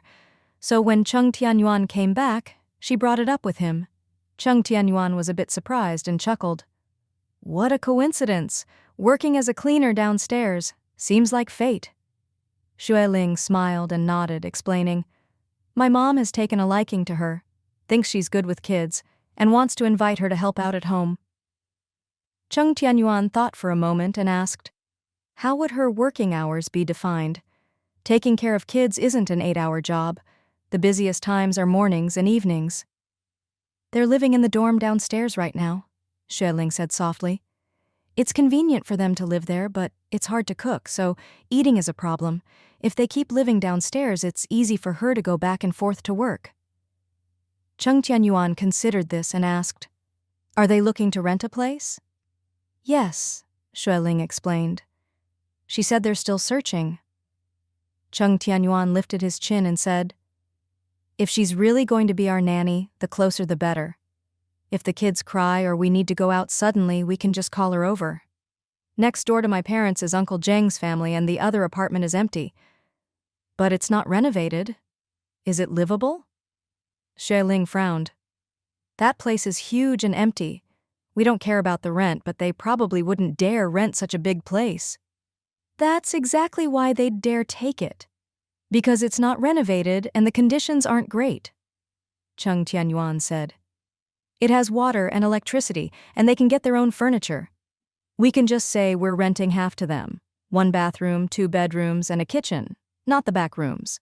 Quietly lower the rent and say it's for her convenience in helping with the kids. Ju Ah-chun would probably accept." "Good point," Xue Ling nodded. "The 18th floor is so big we could fit 100 people. If they can move upstairs, it gives them a place to settle, and it's a real help." Cheng Tianyuan said, "Then talk to Boss Liao and have her come up so we can discuss it face to face. Don't say anything about hiring a nanny. Just say we're overwhelmed with the kids and need her help. She's a good person, and since we've helped her before, she'll probably agree." Xue Ling agreed. She then sat up and slowly walked around the living room. "I'll call her tomorrow and ask her to come up so we can talk. I'm feeling better now, so I'll go next door to check on Uncle Zheng." Cheng Tianyuan quickly stopped her, saying softly, "Honey, you're still in your confinement period. It's not good to go out and catch a chill." "It's been half a month," Xue Ling said with a wry smile. "It's just across the hall. I'm not worried about a little draft. It's only a few steps. Unless there's a typhoon, there's nothing to worry about." Cheng Tianyuan smiled indulgently. "Wait a moment, I'll get you a hat." He fetched a hat and put it on her. Their 2 apartments faced each other, and except for sleeping, the doors were usually open. There were no outsiders on the 18th floor, just their family and Zheng Sanyuan's, so they didn't worry about theft or strangers. The Zheng family usually kept their door closed. It wasn't the weekend, so the 2 younger kids weren't home. Zheng Datong had gone to the factory early, leaving only Zheng Sanyuan and a relative at home. Xue's father had said that this relative was someone Zheng Sanyuan had found to help take care of him and handle meals. Since coming home, Xue Ling hadn't had a chance to visit Zheng Sanyuan. Now that she could walk more steadily and felt better, she wanted to check on him, as she'd been concerned about his health. Her father had said that Zheng Sanyuan had started to walk a little, and yesterday he managed 10 steps, a big improvement. His legs weren't injured, nor was there a brain issue. His lower body nerves were fine, but his heart had been so damaged that he was left bedridden and weak. As his heart slowly recovered with some exercise, he'd surely be able to walk on his own. Even though she'd heard the good news and knew he was getting better, when she saw him, she still couldn't help but tear up. Jung Sanyuan had lost a lot of weight. His hair was thin and gray, his face pale, and he sat motionless in a wheelchair. Xue Ling sniffled and pushed the door open. Jung Sanyuan looked up in confusion, then gave a weak but wide smile. "The baby's born. You're still in confinement. Don't cry." Chung Tianyuan helped Xue Ling sit down, then closed the door and pushed Jung Sanyuan's wheelchair closer. "Uncle Jung, where's your cousin? I didn't see him." Jung Sanyuan replied softly, "Went out to buy hot and sour noodles." Chung Tianyuan laughed. "Da Tong loves hot and sour noodles. I see you eat them almost every night. He's young and strong, needs more meat. You should have more soup too." "I do," Jung Sanyuan said softly. "I make it in the morning and drink it at noon. Your third uncle prescribed it. Your dad helped me get the medicine." "That's good," Xue Ling said, holding his thin hand. "Uncle, you have to get better soon." Jung Sanyuan smiled. "I just walked 20 steps. Got tired, so I'm resting." "That's progress," Xue Ling said cheerfully. "I believe in a few months you'll be running." Jung Sanyuan nodded quickly. "My cousin still remembers you, the one who helped me with the company back then. He always asks about you. My parents back home are too old. I can't let them know. My cousin and I grew up together, and when he heard about my condition, he came to take care of me. His family is about to have a grandson. I have to get better soon so he can go home and help with his grandson." Xue Ling said, "I believe in you, uncle. You'll be running by the end of the year."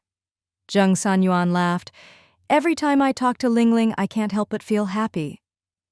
Xue Ling smiled wryly. "Uncle, I had a C-section this time. I couldn't get out of bed for days and only just started walking. When I'm better and out of confinement, I'll come keep you company." "You can't sit still," Jung Sanyuan chuckled. "I bet, as soon as you're out of confinement, you'll be flying around." Xue Ling was amused and quickly covered her belly, not daring to laugh too hard. "When you're better, we'll fly together." Jung Sanyuan nodded. Chung Tianyuan's eyes flickered and he asked quietly, "Uncle Jung, I heard from my dad that your mother-in-law's family has been visiting a lot lately. Is that true?" Jung Sanyuan's face darkened. "Yes, that woman doesn't dare come, but my mother-in-law has, and her brothers too. They've all come by." Xue Ling rolled her eyes inwardly and asked, "What did they want?" She had no good impression of Tang Hong's family. If it hadn't been for her showing up demanding support payments, Jung Sanyuan wouldn't have been so upset he ended up back in the hospital, nearly losing his life. Jung Sanyuan narrowed his eyes and said quietly, "What good could they want? They said Tang Hong should come back to take care of me, and I'd pay her every month. I don't want to see her at all. Don't want to be angered to death." They also said Tang Hong can't handle hard work, keeps changing jobs. They can't support her. If I won't let her come back, they'll agree to her remarrying. As long as someone will take her, they don't care about a dowry. I told them, we're already divorced. Her affairs have nothing to do with me. She can marry whoever she wants. My mother-in-law begged me to let her come back. Said the kids should decide. I agreed to let the kids have a say. That weekend, all the kids came home. My mother-in-law asked them, but every one of them shook their heads. They said they don't want to see a mother like her. I don't want the kids to hate her, but she's let them down again and again. I don't need someone to take care of me, and the kids don't want her as their mother. In the end, my mother-in-law had no choice but to leave. Xue Ling asked, "So she's remarried now?" Jung Sanyuan shook his head. "I don't know. We're divorced now, so if she wants to remarry, that's her business. I can't control it, and it's not my place to." "Let it go," Xue Ling said softly. "Becoming husband and wife is fate, but if the fate is gone, then so be it." A wife like that would only drag down her husband and children, making her family sink into disappointment and despair again and again. Their love for her had long since been worn away by repeated disappointment and hopelessness.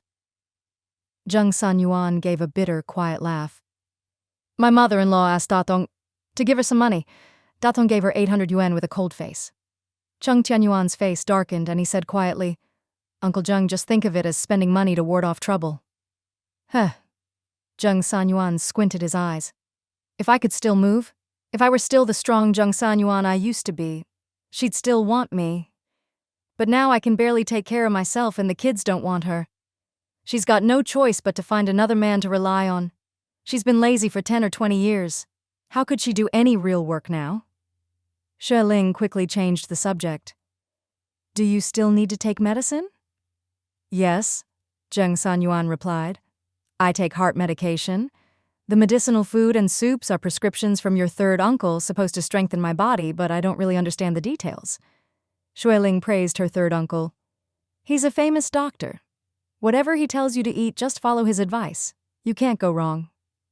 Yes, Jung San-yuan smiled. Look at me now. After these 10 days I feel much better, can sit for a long time and even walk a bit. I really have your whole family to thank. Don't say that, Xue Ling replied. We help each other. Chung Tianyuan helped Xue Ling up. We'll visit Uncle Jung again tomorrow. Your incision hasn't healed yet, you can't sit too long. Uncle Jung will come again tomorrow. All right? Jung San-yuan waved his hand. Let the kids come more often. More often. Back in the factory days, there were always people around, and sometimes he wished for peace and quiet. Now it was different. He wished every day for someone to keep him company, especially those two adorable kids chattering away around his wheelchair. At those times, he couldn't help but smile, feeling truly happy. Okay, Xue Ling said with a smile. School's almost out. Grandpa and Grandpa Lu have gone to pick them up. They'll come over when they get back. Jung San-yuan nodded. Xue Ling and the others went back across the hall. Sure enough, 5 minutes later, Grandpa and Grandpa Lu came back holding the two kids' hands. It was Ranran's turn to clean today, so we were a bit late. We waited with Xiao Yang at the school gate for a long time. Liu Ying called them into the kitchen for soup. Uncle Zilan said the weather's dry, so I made some pear soup for everyone. Xue Ling smelled the sweet pear aroma and couldn't help but swallow. Honey, I want some too. No. Chung Tianyuan shook his head. Uncle Zilan specifically said you can't have this soup. Your body is still weak and cold, you can't have anything with a cooling effect. There's still chicken soup from lunch in the kitchen, I'll heat it up for you. No thanks, Xue Ling said with a wry smile. Chicken soup is too greasy, and if I drink too much I feel sick. I'm not hungry anyway, so I'll skip it for now. Do you want to eat anything? Chung Tianyuan asked. You can't have most fruits. The weather's nice this autumn, and there's a lot of fruit at the market. I bought several kinds this morning. What kinds do we have? Xue Ling asked. Chung Tianyuan thought for a moment. You can have dates and apples. I'll get them. Go ahead. Xue Ling went back to their apartment and sat on the sofa to watch TV. Chung Tianyuan soon came in with apples and dates, followed by two little tails. Mom, I want dates too, Ranran shouted. Go ahead, Xue Ling said. Take one each and bring a few to share with Uncle Jung San-yuan. And don't forget the old gentleman in their family. Give him a few too. Okay, the two boys answered and quickly ran out. Xue Ling squinted as she watched them disappear out the door and couldn't help but laugh softly. I still remember when they were tiny babies, and now they're already so big. It's too fast, Chung Tianyuan said. In a few years, the two little ones will be this big too, and then we won't be able to control any of them. Boys in their teens are wild, quick-tempered, and their moods come and go fast. Were you wild when you were young? Xue Ling asked, munching on an apple. I can't tell. Chung Tianyuan shook his head. I didn't have time to be wild. I did chores every day. If I wasn't at school, I was helping in the fields or cooking in the kitchen. Tsk tisk. Xue Ling gave him a thumbs up. Good boy. Chung Tianyuan smiled indulgently.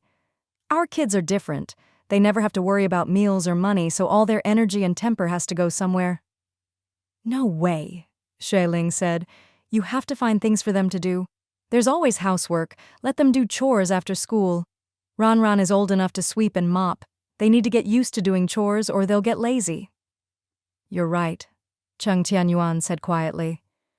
Grandpa and Grandma do all the housework so the kids don't think it's their job. That can't go on, Xueling said. We have to teach them that this home is supported by all of us. The stronger ones do more, the weaker ones do less for now, but everyone has a share and must do their part. All right, Cheng Tianyuan said. We'll have them help with whatever they can. No, Xueling laughed. What do you mean, whatever they can? Right now they can't do anything. Just have them do it even if they don't do it well. They'll learn as they go. Don't expect them to be able right away. Let them practice and they'll get it. Cheng Tianyuan nodded. After eating, Xueling's back started to ache. No, I need to lie down. My back is sore. Cheng Tianyuan gave her a reproachful look. You just started walking again. How can you do so much at once? Lie down. Don't get up until dinner. It's so stuffy. Xueling lay on the sofa, smiling wryly. Cheng Tianyuan quickly changed the TV channel and stopped on a singing show. By the way, how come I haven't seen Shan Yu and the others lately? Xueling replied.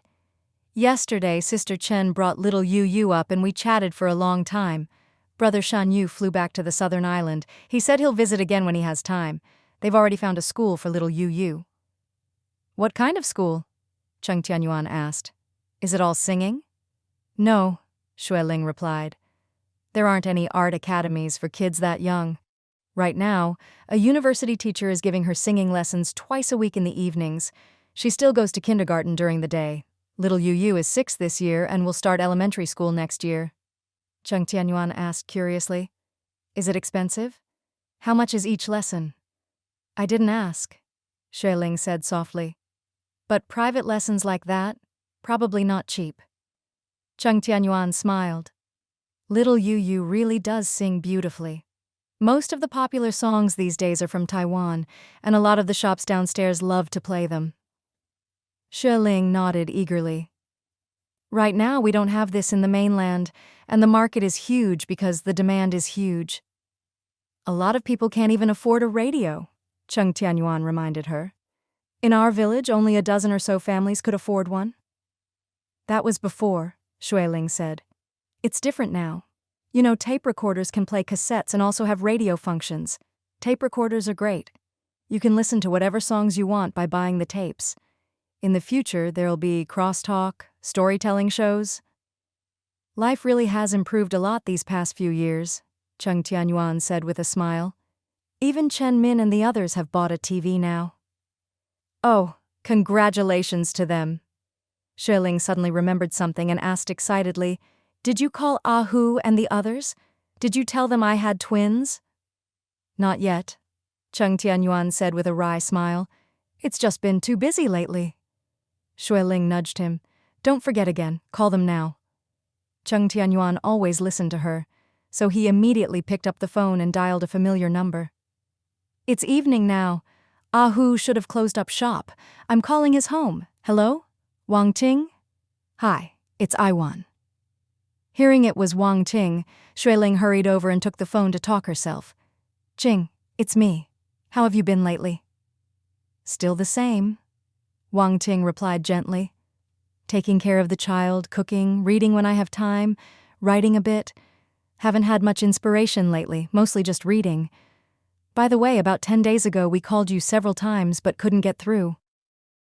I was in the hospital then, Xueling said. I gave birth. Twins, a boy and a girl. Wow. Wang Ting was thrilled and exclaimed, That's amazing. I thought it would be 2 girls, but twins are great. How old are they now? Are you out of confinement? Not yet. It's been half a month, Xueling explained. It was a C-section, so I stayed in the hospital for several days. The 2 little ones are big and all they do is eat and sleep. They must be adorable. Wang Ting couldn't help mentioning her own son, lowering her voice. He's over 2 now, very naughty, and his temper is just like Ahu's. Xueling replied. Like father, like son. A tiger's son is a tiger too, that's genetics, you can't change it. Wang Ting laughed and asked, With 2 little ones you must be busy? Luckily, my mom is healthy and helps me with the child and housework. Otherwise, I couldn't manage alone. It's very busy, Shualing said. Luckily, my mom is here to help. The whole family is running around every day. Wang Ting reminded her, Don't rush to take care of the kids. Your own health is most important. The confinement period is really important for women. Don't take it lightly. Don't worry, Shualing said with a wry smile. A C-section means my belly was cut open. Even if I wanted to help, I can't move. Poor thing. Wang Ting said softly, Mothers are strong, and your strength really moves me. Don't say that. You're a mother too, Shualing replied. Wang Ting was amused and said warmly, If my child were older, I'd really want to fly over to see you. It's been over half a year since we met. No, almost a year. It's fine, Shualing said. Come over when you have time for New Year's. We'll see if we can make it, Wang Ting explained. My mother-in-law wants to go back to Rongcheng for New Year's. She still has relatives there. She's been staying with us in the provincial capital, but she really misses home. We have to consider the elders' wishes for New Year's. Of course, Shualing said with a gentle laugh. Taking care of the elders is most important. Don't worry. Come when you're free. Oh, right, Wang Ting laughed. I have something else to tell you. Old Lu is going to the capital next month. He asked for your address and said he wants to meet up for tea and a chat. Old Lu? Shualing asked. Hasn't he been living in Rongcheng since he retired? Yes, Wang Ting replied. Still in the same old courtyard. The apartment he bought in Wangjiangyuan Phase 2 is for his son. His son just got married this year and lives there with his wife. Old Lu isn't going to the capital for work but to see his daughter. She moved to the capital after graduating, and Old Lu was furious, saying he'd go to the capital to check on her, and if she wasn't doing well, he'd drag her back to Rongcheng. Shualing laughed. His daughter graduated from university? Yes, Wang Ting explained. His eldest son graduated from technical school, and his daughter graduated from college last year. She found a job at a newspaper in the provincial capital, but she didn't like it and kept resisting. Old Lu works in that field and knows it's repetitive and dull, so he advised her to be patient, but the girl is stubborn and wouldn't listen. A few months ago, she wrote a resignation letter and took her luggage to the capital. At first, she kept it from her family, saying her job was going well and they didn't need to worry. But after a while, Old Lu didn't hear from her, so he called her workplace and found out she'd quit over 3 months ago. She must be a tough girl, Shualing guessed. Wang Ting sighed. I heard she has a big temper, almost like a boy. With so many people in the city, Old Liu almost put a missing person ad in the paper. Luckily, the girl was sensible enough to call home. After Old Liu pressed her, she finally explained that she'd found a job in the capital and was settled. Work is hard, but you have to find something you like, especially when you're young, Shualing said with a smile.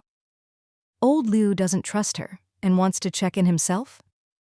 Yes, Wang Ting replied. He's been tricked too many times and doesn't believe her, so he decided to go to the capital himself. He said he doesn't know anyone there except you. If he gets the chance, he'll call you to meet up. I've already given him your home number and he's memorized it. Shualing asked, Do you know when he'll arrive? Did you ask for a specific time? I'm still in confinement. If he calls ahead, I'll have Yuan go pick him up. We have hotels and plenty of restaurants here. It's easy to take care of one person. He didn't say exactly, Wang Ting replied. They don't have a phone at home, but you still have the newspaper's number, right? You can ask his son. Shualing remembered how Old Lu had looked after her in the past and said, Ching, help me get in touch. If he hasn't left yet, have him call me right away. No problem, Wang Ting said with a smile. Don't talk too long, lie down and rest, and take care during your confinement. Got it. Shualing said goodbye and hung up. Half an hour later, the phone rang in the living room. She thought it might be Old Lu, but it was Wang Ting again. Lingling, his son, said Old Lu already left for the capital. He left 3 days ago, so he should be there by now. By train? Shualing asked. Yes, Wang Ting replied. Old Liu gets seasick and a bit carsick. The train is more stable, so he definitely took the train. Shualing said, Then I'll just wait at home for his call. If he contacts you, please look after him, Wang Ting said softly.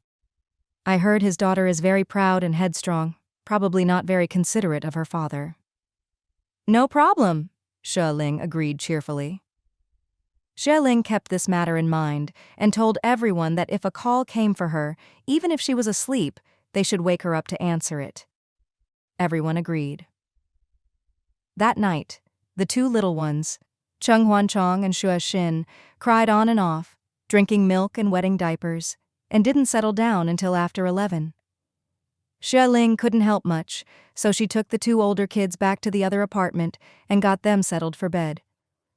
Cheng Tianyuan finished washing the children's clothes, boiled a pot of hot water and poured it into a thermos, left a small light on in the living room and another in the kitchen before finally returning across the hall.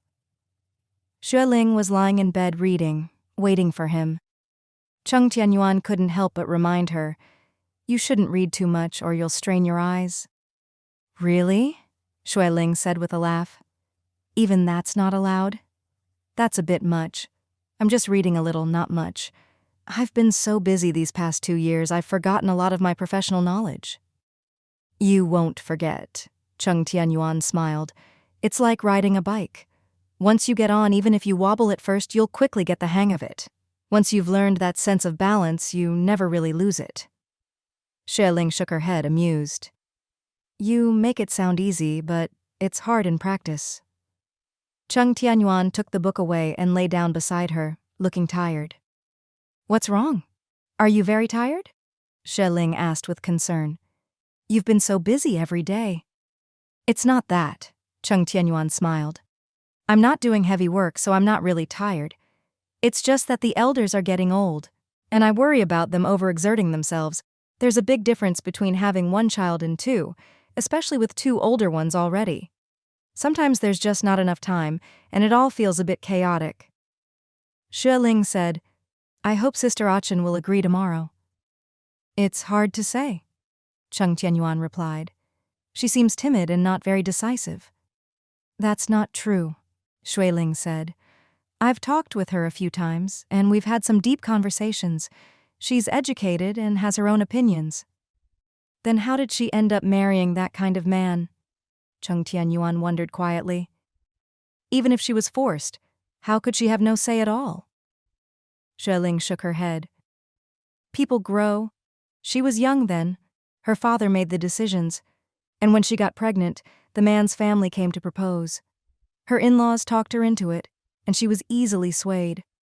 Later, she stayed with that man for little Ironhead's sake. But once she woke up, she divorced him. She thinks as long as little Ironhead has her, that's enough, and she's determined to give him a good life. That kind of man would only ruin things for them. She concluded, a woman can endure hardship for her child, be soft and kind, but she can also be strong and resilient for her child. Cheng Tianyuan nodded, agreeing with her view. Then discuss it with her in detail. If possible, talk about the monthly salary too. Since we're hiring her, we should show sincerity, not make her feel like she's just helping out for free. She and little Ironhead need to live, so pay her what's fair. Xue Ling couldn't help but ask, how much do you think is appropriate? Per month? I don't know, Cheng Tianyuan shrugged. I haven't heard much about hiring nannies. Uncle Zheng hired one before, but she left because she didn't like the work. His cousin came to help after that, but I don't know the details. How much did the previous one get? Xue Ling asked. Was it 200 yuan? Cheng Tianyuan nodded. I think so.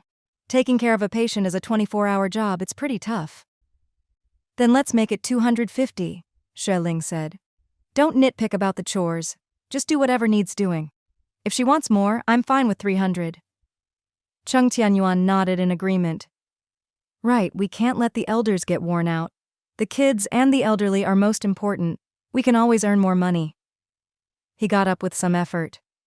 I'm going to shower. You should lie down and sleep. Seeing how tired he was, Xue Ling felt a pang of sympathy and resolved to persuade Zhu Achin to stay, no matter what.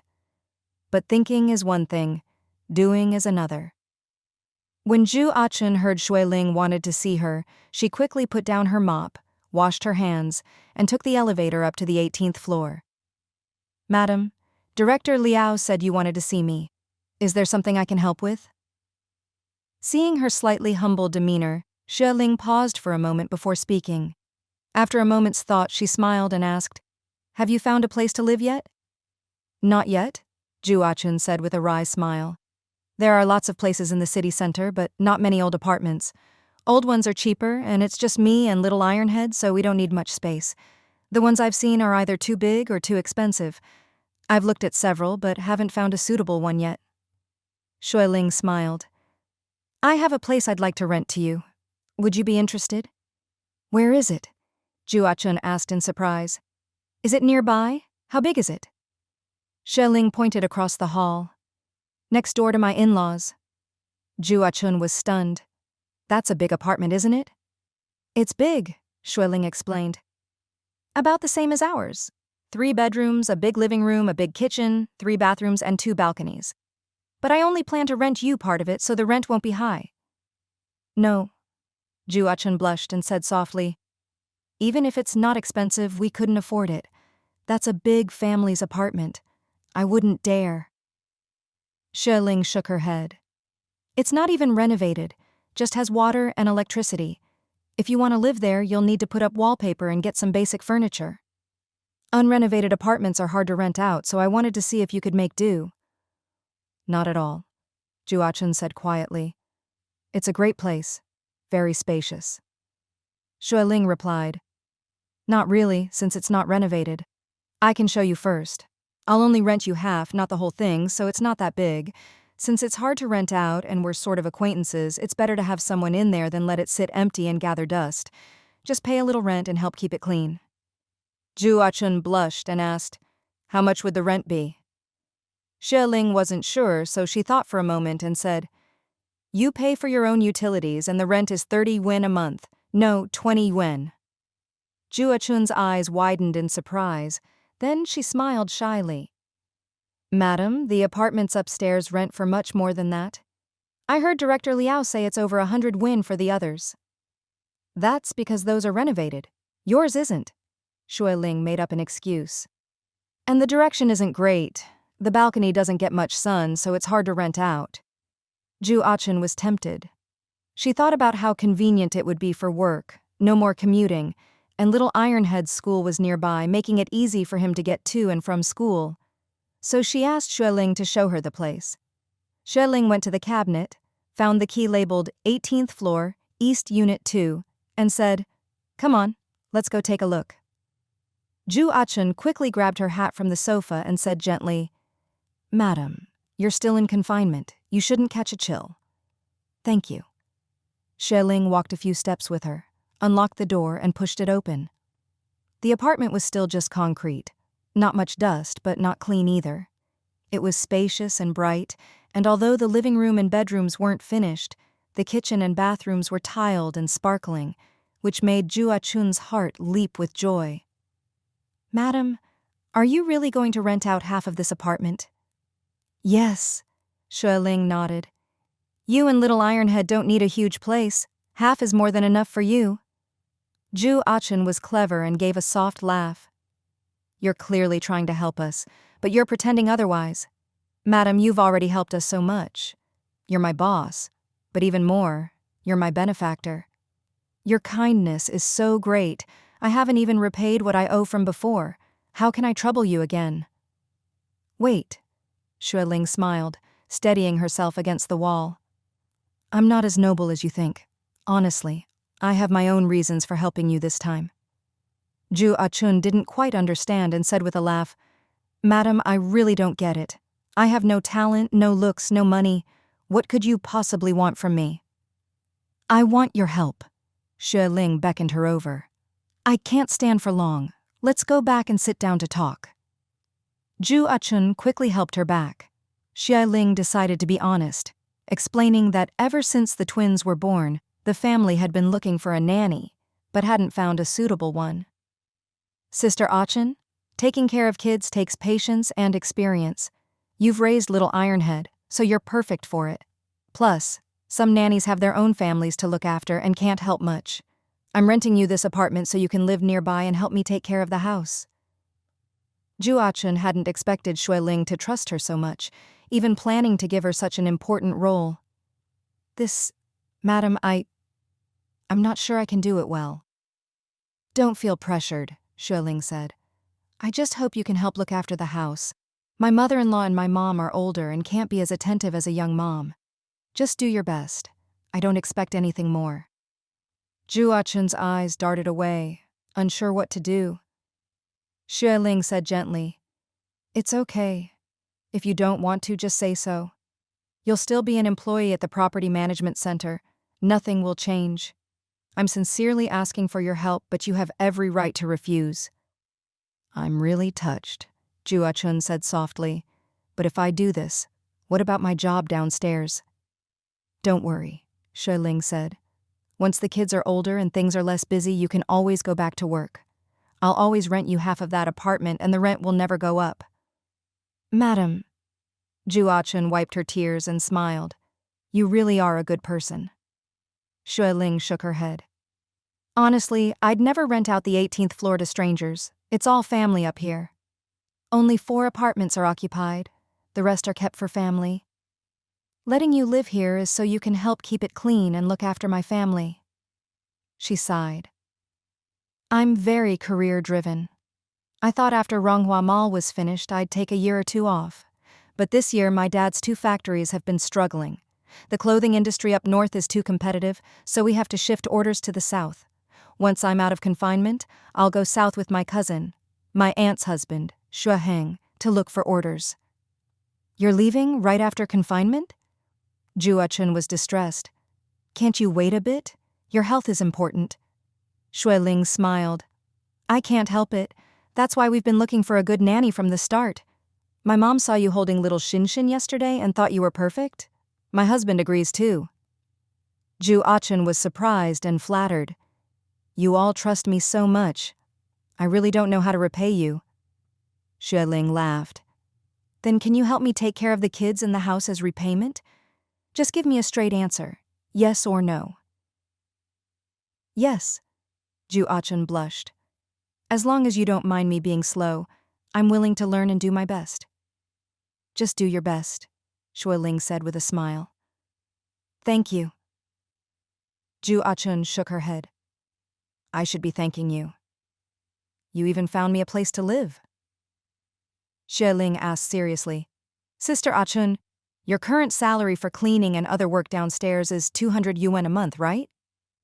Yes, Juachun explained. The first month was 180, then with extra trash duty it's just over 200. Shueling nodded.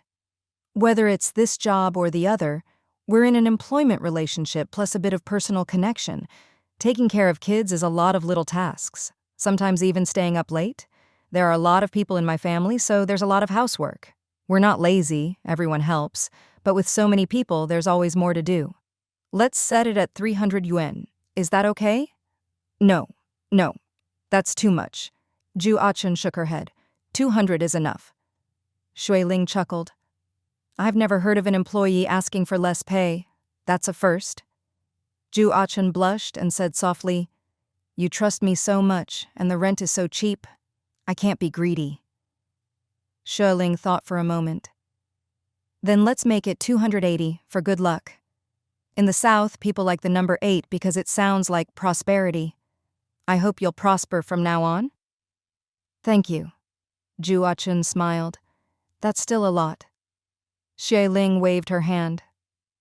All right, it's settled. It's the start of the month, so you'll get your salary from the first. Go tell Director Liao so he can arrange for someone else to take over your work. When you have time, buy some wallpaper, clean up, and move you and Little Ironhead in. She picked out a key from the bunch and handed it to Juachun. I'll keep one and you keep one. You can make a copy for Little Ironhead. Juachun took the heavy key and nodded gratefully. She went downstairs. Zheling hurried to tell her mother-in-law and the others the news. That's great, Liu Ying said with a big smile. It's always best to have someone you know. She's mom agreed quietly. She doesn't have a big family behind her, just a sensible son. Now that she's living so close, It'll be even easier to help each other. Chung Muhai smiled. If Lingling picked her, she must be right. Let her move up as soon as possible, She's dad said. She's raised a child, so she has experience. Kids from poor families are always more hardworking. He glanced at Shi Ling and joked, unlike this lazybones. Shi Ling rolled her eyes and slumped on the sofa. I'm still in confinement. Everyone laughed. Liu Ying said, people in confinement get chicken soup. The soup's almost ready. I'll get you a bowl. Shi's mom seemed to remember something. Lingling, there's a little wooden cabinet on the balcony that's never been used. It'll get ruined in the wind and rain. I'll move it out and see if Achun and her son need it. Good idea, Xueling said. They probably don't have much furniture yet. After Zhu Achun explained things to Liao Zhongnian, he immediately agreed. Xueling is the boss. Whatever she arranges, I always support. The other colleagues all smiled and said it was a good thing, like a promotion. We're not busy anyway. Let's help Sister Achun put up wallpaper and clean her new place. How can I accept that? Don't be shy. You've been boiling water for us and keeping the office and dorm spotless. We're all grateful. Come on, let's help Sister Achun. If anything comes up, Director Liao, just call us. Liao Zhongnian smiled and nodded. All right, let's all go. With the help of her colleagues and the convenience of shopping downstairs at the mall, within a few hours the whole apartment was spotless. Wallpaper was up, lights were installed, and even curtains were hung. The curtains were a gift from Boss Liao, who said that when a colleague moves into a new home, it's only right to show some goodwill. The wallpaper was a joint gift from 2 cleaning staff, and the lights were a present from the electrician. Zhu Achun felt embarrassed and tried to pay everyone back. But everyone just laughed and refused. You've done us plenty of favors these past 2 months, not to mention you boiled water for us every day for free, and sometimes even made steamed buns for our lunch. Now you've been promoted, so we're just taking the chance to congratulate you. Don't be so polite. Zhu Achun was deeply grateful and bowed to them. Boss Liao waved it off with a smile. No need for that. We're all hoping you'll come back and work with us again someday.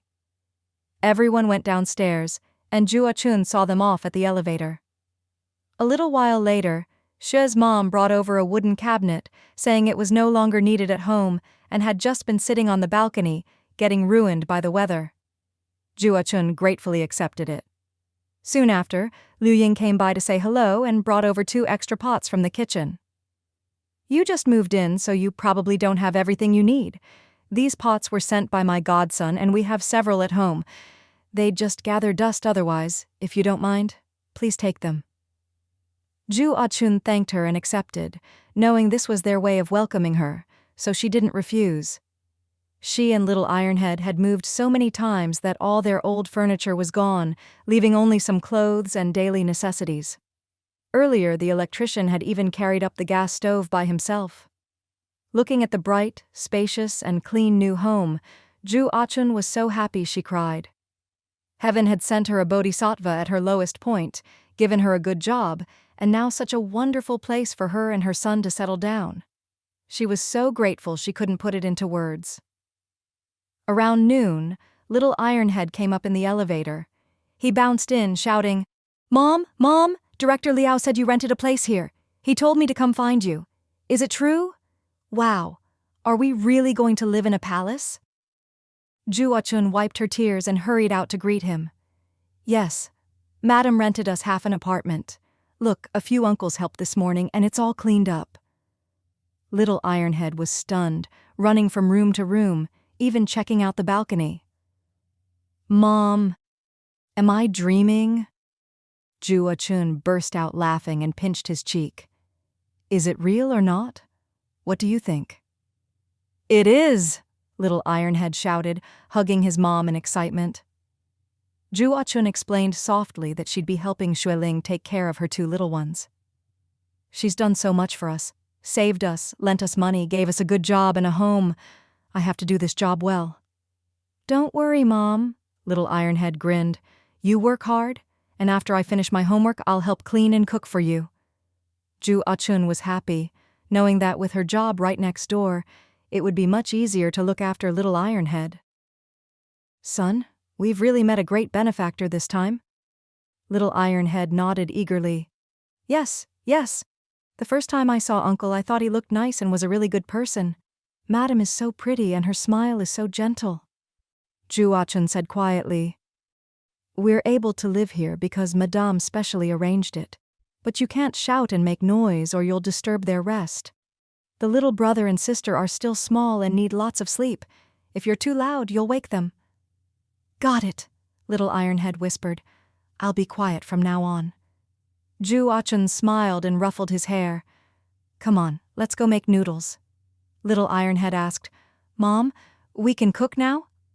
Yes, Juachun explained. Mr. Cheng came by earlier and lent us a gas stove. He said we can't use coal or light fires here. He showed me how to use the gas stove. Just turn it on and it works. Very convenient. I know, little Ironhead said excitedly. My classmate's family has one. I've learned how to use it.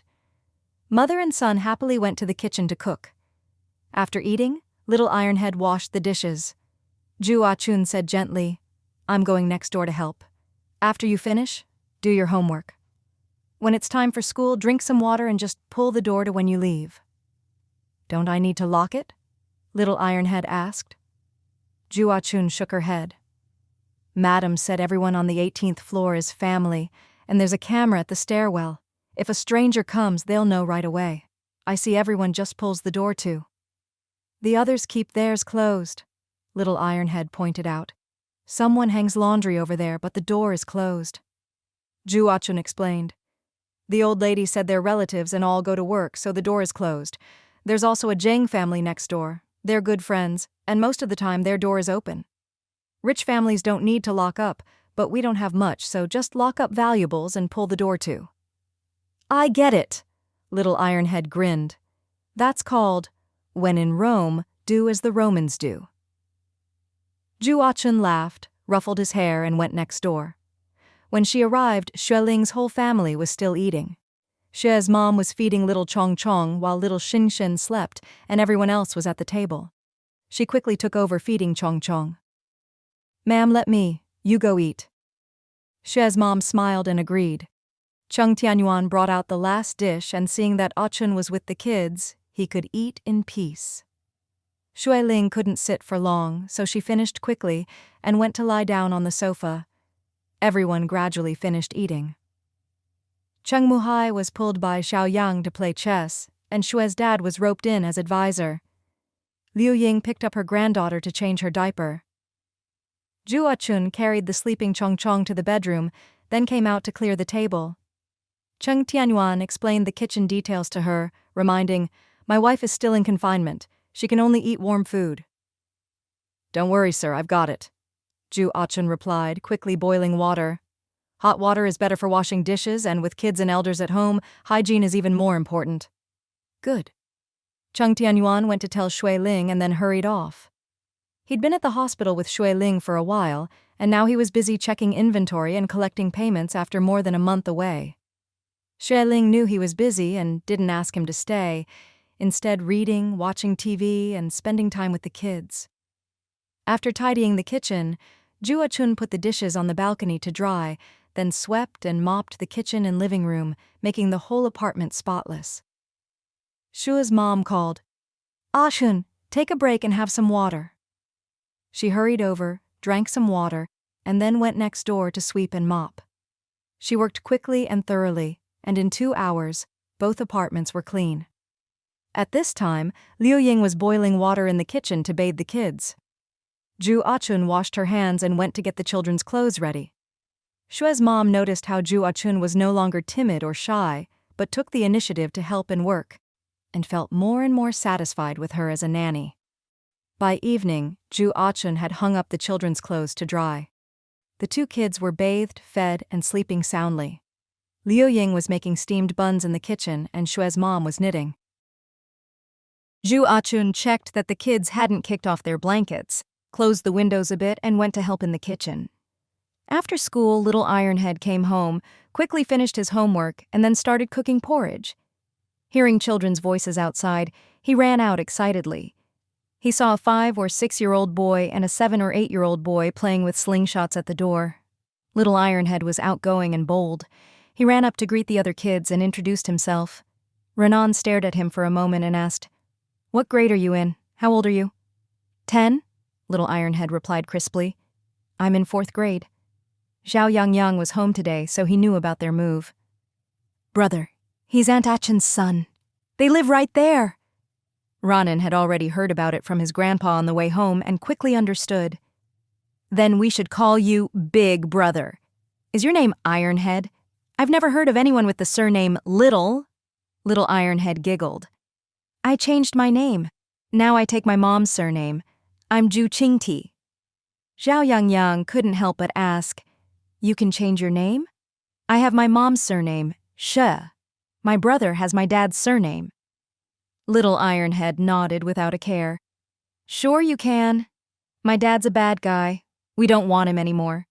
After my mom divorced him, she got a certificate from the neighborhood committee, then took the household register to the police station and changed my name, even the surname. I really like my new name." Renan got a little impatient. "Enough talking. Do you know how to play slingshot?" "I do," Little Ironhead said excitedly. "I make my own slingshots all the time." So the 3 kids quickly started playing together. Ju Achen came out and saw her son had already made friends, so she went over to remind him. "You're the big brother, so you have to look after the younger ones. Don't let them get hurt. Keep an eye on them, okay?" Little Ironhead nodded quickly. Ju Achen went back inside and found the porridge almost ready, so she tightened the lid and turned off the gas. Kids from poor families grow up fast. He'd learned to help cook years ago. Simple rice and porridge, even noodles he could make, though not as well as his mom.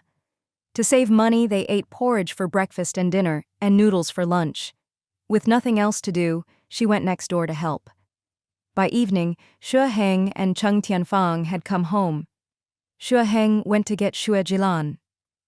Xue Ling introduced Achun and Little Ironhead to them, then took them next door to meet Zheng Sanyuan. Ranan and Yang Yang were familiar with Zheng Sanyuan and ran up to chat. Little Ironhead saw Zheng Sanyuan in a wheelchair and was a bit scared at first, but seeing how kind he was, he quietly followed the other boys. A while later, Ju Achun came to call the kids for dinner. She shyly greeted Zheng Sanyuan and, as she left with the kids, gently closed the door. Liu Ying gave Ju Achun 4 steamed buns. "Just made these, nothing fancy. Take them for your son." Ju Achun gratefully accepted and handed them to Little Ironhead. "Go eat first. There's more in the pot, I'll eat later." "Okay." Little Ironhead obediently went home. Ju Achun saw Cheng Tianyuan come home and start cooking, while Cheng Tianfang helped watch the 2 nephews eat and set the table. No one was idle. Some served rice, some brought out dishes, everyone chatting and smiling, and she felt relieved. Xue Ling and Cheng Tianyuan were good people, but she hadn't expected the whole family to be so kind and warm, with such a close bond. They invited her to eat with them, but she shook her head, smiling that her son was waiting for her, and went next door. The buns were hot, the porridge was hot, and there was a plate of pickles.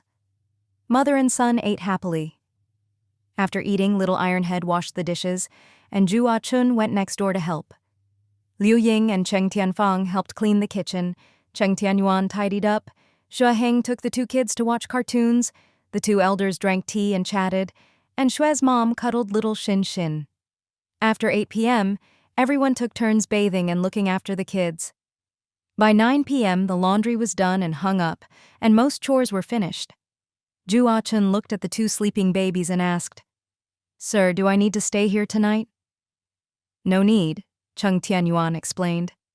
"They'll sleep soundly after midnight, maybe just wake up for milk. Come help during the day, come early, and rest well at night." Ju Achun thought for a moment. "I'm right next door, so just don't lock the door. If the kids cry, I'll hear and come help." "Okay." Cheng Tianyuan nodded with a smile. Ju Achun went home, showered, and got ready for bed. It was already around 10. Little Ironhead, half asleep, asked, "Mom, is it hard work?" Ju Achun chuckled softly. "It's just housework, not hard. Before I had to do chores and handwork late into the night. Now I can sleep by 10 and earn more than before." "That's great." Little Ironhead hugged his blanket and mumbled, "I like it." Soon he was fast asleep. Ju Ah-chun closed her eyes and slept too. That night, Xue's mom slept with little Xin Xin, Liu Ying with little Chong Chong, and the two older kids slept across the hall. The children all slept soundly until about 5 in the morning, when they woke up crying for milk. Ju Ah-chun got up, put on a coat, and hurried next door. After feeding, little Xing Xin quickly fell back asleep. Xue's mom whispered, "Go sleep a bit more?" "No need." Ju Ah-chun smiled. "I'm usually up by now anyway." She took the dirty diapers out, then went to the kitchen to make breakfast. Little Ironhead woke up around 6, brushed his teeth and washed his face, then started cooking porridge. A while later, Ju Ah-chun brought back 2 big char siu buns. "These are from the old lady. She made them herself. They should taste even better." Little Ironhead munched happily. "Haven't had meat in ages. So good, so good." After breakfast, Ju Ah-chun went next door to help. Little Ironhead cleaned up, then went off to school with his backpack. Ju Ah-chun, holding little Xing Xin, watched her son wave and laugh as he took the elevator, her face breaking into a big smile. Being able to care for her son 3 meals a day and have a paying job was her dream come true. Now, she finally had it, and her heart was full of gratitude. 2 or 3 days later, Ju Ah-chun and her son had settled in. She was diligent, and with her help, everyone's workload was much lighter. She washed vegetables and dishes, swept and mopped, washed and hung the kids' clothes, and helped with childcare, truly easing the family's burden. Xue's mom and Liu Ying had more free time, got more rest, and felt much better. Cheng Muhai and Xue's dad often took Xiao Yangyang to visit Zheng Sanyuan next door. Xie Zhilan could walk freely now, ate all his meals here, read, watched TV, played chess, and sometimes went to the square or park with his cousin and Cheng Muhai. Life was like a vacation. Xieling realized a week had passed and old Lu still hadn't called. She guessed he'd probably gone back to Rongcheng. But just as she thought that, the phone rang in the living room. Xieling was mostly recovered and dashed over, picking up the phone. "Hello?" The caller hesitated, then politely said, "Hello? I'd like to speak to Comrade Xue. Is she there?" Xue couldn't help but laugh. She recognized old Lu's voice instantly, even after all these years. "Comrade old Lu, this is Comrade Xue." The other side paused, then burst out laughing. "Comrade Xue, you still remember me?" Old Lu called out right away, which actually startled me. "Are you clairvoyant or just a genius?" Xue laughed. "Of course I'm a genius. Your voice is so deep and distinctive, old Liu. I'll remember it for life. The moment you spoke, I knew it was you." "What a surprise. I'm flattered. How did I get so lucky?" Xue giggled.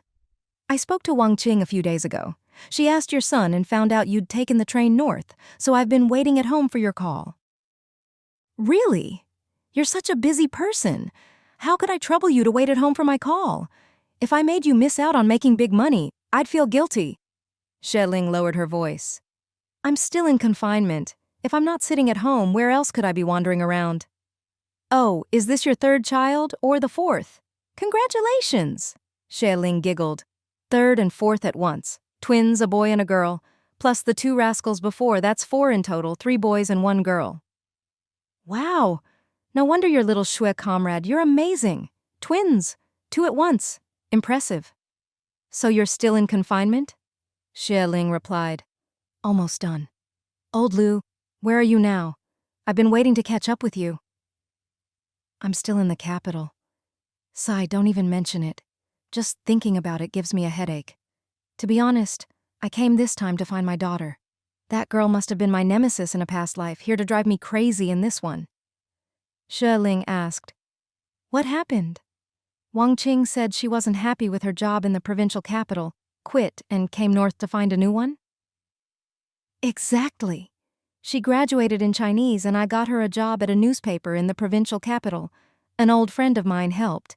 It was stable, good, promising, and she had people looking out for her. Where else could she find such a good job? But she wouldn't listen. thought she was too talented to stay in the provincial capital, and just up and quit moving to the capital to find work. I didn't find out until over a month later. She told me she'd found a job and not to worry. But how could I not worry? I had to come see for myself. Sheling asked, "Did your wife come with you? Where are you staying now?" My wife couldn't come. My daughter-in-law is pregnant and has terrible morning sickness, so she had to stay and help. I get carsick and seasick, so I could only take the train. I'm staying at a small hotel near the train station. The train station was on the outskirts, not far from the main factory, but still a ways from the city center. Sheling asked, "So have you sorted things out with your daughter? I'm waiting to catch up with you. You can't just leave without seeing me. We haven't met in years. I remember when I left Rongcheng after having my second son, and now he's 5. It's been 5 years. Exactly. I often think of you, and whenever I talk to Wang Ting, I ask about you. She said you're still in the capital, investing in real estate, right in the city center. I don't know much about the capital, so I didn't ask for details. Now that I'm here, I realize how huge it is, unimaginably big. Yesterday, I even took the number 3 bus to the city center, planning to find you, but after my daughter made me so mad, I just went back to the hotel." Sheling smiled wryly. "Is your daughter's job stable now? Don't be upset, just talk it out." "How can I not be upset? She, let me tell you, she's been lying to me all along. On the phone she said she'd found a job and it was stable, but after I got here she kept dragging me around sightseeing, never letting me see her workplace. I waited, and finally yesterday I insisted she take me to her office. She couldn't hide it anymore and confessed. Turns out she only worked for a month, got her paycheck and quit. Now she's still job hunting. The capital is the biggest city in the country, full of talent, and there are tons of college grads like her. She's so picky, turns down jobs that want her, and pines for jobs that don't. How can she succeed with her head in the clouds? And she won't listen to me at all, says I nag like an old woman." Sheling couldn't help but laugh quietly. "Don't be mad. Let's meet up soon. Oh, and bring your daughter too. If she's not working, where is she staying?" After quitting, she left her dorm and is staying with a friend. She wants me to go home, says she'll come buy my ticket at noon and wants me to hurry back to Rongcheng. Xueling checked the clock. "It's 10 a.m. now. Old Lu, check out of your hotel, take your luggage, and wait for me at the main entrance of the train station." No, you're still in confinement. You can't go out, you'll catch cold. I can't go home yet. I have to convince her to go back to the provincial capital, or at least come back to Rongcheng and take a job at the paper. That's better than wandering around here like a headless chicken. Sheling quickly explained, "No, I'm coming to pick you up to stay at my place. Old Lu, I have plenty of rooms and food. If you and your daughter are still at odds, staying at a hotel just wastes money. I'm right in the city center, easy to get to, buses and trams right outside." "No way! You have so many kids and elders at home and you're still in confinement. I can't trouble you. I'll just stay at the hotel. It's expensive, but I brought enough money, don't worry." Xueling frowned. "Old Lu, are you trying to make me mad? After all these years of friendship, you come to my city and stay at a hotel? Where's my face in that? I have a hotel here too, my own, and it's free." "What? You run a hotel? Really? In the city center?" Xueling confirmed. "Yes, right downstairs from my home. Several floors, 20 or 30 rooms per floor, and it's never full. Empty rooms are just empty. Letting you stay doesn't cost me a thing, so what are you worried about?" "Wow, really? Then I'll check out and come find you." Xueling said, "Let's set a time. Your daughter's coming at noon, right? Keep her there, check out, and wait for me at the main entrance of the train station. I'll be there at 11:30 sharp." "No. Aren't you still in confinement?" Sheling replied calmly. "Don't worry, I can pick you up without catching a chill." "Really? That doesn't sound possible." Sheling giggled. "You'll believe it when you see me." "All right, it's a deal." 11:30. Sheling hung up, turned, and changed into clothes for going out. Her old skinny clothes no longer fit, and though she'd lost a lot of weight recently, she was still over 110 pounds, so she picked something from early pregnancy. a light jacket, long pants, socks, and a hat. Xueling had several hats. One was a denim-style hat that Xue Huan had bought for her while studying abroad, a dashing, stylish favorite of hers. Since it was autumn, with crisp air and strong winds, she put on her favorite hat, grabbed her small leather purse, and hung it on her wrist. Thinking she hadn't spent money in a while, she quickly opened her purse to check. Wallet? Here, over 300? That should be enough. After checking everything, she saw it was already past 10. She quickly called the manager of Ronghua Mall downstairs. I have a favor to ask, and I hope you can help me out. The manager was flattered. Boss Xue, just say the word. If there's anything I can do, I'll never say no. A true business person, his way with words was impressive. Xueling chuckled and explained, Here's the thing. I have an old friend from Rongcheng, an old intellectual. He's here in the capital for a few days because of his daughter's work. He's very frugal, staying in a cheap hotel and eating simply. I bragged to him that the Ronghua Grand Hotel downstairs is mine, and that he could eat and stay for free. We're old friends, and it's rare for him to visit, so I want to treat him well. But he knows I have a big family and wouldn't dare stay at my house, so I have to ask you to look after him. No matter how many days he stays or how much he eats, just keep a separate tab. I'll settle it with you privately. No problem, no problem, the manager laughed. You're helping our business. Thank you, Boss Xue. Xueling smiled. But please help me keep up the story I told. If he finds out he has to pay, he'd never dare stay at such an expensive hotel. Also, please arrange all his meals in the hotel restaurant. That's easy, the manager said. We have a VIP card. When he arrives, I'll give him one. As long as he has the card, he can eat in the restaurant for free. Only our big boss has 2 of these cards, no one else. Don't worry, Boss Xue. You're the real boss behind the scenes, so it's not even a lie. If it is, it's a white lie for an old friend. It's an honor to be your friend. Xueling knew he was a smooth talker, so she thanked him carefully and reminded him again. Please take good care of him and keep track of all his expenses. I'll come down to settle the bill after he leaves. The manager laughed. Don't worry, I'll treat him as our most important guest. No rush on the bill, you're the boss, just sign for it and we'll handle it when you pay the rent. Business is business, Xueling reminded. Around noon, I'll bring him and his daughter to the restaurant for lunch. I'm still in confinement, so I need to be careful with my diet. Please tell the kitchen to prepare a nutritious meal for us and look after me as a new mom. Of course, I'll arrange it right away, the manager said. We'll serve everything hot and nutritious so you and your guests can enjoy. Thank you, then. Xueling hung up. After all that, it was almost 11. Xueling quietly went next door and said she was suddenly tired and wanted to nap, so not to call her for lunch. She'd come out when she woke up. Liu Ying was busy in the kitchen and just answered without turning around. Xue's mom and Ju Achun were in the bedroom with the babies and didn't notice she was dressed to go out. Cheng Muhai and Xue's dad had taken Xiao Yangyang to visit Zheng San Yuan, and laughter drifted over from next door. Xueling was so excited she could hardly contain herself. She put on her hat, grabbed her car keys and purse, and went downstairs. After 2 months in the hospital and almost a month at home, she was going stir-crazy. She felt like a bird set free, giddy with joy as she left. She took the elevator to the underground parking lot and got into her car. A couple of days ago, Cheng Tianyuan had taken her car out, filled it up, and had it cleaned. She got in, aired it out for a bit, then started up and closed the windows, heading for the train station on the outskirts. The sky was blue, clouds drifting, city traffic bustling.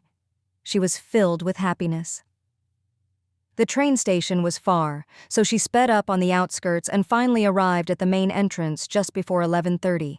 It was a big area, and cars could drive right up. Xueling slowly pulled in, and pedestrians and tricycles made way.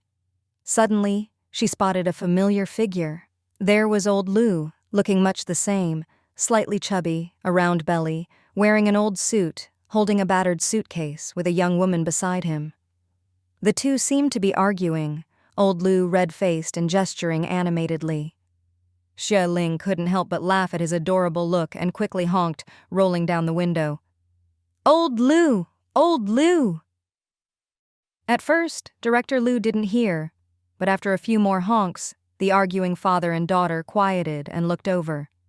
Xue Ling waved. Old Lu burst out laughing, grabbed his suitcase and ran over. Xiao Xue, my goodness, I almost didn't recognize you. Wow, your car is huge. Ha ha. The father and daughter got in.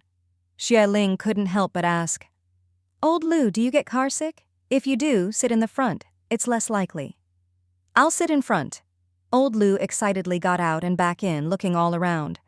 Xiao Xue, this car is beautiful. Must have cost a fortune. Xue Ling smiled. A bit over 10,000. Old man, don't you know any manners? His daughter huffed from the back. Don't just ask people how much their things cost. Xue Ling laughed as she drove. You must be Xiao Lu. What's your name? The daughter blushed. Sister, I'm Liu Xincheng. Xin for mood, Cheng for sincerity. Old Lu snorted. Ignore her. She's 23 and still not as sensible as a 3-year-old. Even a toddler knows how to behave, but she doesn't. Liu Xincheng retorted. What do you mean behave? I only know about persistence. You have to stick to your beliefs and ideals. Old Lu said. Can your ideals feed you? Give you rice to eat? Can they? Xue Ling, worried they'd argue, quickly said, Let's talk calmly. Xiao Lu, your dad already told me about you, so I don't need to introduce myself. Liu Xincheng mumbled, and said, My dad said you used to be a newspaper editor, then went into business. He said my brother's place in Wangjiangwan Phase 2 was your project. He also said you're from the capital and now do real estate here. Xue Ling chatted with her for a bit, then asked Old Lu about their old newspaper colleagues. Editor Yang is doing well. Her kids are grown and she'll retire in a few years. She's a woman, so she retires earlier than men. The others are still at their posts, working hard. Thinking of those days, Xue Ling felt it was both distant and dear. Chatting about old colleagues, they soon reached the city center and arrived at Ronghua Mall. Old Lu, all the money I've made over the years is invested here. 6 or 7 years of hard work, all in this place. I started out here, so I named it Ronghua Mall. Old Lu stuck his head out, staring in amazement. Xiao Lu blinked, equally stunned. Xue Ling drove the car to the underground parking lot, then led the father and daughter up to the first floor of Ronghua Grand Hotel. She greeted the front desk. Soon, the manager hurried out with a big smile. Ah, Boss Xue, you're here. These must be the 2 distinguished guests you mentioned? What an honor, what a pleasure. Welcome, welcome. It was Old Lu's first time in such a luxurious place. He was dumbfounded, his mind filled with words like luxurious, splendid, magnificent, and so on, and he didn't recover for a while. Xiao Lu was calmer, quietly saying, Thank you. Xue Ling smiled. Is the private room ready? It's already noon. We must all be hungry. The manager bowed deeply. Please, this way. As soon as I got the word from the boss, I had the chefs prepare their best dishes. The appetizers are ready. Please, this way. They entered the private room and took their seats. Xiao Lu nudged Old Lu and whispered, Enough. Don't embarrass yourself. Don't act like Granny Lu visiting the Grandview Garden. Old Lu snapped out of it and grinned. Embarrassed? Not at all. Granny Lu went to the Grandview Garden, but I'm Old Lu from Rongcheng visiting Ronghua Mall. Xiao Lu rolled her eyes. Old Lu turned to Xue Ling, shaking his head with a wry smile. What can I say? I can't find words to praise you. No words can describe how capable you are. Xue Ling laughed and set down her purse. Don't be so polite. Let's eat first. Old Lu, we're old friends. Don't stand on ceremony. I've already arranged a room for you. Stay as long as you like, all free. The manager, leading 2 waiters with dishes, heard this and quickly added, As soon as the boss gave the word, I picked the most comfortable, airy room. He then took a card from his pocket and respectfully handed it to Old Lu. Sir, this is your meal card. Old Lu, flattered, stood up and took it, puzzled. What's this? The manager explained, You're the boss's guest, so you're our VIP. As long as you're here, just bring this card to the restaurant and order whatever you like. The chef will make it all free. Old Lu was startled and tried to hand the card back. No, it's one thing to stay here, but I can't eat for free too. No matter how rich your boss is, I can't take advantage. If everyone did this, how would the hotel stay in business? You'd go broke." The manager's eye twitched. "You're too polite. This is the boss's kindness. You shouldn't refuse or you'll embarrass her." Xueling took the card and stuffed it back to old Lu. "At most you'll stay 10 days or so. Am I going to go broke feeding you? I already said you're my guest. Room and board, no matter how long." Old Lu chuckled and had to accept the card. "Your boss is so generous, no wonder she's so successful." The manager beamed. "You're absolutely right. Boss Xue is known for her kindness. Everyone knows it." After 4 dishes were served, the waiters left. The manager said, "There are a few more coming. Please enjoy." He smiled and left. Xueling hosted Old Lu and Zhao Lu for lunch. After years apart, Xueling and Old Lu chatted happily. Zhao Lu seemed famished and dug into the food. Old Lu couldn't help but glare at her, but she ignored him and kept eating.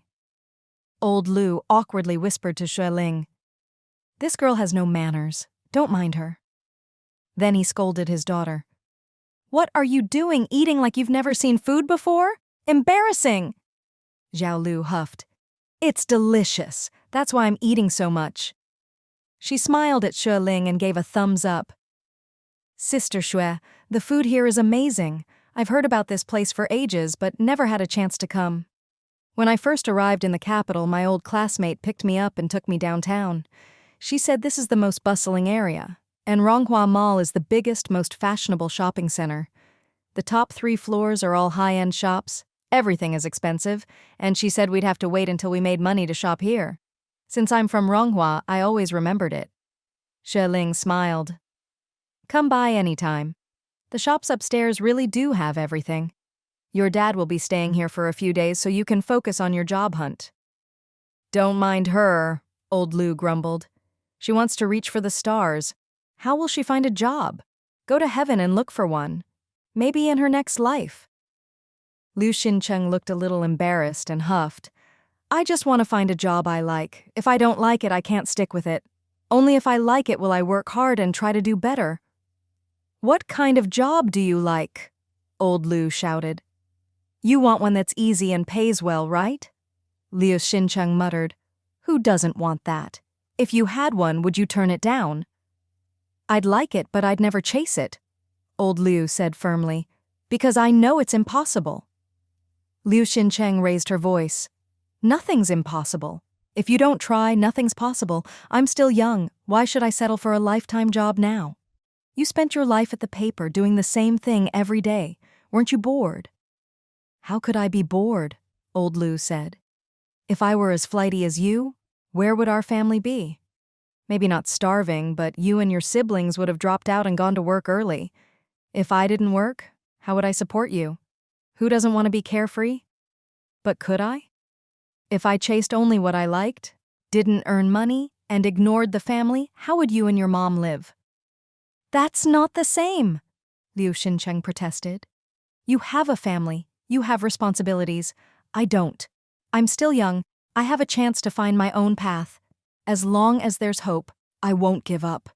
Understand or not, I'm staying in the capital. The sky's the limit here. There's hope and opportunity. As long as my dream isn't realized, I'm not leaving. You pack up and come back to Rongcheng with me the day after tomorrow," Old Lu said sternly.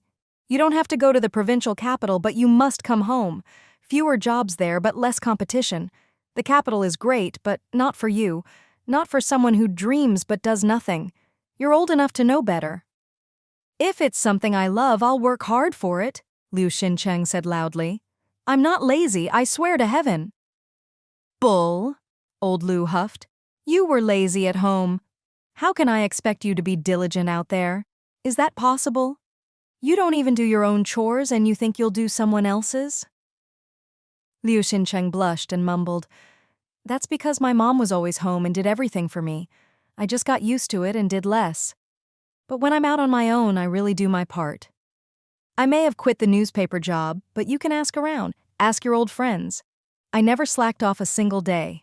As long as it's my job, every article, every piece, I did it seriously. If someone pays me, I do the job well. That's my basic principle." "Then why didn't you stick with it?" Old Lou frowned, half smiling bitterly. Kid, do you think it's easy to get a job at the provincial daily? Your old man had to swallow his pride and beg people, and with your college diploma, it was still hard to get in. But you, the moment you're unhappy, you just quit. Your freedom is built on your parents' sweat and tears. How can you be so carefree? Liu Xincheng quieted down, speaking softly. It's not that I don't understand how hard you and Mom worked to raise us. It's just that I can't stand a job that never changes. Dad, I really can't imagine doing the same thing for 30 or 40 years. I just can't. After 3 or 4 months, I was going crazy, you know? Forcing myself to do something I hate and having no choice. If I can't stand 3 or 4 months, how could I do it for 30 or 40 years? You might as well kill me. Old Lou sighed and shook his head. Why would I kill you? Why did I raise you? Your brother's a man, and I want him to have a steady life. How much more for you, a girl? Go out and ask. Who doesn't want their kids to live a stable life?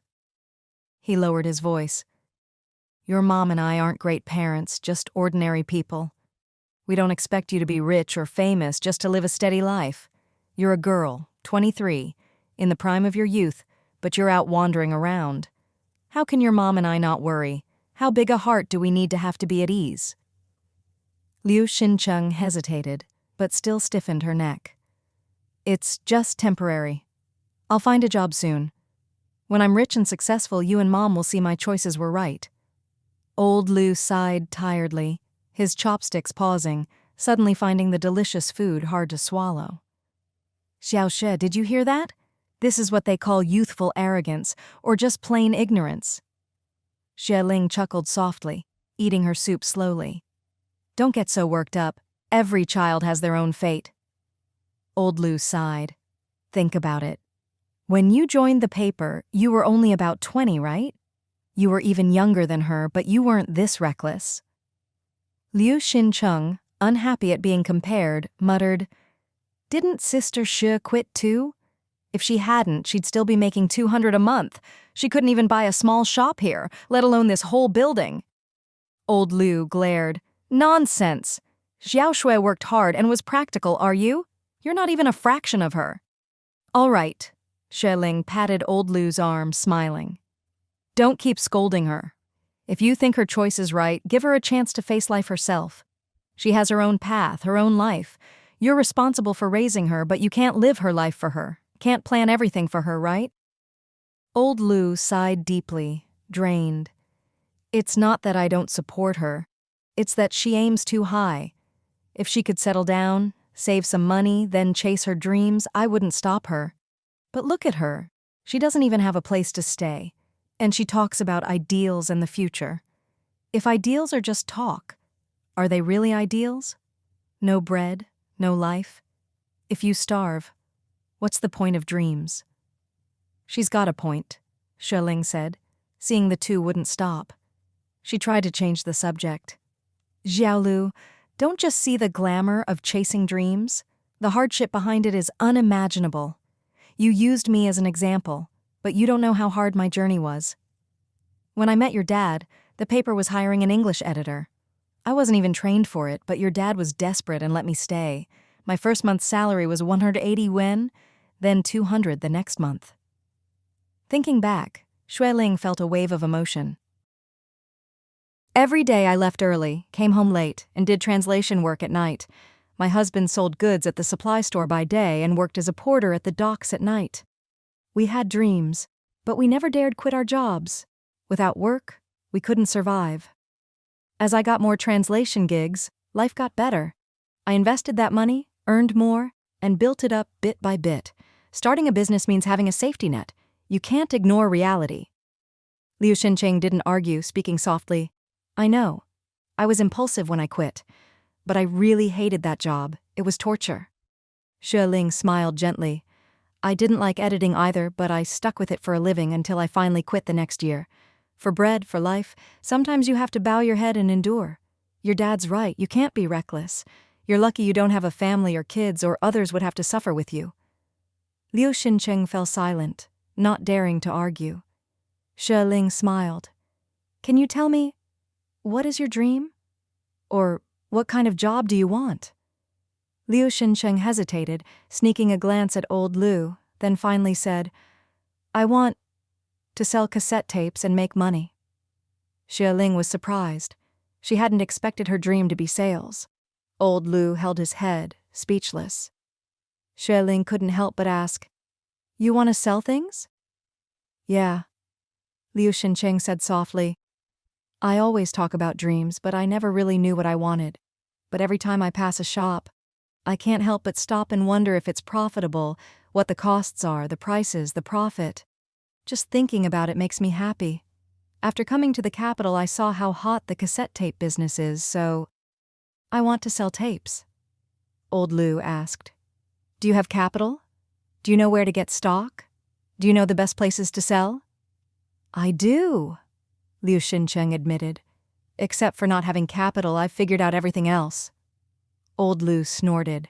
Then what's there to say? You're a college grad, but you don't want a good job. People offer you company jobs, you refuse, and you'd rather be a street vendor. If you were going to do that, why bother with college? We could have saved money. No, Liu Xincheng replied calmly. I think this industry is great. Dad, don't you see? As people's living standards improve, entertainment can't just be newspapers and magazines. Things like tape recorders, cassettes, and even the new videotapes, they're all new forms of entertainment. In the future, there will definitely be even better and richer entertainment.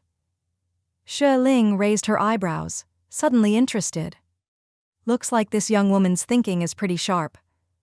Old Lu frowned. So what?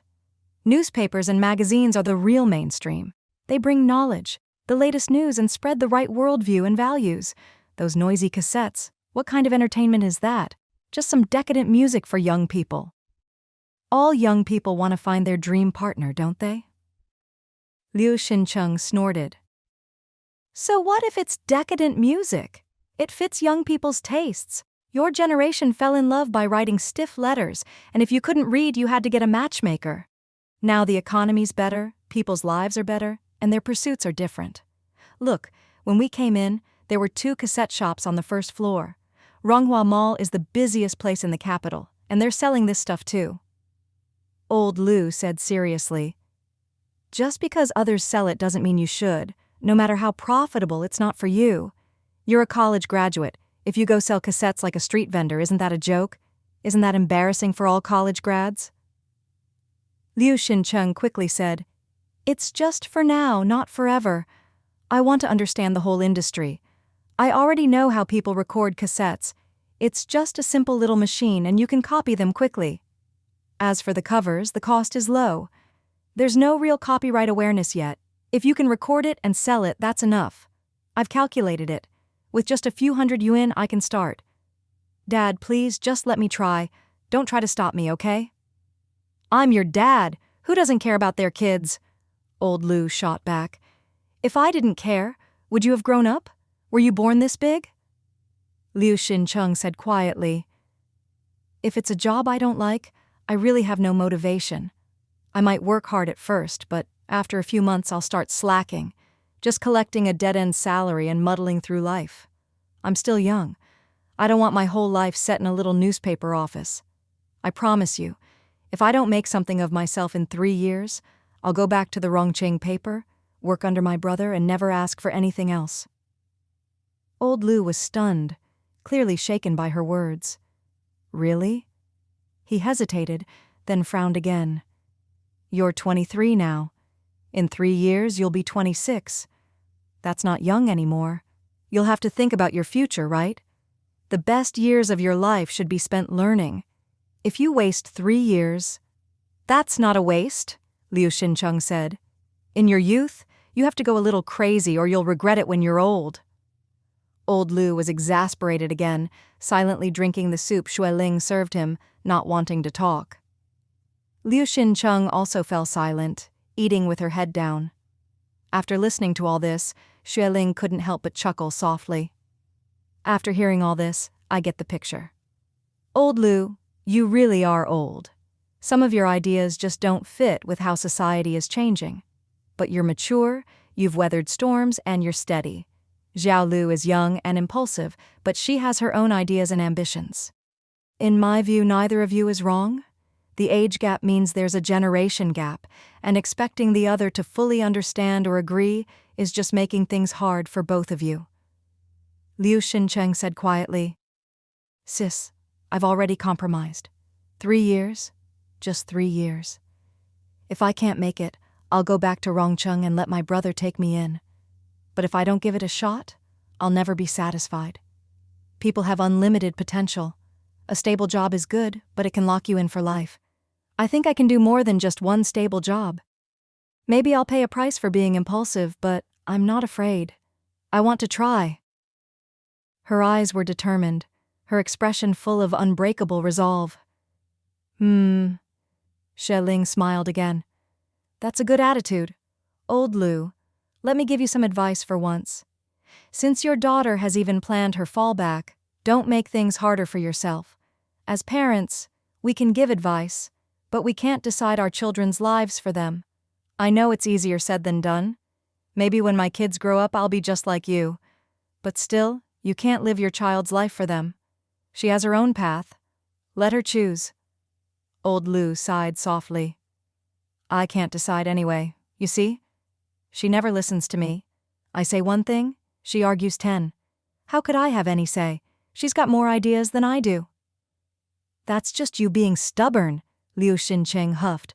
Dad, whether you agree or not, it's just 3 years. If I fail, I'll go back to Rongcheng. I'm compromising, so you should too. Please, Dad. Old Lu rolled his eyes. 3 years then. But if you're still stubborn after that, don't ever come back to Rongcheng. I won't recognize you as my daughter. Thank you, Dad. Liu Xincheng threw her arms around him, crying with joy. I knew you'd agree in the end. You're not some stubborn old fossil. Enough, Old Lu grumbled. Get off me. I'm still mad. Just because I agreed doesn't mean you can do whatever you want. My condition is nothing illegal, nothing against morals. Make money but don't lose your conscience. Don't do anything to get rich at any cost. That's not being a good person. That's my bottom line. Deal. I promise. Liu Xincheng patted her chest. Don't worry. I'll be a good person. Old Lu grumbled. Don't get cocky. Thanks, Xiao Shui. If she hadn't spoken up, I'd never have agreed. Thank you, Sister Shui. Liu Xincheng quickly stood and bowed to Ling. Thank you. Thank you. Ling hurried her to sit. Eat up, or the food will get cold. Your dad's a softie. He just needed me to give him a little nudge, right? Old Lu chuckled, pretending to scold. You little rascal. Ling laughed too.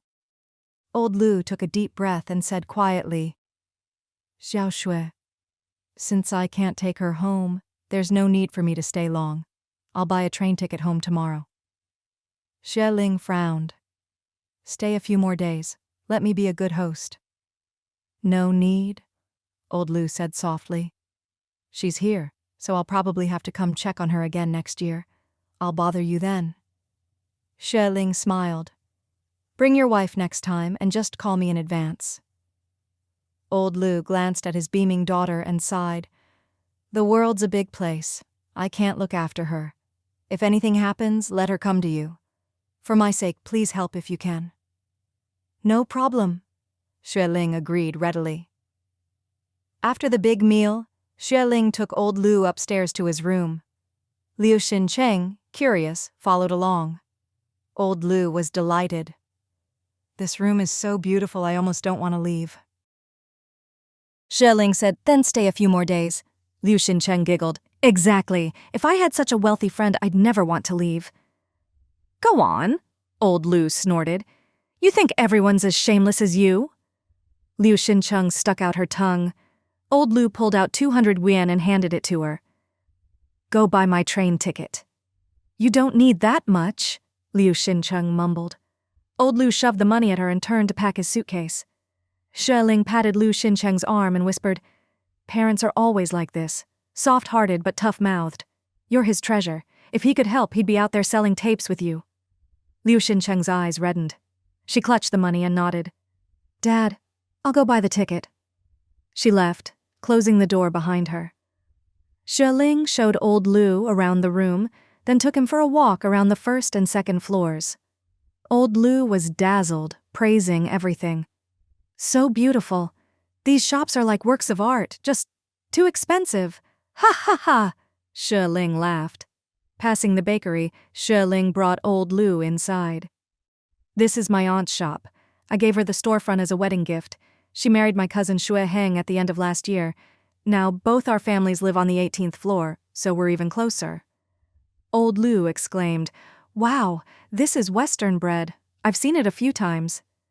The staff recognized Xue Ling and greeted her. Xue Ling said, "Give me a few of the fresh ones from this morning, the tasty ones." The staff hurried to pack them. Xue Ling paid, then took old Lu upstairs. "I'm going to rest now. My husband and I will bring the kids down to see you for dinner. There are lots of restaurants behind the mall, so it's easy to eat whatever you want." Old Lu was a bit embarrassed. "How can I let you keep spending on me?" "Oh, stop," Xue Ling laughed. "I had to beg you to come. Really, we should thank your daughter. Otherwise, who knows when we'd see each other again." "True, true." Old Lu looked at his reflection in the elevator's mirror. "Xiao Xue, since retiring, I've aged so much. My hair's white, I'm fatter, shorter, and not as spry. Your whole family moved to the capital, so I don't visit as much. Who knows when we'll meet again after this?" Xue Ling couldn't help but sigh. "If we're meant to meet, we'll meet again. We're fated friends." Old Lu laughed heartily. She brought old Lu back to his room and left the big bag of bread. "Try these. My aunt bakes them whenever she has time, so we eat them almost every day. Keep them for a snack this afternoon. Around 5:30, my husband and I will come get you for dinner." Old Lu smiled and took the bread. "I'll wait for you. My train's probably at noon tomorrow, so tonight I have to try to have a drink with your husband." "Deal!" Xue Ling waved, then took the elevator back up to the 18th floor. After all that, it was nearly 3 o'clock. Xue Ling tiptoed back to her room, only to find Cheng Tianyuan sitting on the sofa, face cold, eyes icy as he stared at her. "Uh-oh, busted?" Xue Ling grinned, set down her hat and coat, and put her purse aside. Cheng Tianyuan said nothing, his face dark. Knowing she was in the wrong, Xue Ling went over and hugged his arm, acting cute. "Don't be mad. I just went downstairs, didn't even catch a chill. I wore a hat. Old Liu came, so I had lunch with him, helped him settle in, and came right back." Cheng Tianyuan raised an eyebrow. "Why did old Liu contact you so late? Why didn't you tell me?" Xue Ling, a master at changing the subject, explained, "He didn't want to bother me at first. He came to see his daughter and wanted to catch up with me too. You know how close old Liu is to me and Wang Qing. He's leaving tomorrow. He came all this way, I couldn't not see him. Who knows when we'll meet again?" Cheng Tianyuan gave her a look. "Then why sneak out? You said you were going to nap and not to call you for lunch? Why lie? If old Liu's here, I could have helped you host him. I could have brought him up and you could still catch up." Xue Ling said softly, "With so many people at home, he wouldn't dare come up. I'll be out of confinement in a few days, and I didn't catch a chill or anything, so it's fine." "It's not fine," Cheng Tianyuan said sternly. "It's getting cold. What if you catch something?" All right. Xue Ling hugged his neck, acting spoiled. "See, I'm perfectly fine. I was really careful." Cheng Tianyuan's face softened and he hugged her. "Don't do it again. If you want to go out, tell me and I'll go with you. Where's old Liu? I'll help you host him." Xue Ling smiled. "He's staying downstairs, resting now. I told him the hotel is mine so he'd feel comfortable. We're having dinner together later. We'll go down with Ran Ran and Yang Yang to say hi." "Okay," Cheng Tianyuan said. "He rarely comes to the capital. We should treat him well. Let's eat in a private room so you don't have to go out in the wind." "All right," Xue Ling grinned, kissing his handsome face. "My parents don't know, right? You covered for me." Cheng Tianyuan gave her a fond look and explained, "I came back just in time for lunch. Your parents said you were tired and not to disturb you, so I ate and came over. Your mom even came by to check if you were awake. She made fresh chicken soup for your noodles. I told her to wait, you were still sleeping." He'd thought she was napping. But the bed was neatly made, the suite was quiet, and she was nowhere to be found. He'd panicked, about to go look for her, then stopped. He opened the drawer and saw her car keys were gone. Her shoes were missing too. He was both amused and exasperated, so he just sat in the living room, covering for her so her parents wouldn't find out. Moi! Xueling kissed him hard, giggling. I knew you wouldn't rat me out. Cheng Tianyuan gave her a look, repeating, Don't do it again. This time I'll let it go for old Lu's sake. Old Lu really has a lot of face, Xueling said seriously. He's even fatter now. His face is so much rounder. Cheng Tianyuan was amused by her, pinched her nose and scolded affectionately. You. Xueling burst out laughing. With Cheng Tianyuan covering for her, and everyone else busy with the kids, no one came to disturb Xueling's nap, so her little adventure went unnoticed. In the evening, Xueling told her mother-in-law not to prepare dinner for their family. My old boss, Director Lu, is here. He's staying downstairs. Yuan and I are going to have dinner with him, and we'll bring the 2 kids to say hello. Her mother-in-law was a bit worried and said quietly, You're still in confinement. It's not good to catch a chill. Don't worry, it's just downstairs and we'll eat in a private room, Xueling smiled. He rarely visits. I can't not see him. Seeing Xueling in good spirits and knowing she wasn't going far, her mother-in-law agreed. Aunt Ying, let her go. Yuan will be with her, and the kids are old enough to take care of themselves. It's fine. Liu Ying had to agree. Zhu Achun, holding little Xin and feeding her, gently reminded, Aunt Lu, Mr. Cheng said he wants porridge tonight, don't forget to make it. Oh, Liu Ying said. I didn't cook porridge, we usually have dry rice at night. Zhu Achun smiled. That's fine, I haven't cooked yet. I'll make a bit more and bring over 2 bowls. Liu Ying smiled. That's settled then. Since they're not eating at home, there's too much braised beef. Take a piece for little Ironhead to eat. Oh, I couldn't, Zhu Achun said softly. Porridge is nothing, but beef is precious. I can't take advantage like that. Don't be so polite, Liu Ying said. If Yuan's family isn't eating, it won't be fresh tomorrow. Just help us finish it. Zhu Achun agreed. That evening, Cheng Tianyuan came home early, bringing 2 cartons of cigarettes, 2 pounds of tea, and some authentic Beijing cured meat. Old Lu's leaving tomorrow. He should take some local specialties home. Xueling nodded. Good idea. He's taking the train, so tomorrow you take him to the station. The food on the train is expensive, and old Lu is frugal. He'll probably just buy a big steamed bun. Buy some bread from Afang's bakery so he has something to eat on the train. Will do, Cheng Tianyuan smiled. I'll get some packaged snacks too, easy to eat on the go. He was always thoughtful, so Xueling didn't need to remind him further. She took her 2 sons and went downstairs. Old Lu was waiting in his room. When he saw Yuan carrying so many gifts, he shook his head. You're too generous. I came in such a rush. Worried about my daughter's job, I didn't bring any gifts.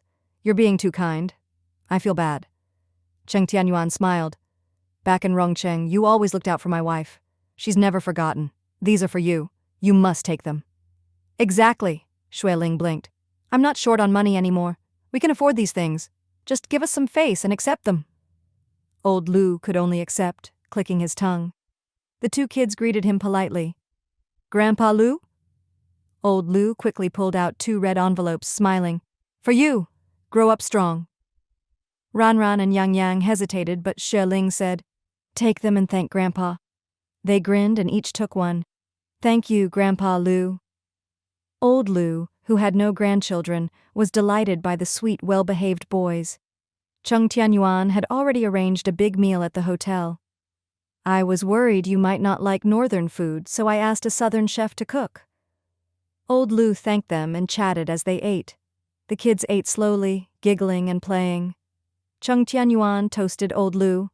Why are you leaving so soon? You should stay a few more days so we can be proper hosts. Old Lu sighed. My daughter's been stubborn, so I came to see her. She's already shown me around and she brought my train ticket earlier. Leaves at 1 tomorrow. Cheng Tianyuan nodded. In that case, I won't insist. But next time, you must come straight to us." "Thank you," old Lu beamed. I will. Chung Tianyuan added, "I'm free tomorrow at noon, so I'll drive you to the station. It's a bit far, about half an hour. No need for you to lug your suitcase and transfer trains." Old Lu protested, "My daughter can take me. It's too much trouble for you." Xueling frowned. "If I weren't in confinement, I'd take you myself. Let my husband do it. Just say yes. We have a car, it's quick." Old Lu had to agree. The meal lasted over an hour. After the kids finished, they took the elevator back to the 18th floor, while the three adults lingered, chatting. Xueling asked, "How's Liu Xing?" "He's well," old Lu said. "After he returned to the paper, I arranged for him to become editor-in-chief before I retired.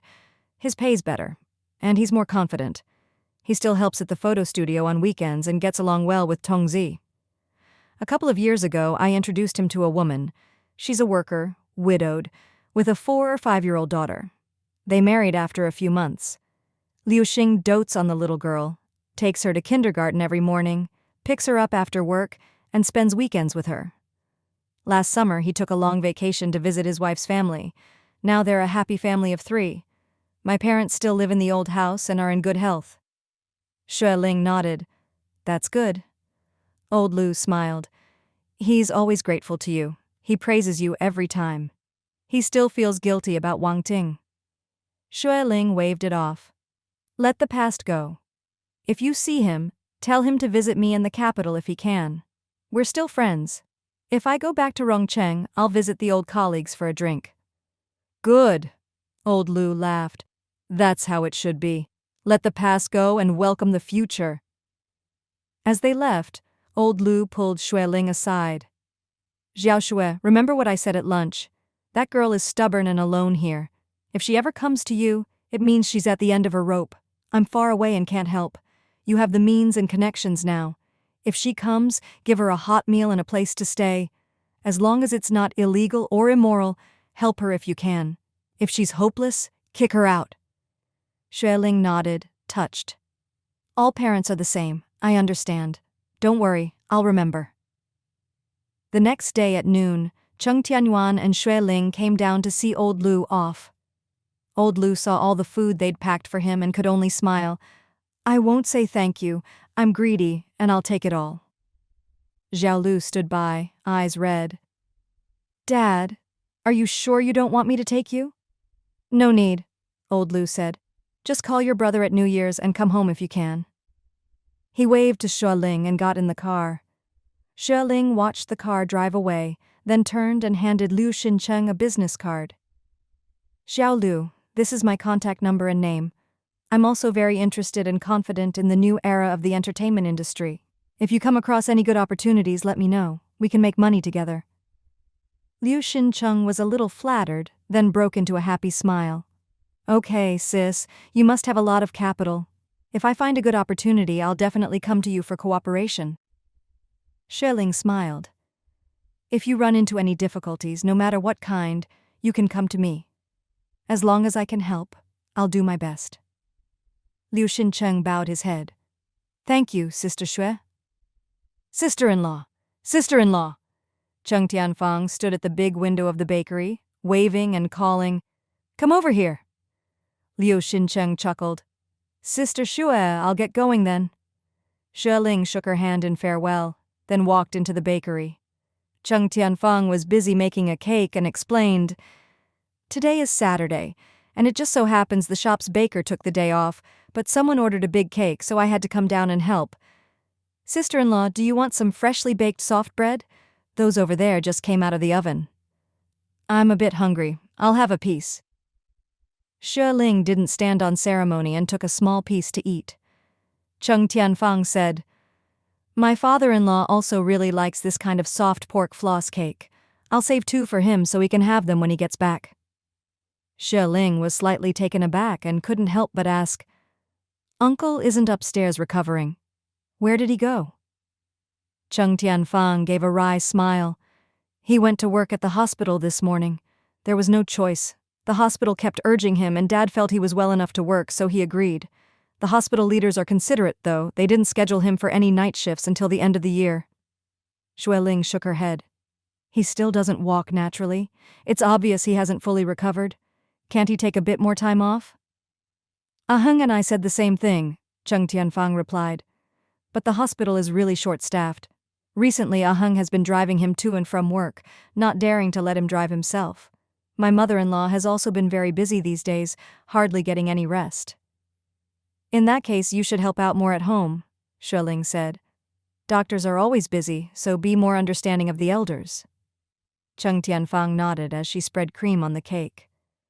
Sister-in-law, Aheng said there's a trade fair in the south in the middle of next month. He wants to discuss with you whether you want to go south together. Yes, Xueling explained. I saw it in the newspaper a few days ago.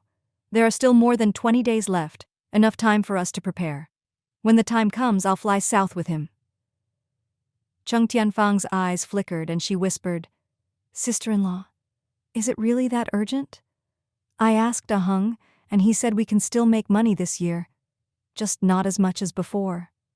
It is urgent, Xueling smiled. Don't be fooled by the fact that we can still make a little this year. Next year we might not be able to make anything. You can't just sit and wait for things to get worse and only look for a way out when you're at a dead end. By then, it'll be too late. Business opportunities, like chances, are fleeting. Cheng Tianfang understood and couldn't help but ask, Sister-in-law, are you familiar with that area? Aheng has only stayed in the provincial capital. He's not familiar with Zhou at all. Don't worry, I am, Xueling said seriously. Cheng Tianfang couldn't help but laugh. Sister-in-law, even if you're trying to fool me, you don't have to act so convincing. Mother-in-law said you've only ever been to Rongcheng, otherwise you've always stayed in the capital. Wrong, Xueling explained. I've been to the south for several months before. I've been to many places. In her previous life, she had spent more than 20 years in the south, and she was very familiar with several key cities and coastal ports. Cheng Tianfang suddenly remembered, oh right, how could I have forgotten? Xueling lifted her chin. So don't worry. With me leading your husband, I'll make sure he leaves safely and comes back smoothly. Cheng Tianfang laughed softly. Then I'll leave it to you, sister-in-law. Xueling then asked about her new job. Cousin Shui Kong's reputation is pretty high over there, right? Very high, Cheng Tianfang whispered. She works very seriously and is strict with her subordinates, but the people she trains all turn out very well, so everyone has to give her respect. Sister-in-law, I heard from colleagues at the TV station that her husband is a commander in the military, a very high-ranking official. Xueling nodded. I think I've heard that before. Her third uncle had hinted that her husband's identity was a bit mysterious, that he had spent many years overseas and now worked in the military. Cheng Tianfang clicked her tongue in admiration. He must be an amazing person. Xueling nodded in agreement. Cheng Tianfang lowered her voice. Sister-in-law, Cousin Shui Kong's family must be very impressive too, otherwise how could someone like that marry her? Yes, Xueling didn't hide it and whispered. Second uncle used to be in politics. Cheng Tianfang exclaimed. No wonder, Xueling continued. Cousin Shui Kong is also very capable. She went to the countryside, and after coming back, she even went to university. It's a strong alliance, Cheng Tianfang agreed. Xueling smiled. In ancient times, when people looked for in-laws, they always paid attention to matching family backgrounds, noble to noble, humble to humble. Although it sounds a bit snobbish, there's a practical reason for it. Couples from similar backgrounds are more likely to be accepted by each other's families and can help each other's families benefit. Also, their upbringing and habits are similar, so it's easier to adapt to a new family. Of course, that was in the old days. Now people just pursue free love. Cheng Tianfang chuckled. People nowadays are better off. It'll only get better, Xueling said gently. I'm going back to rest. You get on with your work. Just then, a clear, crisp voice called from behind. Madame? Xueling paused and turned to see little Ironhead. The little guy was carrying a small basket on his back, filled with waste paper and all sizes of cardboard boxes. He was small, but the boxes were big, making him look like a walking giant. Ling smiled and asked, "Ching Tie, what are you doing here?" Little Ironhead grinned. "I'm collecting cardboard boxes. These can be sold for money. 5 jin for 20 cents. There are lots of boxes in the shops. Some let me take them, some don't. After I collect them, I'll sell them in the evening." Ling nodded approvingly. "Learning to earn a little money when you're not in school is a good thing. Keep it up." "Thank you, madam." Little Ironhead couldn't help peeking into the bakery. Chung Tianfang called out with a smile, "Ironhead, don't go. I'll give you a bread to eat." Little Ironhead shook his head. "This bread is expensive. Auntie, you should keep it to sell. I'm not hungry." Chung Tianfang pointed at the cake and explained, "These are just the trimmings from making cakes. They can't be sold. If no one eats them, they'll just go to waste." "Thank you, Auntie." Little Ironhead was overjoyed and immediately started eating in big bites. Ling watched his small figure walk away, feeling a surge of emotion. They say children from poor families grow up fast. This child is only about 10, but he can already handle things on his own. As far as she knew, Little Ironhead had been helping with handicrafts to earn money since he was 5 or 6. Now he cooked all the meals at home and even took care of cleaning and laundry. Chung Tianfang said from behind, "This child is very strong and sensible." Ling smiled, waved, "I'm heading upstairs, you keep busy." "Okay, take care, sister-in-law." A few days later, Ling finished her postpartum confinement. She was happily thinking about how to celebrate the 1-month milestone of her twin boy and girl when old Lu called. He said he had arrived in Rongcheng smoothly, and with all the delicious bread and food they'd given him for the journey, his standard of living had greatly improved, and even the trip felt enjoyable. He also said that when he had time next year, he'd bring his wife to the capital again. Ling knew what he cared about most was still his daughter's future. So she said, "I've already given my business card and our home address to your daughter. No matter what difficulties she encounters, she can come straight to me. If she calls home, tell her the same thing. There's no need to stand on ceremony with me. If there's anything, just come to me directly." Old Lu thanked her cheerfully. After hanging up, Ling carried her little son back to the next room.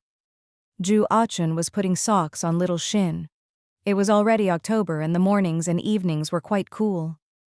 She's mother had knitted little socks for her 2 grandchildren so they could stay warm. When Liu Ying saw her holding little Chong, she quickly took him, saying, "The doctor said your wound needs to heal. You shouldn't carry heavy things, and you shouldn't hold the baby too much." Ling shook her head. "It's fine, I'm much better now."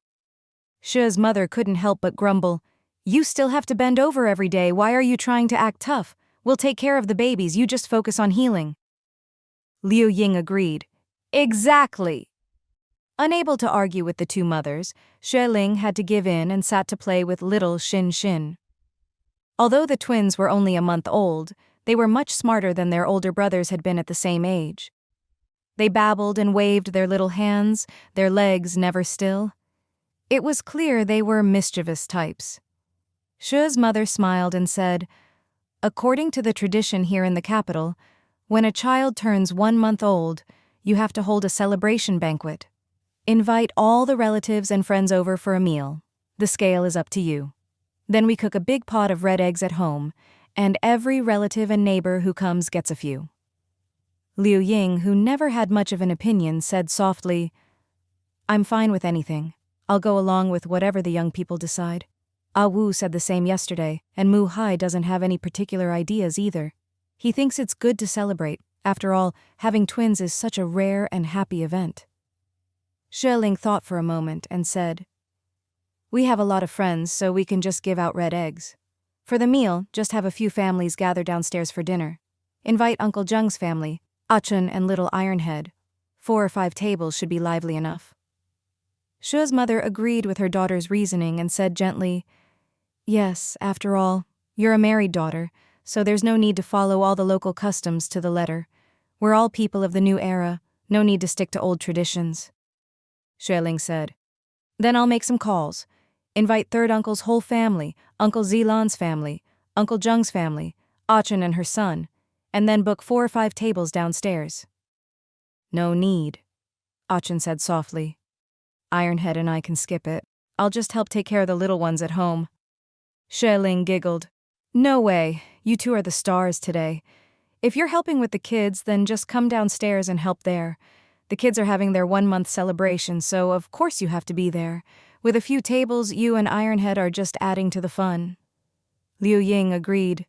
Yes, come together. Xue's mother also thought it was a good idea. Let's just have the family sit together. Should we book it for the evening? Yes, Xue explained. Everyone has to work during the day, so they're only free in the evening. If we try to find another time, we'd have to reschedule, so evening is more convenient. Datong is busy at the factory during the day and only comes back at night. Huan and third uncle have both been busy lately, so they'll probably only be free at dinner time. Dinner is best. Convenience is what matters. No need to fuss about the exact hour. No need to be particular. Xue's mother nodded. Go ahead and arrange it. As for what dishes to order, just discuss it with the manager downstairs. He's got a sharp tongue, but does a good job. Xue giggled and nodded. She called Huan. A while later, Huan answered, Hey, Ling, you're out of confinement already? That was fast. Third uncle and I were just talking about visiting you and the babies, and now you're already out? Sorry, we've just been so busy. Xue laughed. No worries, you can still make it today. We're planning a 1-month banquet for the twins, just our family and Uncle Zheng's family.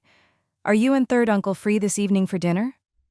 Should be, Xuehuan said with a wry smile. We've been eating in the canteen to save time, and I'm getting sick of it.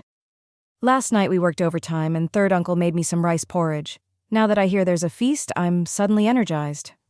Ha ha, Xue said. Then let's meet at 6 tonight in the hotel restaurant.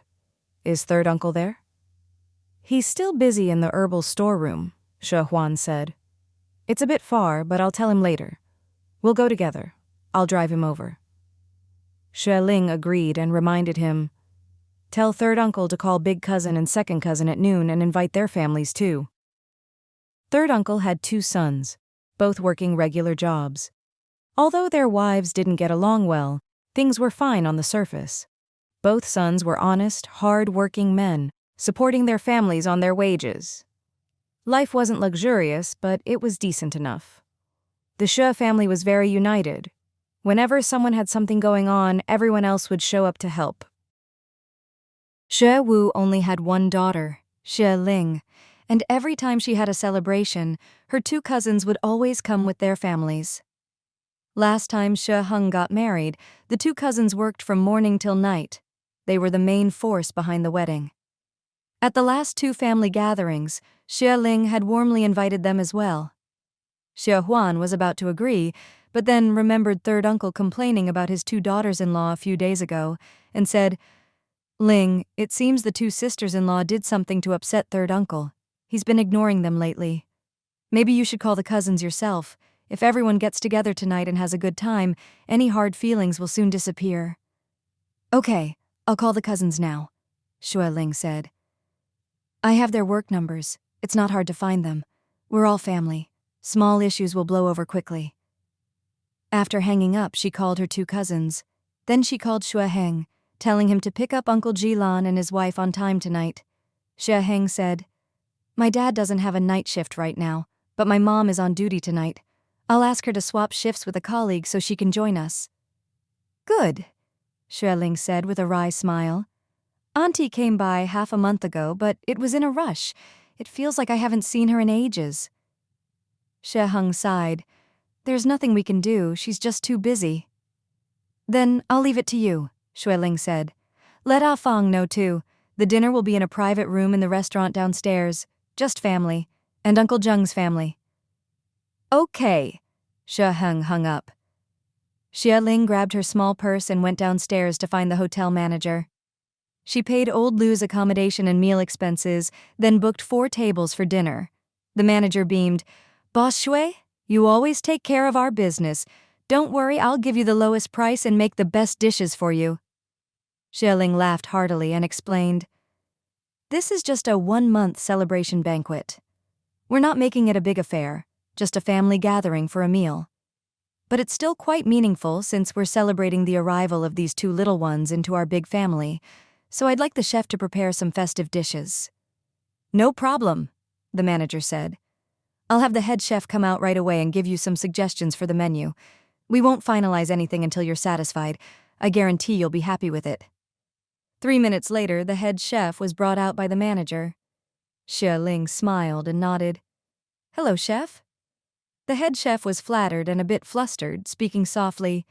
"Boss Xue, please just tell me what you need." The manager quickly rattled off all of Xue Ling's requests. The chef nodded repeatedly. "Don't worry, I've got it. I'll start preparing the ingredients this afternoon and I'll personally cook the main dishes." The manager then launched into a string of compliments about all the awards the chef had won. Xue Ling could see the chef was someone who got things done, so she nodded and said, "I'll leave it to you, chef." She didn't pretend to be an expert since she didn't know much about these things. She let the chef handle it, both out of respect and because she believed in trusting the professionals. Since she was an outsider, there was no need to micromanage. The manager then asked quietly, "Boss Xue, what price range are you thinking for each table?" Xue Ling thought for a moment and asked, "What are the current price options for booking a table?" She'd always let the manager handle it before and rarely asked about the details. The manager answered smoothly, 100, 150, 200, 250, and the highest is 500. Xue Ling raised her eyebrows, thinking that living standards weren't that high at the moment, and most people's salaries were only 200 or 300 yuan. Since this was a 1-month celebration, she thought it would be good to pick an even number, so she settled on 400 yuan per table and paid in advance. The manager grinned from ear to ear and gave her a thumbs up. "Congratulations! Boss Xue, you really are blessed. Having a pair of dragon and phoenix twins is a once-in-a-century good fortune." Xue Ling nodded. "Thank you. My mom says you have a sweet tongue. You deserve praise." The other staff all stifled their laughter, and the manager for once blushed bright red. Xue Ling went upstairs and heard a lot of noise coming from next door at Zheng Sanyuan's house, so she quietly went over to take a look. She saw her father-in-law, her own father, her second son, and Zheng Sanyuan all sitting around the coffee table, each in their own spot, holding playing cards and playing an intense game. "I've got 3 6s. 2 8s. I have a pair of aces." The 4 of them were having a great time. Over the past half-month, with the help and massages from Xue's father and Cheng Muhai, and the company of the kids, Zheng Sanyuan had gone from barely being able to take a step to now getting up and walking around slowly on his own. No longer bedridden, being able to move around by himself was a huge improvement. When Zheng Datong and his siblings saw their father stand up again, all 3 of them cried, hugging each other as a family, laughing and crying at the same time. Zheng Sanyuan's cousin had already gone back to his hometown because his family had a new grandson and needed help. Seeing his cousin able to walk again, the weight in his heart was finally lifted. He left happily, taking with him a big red envelope from Zheng Sanyuan for his grandson. Every morning, Zheng Datong would have breakfast with his father before heading to the factory. At noon, the neighbors would bring over a meal for Zheng Sanyuan, sometimes one of the 2 mothers, sometimes Ah Chun. If Datong came home early in the evening, he'd discuss dinner with his father and go downstairs to buy food. If he was late, he'd either eat with the neighbors or have food brought over. With old friends and his children around, Zheng Sanyuan had completely changed from his previous gloom and sadness. He was gradually coming out of the shadows, becoming cheerful again, smiling more, and even his new hair was growing in black instead of gray. Seeing how happy they were, Xue Ling didn't go in to disturb them and went back next door to take care of the kids, smiling all the way. That evening, Zheng Datong came home early, carrying several thick account books. "Lingling, these are the accounts for the past 3 months. The accountant has recorded every transaction clearly, and I only signed off after checking them. You were in the hospital before and then in confinement, so I didn't want to bother you. Now that you're out, I brought them for you to review." "Great," Xue Ling said. "Go change your clothes and later help your dad downstairs to join us for the 1-month banquet. Everything's already arranged." Zheng Datong grinned. "My dad called me this afternoon and told me to come home early. He even prepared 2 red envelopes for the little brother and sister." "That's wonderful," Ling laughed. I get to collect red envelopes. The babies don't know how yet, so I'll keep them safe for them. Zheng Datong laughed and took a bank book from his pocket, handing it to Ling. This is the dividend for last quarter. Check it against the accounts when you have time. Also, the 100,000 yuan you lent the factory at the beginning of the year is included. Ling was a little surprised and asked, The factory's cash flow is back to normal, so your dad... We finally paid it all back this month, Zheng Datong said with a sigh of relief. There's still a few thousand left. As for what we owe Uncle Xue, there's still 50,000 left. We should be able to pay it off next quarter. He told me not to worry, that it's fine even if it takes until next year. My dad and I went over the numbers carefully, and we should be able to pay it all off by the end of the year. Ling shook her head. I'm doing fine financially. If you need to pay someone else back first, go ahead. I can wait. No need, Zheng Datong said quietly. Both factories are doing well. As long as we don't waste money, there's more than enough. Apart from my dad's surgery costs, everything else has been gradually paid off. If nothing unexpected happens, we'll be debt-free by year's end. Ling breathed a sigh of relief and smiled. That's good. Datong, your family is back on its feet, and so is Uncle Zheng. There weren't many sweater factories in the country, so competition wasn't fierce. That's why the two factories had been stable and profitable in recent years. As long as there weren't any bad apples gambling away the money, Zheng Sanyuan's net worth was at least in the tens of millions. As long as the troublemakers were kept away and things were patched up, life would quickly get better. Zheng Datong's eyes turned red, and he choked up. Ling, if it weren't for your family, my family and the factory would have collapsed long ago. Secretary Gong said that if you hadn't invested in time, the factory would have gone under. If Uncle Xue hadn't paid for my dad's surgery, he wouldn't have made it. We'll never forget your kindness. All right, don't get sentimental. Ling smiled.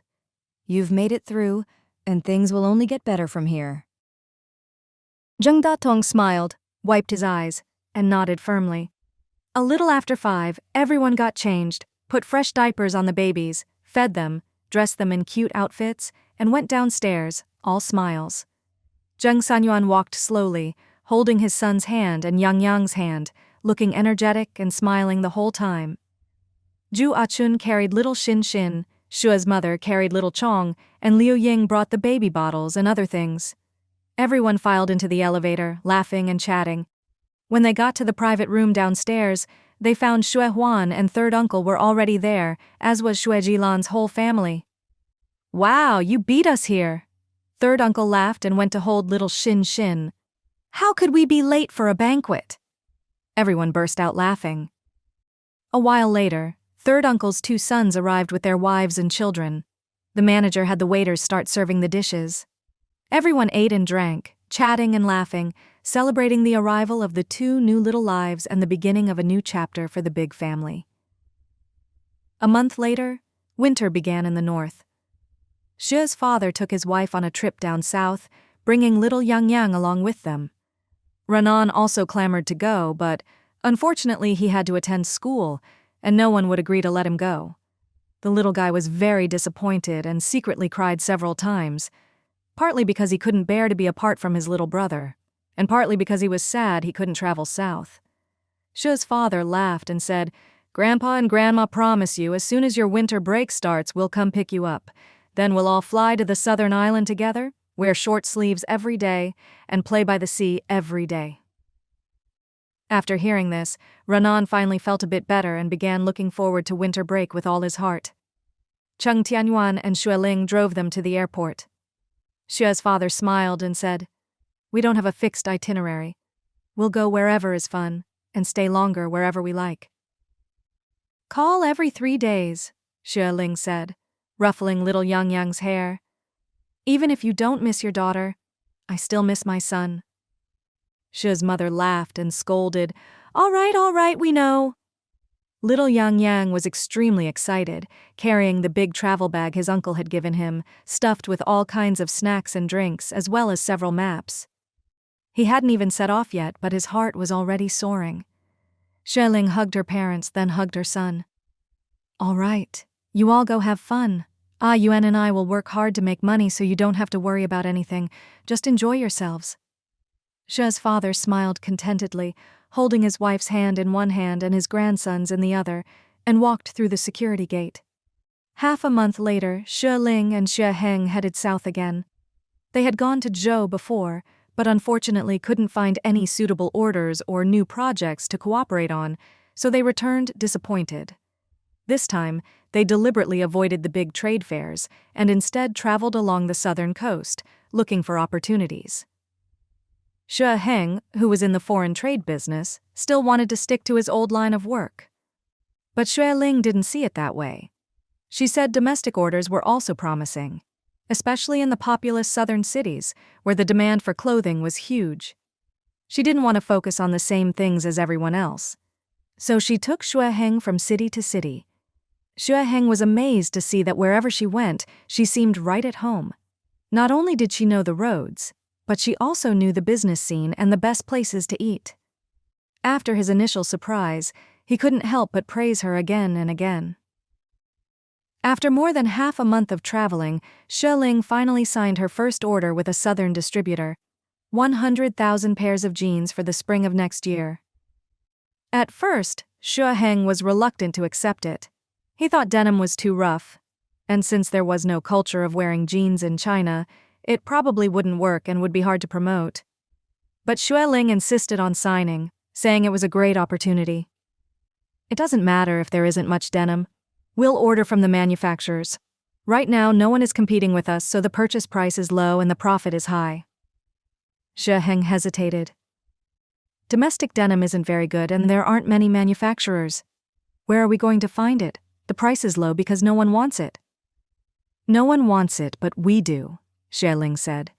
If everyone wanted it, the price would be high. I'm going to find 1 or 2 suppliers and push the price down as low as possible. We'll make a good profit on this batch. But, Xue Heng said with a wry smile, 100,000 isn't that many. Why do you need so many suppliers? There will be more and more orders in the future, Xueling said. I want to do 2 more batches of several 100,000 pieces and have Hu sell them. Xue Heng frowned. Where are you going to find buyers? In the capital and several provinces, people don't even know what denim is. I know, Xueling replied. There's some in Zhou. Xue Heng still didn't agree. These pants are stiff and not good looking, and they're definitely uncomfortable. At best, they're just durable. No, Xueling explained. There's already some softer denim in China and it's all dark blue. Xue Heng rolled his eyes. So I can't talk you out of this? Nope, Xueling said. I'm your big sister. If you don't listen to me, you won't make any money, got it? Seeing he couldn't persuade her, Xue Heng could only fall silent, feeling quite unhappy. But then he thought about how Xueling wasn't short on money. Even if the clothes didn't sell, she'd only lose a portion, and it wouldn't be a big loss. But his own factory could take a big hit. His money was all hard-earned, unlike Xueling, who had steady, substantial income from her shops and rental properties. He really didn't dare take risks. If he didn't believe in something, how could he invest in it? Xueling glanced at him, knowing he didn't agree, and couldn't help but ask, Let me ask you, after all these years, have you ever seen me make a bad investment? Xue Heng was stunned and had nothing to say. So, after signing the order, Xueling took him to Zhou and quickly found a denim supplier. The quality was average, but the price was low. Xueling picked the best batch, paid for it, and had the manufacturer ship it north immediately. Shipping by water was cheapest, so they chose sea freight. After days of running around with the southern weather swinging between hot and cold, Xue Heng soon caught a cold.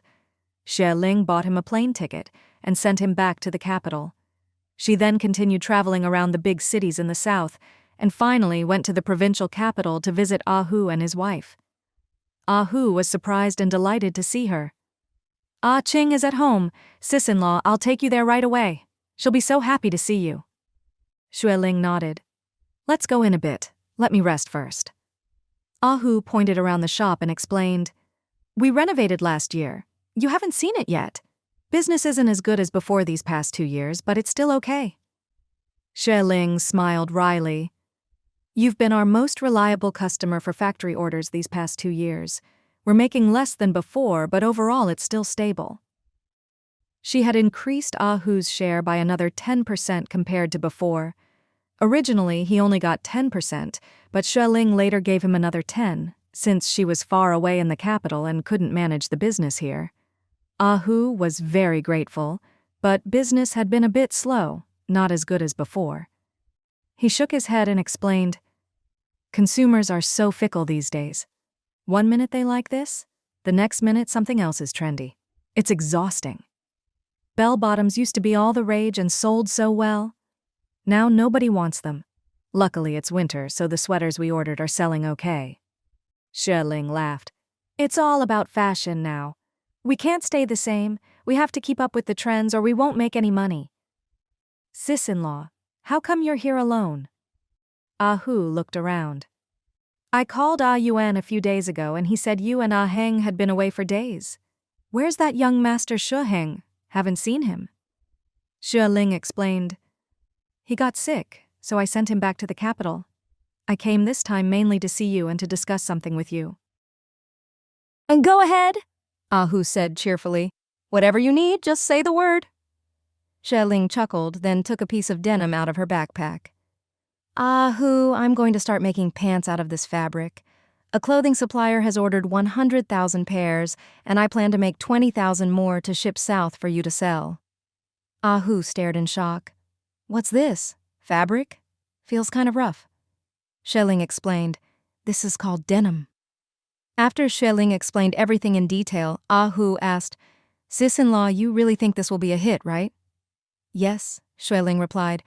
"Some people in the capital have worn them, but it's a trend that came from America. I'm sure it's still rare here. When I get back, I'll have a designer create a better sample. The merchant who placed the order gave me a sample, but I don't think it's fashionable enough. I plan to have a designer make a new one." People have to innovate. Ahu, who had seen a lot of the world, had his own opinions. No matter what the innovation is, you have to try it. How do you know it won't work if you don't try, right? "I guarantee it'll be a hit, a big hit," Xue nodded emphatically. "Trust my judgment." Ahu grinned. "Of course I trust your judgment the most. If you say it's good, I'll sell it. As soon as the goods arrive, I'll start selling." Xue shook his hand and smiled wryly. "You're the one I can count on. Ah Heng questioned me 500 times on the road. He nearly drove me crazy." Ahu stifled a laugh and said, "Sis-in-law, I do think your decision is a bit odd, maybe even a little crazy. But the market is so unpredictable now. You never know what's going to be popular next. Anyway, if you say it'll be a hit, I believe you. I've been doing business with you for so many years. When have you ever lost money? I'll just follow your lead." Xue gave him a thumbs up. "Don't worry, we won't lose money this time." Ahu stood up and said, "My car's outside, I'll drive you home. Last month our whole family went back to Rongcheng to pay respects to my dad. My mom and little Hu stayed in Rongcheng. Ah Ching and I came back to the provincial capital for now. Next month, or maybe after the new year, we'll all get together again, and then come back after the holiday." Xue couldn't help but ask, "Don't you want to visit the capital?" Ahu chuckled and explained, "This year we tore down the old house in our hometown and rebuilt it. It's 5 stories high now.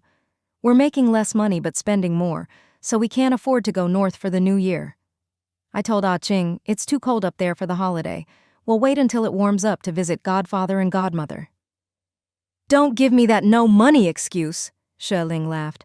"Just admit you're afraid of the cold. Stop making excuses." Ahu laughed heartily.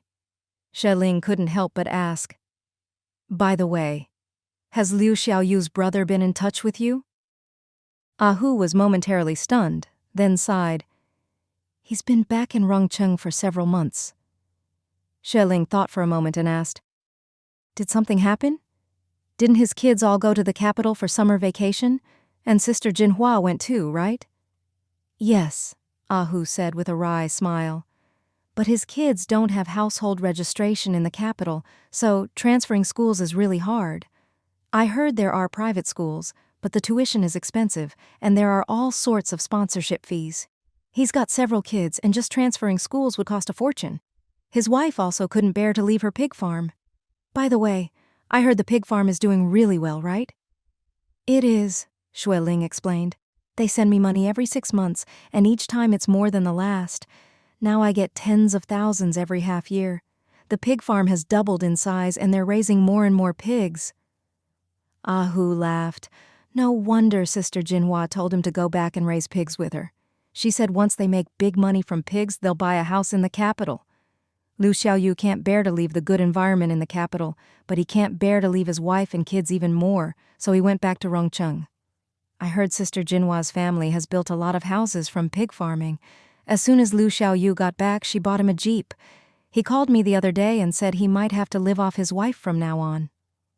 She Ling burst out laughing.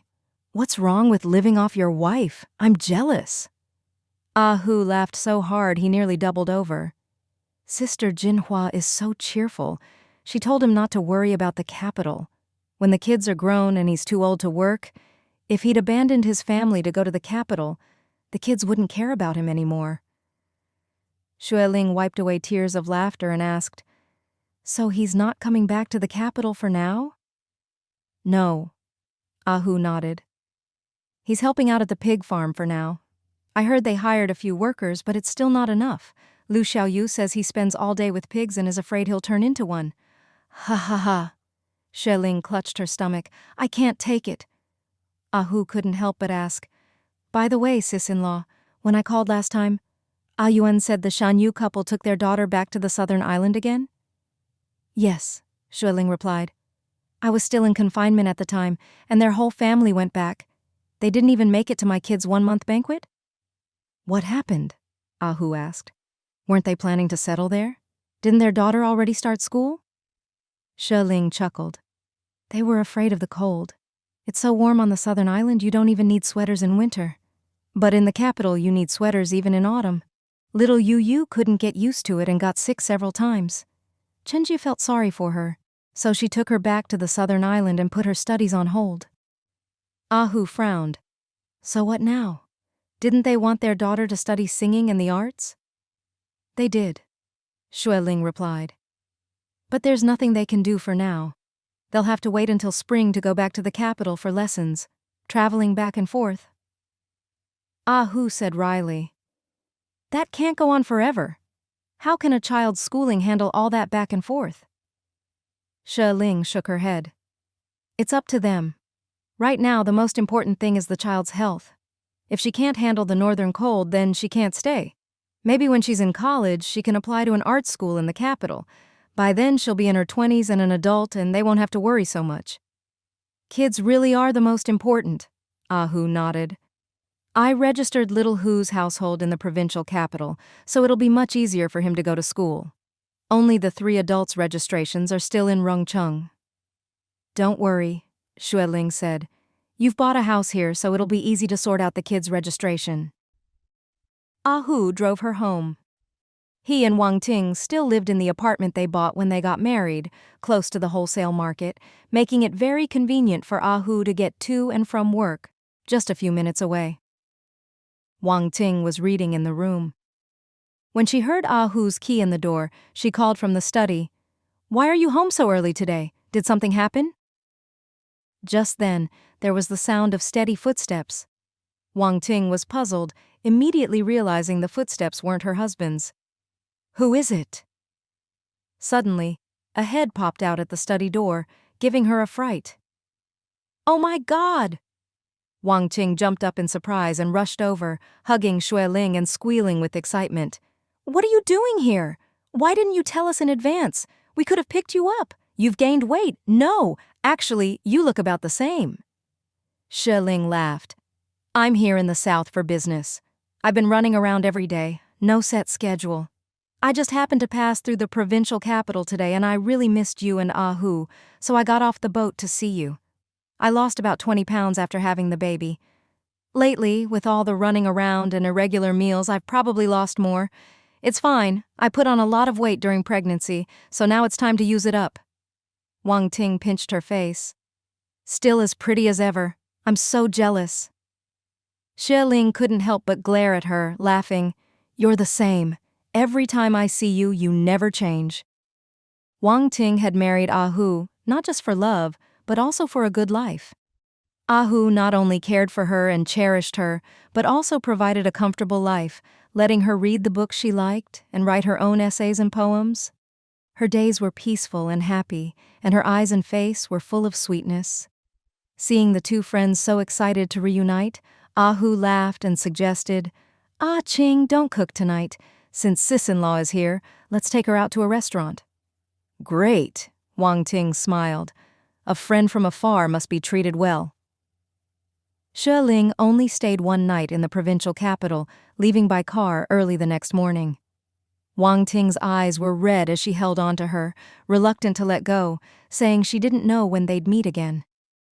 Xie Ling laughed. After the new year, when spring comes, Ah Hu will take you and little Hu north? Ah Hu grinned and explained, Once I've made some money, we'll go live in the capital for a while. No joke. All the money he made this year went into rebuilding the old house, Wang Ting said quietly. The old house was falling apart, so it was torn down and rebuilt. He didn't say much, but I know it cost a lot. It's fine, Xue Ling said with a smile. We're going to make a lot of money soon, trust me. Ah Hu laughed. If sis-in-law says we'll make money, then we definitely will. Wang Ting didn't know what they were hinting at. She watched as Xie Ling waved and boarded the car, unable to hold back her tears any longer. No matter how convenient transportation is, when you live far apart, you can't see each other often. Everyone is busy with their own families, children, and careers. Who knows when they'll meet again? Ah Hu put his arm around her shoulders and said gently, Don't worry, we'll see each other again soon. Sis-in-law said she still has to look for denim, so she won't be back in the capital for more than half a month. She's got things to do, so we can't keep her. Next year I'll take you to the capital for a visit. Wang Ting wiped her tears and whispered, I just can't bear to part.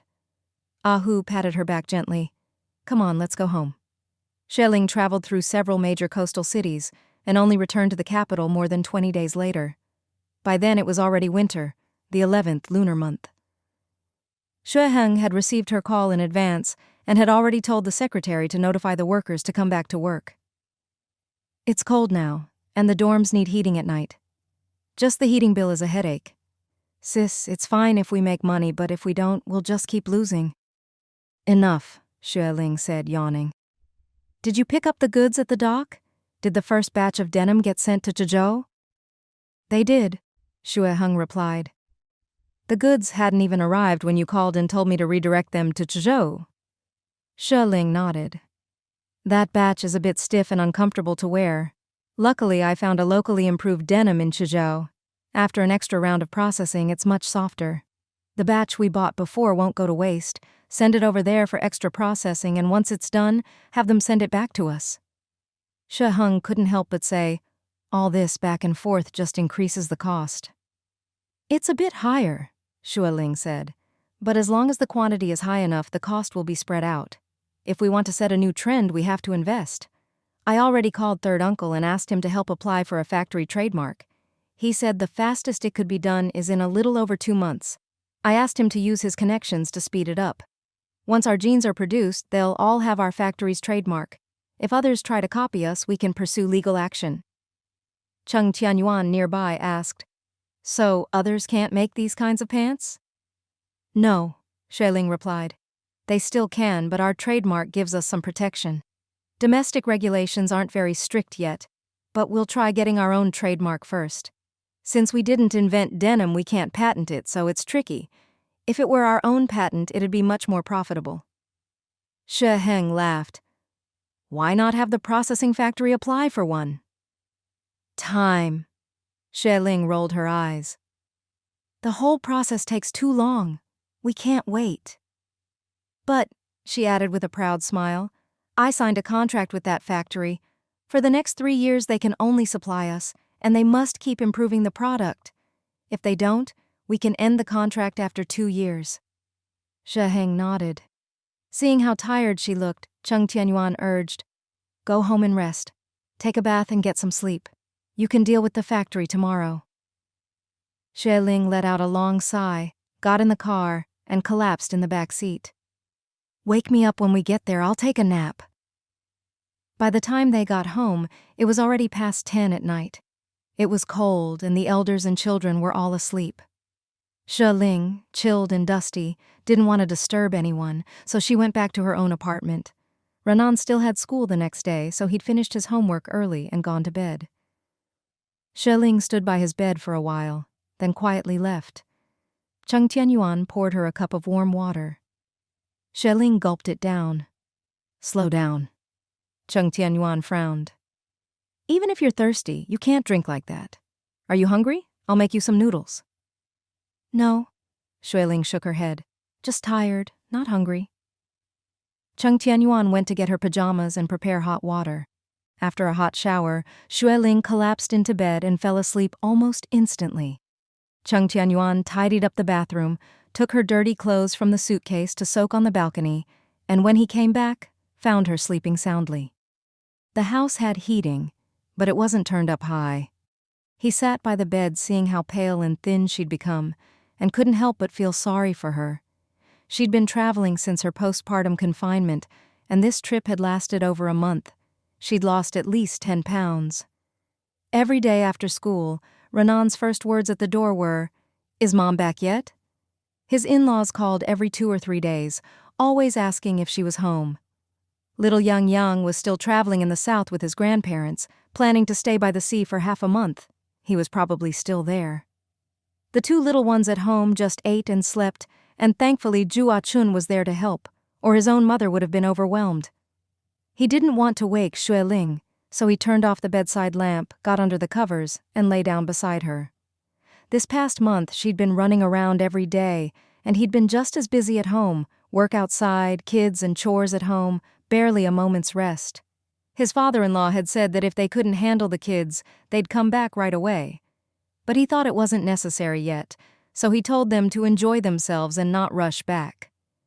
Winters in the capital were long, and the kids' winter break was long too. Renan, now in first grade, was already reviewing for finals, which were in 10 days. He was looking forward to his grandparents coming back to take him to the southern island. Since his in-laws went traveling, and his wife was always on the move, he had a feeling that for the next few years, their family would have to endure the pain of separation. He missed his in-laws, his wife, and his son. Yesterday at dinner, his own father quietly said that little Yang Yang loved spring rolls, and when he came back, he'd make lots for him. As soon as he said that, his mother wiped her tears. Everyone missed them. He could only comfort the elders, saying that his in-laws wanted to travel while they were still healthy. It was their dream, and they shouldn't be stopped. Little Yang Yang was still young and didn't have to go to school, so it was good for him to see the world. Chung Muhai and Liu Ying couldn't say much, so they just nodded. In another 10 days or so, his in-laws would bring little Yang Yang back to pick up their older grandson, and now that his wife was home, the whole family would finally be reunited for a few days. He looked at his wife sleeping beside him, feeling content, and only after watching her for a while did he close his eyes and quickly fall asleep. Early the next morning, Xue Ling got up to have breakfast with Renan and gave him a toy she'd bought at the seaside in the south. "This is a big conch shell. The locals said it takes at least 20 years for a conch to grow this big." Renan stroked it in surprise and admiration. "It's so beautiful. Mom, is the conch still alive?" Xue Ling shook her head. "It's already dead. Once it leaves the sea, it dies. The fishermen took out the meat, cleaned and dried it, and made it into an ornament to sell."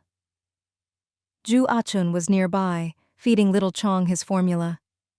Xue Ling held little Xin Xin, making her laugh. Cheng Tianyuan came over and asked, "They've both grown a lot, haven't they?" "Yes," Xue Ling replied. "They're almost 3 months old now. Time flies." Renan looked up and asked, "Mom, did you get a gift for Yang Yang? What about Brother Ironhead?" Xue Ling answered, "Yang Yang is playing by the sea, so he doesn't need a conch. I bought a big necklace for Ironhead made of little conch shells. It's really pretty. Ju Achun felt embarrassed and said softly, Madam, you're so busy with business trips, you really don't need to buy gifts next time. It's a waste of time and money. It's nothing, Xueling explained. I just bought them on the way, from roadside stalls. It doesn't take any time. After traveling so far, I have to bring something back for the kids so they'll remember and miss me. Everyone laughed. Cheng Tianfang said, The pearl necklace you gave me is so cool to the touch. I wore it last night and it felt so cool I didn't dare keep it on. I'll save it for next summer, it'll feel great then. Liu Ying couldn't help but scold her.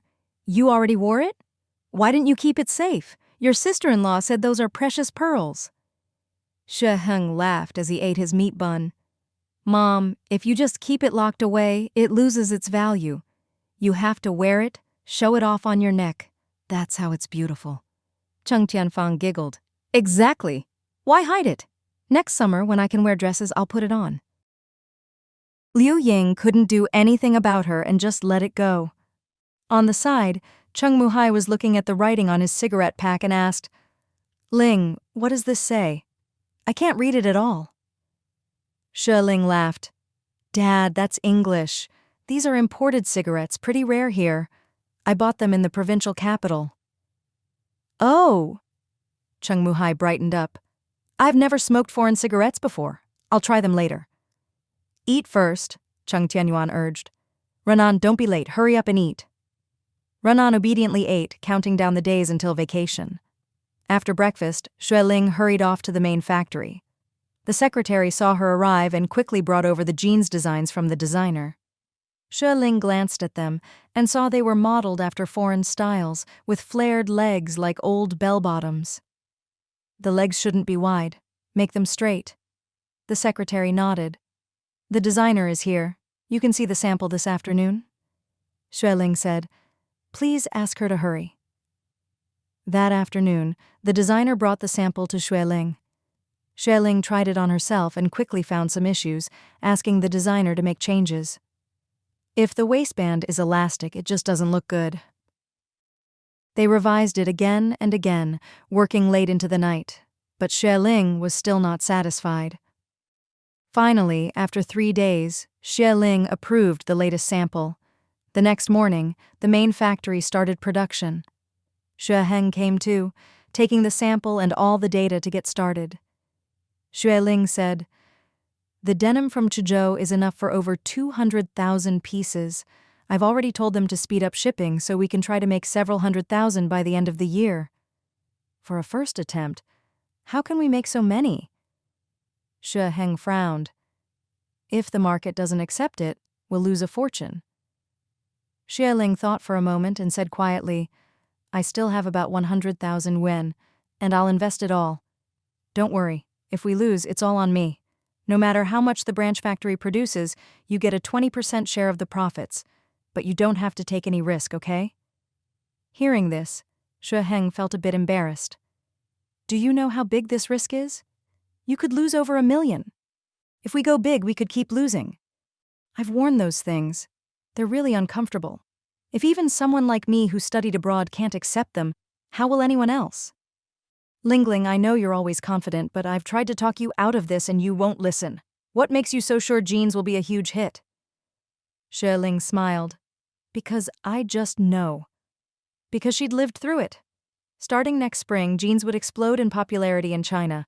Unprecedentedly so. Men and women in their 30s and 40s and teenagers alike would all fall in love with jeans. Xue Heng was speechless and rolled his eyes. Xue Ling waved her hand. I'm only giving you such a good deal because you're my cousin. Just make sure the branch factory's quality is up to standard. You don't have to put in any money or take any risk, but you get 20% of the profits. The only condition is you listen to me. If you're in, let's do it. If not, forget it. Xue Heng was intimidated by her confidence and could only nod. So, on the 3rd day, the branch factory also started producing jeans. The denim was thick and heavy, and the sewing machines couldn't handle it at first, so they had to call in technicians for repairs. Many workers complained that the fabric was too stiff and heavy to work with, and some even got upset. Before they'd even gotten started, there was already a mess everywhere. Ling stayed at the main factory, blocking the secretary and several team leaders who tried to talk her out of it, and insisted loudly, "Change the needles and threads as needed, buy whatever you need, but don't talk to me about giving up. I can play any drum except the retreat drum." Xue Heng couldn't say anything more and secretly called Cheng Tianyuan. Cheng Tianyuan, seeing she hadn't come home for 2 days, bought an old hen to make soup and drove to the main factory to find her. Xue Ling looked pale, exhausted from staying up late and working hard. When she looked up and saw him, she smiled weakly. "What, are you here to talk me out of it too?" Cheng Tianyuan chuckled, set down the thermos and went to wash his hands. "I'm here to bring you food. You must be tired and hungry. Here's some chicken soup." Xue Ling hurried over and sat down. No matter how hard or tiring it is, eating comes first. You need energy to work. Cheng Tianyuan ladled her a bowl and said gently, "Eat up." Xue Ling gnawed on a chicken leg and smiled. "Aren't you going to try to talk me out of it? Did Ah Heng tell you?" Cheng Tianyuan nodded. "He did. But I'm not here to persuade you. We've been married for years. When have I ever stopped you from doing anything?" He, Xue Ling laughed, snuggling into his arms, exhausted. "My own husband is still the best." Cheng Tianyuan teased, "Only you know if your own husband is good. What I know is your chicken leg is about to get grease on my jacket." Pfft! Xue Ling burst out laughing and kept eating. "I'll probably have to stay up again tonight, so I need to eat more. The canteen aunties are all asleep at night and there's nothing to eat. The workers like to buy snacks from the shop, but I can't eat all that fried stuff." Cheng Tianyuan said with concern, "Eat up and drink the soup." Xue Ling hummed happily. "You have to bring me more tomorrow." "Okay." Cheng Tianyuan agreed immediately. That night, the sewing machine technician worked until after 2 a.m. and finally found the right needle. Once it was changed, production could finally continue. Early the next morning, several workers came to resign, blocking the office door and making a scene. The secretary stood at the door, trying to calm them down. "Everyone, please calm down. You're all veterans of the factory. We've all worked together for so many years and have good relationships. Friendship is one thing, but Miss Xue is messing around like this. How are we supposed to make a living?" "Exactly. We've never seen this kind of weird fabric before. How are we supposed to work with it? Can it even be made into clothes? Who would buy it?" "I want to quit. Where's old boss Xue? I want to see them. Now we're being made to do this, but we can't do it. Are they trying to cut off our livelihood? We've worked here for over 10 years. We want to see old boss Xue. If Miss Xue wants to play with her new ideas, let her do it herself. We only want to make the clothes we used to make. We can't do this. If you don't change it, we'll all quit." The secretary smiled wryly. "Old boss Xue and Madam have gone traveling. They're retired. Now both factories are run by Miss Xue and the branch is managed by Mr. Xue Heng." "Retired? So they don't care anymore. How nice for them, retiring and leaving us to this mess. Do they even know their daughter is messing up the factory? What is this stuff? Nothing good ever comes from foreigners. It's all a scam. I heard this is from abroad." "I hate foreign stuff just thinking about it," the secretary pleaded. "Please, can you all calm down? Miss Xue has been working for days and only went to bed after 3 a.m. last night. Wait until she wakes up, then come back, okay?" "We want an explanation from her." "Exactly. If this continues, we're quitting." Xue Ling was woken up by the commotion. As she got dressed, she listened to what was going on. She splashed some warm water on her face, tied her hair into a ponytail, and walked out quickly. As soon as she appeared, everyone fell silent. Xue Ling was calm and waved them in. "You all want to quit, right? Fine, come in." The veteran workers hesitated, then walked in with dark faces. "Please, have a seat," Xue Ling said. The secretary awkwardly closed the door. Xue Ling told the secretary, "Go check the payroll and see if any of them have outstanding wages. If so, settle everything." "There's nothing left," the secretary replied. "When we stopped production before, everything was settled. If it's regular work, wages are paid at the start of the month. If production stops, everything is settled. No back pay. Okay, Xueling said. Then calculate how many pairs of pants they made these past few days and pay them for each piece. The secretary nodded. The workers, seeing Xueling had no intention of keeping them, started to get anxious and exchanged glances before speaking up. Miss Xue, we really can't handle this new fabric. It's too hard. Even the needles broke. We only know how to work with the old polyester and cotton. The new cotton is soft and nice. Why use this rough, stiff stuff? Xueling smiled. If you really can't adapt, I won't force you. I'll be honest, for the next few years we'll be making jeans. What? Years? Who's going to buy this stuff? We're all old employees. Your parents were always easy to talk to. Xueling shook her head. Maybe I'm not as easygoing, but I'm being honest. You work, I pay you. We're in a legal, equal employer-employee relationship. If you can't adapt to the new work and want to quit, I'll agree. If you can't do it, and I force you to stay, that's not fair to you. The workers grew anxious. So there's nothing else? Just this from now on? Yes, it'll be this for the next few years, Xueling replied. They couldn't believe it. How is that possible? This stuff won't sell for a whole quarter. Wrong, Xueling said. This will be very popular. For the next few years, we'll only make this. In a few months, business will be booming, and we'll be running 3 shifts a day. The workers were skeptical. Xueling smiled. You're all experienced workers. If you can adapt, I welcome you to stay. If not, I won't force you. 2 workers stood up and said quietly, It's already the end of the year and it's hard to find work now. We'll stay until the end of the year and see. Yes, we'll wait until after the new year. Seeing some waver, the others quickly followed. We've worked here for so many years. If we leave now, we don't know where to go. We'll stay until the end of the year and decide then. In the end, only 2 insisted on quitting. Xueling said loudly, If you stay, work hard and complain less. If we get more orders, I'll raise everyone's pay, I promise. The secretary calculated the 2 workers' wages for the past few days and had them sign for their pay. The 2 took their money and grumbled. The factory's finished if it keeps going like this. The old boss is retired, the young one can't do it, it's doomed. The secretary overheard and snapped, Go pack your things and leave. Don't talk behind people's backs. Don't think Miss Xue is young. She's made more money than the old bosses. Ever heard of Ronghua Mall? That whole place belongs to Miss Xue. The 2 were startled, said nothing more, and hurried off to pack. Xueling wasn't surprised and told the secretary, Any new thing takes time to be accepted. It's fine. If anyone wants to quit, don't try to stop them. We'll just hire new workers.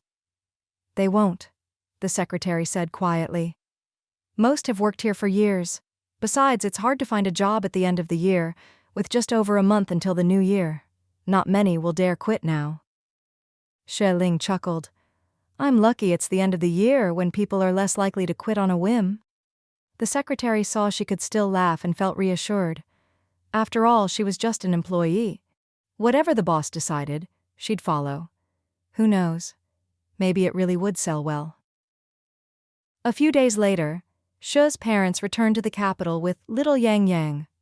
Cheng Tianyuan drove to pick them up. Liu Ying and Cheng Muhai prepared a big meal at home, planning to have hot pot together that night and make it lively.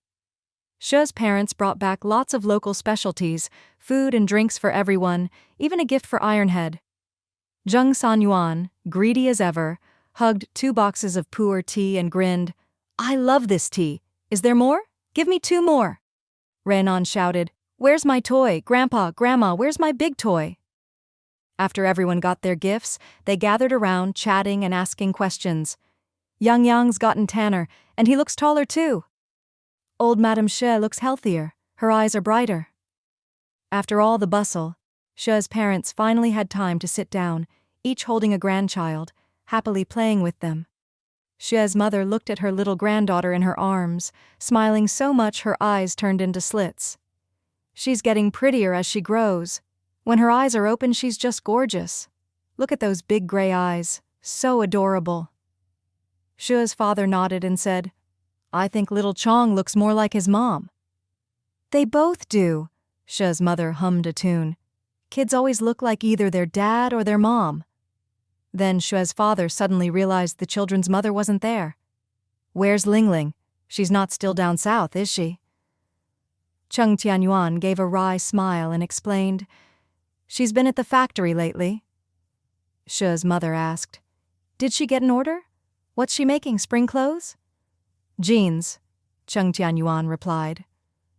Shue's parents exchanged a confused look. What? What kind of pants? Cheng Tianyuan was a bit embarrassed and explained, It's a kind of pants, blue. The fabric is a bit thick, feels flat and a little rough. They look like men's pants, but Lingling says lots of women like to wear them too. Liu Ying couldn't help chiming in. I heard from Ah Heng that it's something from abroad, improved in the south. Ah Heng didn't agree with Lingling at first, but she insisted, saying it would sell really well. At first, the sewing machines couldn't handle it, but after changing the needles, it worked. They've already made quite a few these days. Shue's mother asked, Ah Heng didn't agree? Liu Ying replied quietly, Not just him. I heard a lot of people were against it.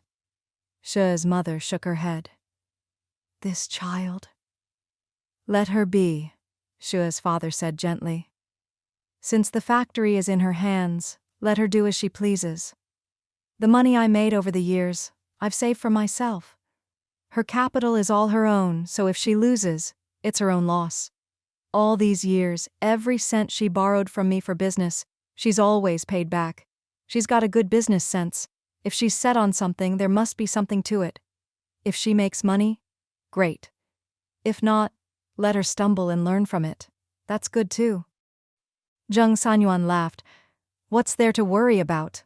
Lingling is amazing. Even if she loses, it won't hurt her. Cheng Tianyuan smiled. That's right. She has savings and reserves, so even if she loses some, it's fine. Besides, the goods haven't even gone out yet. It's too early to talk about winning or losing. I believe in Lingling. If she says she can make money, she will. All right. Shue's mother laughed, holding her granddaughter. Let your mom do whatever crazy thing she wants. I'm not going to worry. Shue's father turned to Cheng Muhai. This time, you're coming with us to the southern island. Cheng Muhai was a bit embarrassed. There are still 2 little ones at home. It's fine, you should go, Liu Ying said. You're not much help here anyway. Achun does all the work at home now. No way. Zheng Sanyuan wheeled himself over. If Muhai goes traveling too, who's going to play chess and cards with me? I'll be so lonely. Shue's father laughed. Why don't you come with us? Zheng Sanyuan wanted to, but his health wasn't up to it yet. So he said, disappointed. Maybe in a few more months. Wait, there's no rush, Shue's mother said. Traveling takes energy. Climbing, stairs, walking, all need strength. Take care of yourself, we'll wait for you. Liu Ying kissed Xue Yang and asked, Does our Yang Yang need Grandpa and Grandma to hold his hand? You don't need to be carried, right? That wouldn't be good. Little Yang Yang shouted, I walk by myself. I'm faster than Grandpa and Grandma. Everyone burst out laughing. Shue's parents stayed in the capital for 3 days. It snowed heavily outside and only cleared up on the 4th morning. Ranan and Yang Yang kept clamoring to go to the southern island to wear short sleeves and play in the sea. Shue's father didn't like the northern cold either, so he quickly booked plane tickets and even got one for Cheng Muhai. Cheng Muhai was delighted and packed with his 2 grandsons. Xue Ling was too busy to come home, but when she heard from Cheng Tianyuan that her parents were taking the kids to the southern island the next day and that his father was going too, she quickly told her secretary and drove back to the city. The house was warm, everyone dressed lightly and chatted happily. As she took off her coat, Xue Ling laughed.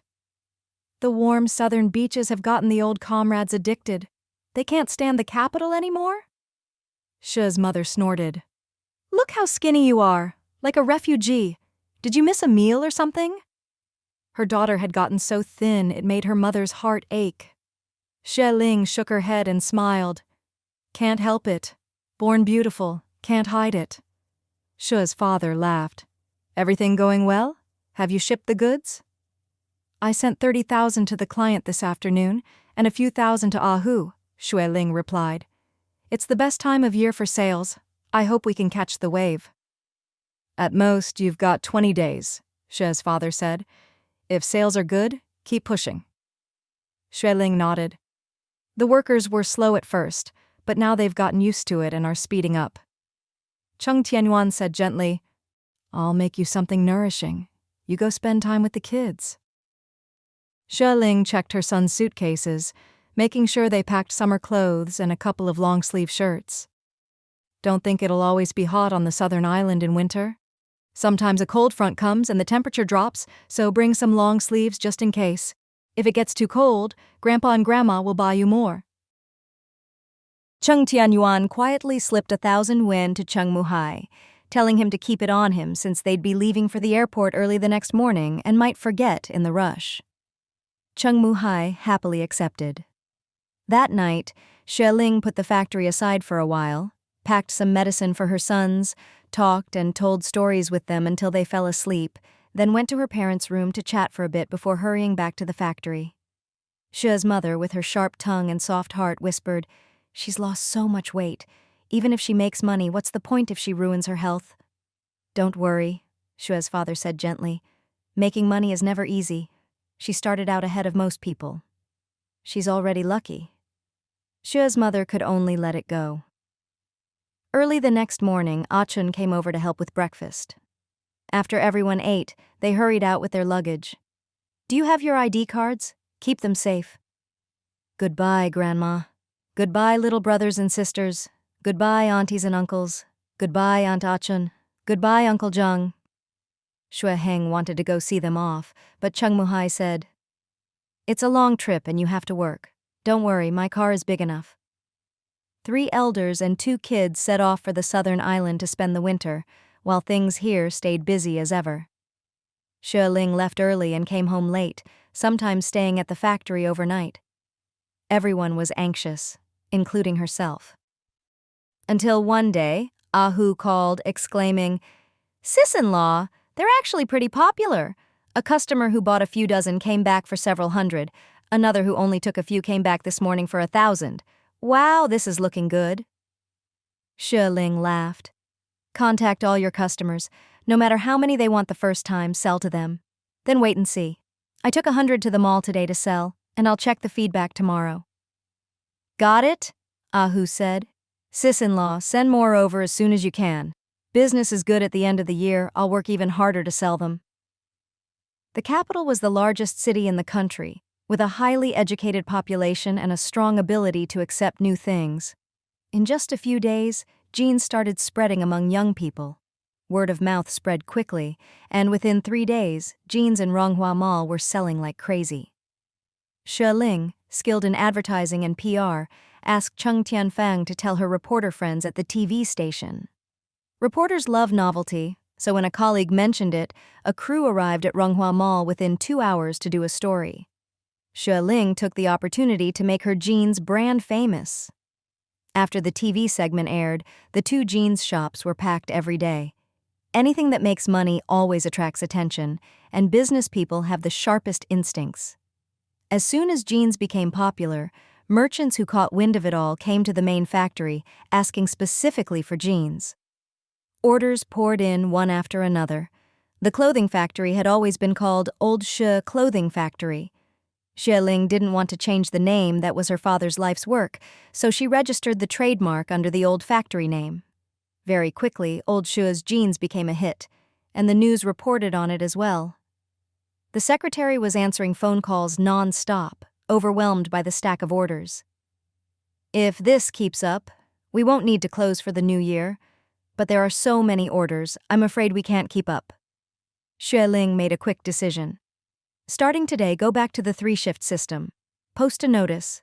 We'll take off only on New Year's Eve and the first day of the lunar year. Anyone who works during the holiday gets overtime. Pay per pair of jeans goes up by half until the 10th day of the lunar year. The secretary hurried to notify the team leaders. Soon, the secretary came back smiling. Everyone says if there's extra pay, they're willing to work even on New Year's Day. Xueling smiled. Fine, let them. If they're working overtime, I'll be here with them. From the 2nd to the 10th, pay is up by half. With money to be made, there was no shortage of volunteers. Almost everyone wanted to work overtime. The secretary took orders to Xue Heng's branch factory. Xue Heng accepted them awkwardly, saying, "Don't worry, we'll keep pace with the main factory." The secretary couldn't help but ask, "Manager Xue, why haven't you been to the main factory lately? Is it just the year-end rush?" "Yes," Xue Heng blushed. "My wife is busy and I have to take her to visit relatives sometimes, plus the branch is busy too." He was a bit flustered, but the secretary didn't notice. In truth, he was too embarrassed to face Xue Ling. He'd been so against her plan, even tried to talk her out of it, but she'd insisted, changed the designs, sourced new denim, and the jeans sold like crazy.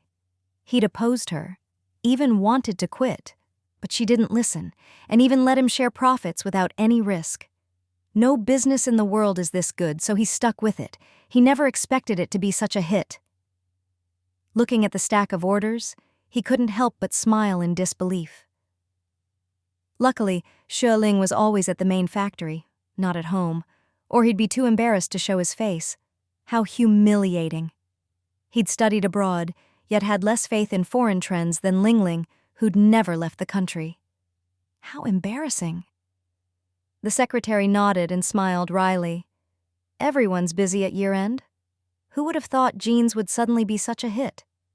This is the first time I've seen such a good market for the new year at Old Xue's. It's unbelievable, Xue Heng agreed. The secretary said, "I have more to do. Need to pick up fabric at the train station this afternoon. Talk later." Xue Heng nodded. "Go ahead."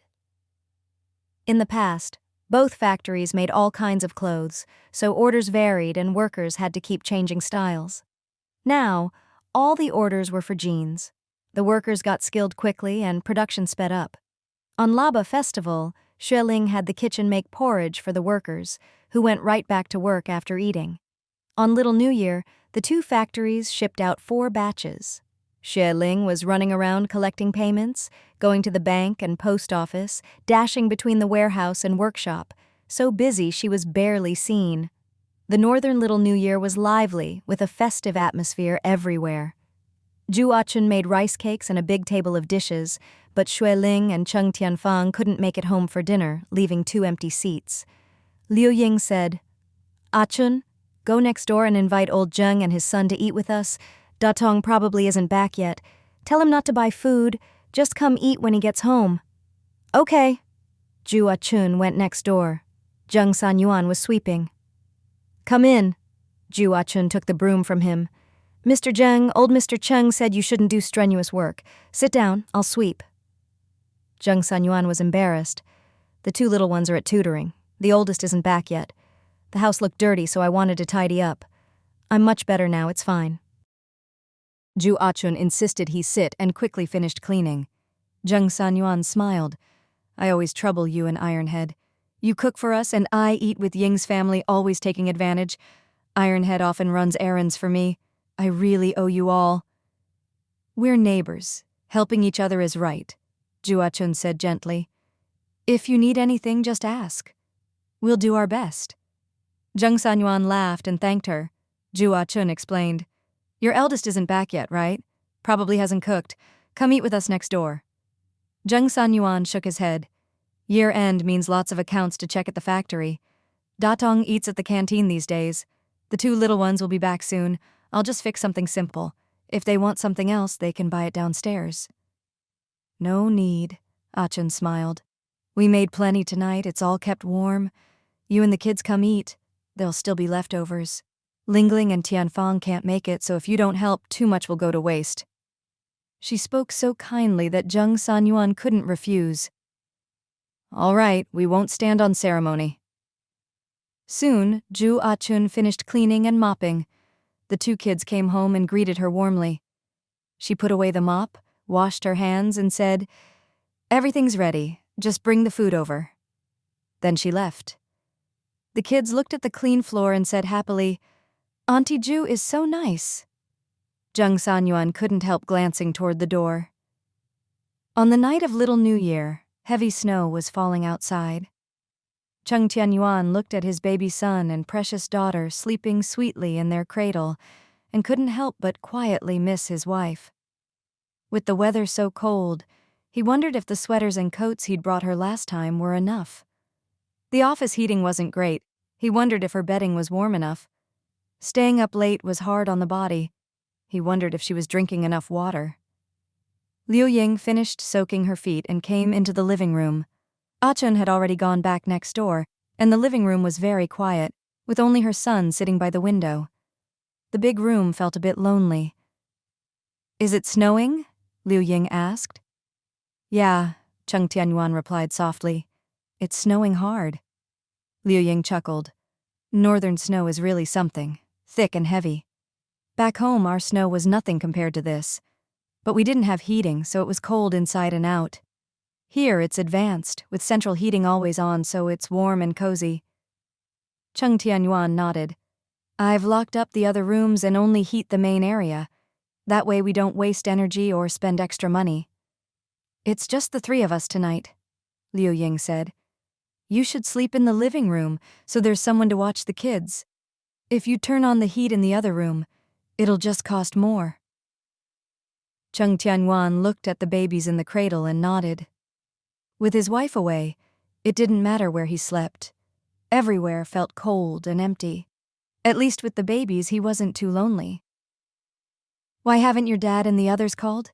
It's been days, hasn't it?" Liu Ying asked. "They called yesterday. I answered," Cheng Tianyuan explained. "It's warm on the southern island. They rented a tall bamboo house by the sea, eat seafood and sunbathe every day, play on the beach. The kids are having so much fun they don't want to come home, and the elders are happy too." "Oh, that sounds wonderful," Liu Ying said, a little envious. "Is it far from the Shanyu family?" "Pretty far," Cheng Tianyuan replied. "The Shanyu family is busy at year-end. They said they'll visit when they have time." Liu Ying looked at the babies and smiled. "I'm not greedy. As long as I have enough to eat, sleep well, and have a happy family, I'm satisfied. Nothing in the world beats home." Cheng Tianyuan laughed. "Mom, if everyone thought like you, no one would want to travel. All those tourist spots would be empty." Liu Ying disagreed. "Even if I wanted to travel, I'd need someone to watch the kids. One person can't handle two babies. Your wife can't sit still at home anyway." "That's not fair," Cheng Tianyuan interrupted, lowering his voice. "If Lingling wasn't out making money, how could we live in such a nice house, with warm heating and anything we want to eat?" "That's true," Liu Ying admitted. "I'm not saying Lingling isn't good. She's a very capable daughter-in-law. She treats us elders well, and the money from the photo studio comes every few months, all for your dad and me. She's worked so hard to give us 3 grandsons and a granddaughter. She's a real hero for the Chung family." She looked proud. "Boys and girls and even twins. Not just in the capital, even in our village, that's rare. Old Niu's wife at the end of the village had 4 daughters, not a single son. Wang Xi's family at the head of the village had 7 or 8 daughters, and some families have 3 or 4 sons but no daughters." Cheng Tianyuan's face darkened. "Mom, I know you mean well, but sometimes you're too blunt. Our family understands you, but outsiders might get offended." All right, I'll just work more and keep my mouth shut," Liu Ying grumbled. "Getting old and now my own son dislikes me?" Cheng Tianyuan looked at her amused. "Come on, you're my mom. How could I dislike you? I just mean with family we understand, but with others, it's different." Liu Ying huffed. "Lingling is more considerate than you. You sometimes complain about me, but she never does." Cheng Tianyuan replied, "Isn't that good? It means Lingling is even more considerate than your own son. You should count your blessings." Liu Ying was left speechless, then said, "I'm still able to work now, but if I can't, that'll be really sad. You'll probably dislike me even more then." Cheng Tianyuan smiled. "By then, your grandkids will be grown and will take care of you. If I'm not good to you, you still have Lingling, Tianfang, and a bunch of grandkids. What's there to worry about?" "I'm not worried," Liu Ying laughed, looking at the babies.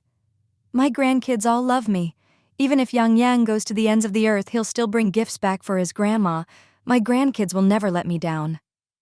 Cheng Tianyuan lay on the sofa, staring at the carved ceiling. Mom, it's been almost 10 years since we got married, and we've been in the capital for years. Thinking about all the changes, it feels like a dream. It does, Liu Ying said, wrapping her coat around herself. Back then, I just wanted to have enough to eat, didn't care what it was, and to be warm in winter. I didn't even know what central heating was. Cheng Tianyuan said, Now we live in the biggest city, in the most central, bustling area, with a spacious, comfortable home. We used to struggle to get to the market. Now we go every day for fresh food, and even foreign goods are easy to buy. Life is just too good. It really is like a dream, Liu Ying said softly. So we should cherish it and be grateful, Cheng Tianyuan said gently. Liu Ying pursed her lips. Sometimes I think Ling Ling is too ambitious. The rent alone must be a lot. She has hundreds of apartments for rent in Rongcheng, so many shops downstairs, and income from Ahu in the provincial capital. I heard from Tianfang that Ling Ling probably makes 200,000 or 300,000 a month. And she still runs the clothing factory, working herself so hard. Sometimes I think she's just too greedy. Cheng Tianyuan chuckled. She's ambitious and has dreams? Honestly, as a man, I might not even be as ambitious as her. I make good money as a tissue distributor, but I haven't tried anything else. That's because the family is too busy, Liu Ying said. With so many kids, all still young, Ling Ling doesn't have time. So you have to help more. But Ling Ling spends the most for this family, Cheng Tianyuan said. Liu Ying thought about it and agreed. That's true. She works so hard, I really feel for her. Cheng Tianyuan smiled, looking at the snowflakes outside the window. He wasn't the only one who felt sorry for her. His mother did too. He felt sorry for her, but couldn't stop her. His father-in-law was right. Sometimes silent support is the greatest support. When the snow stopped tomorrow, he'd go out and buy some fresh lamb to stew and bring to her. That was all he could do. Quietly support her. As the end of the year approached, orders for jeans poured into the main factory office like the falling snow outside. Workers were on a 3-shift rotation, the canteen was busy from morning till night, and the office lights were almost always on through the night. Xue Ling was constantly urging the Zhou factory in the south to speed up denim deliveries, asking the manufacturer to have workers do overtime during the new year, or else there wouldn't be enough fabric and some orders wouldn't ship on time. The manufacturer had thought Xue Ling was just an ordinary customer.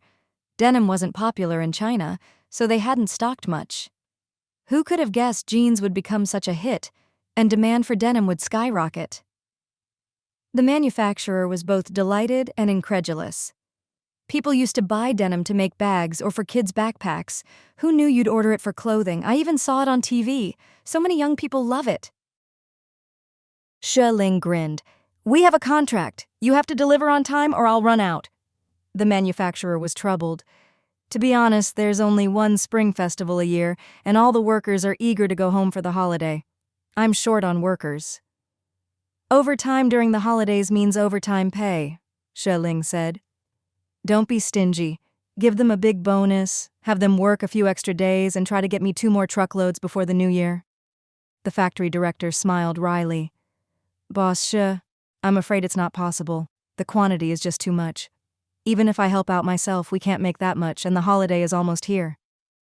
Arrange shipping, I'll cover the freight, Xue Ling said. I know it's hard to ask workers to do overtime during the holiday. How about this? If you can increase output by 1/3 in the first lunar month, I'll give the workers an extra 10 yuan per bolt of fabric. Really? The director immediately brightened. Just for the first month? 1/3 more? Yes, Xue Ling confirmed. The more, the better. Get them to work overtime. The director was tempted. I'll go talk to them. You know, the more they produce, the happier I am. Now that you're pushing so hard, if there's a little extra incentive, the workers will be more willing to do overtime. I understand, Xue Ling said with a smile. As soon as the goods arrive, I'll wire the payment. For the first month's goods, I'll add 10 yuan per bolt. Great. The director was delighted. You're so straightforward. I knew from the first time I met you that you were a real business person. After a few more words, Xue Ling hung up. Just then, the secretary hurried in. Miss Xue, there are 2 people outside from Ronghua Mall. They say they have something important to discuss with you. Xue Ling raised her eyebrows but calmly said, "Let them in." Usually merchant matters were handled by the property office, and Director Liao was always smooth and reliable. Why would someone come directly to her? A moment later, 2 chubby, middle-aged people came in. "Boss Xue, hello, hello." Xue Ling recognized them and quickly stood up to greet them, shaking hands. "You're Sister Jia, right? And this is—" Sister Jia laughed. "This is my husband, Liu Shu." Xue Ling politely invited them to sit. The secretary, quick on the uptake, soon brought 2 cups of hot water. Xue Ling smiled. "Sister Jia, is there something with the shop? Don't be shy. If there's a problem, Director Liao and I will handle it." "No," Sister Jia laughed. "The shop we rent from you is great. Rent's always paid on time, no issues. It's just that the batch of jeans you brought to sell at our place sold out instantly. My husband thought it was great and wants to get some stock from your factory to sell during the new year." Liu Shu smiled. Shops used to close for the holiday, but now people in the city center like to go out shopping during the holidays. There's a lot of foot traffic, and it's a good time to make money. Xue Ling understood. "You want to buy stock directly from my factory?" "Yes," Sister Jia said. "I didn't even know you owned a clothing factory until an employee told me the goods were on consignment from you." Xue Ling smiled wryly. "Right now, we can't. Orders are so full we're booked until March." Sister Jia got anxious. "We don't need much, just a few hundred pairs to sell at the shop." "Really can't," Xue Ling said. "We're too busy. If you're interested, our minimum order is 2,000 pairs. Then you can pick up the goods in a day or 2. Liu Shu asked, "With such a big factory, can't you make an exception and rush a batch for us?" "Not possible right now," Xue Ling explained. "We're short on raw materials and have to finish pre-holiday orders first." "By March, jeans won't be hot anymore," Sister Jia grumbled. "I told you to get in early, but you wouldn't. Now you see. If you think of it, others will too. Whoever gets in first makes money first." Liu Shu muttered, I didn't expect it to be so fast." Sister Jia scolded. "With TV and radio, news spreads fast. What happens in the capital today, the whole country knows tomorrow. It's not the old days anymore." Liu Shu fell silent. Xue Ling smiled. "If you want winter or spring jeans, you're too late. But you can pre-order for summer." Sister Jia was skeptical. "Jeans are thick. Who wears them in summer?" Xue Ling shook her head. "We have lighter denim, same feel but thinner. I plan to make shorts, capris, and skirts." Sister Jia was surprised. "Really? Will they look good? Will people like them?" "They will," Xue Ling said. "Once the first shot is fired, the second is easy. Capris and skirts are great for spring and fall too." Sister Jia was quickly convinced and nudged her husband. "Let's pre-order a batch." "Okay," Liu Shu agreed. "How much should we order?" Sister Jia thought. 2,000 of each. Xue Ling reminded, "Production will be in March, and you can pick up the goods in a few days. I suggest you start selling early. Once word gets out, everyone will flock to Ronghua Mall." "We'll be the first summer order?" Sister Jia asked. "No one else is ahead of us?" "You're the first," Xue Ling said. "Our designer is still working on the styles. No one else is ahead of you, at least for now." Sister Jia made up her mind. 2,000 of each, then. And so, the first summer order was signed. The secretary was surprised. "Shorts? Will they look good?"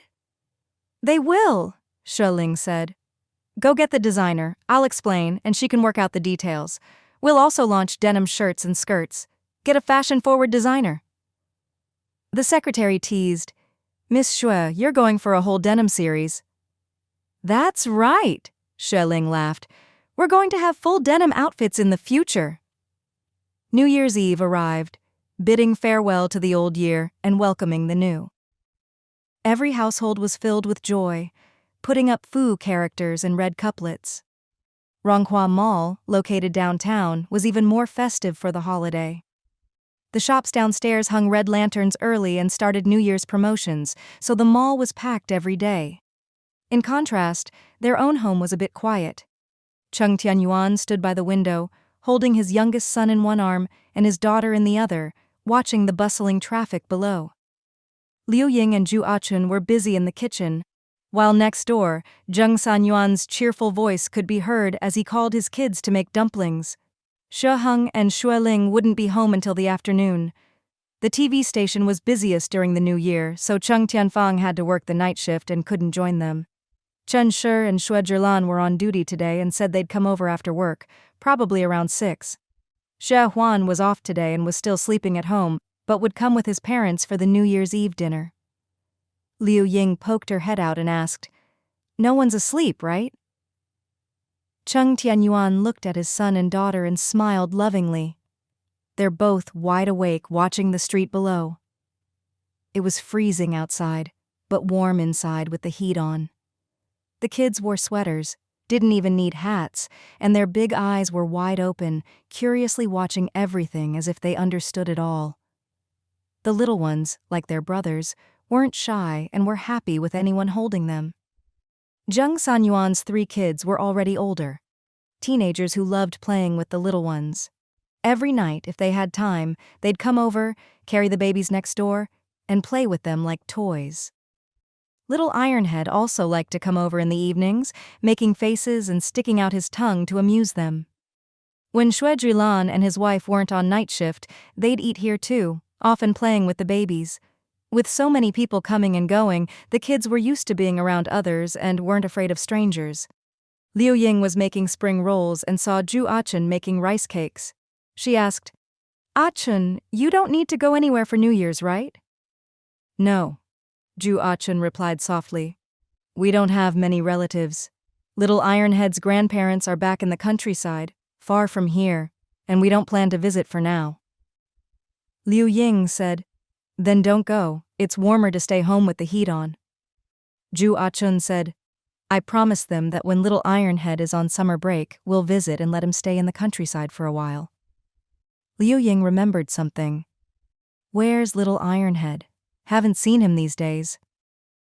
Zhu Achun smiled. "He's been collecting cardboard boxes downstairs to sell. Business is good at the mall, so he makes a bit of pocket money every day." "That kid is hard-working," Liu Ying said. "Let him join us for the reunion dinner tonight." Zhu Achun shook her head. "No, I've already prepared dumplings and rice cakes. New Year's is for family reunions. This is our first New Year in our new home, so it's better to celebrate next door. Don't worry, I'll come help clean up after I've eaten." Liu Ying frowned. "It's more lively with more people." "It's not that," Zhu Achun smiled. "New Year's Eve is for family. My son and I will celebrate together in our new home. It's a good omen for the year." "All right," Liu Ying smiled. "I'll send some spring rolls and meat rolls to little Ironhead." "Thank you, madam," Zhu Achun said. "No need for much, just a few pieces." Around 2 in the afternoon, Xue Ling drove home. As soon as she got upstairs, she smelled the familiar aroma of braised beef and couldn't help but laugh. "Wow, smells so good, Mom, I smell beef."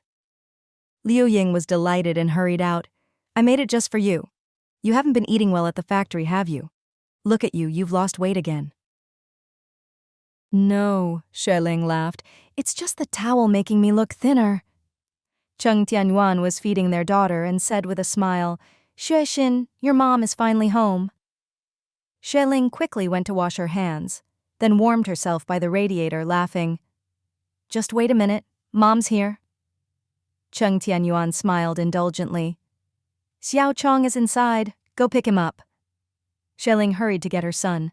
The little guy was lying on the bed, waving his arms and legs, waiting for someone to pick him up.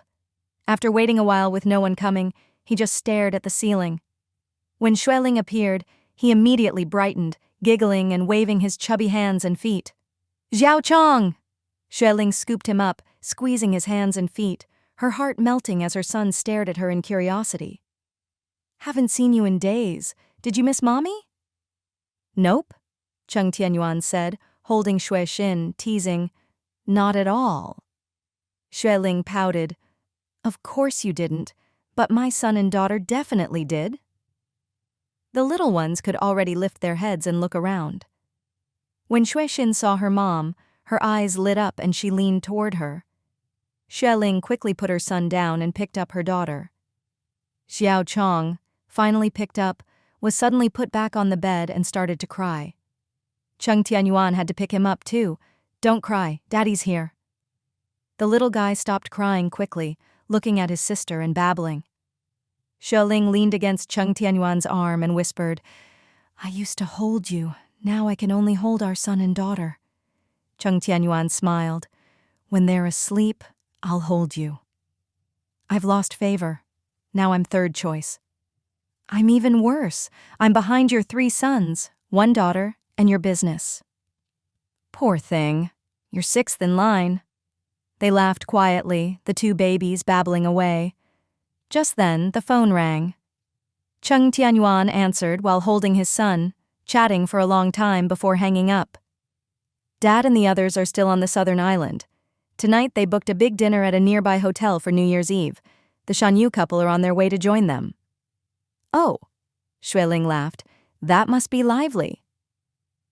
Just then, Zheng Datong arrived, carrying a pile of New Year's goods and 4 red envelopes. My dad sent these for Ranan and the other 3, wishing them health and happiness. Xueling took her daughter to accept the envelopes. Xuexin grabbed the red envelope with her little hand and wouldn't let go. Zheng Datong praised, Amazing! Xuexin is so clever. He bent down to kiss her chubby cheeks and head. Her brother was so enthusiastic that Xuexin tried to dodge, but still clung tightly to her red envelope. Everyone laughed. Xiao Chong also grabbed a red envelope, waving his chubby hand. Zheng Datong kissed his head. Big brother will come play with you tonight. After Datong left, Xue Zhilan and Chen Shi arrived. Xueling asked, Where are the Xueheng brothers? Chen Shi, taking Xuexin, replied, Xueheng went to pick us up. He's changing clothes at home and will bring Xue Huan over too. Xue Zhilan picked up Xiao Chong and pulled out a red envelope. This is for the 4 little ones. Grow up healthy. Xueling took the envelope and helped Xiao Chong make a fist in thanks, laughing, Thank you, granduncle, thank you. Wow, Xue Zhilan teased. Mom took the red envelope. What now? Xiao Chong babbled in protest. Xue Zhilan laughed. Oh, Xiao Chong disagrees. Everyone burst out laughing. The New Year's Eve dinner was lively and joyful. Everyone ate and chatted, and the meal stretched from dusk until after 8, when everyone was full and a little tipsy.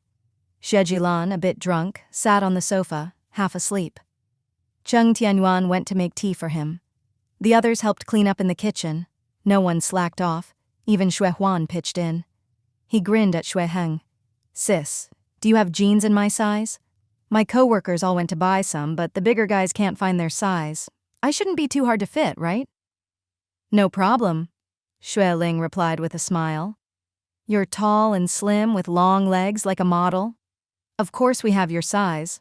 Right now we're making standard sizes for average people, not for the very overweight. We have sizes for slightly chubby, average, and slim people, but not for those who are very short or very heavy. No wonder everyone says jeans look best on tall, slim people, Xue Huan laughed. So the not-so-good-looking ones are left out. Xueling nodded. That's part of it, but the main reason is that denim doesn't have much stretch yet, so it's hard to cater to less common body types.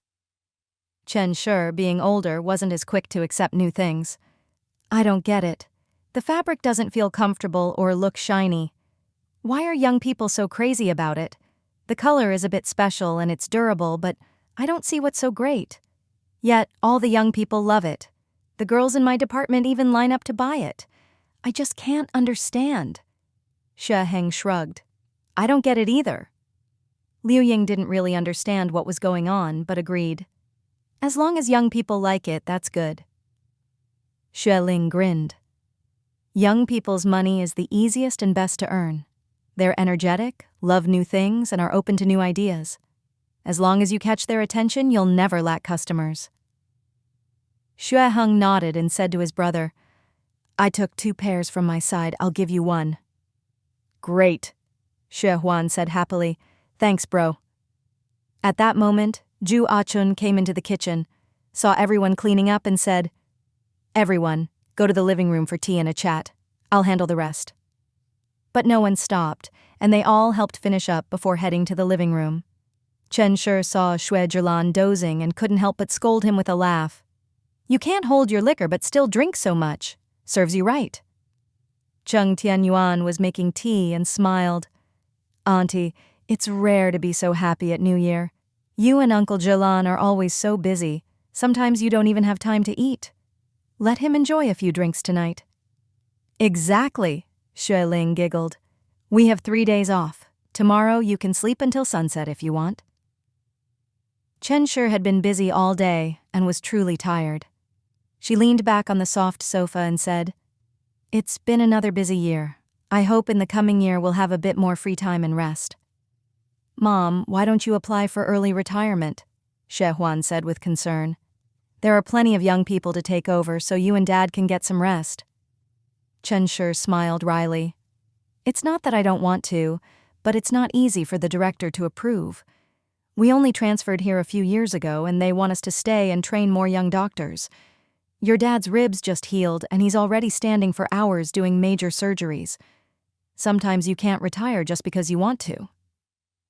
Shui Huan, now in a management position himself, understood. Maybe just teach students in the future.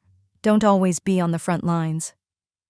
Shui Zhilan, half asleep, sighed. "We can't keep up anymore. I told the director after the new year I'll just assist in major surgeries and let the younger ones take the lead.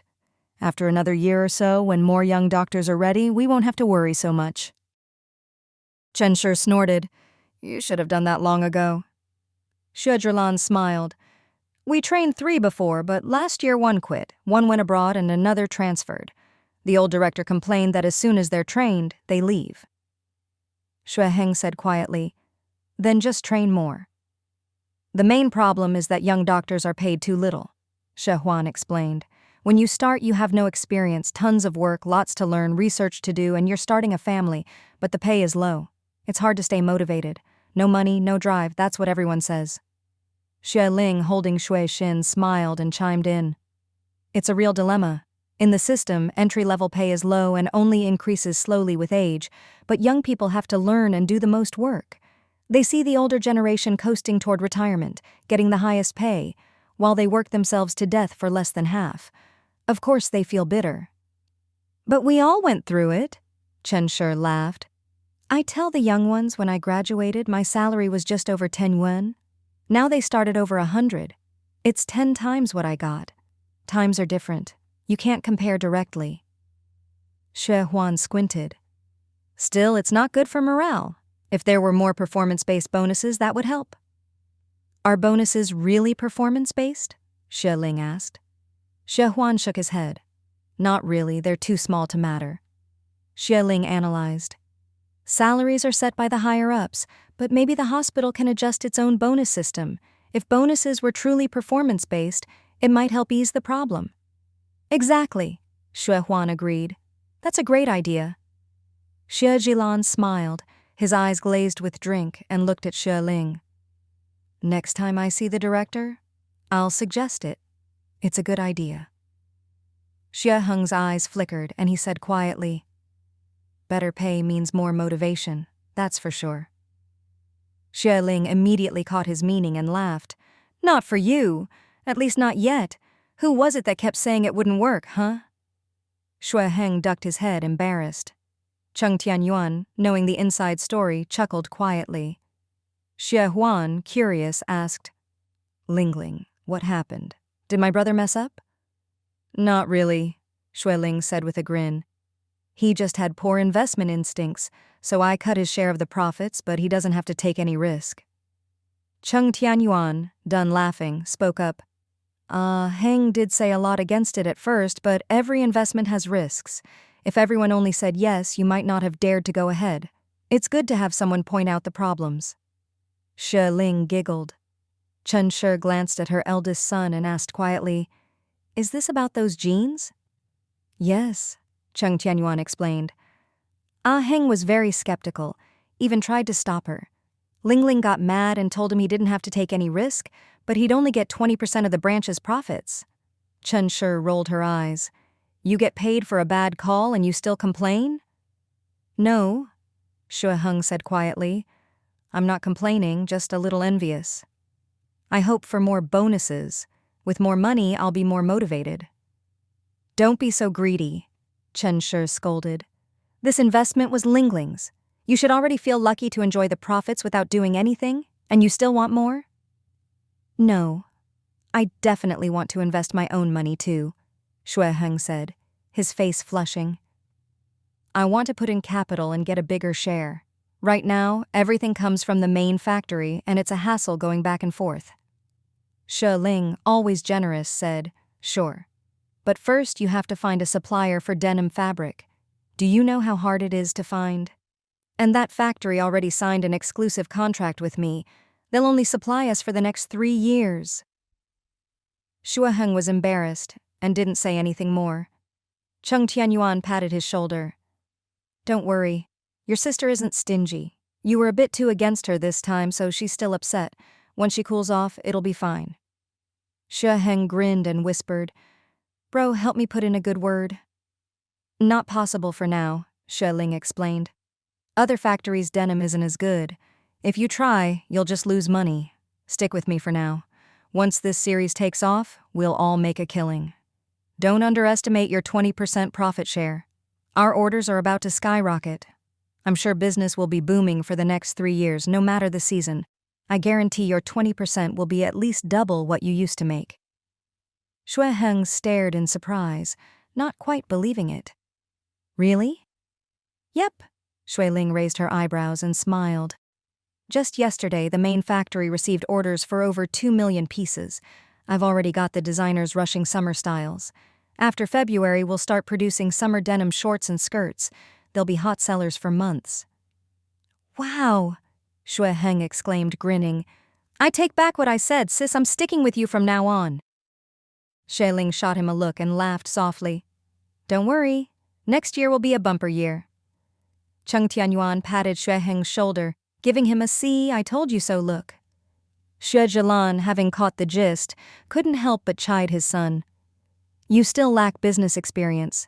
Your uncle used to guide you, and you've only been independent for 2 or 3 years. Don't aim too high. Work steadily. Lingling is making fast, steady progress, even though she's new to the industry. You should learn from her sharp investment sense. Shui Heng nodded, convinced. I've worn jeans before and never liked them. I didn't expect Lingling to be so bold, using soft denim to make them so fashionable. I have to admit, I'm impressed. Chen Shi smiled, smoothing things over. Don't rush. Work with Lingling for now. We're all family. Don't always think about going solo. Helping each other and making money together is what matters. Shui Heng nodded. Just then, Xiao Chong started crying loudly. Liu Ying quickly handed him to Cheng Tianyuan, explaining, He's hungry. I'll go make formula. Hearing her brother cry, Xue Xin started crying too, and soon the whole living room was filled with the sound of children crying. Everyone laughed and hurried to comfort them. Xue Xin stopped quickly. She wasn't hungry, just caught up in her brother's crying. Once the bottle arrived, Xiao Chong stopped crying and started drinking happily. Chen Shi looked at the 2 adorable little ones, her eyes full of warmth and affection. Ah, Heng, your brother is still too busy to even date, so I can't rush him. But you and Ah Fang have been married a year. It's time to think about having a baby. Shi Heng blushed. Don't worry, we're working on it. While making tea, Cheng Tianyuan smiled. If you're not married, the family pushes you to get married. Once you're married, they push you to have kids. That's life. Marriage is a milestone, and so is having children. Sigh. Shi Huan laughed. Just hearing about all these life tasks gives me a headache. Work is already enough. Chen Shi gave him a fond look. You think life is easy? Even ants and bees have it tough, let alone us humans. Liu Ying smiled and asked, Ah Huan, do you have a girlfriend? There are plenty of female doctors and nurses at the hospital. It's good to have someone in the same field. You can look after each other. No, too busy, Xue Huan replied. I'd rather find someone in a different field. It's refreshing, and she'd have more free time to take care of the family. Good point, Xueling agreed. Find someone in a different profession. There are already too many doctors in the family. Don't all marry colleagues. Xue Zhilan smiled. Don't speak too soon. Fate is mysterious. You might meet the right girl at the hospital tomorrow. Everyone laughed. She Huan shook his head. I'm not in a hurry. I'll take my time. Up to you, Chen Shi said. We won't push. You decide. Everyone knew he'd been hurt before, even deceived, so no one mentioned matchmaking. He was an adult and could handle his own feelings and life. Just then, Zheng Sanyuan's familiar voice came from outside. He was calling to Zhua Chun in the kitchen, then shouted, Xiao Xingxin, Xiao Chongchong, come play. Everyone laughed. A moment later, Zheng Sanyuan walked in, followed by his daughter and son. Come on, say hello. Wish your big brothers and sisters a happy new year. Zheng Sanyuan had 3 kids. His daughter, Zheng Xiaoyi, was the second child, now in her second year of high school at 18. His youngest son, Zheng Duoduo, was 15. After his wife had a son and a daughter, she had a tubal ligation, but unexpectedly got pregnant again, so Sanyuan saw him as a special gift and named him Duoduo, meaning many or extra. Zheng Xiaoyi, a shy teenager, blushed when she saw the unfamiliar, handsome young men in the room and shyly greeted everyone. Chen Shi, who rarely saw the younger two, looked them over and praised, Old Zheng, you really know how to raise kids. Datong is handsome and the younger two are great too, especially this little beauty. She's so pretty.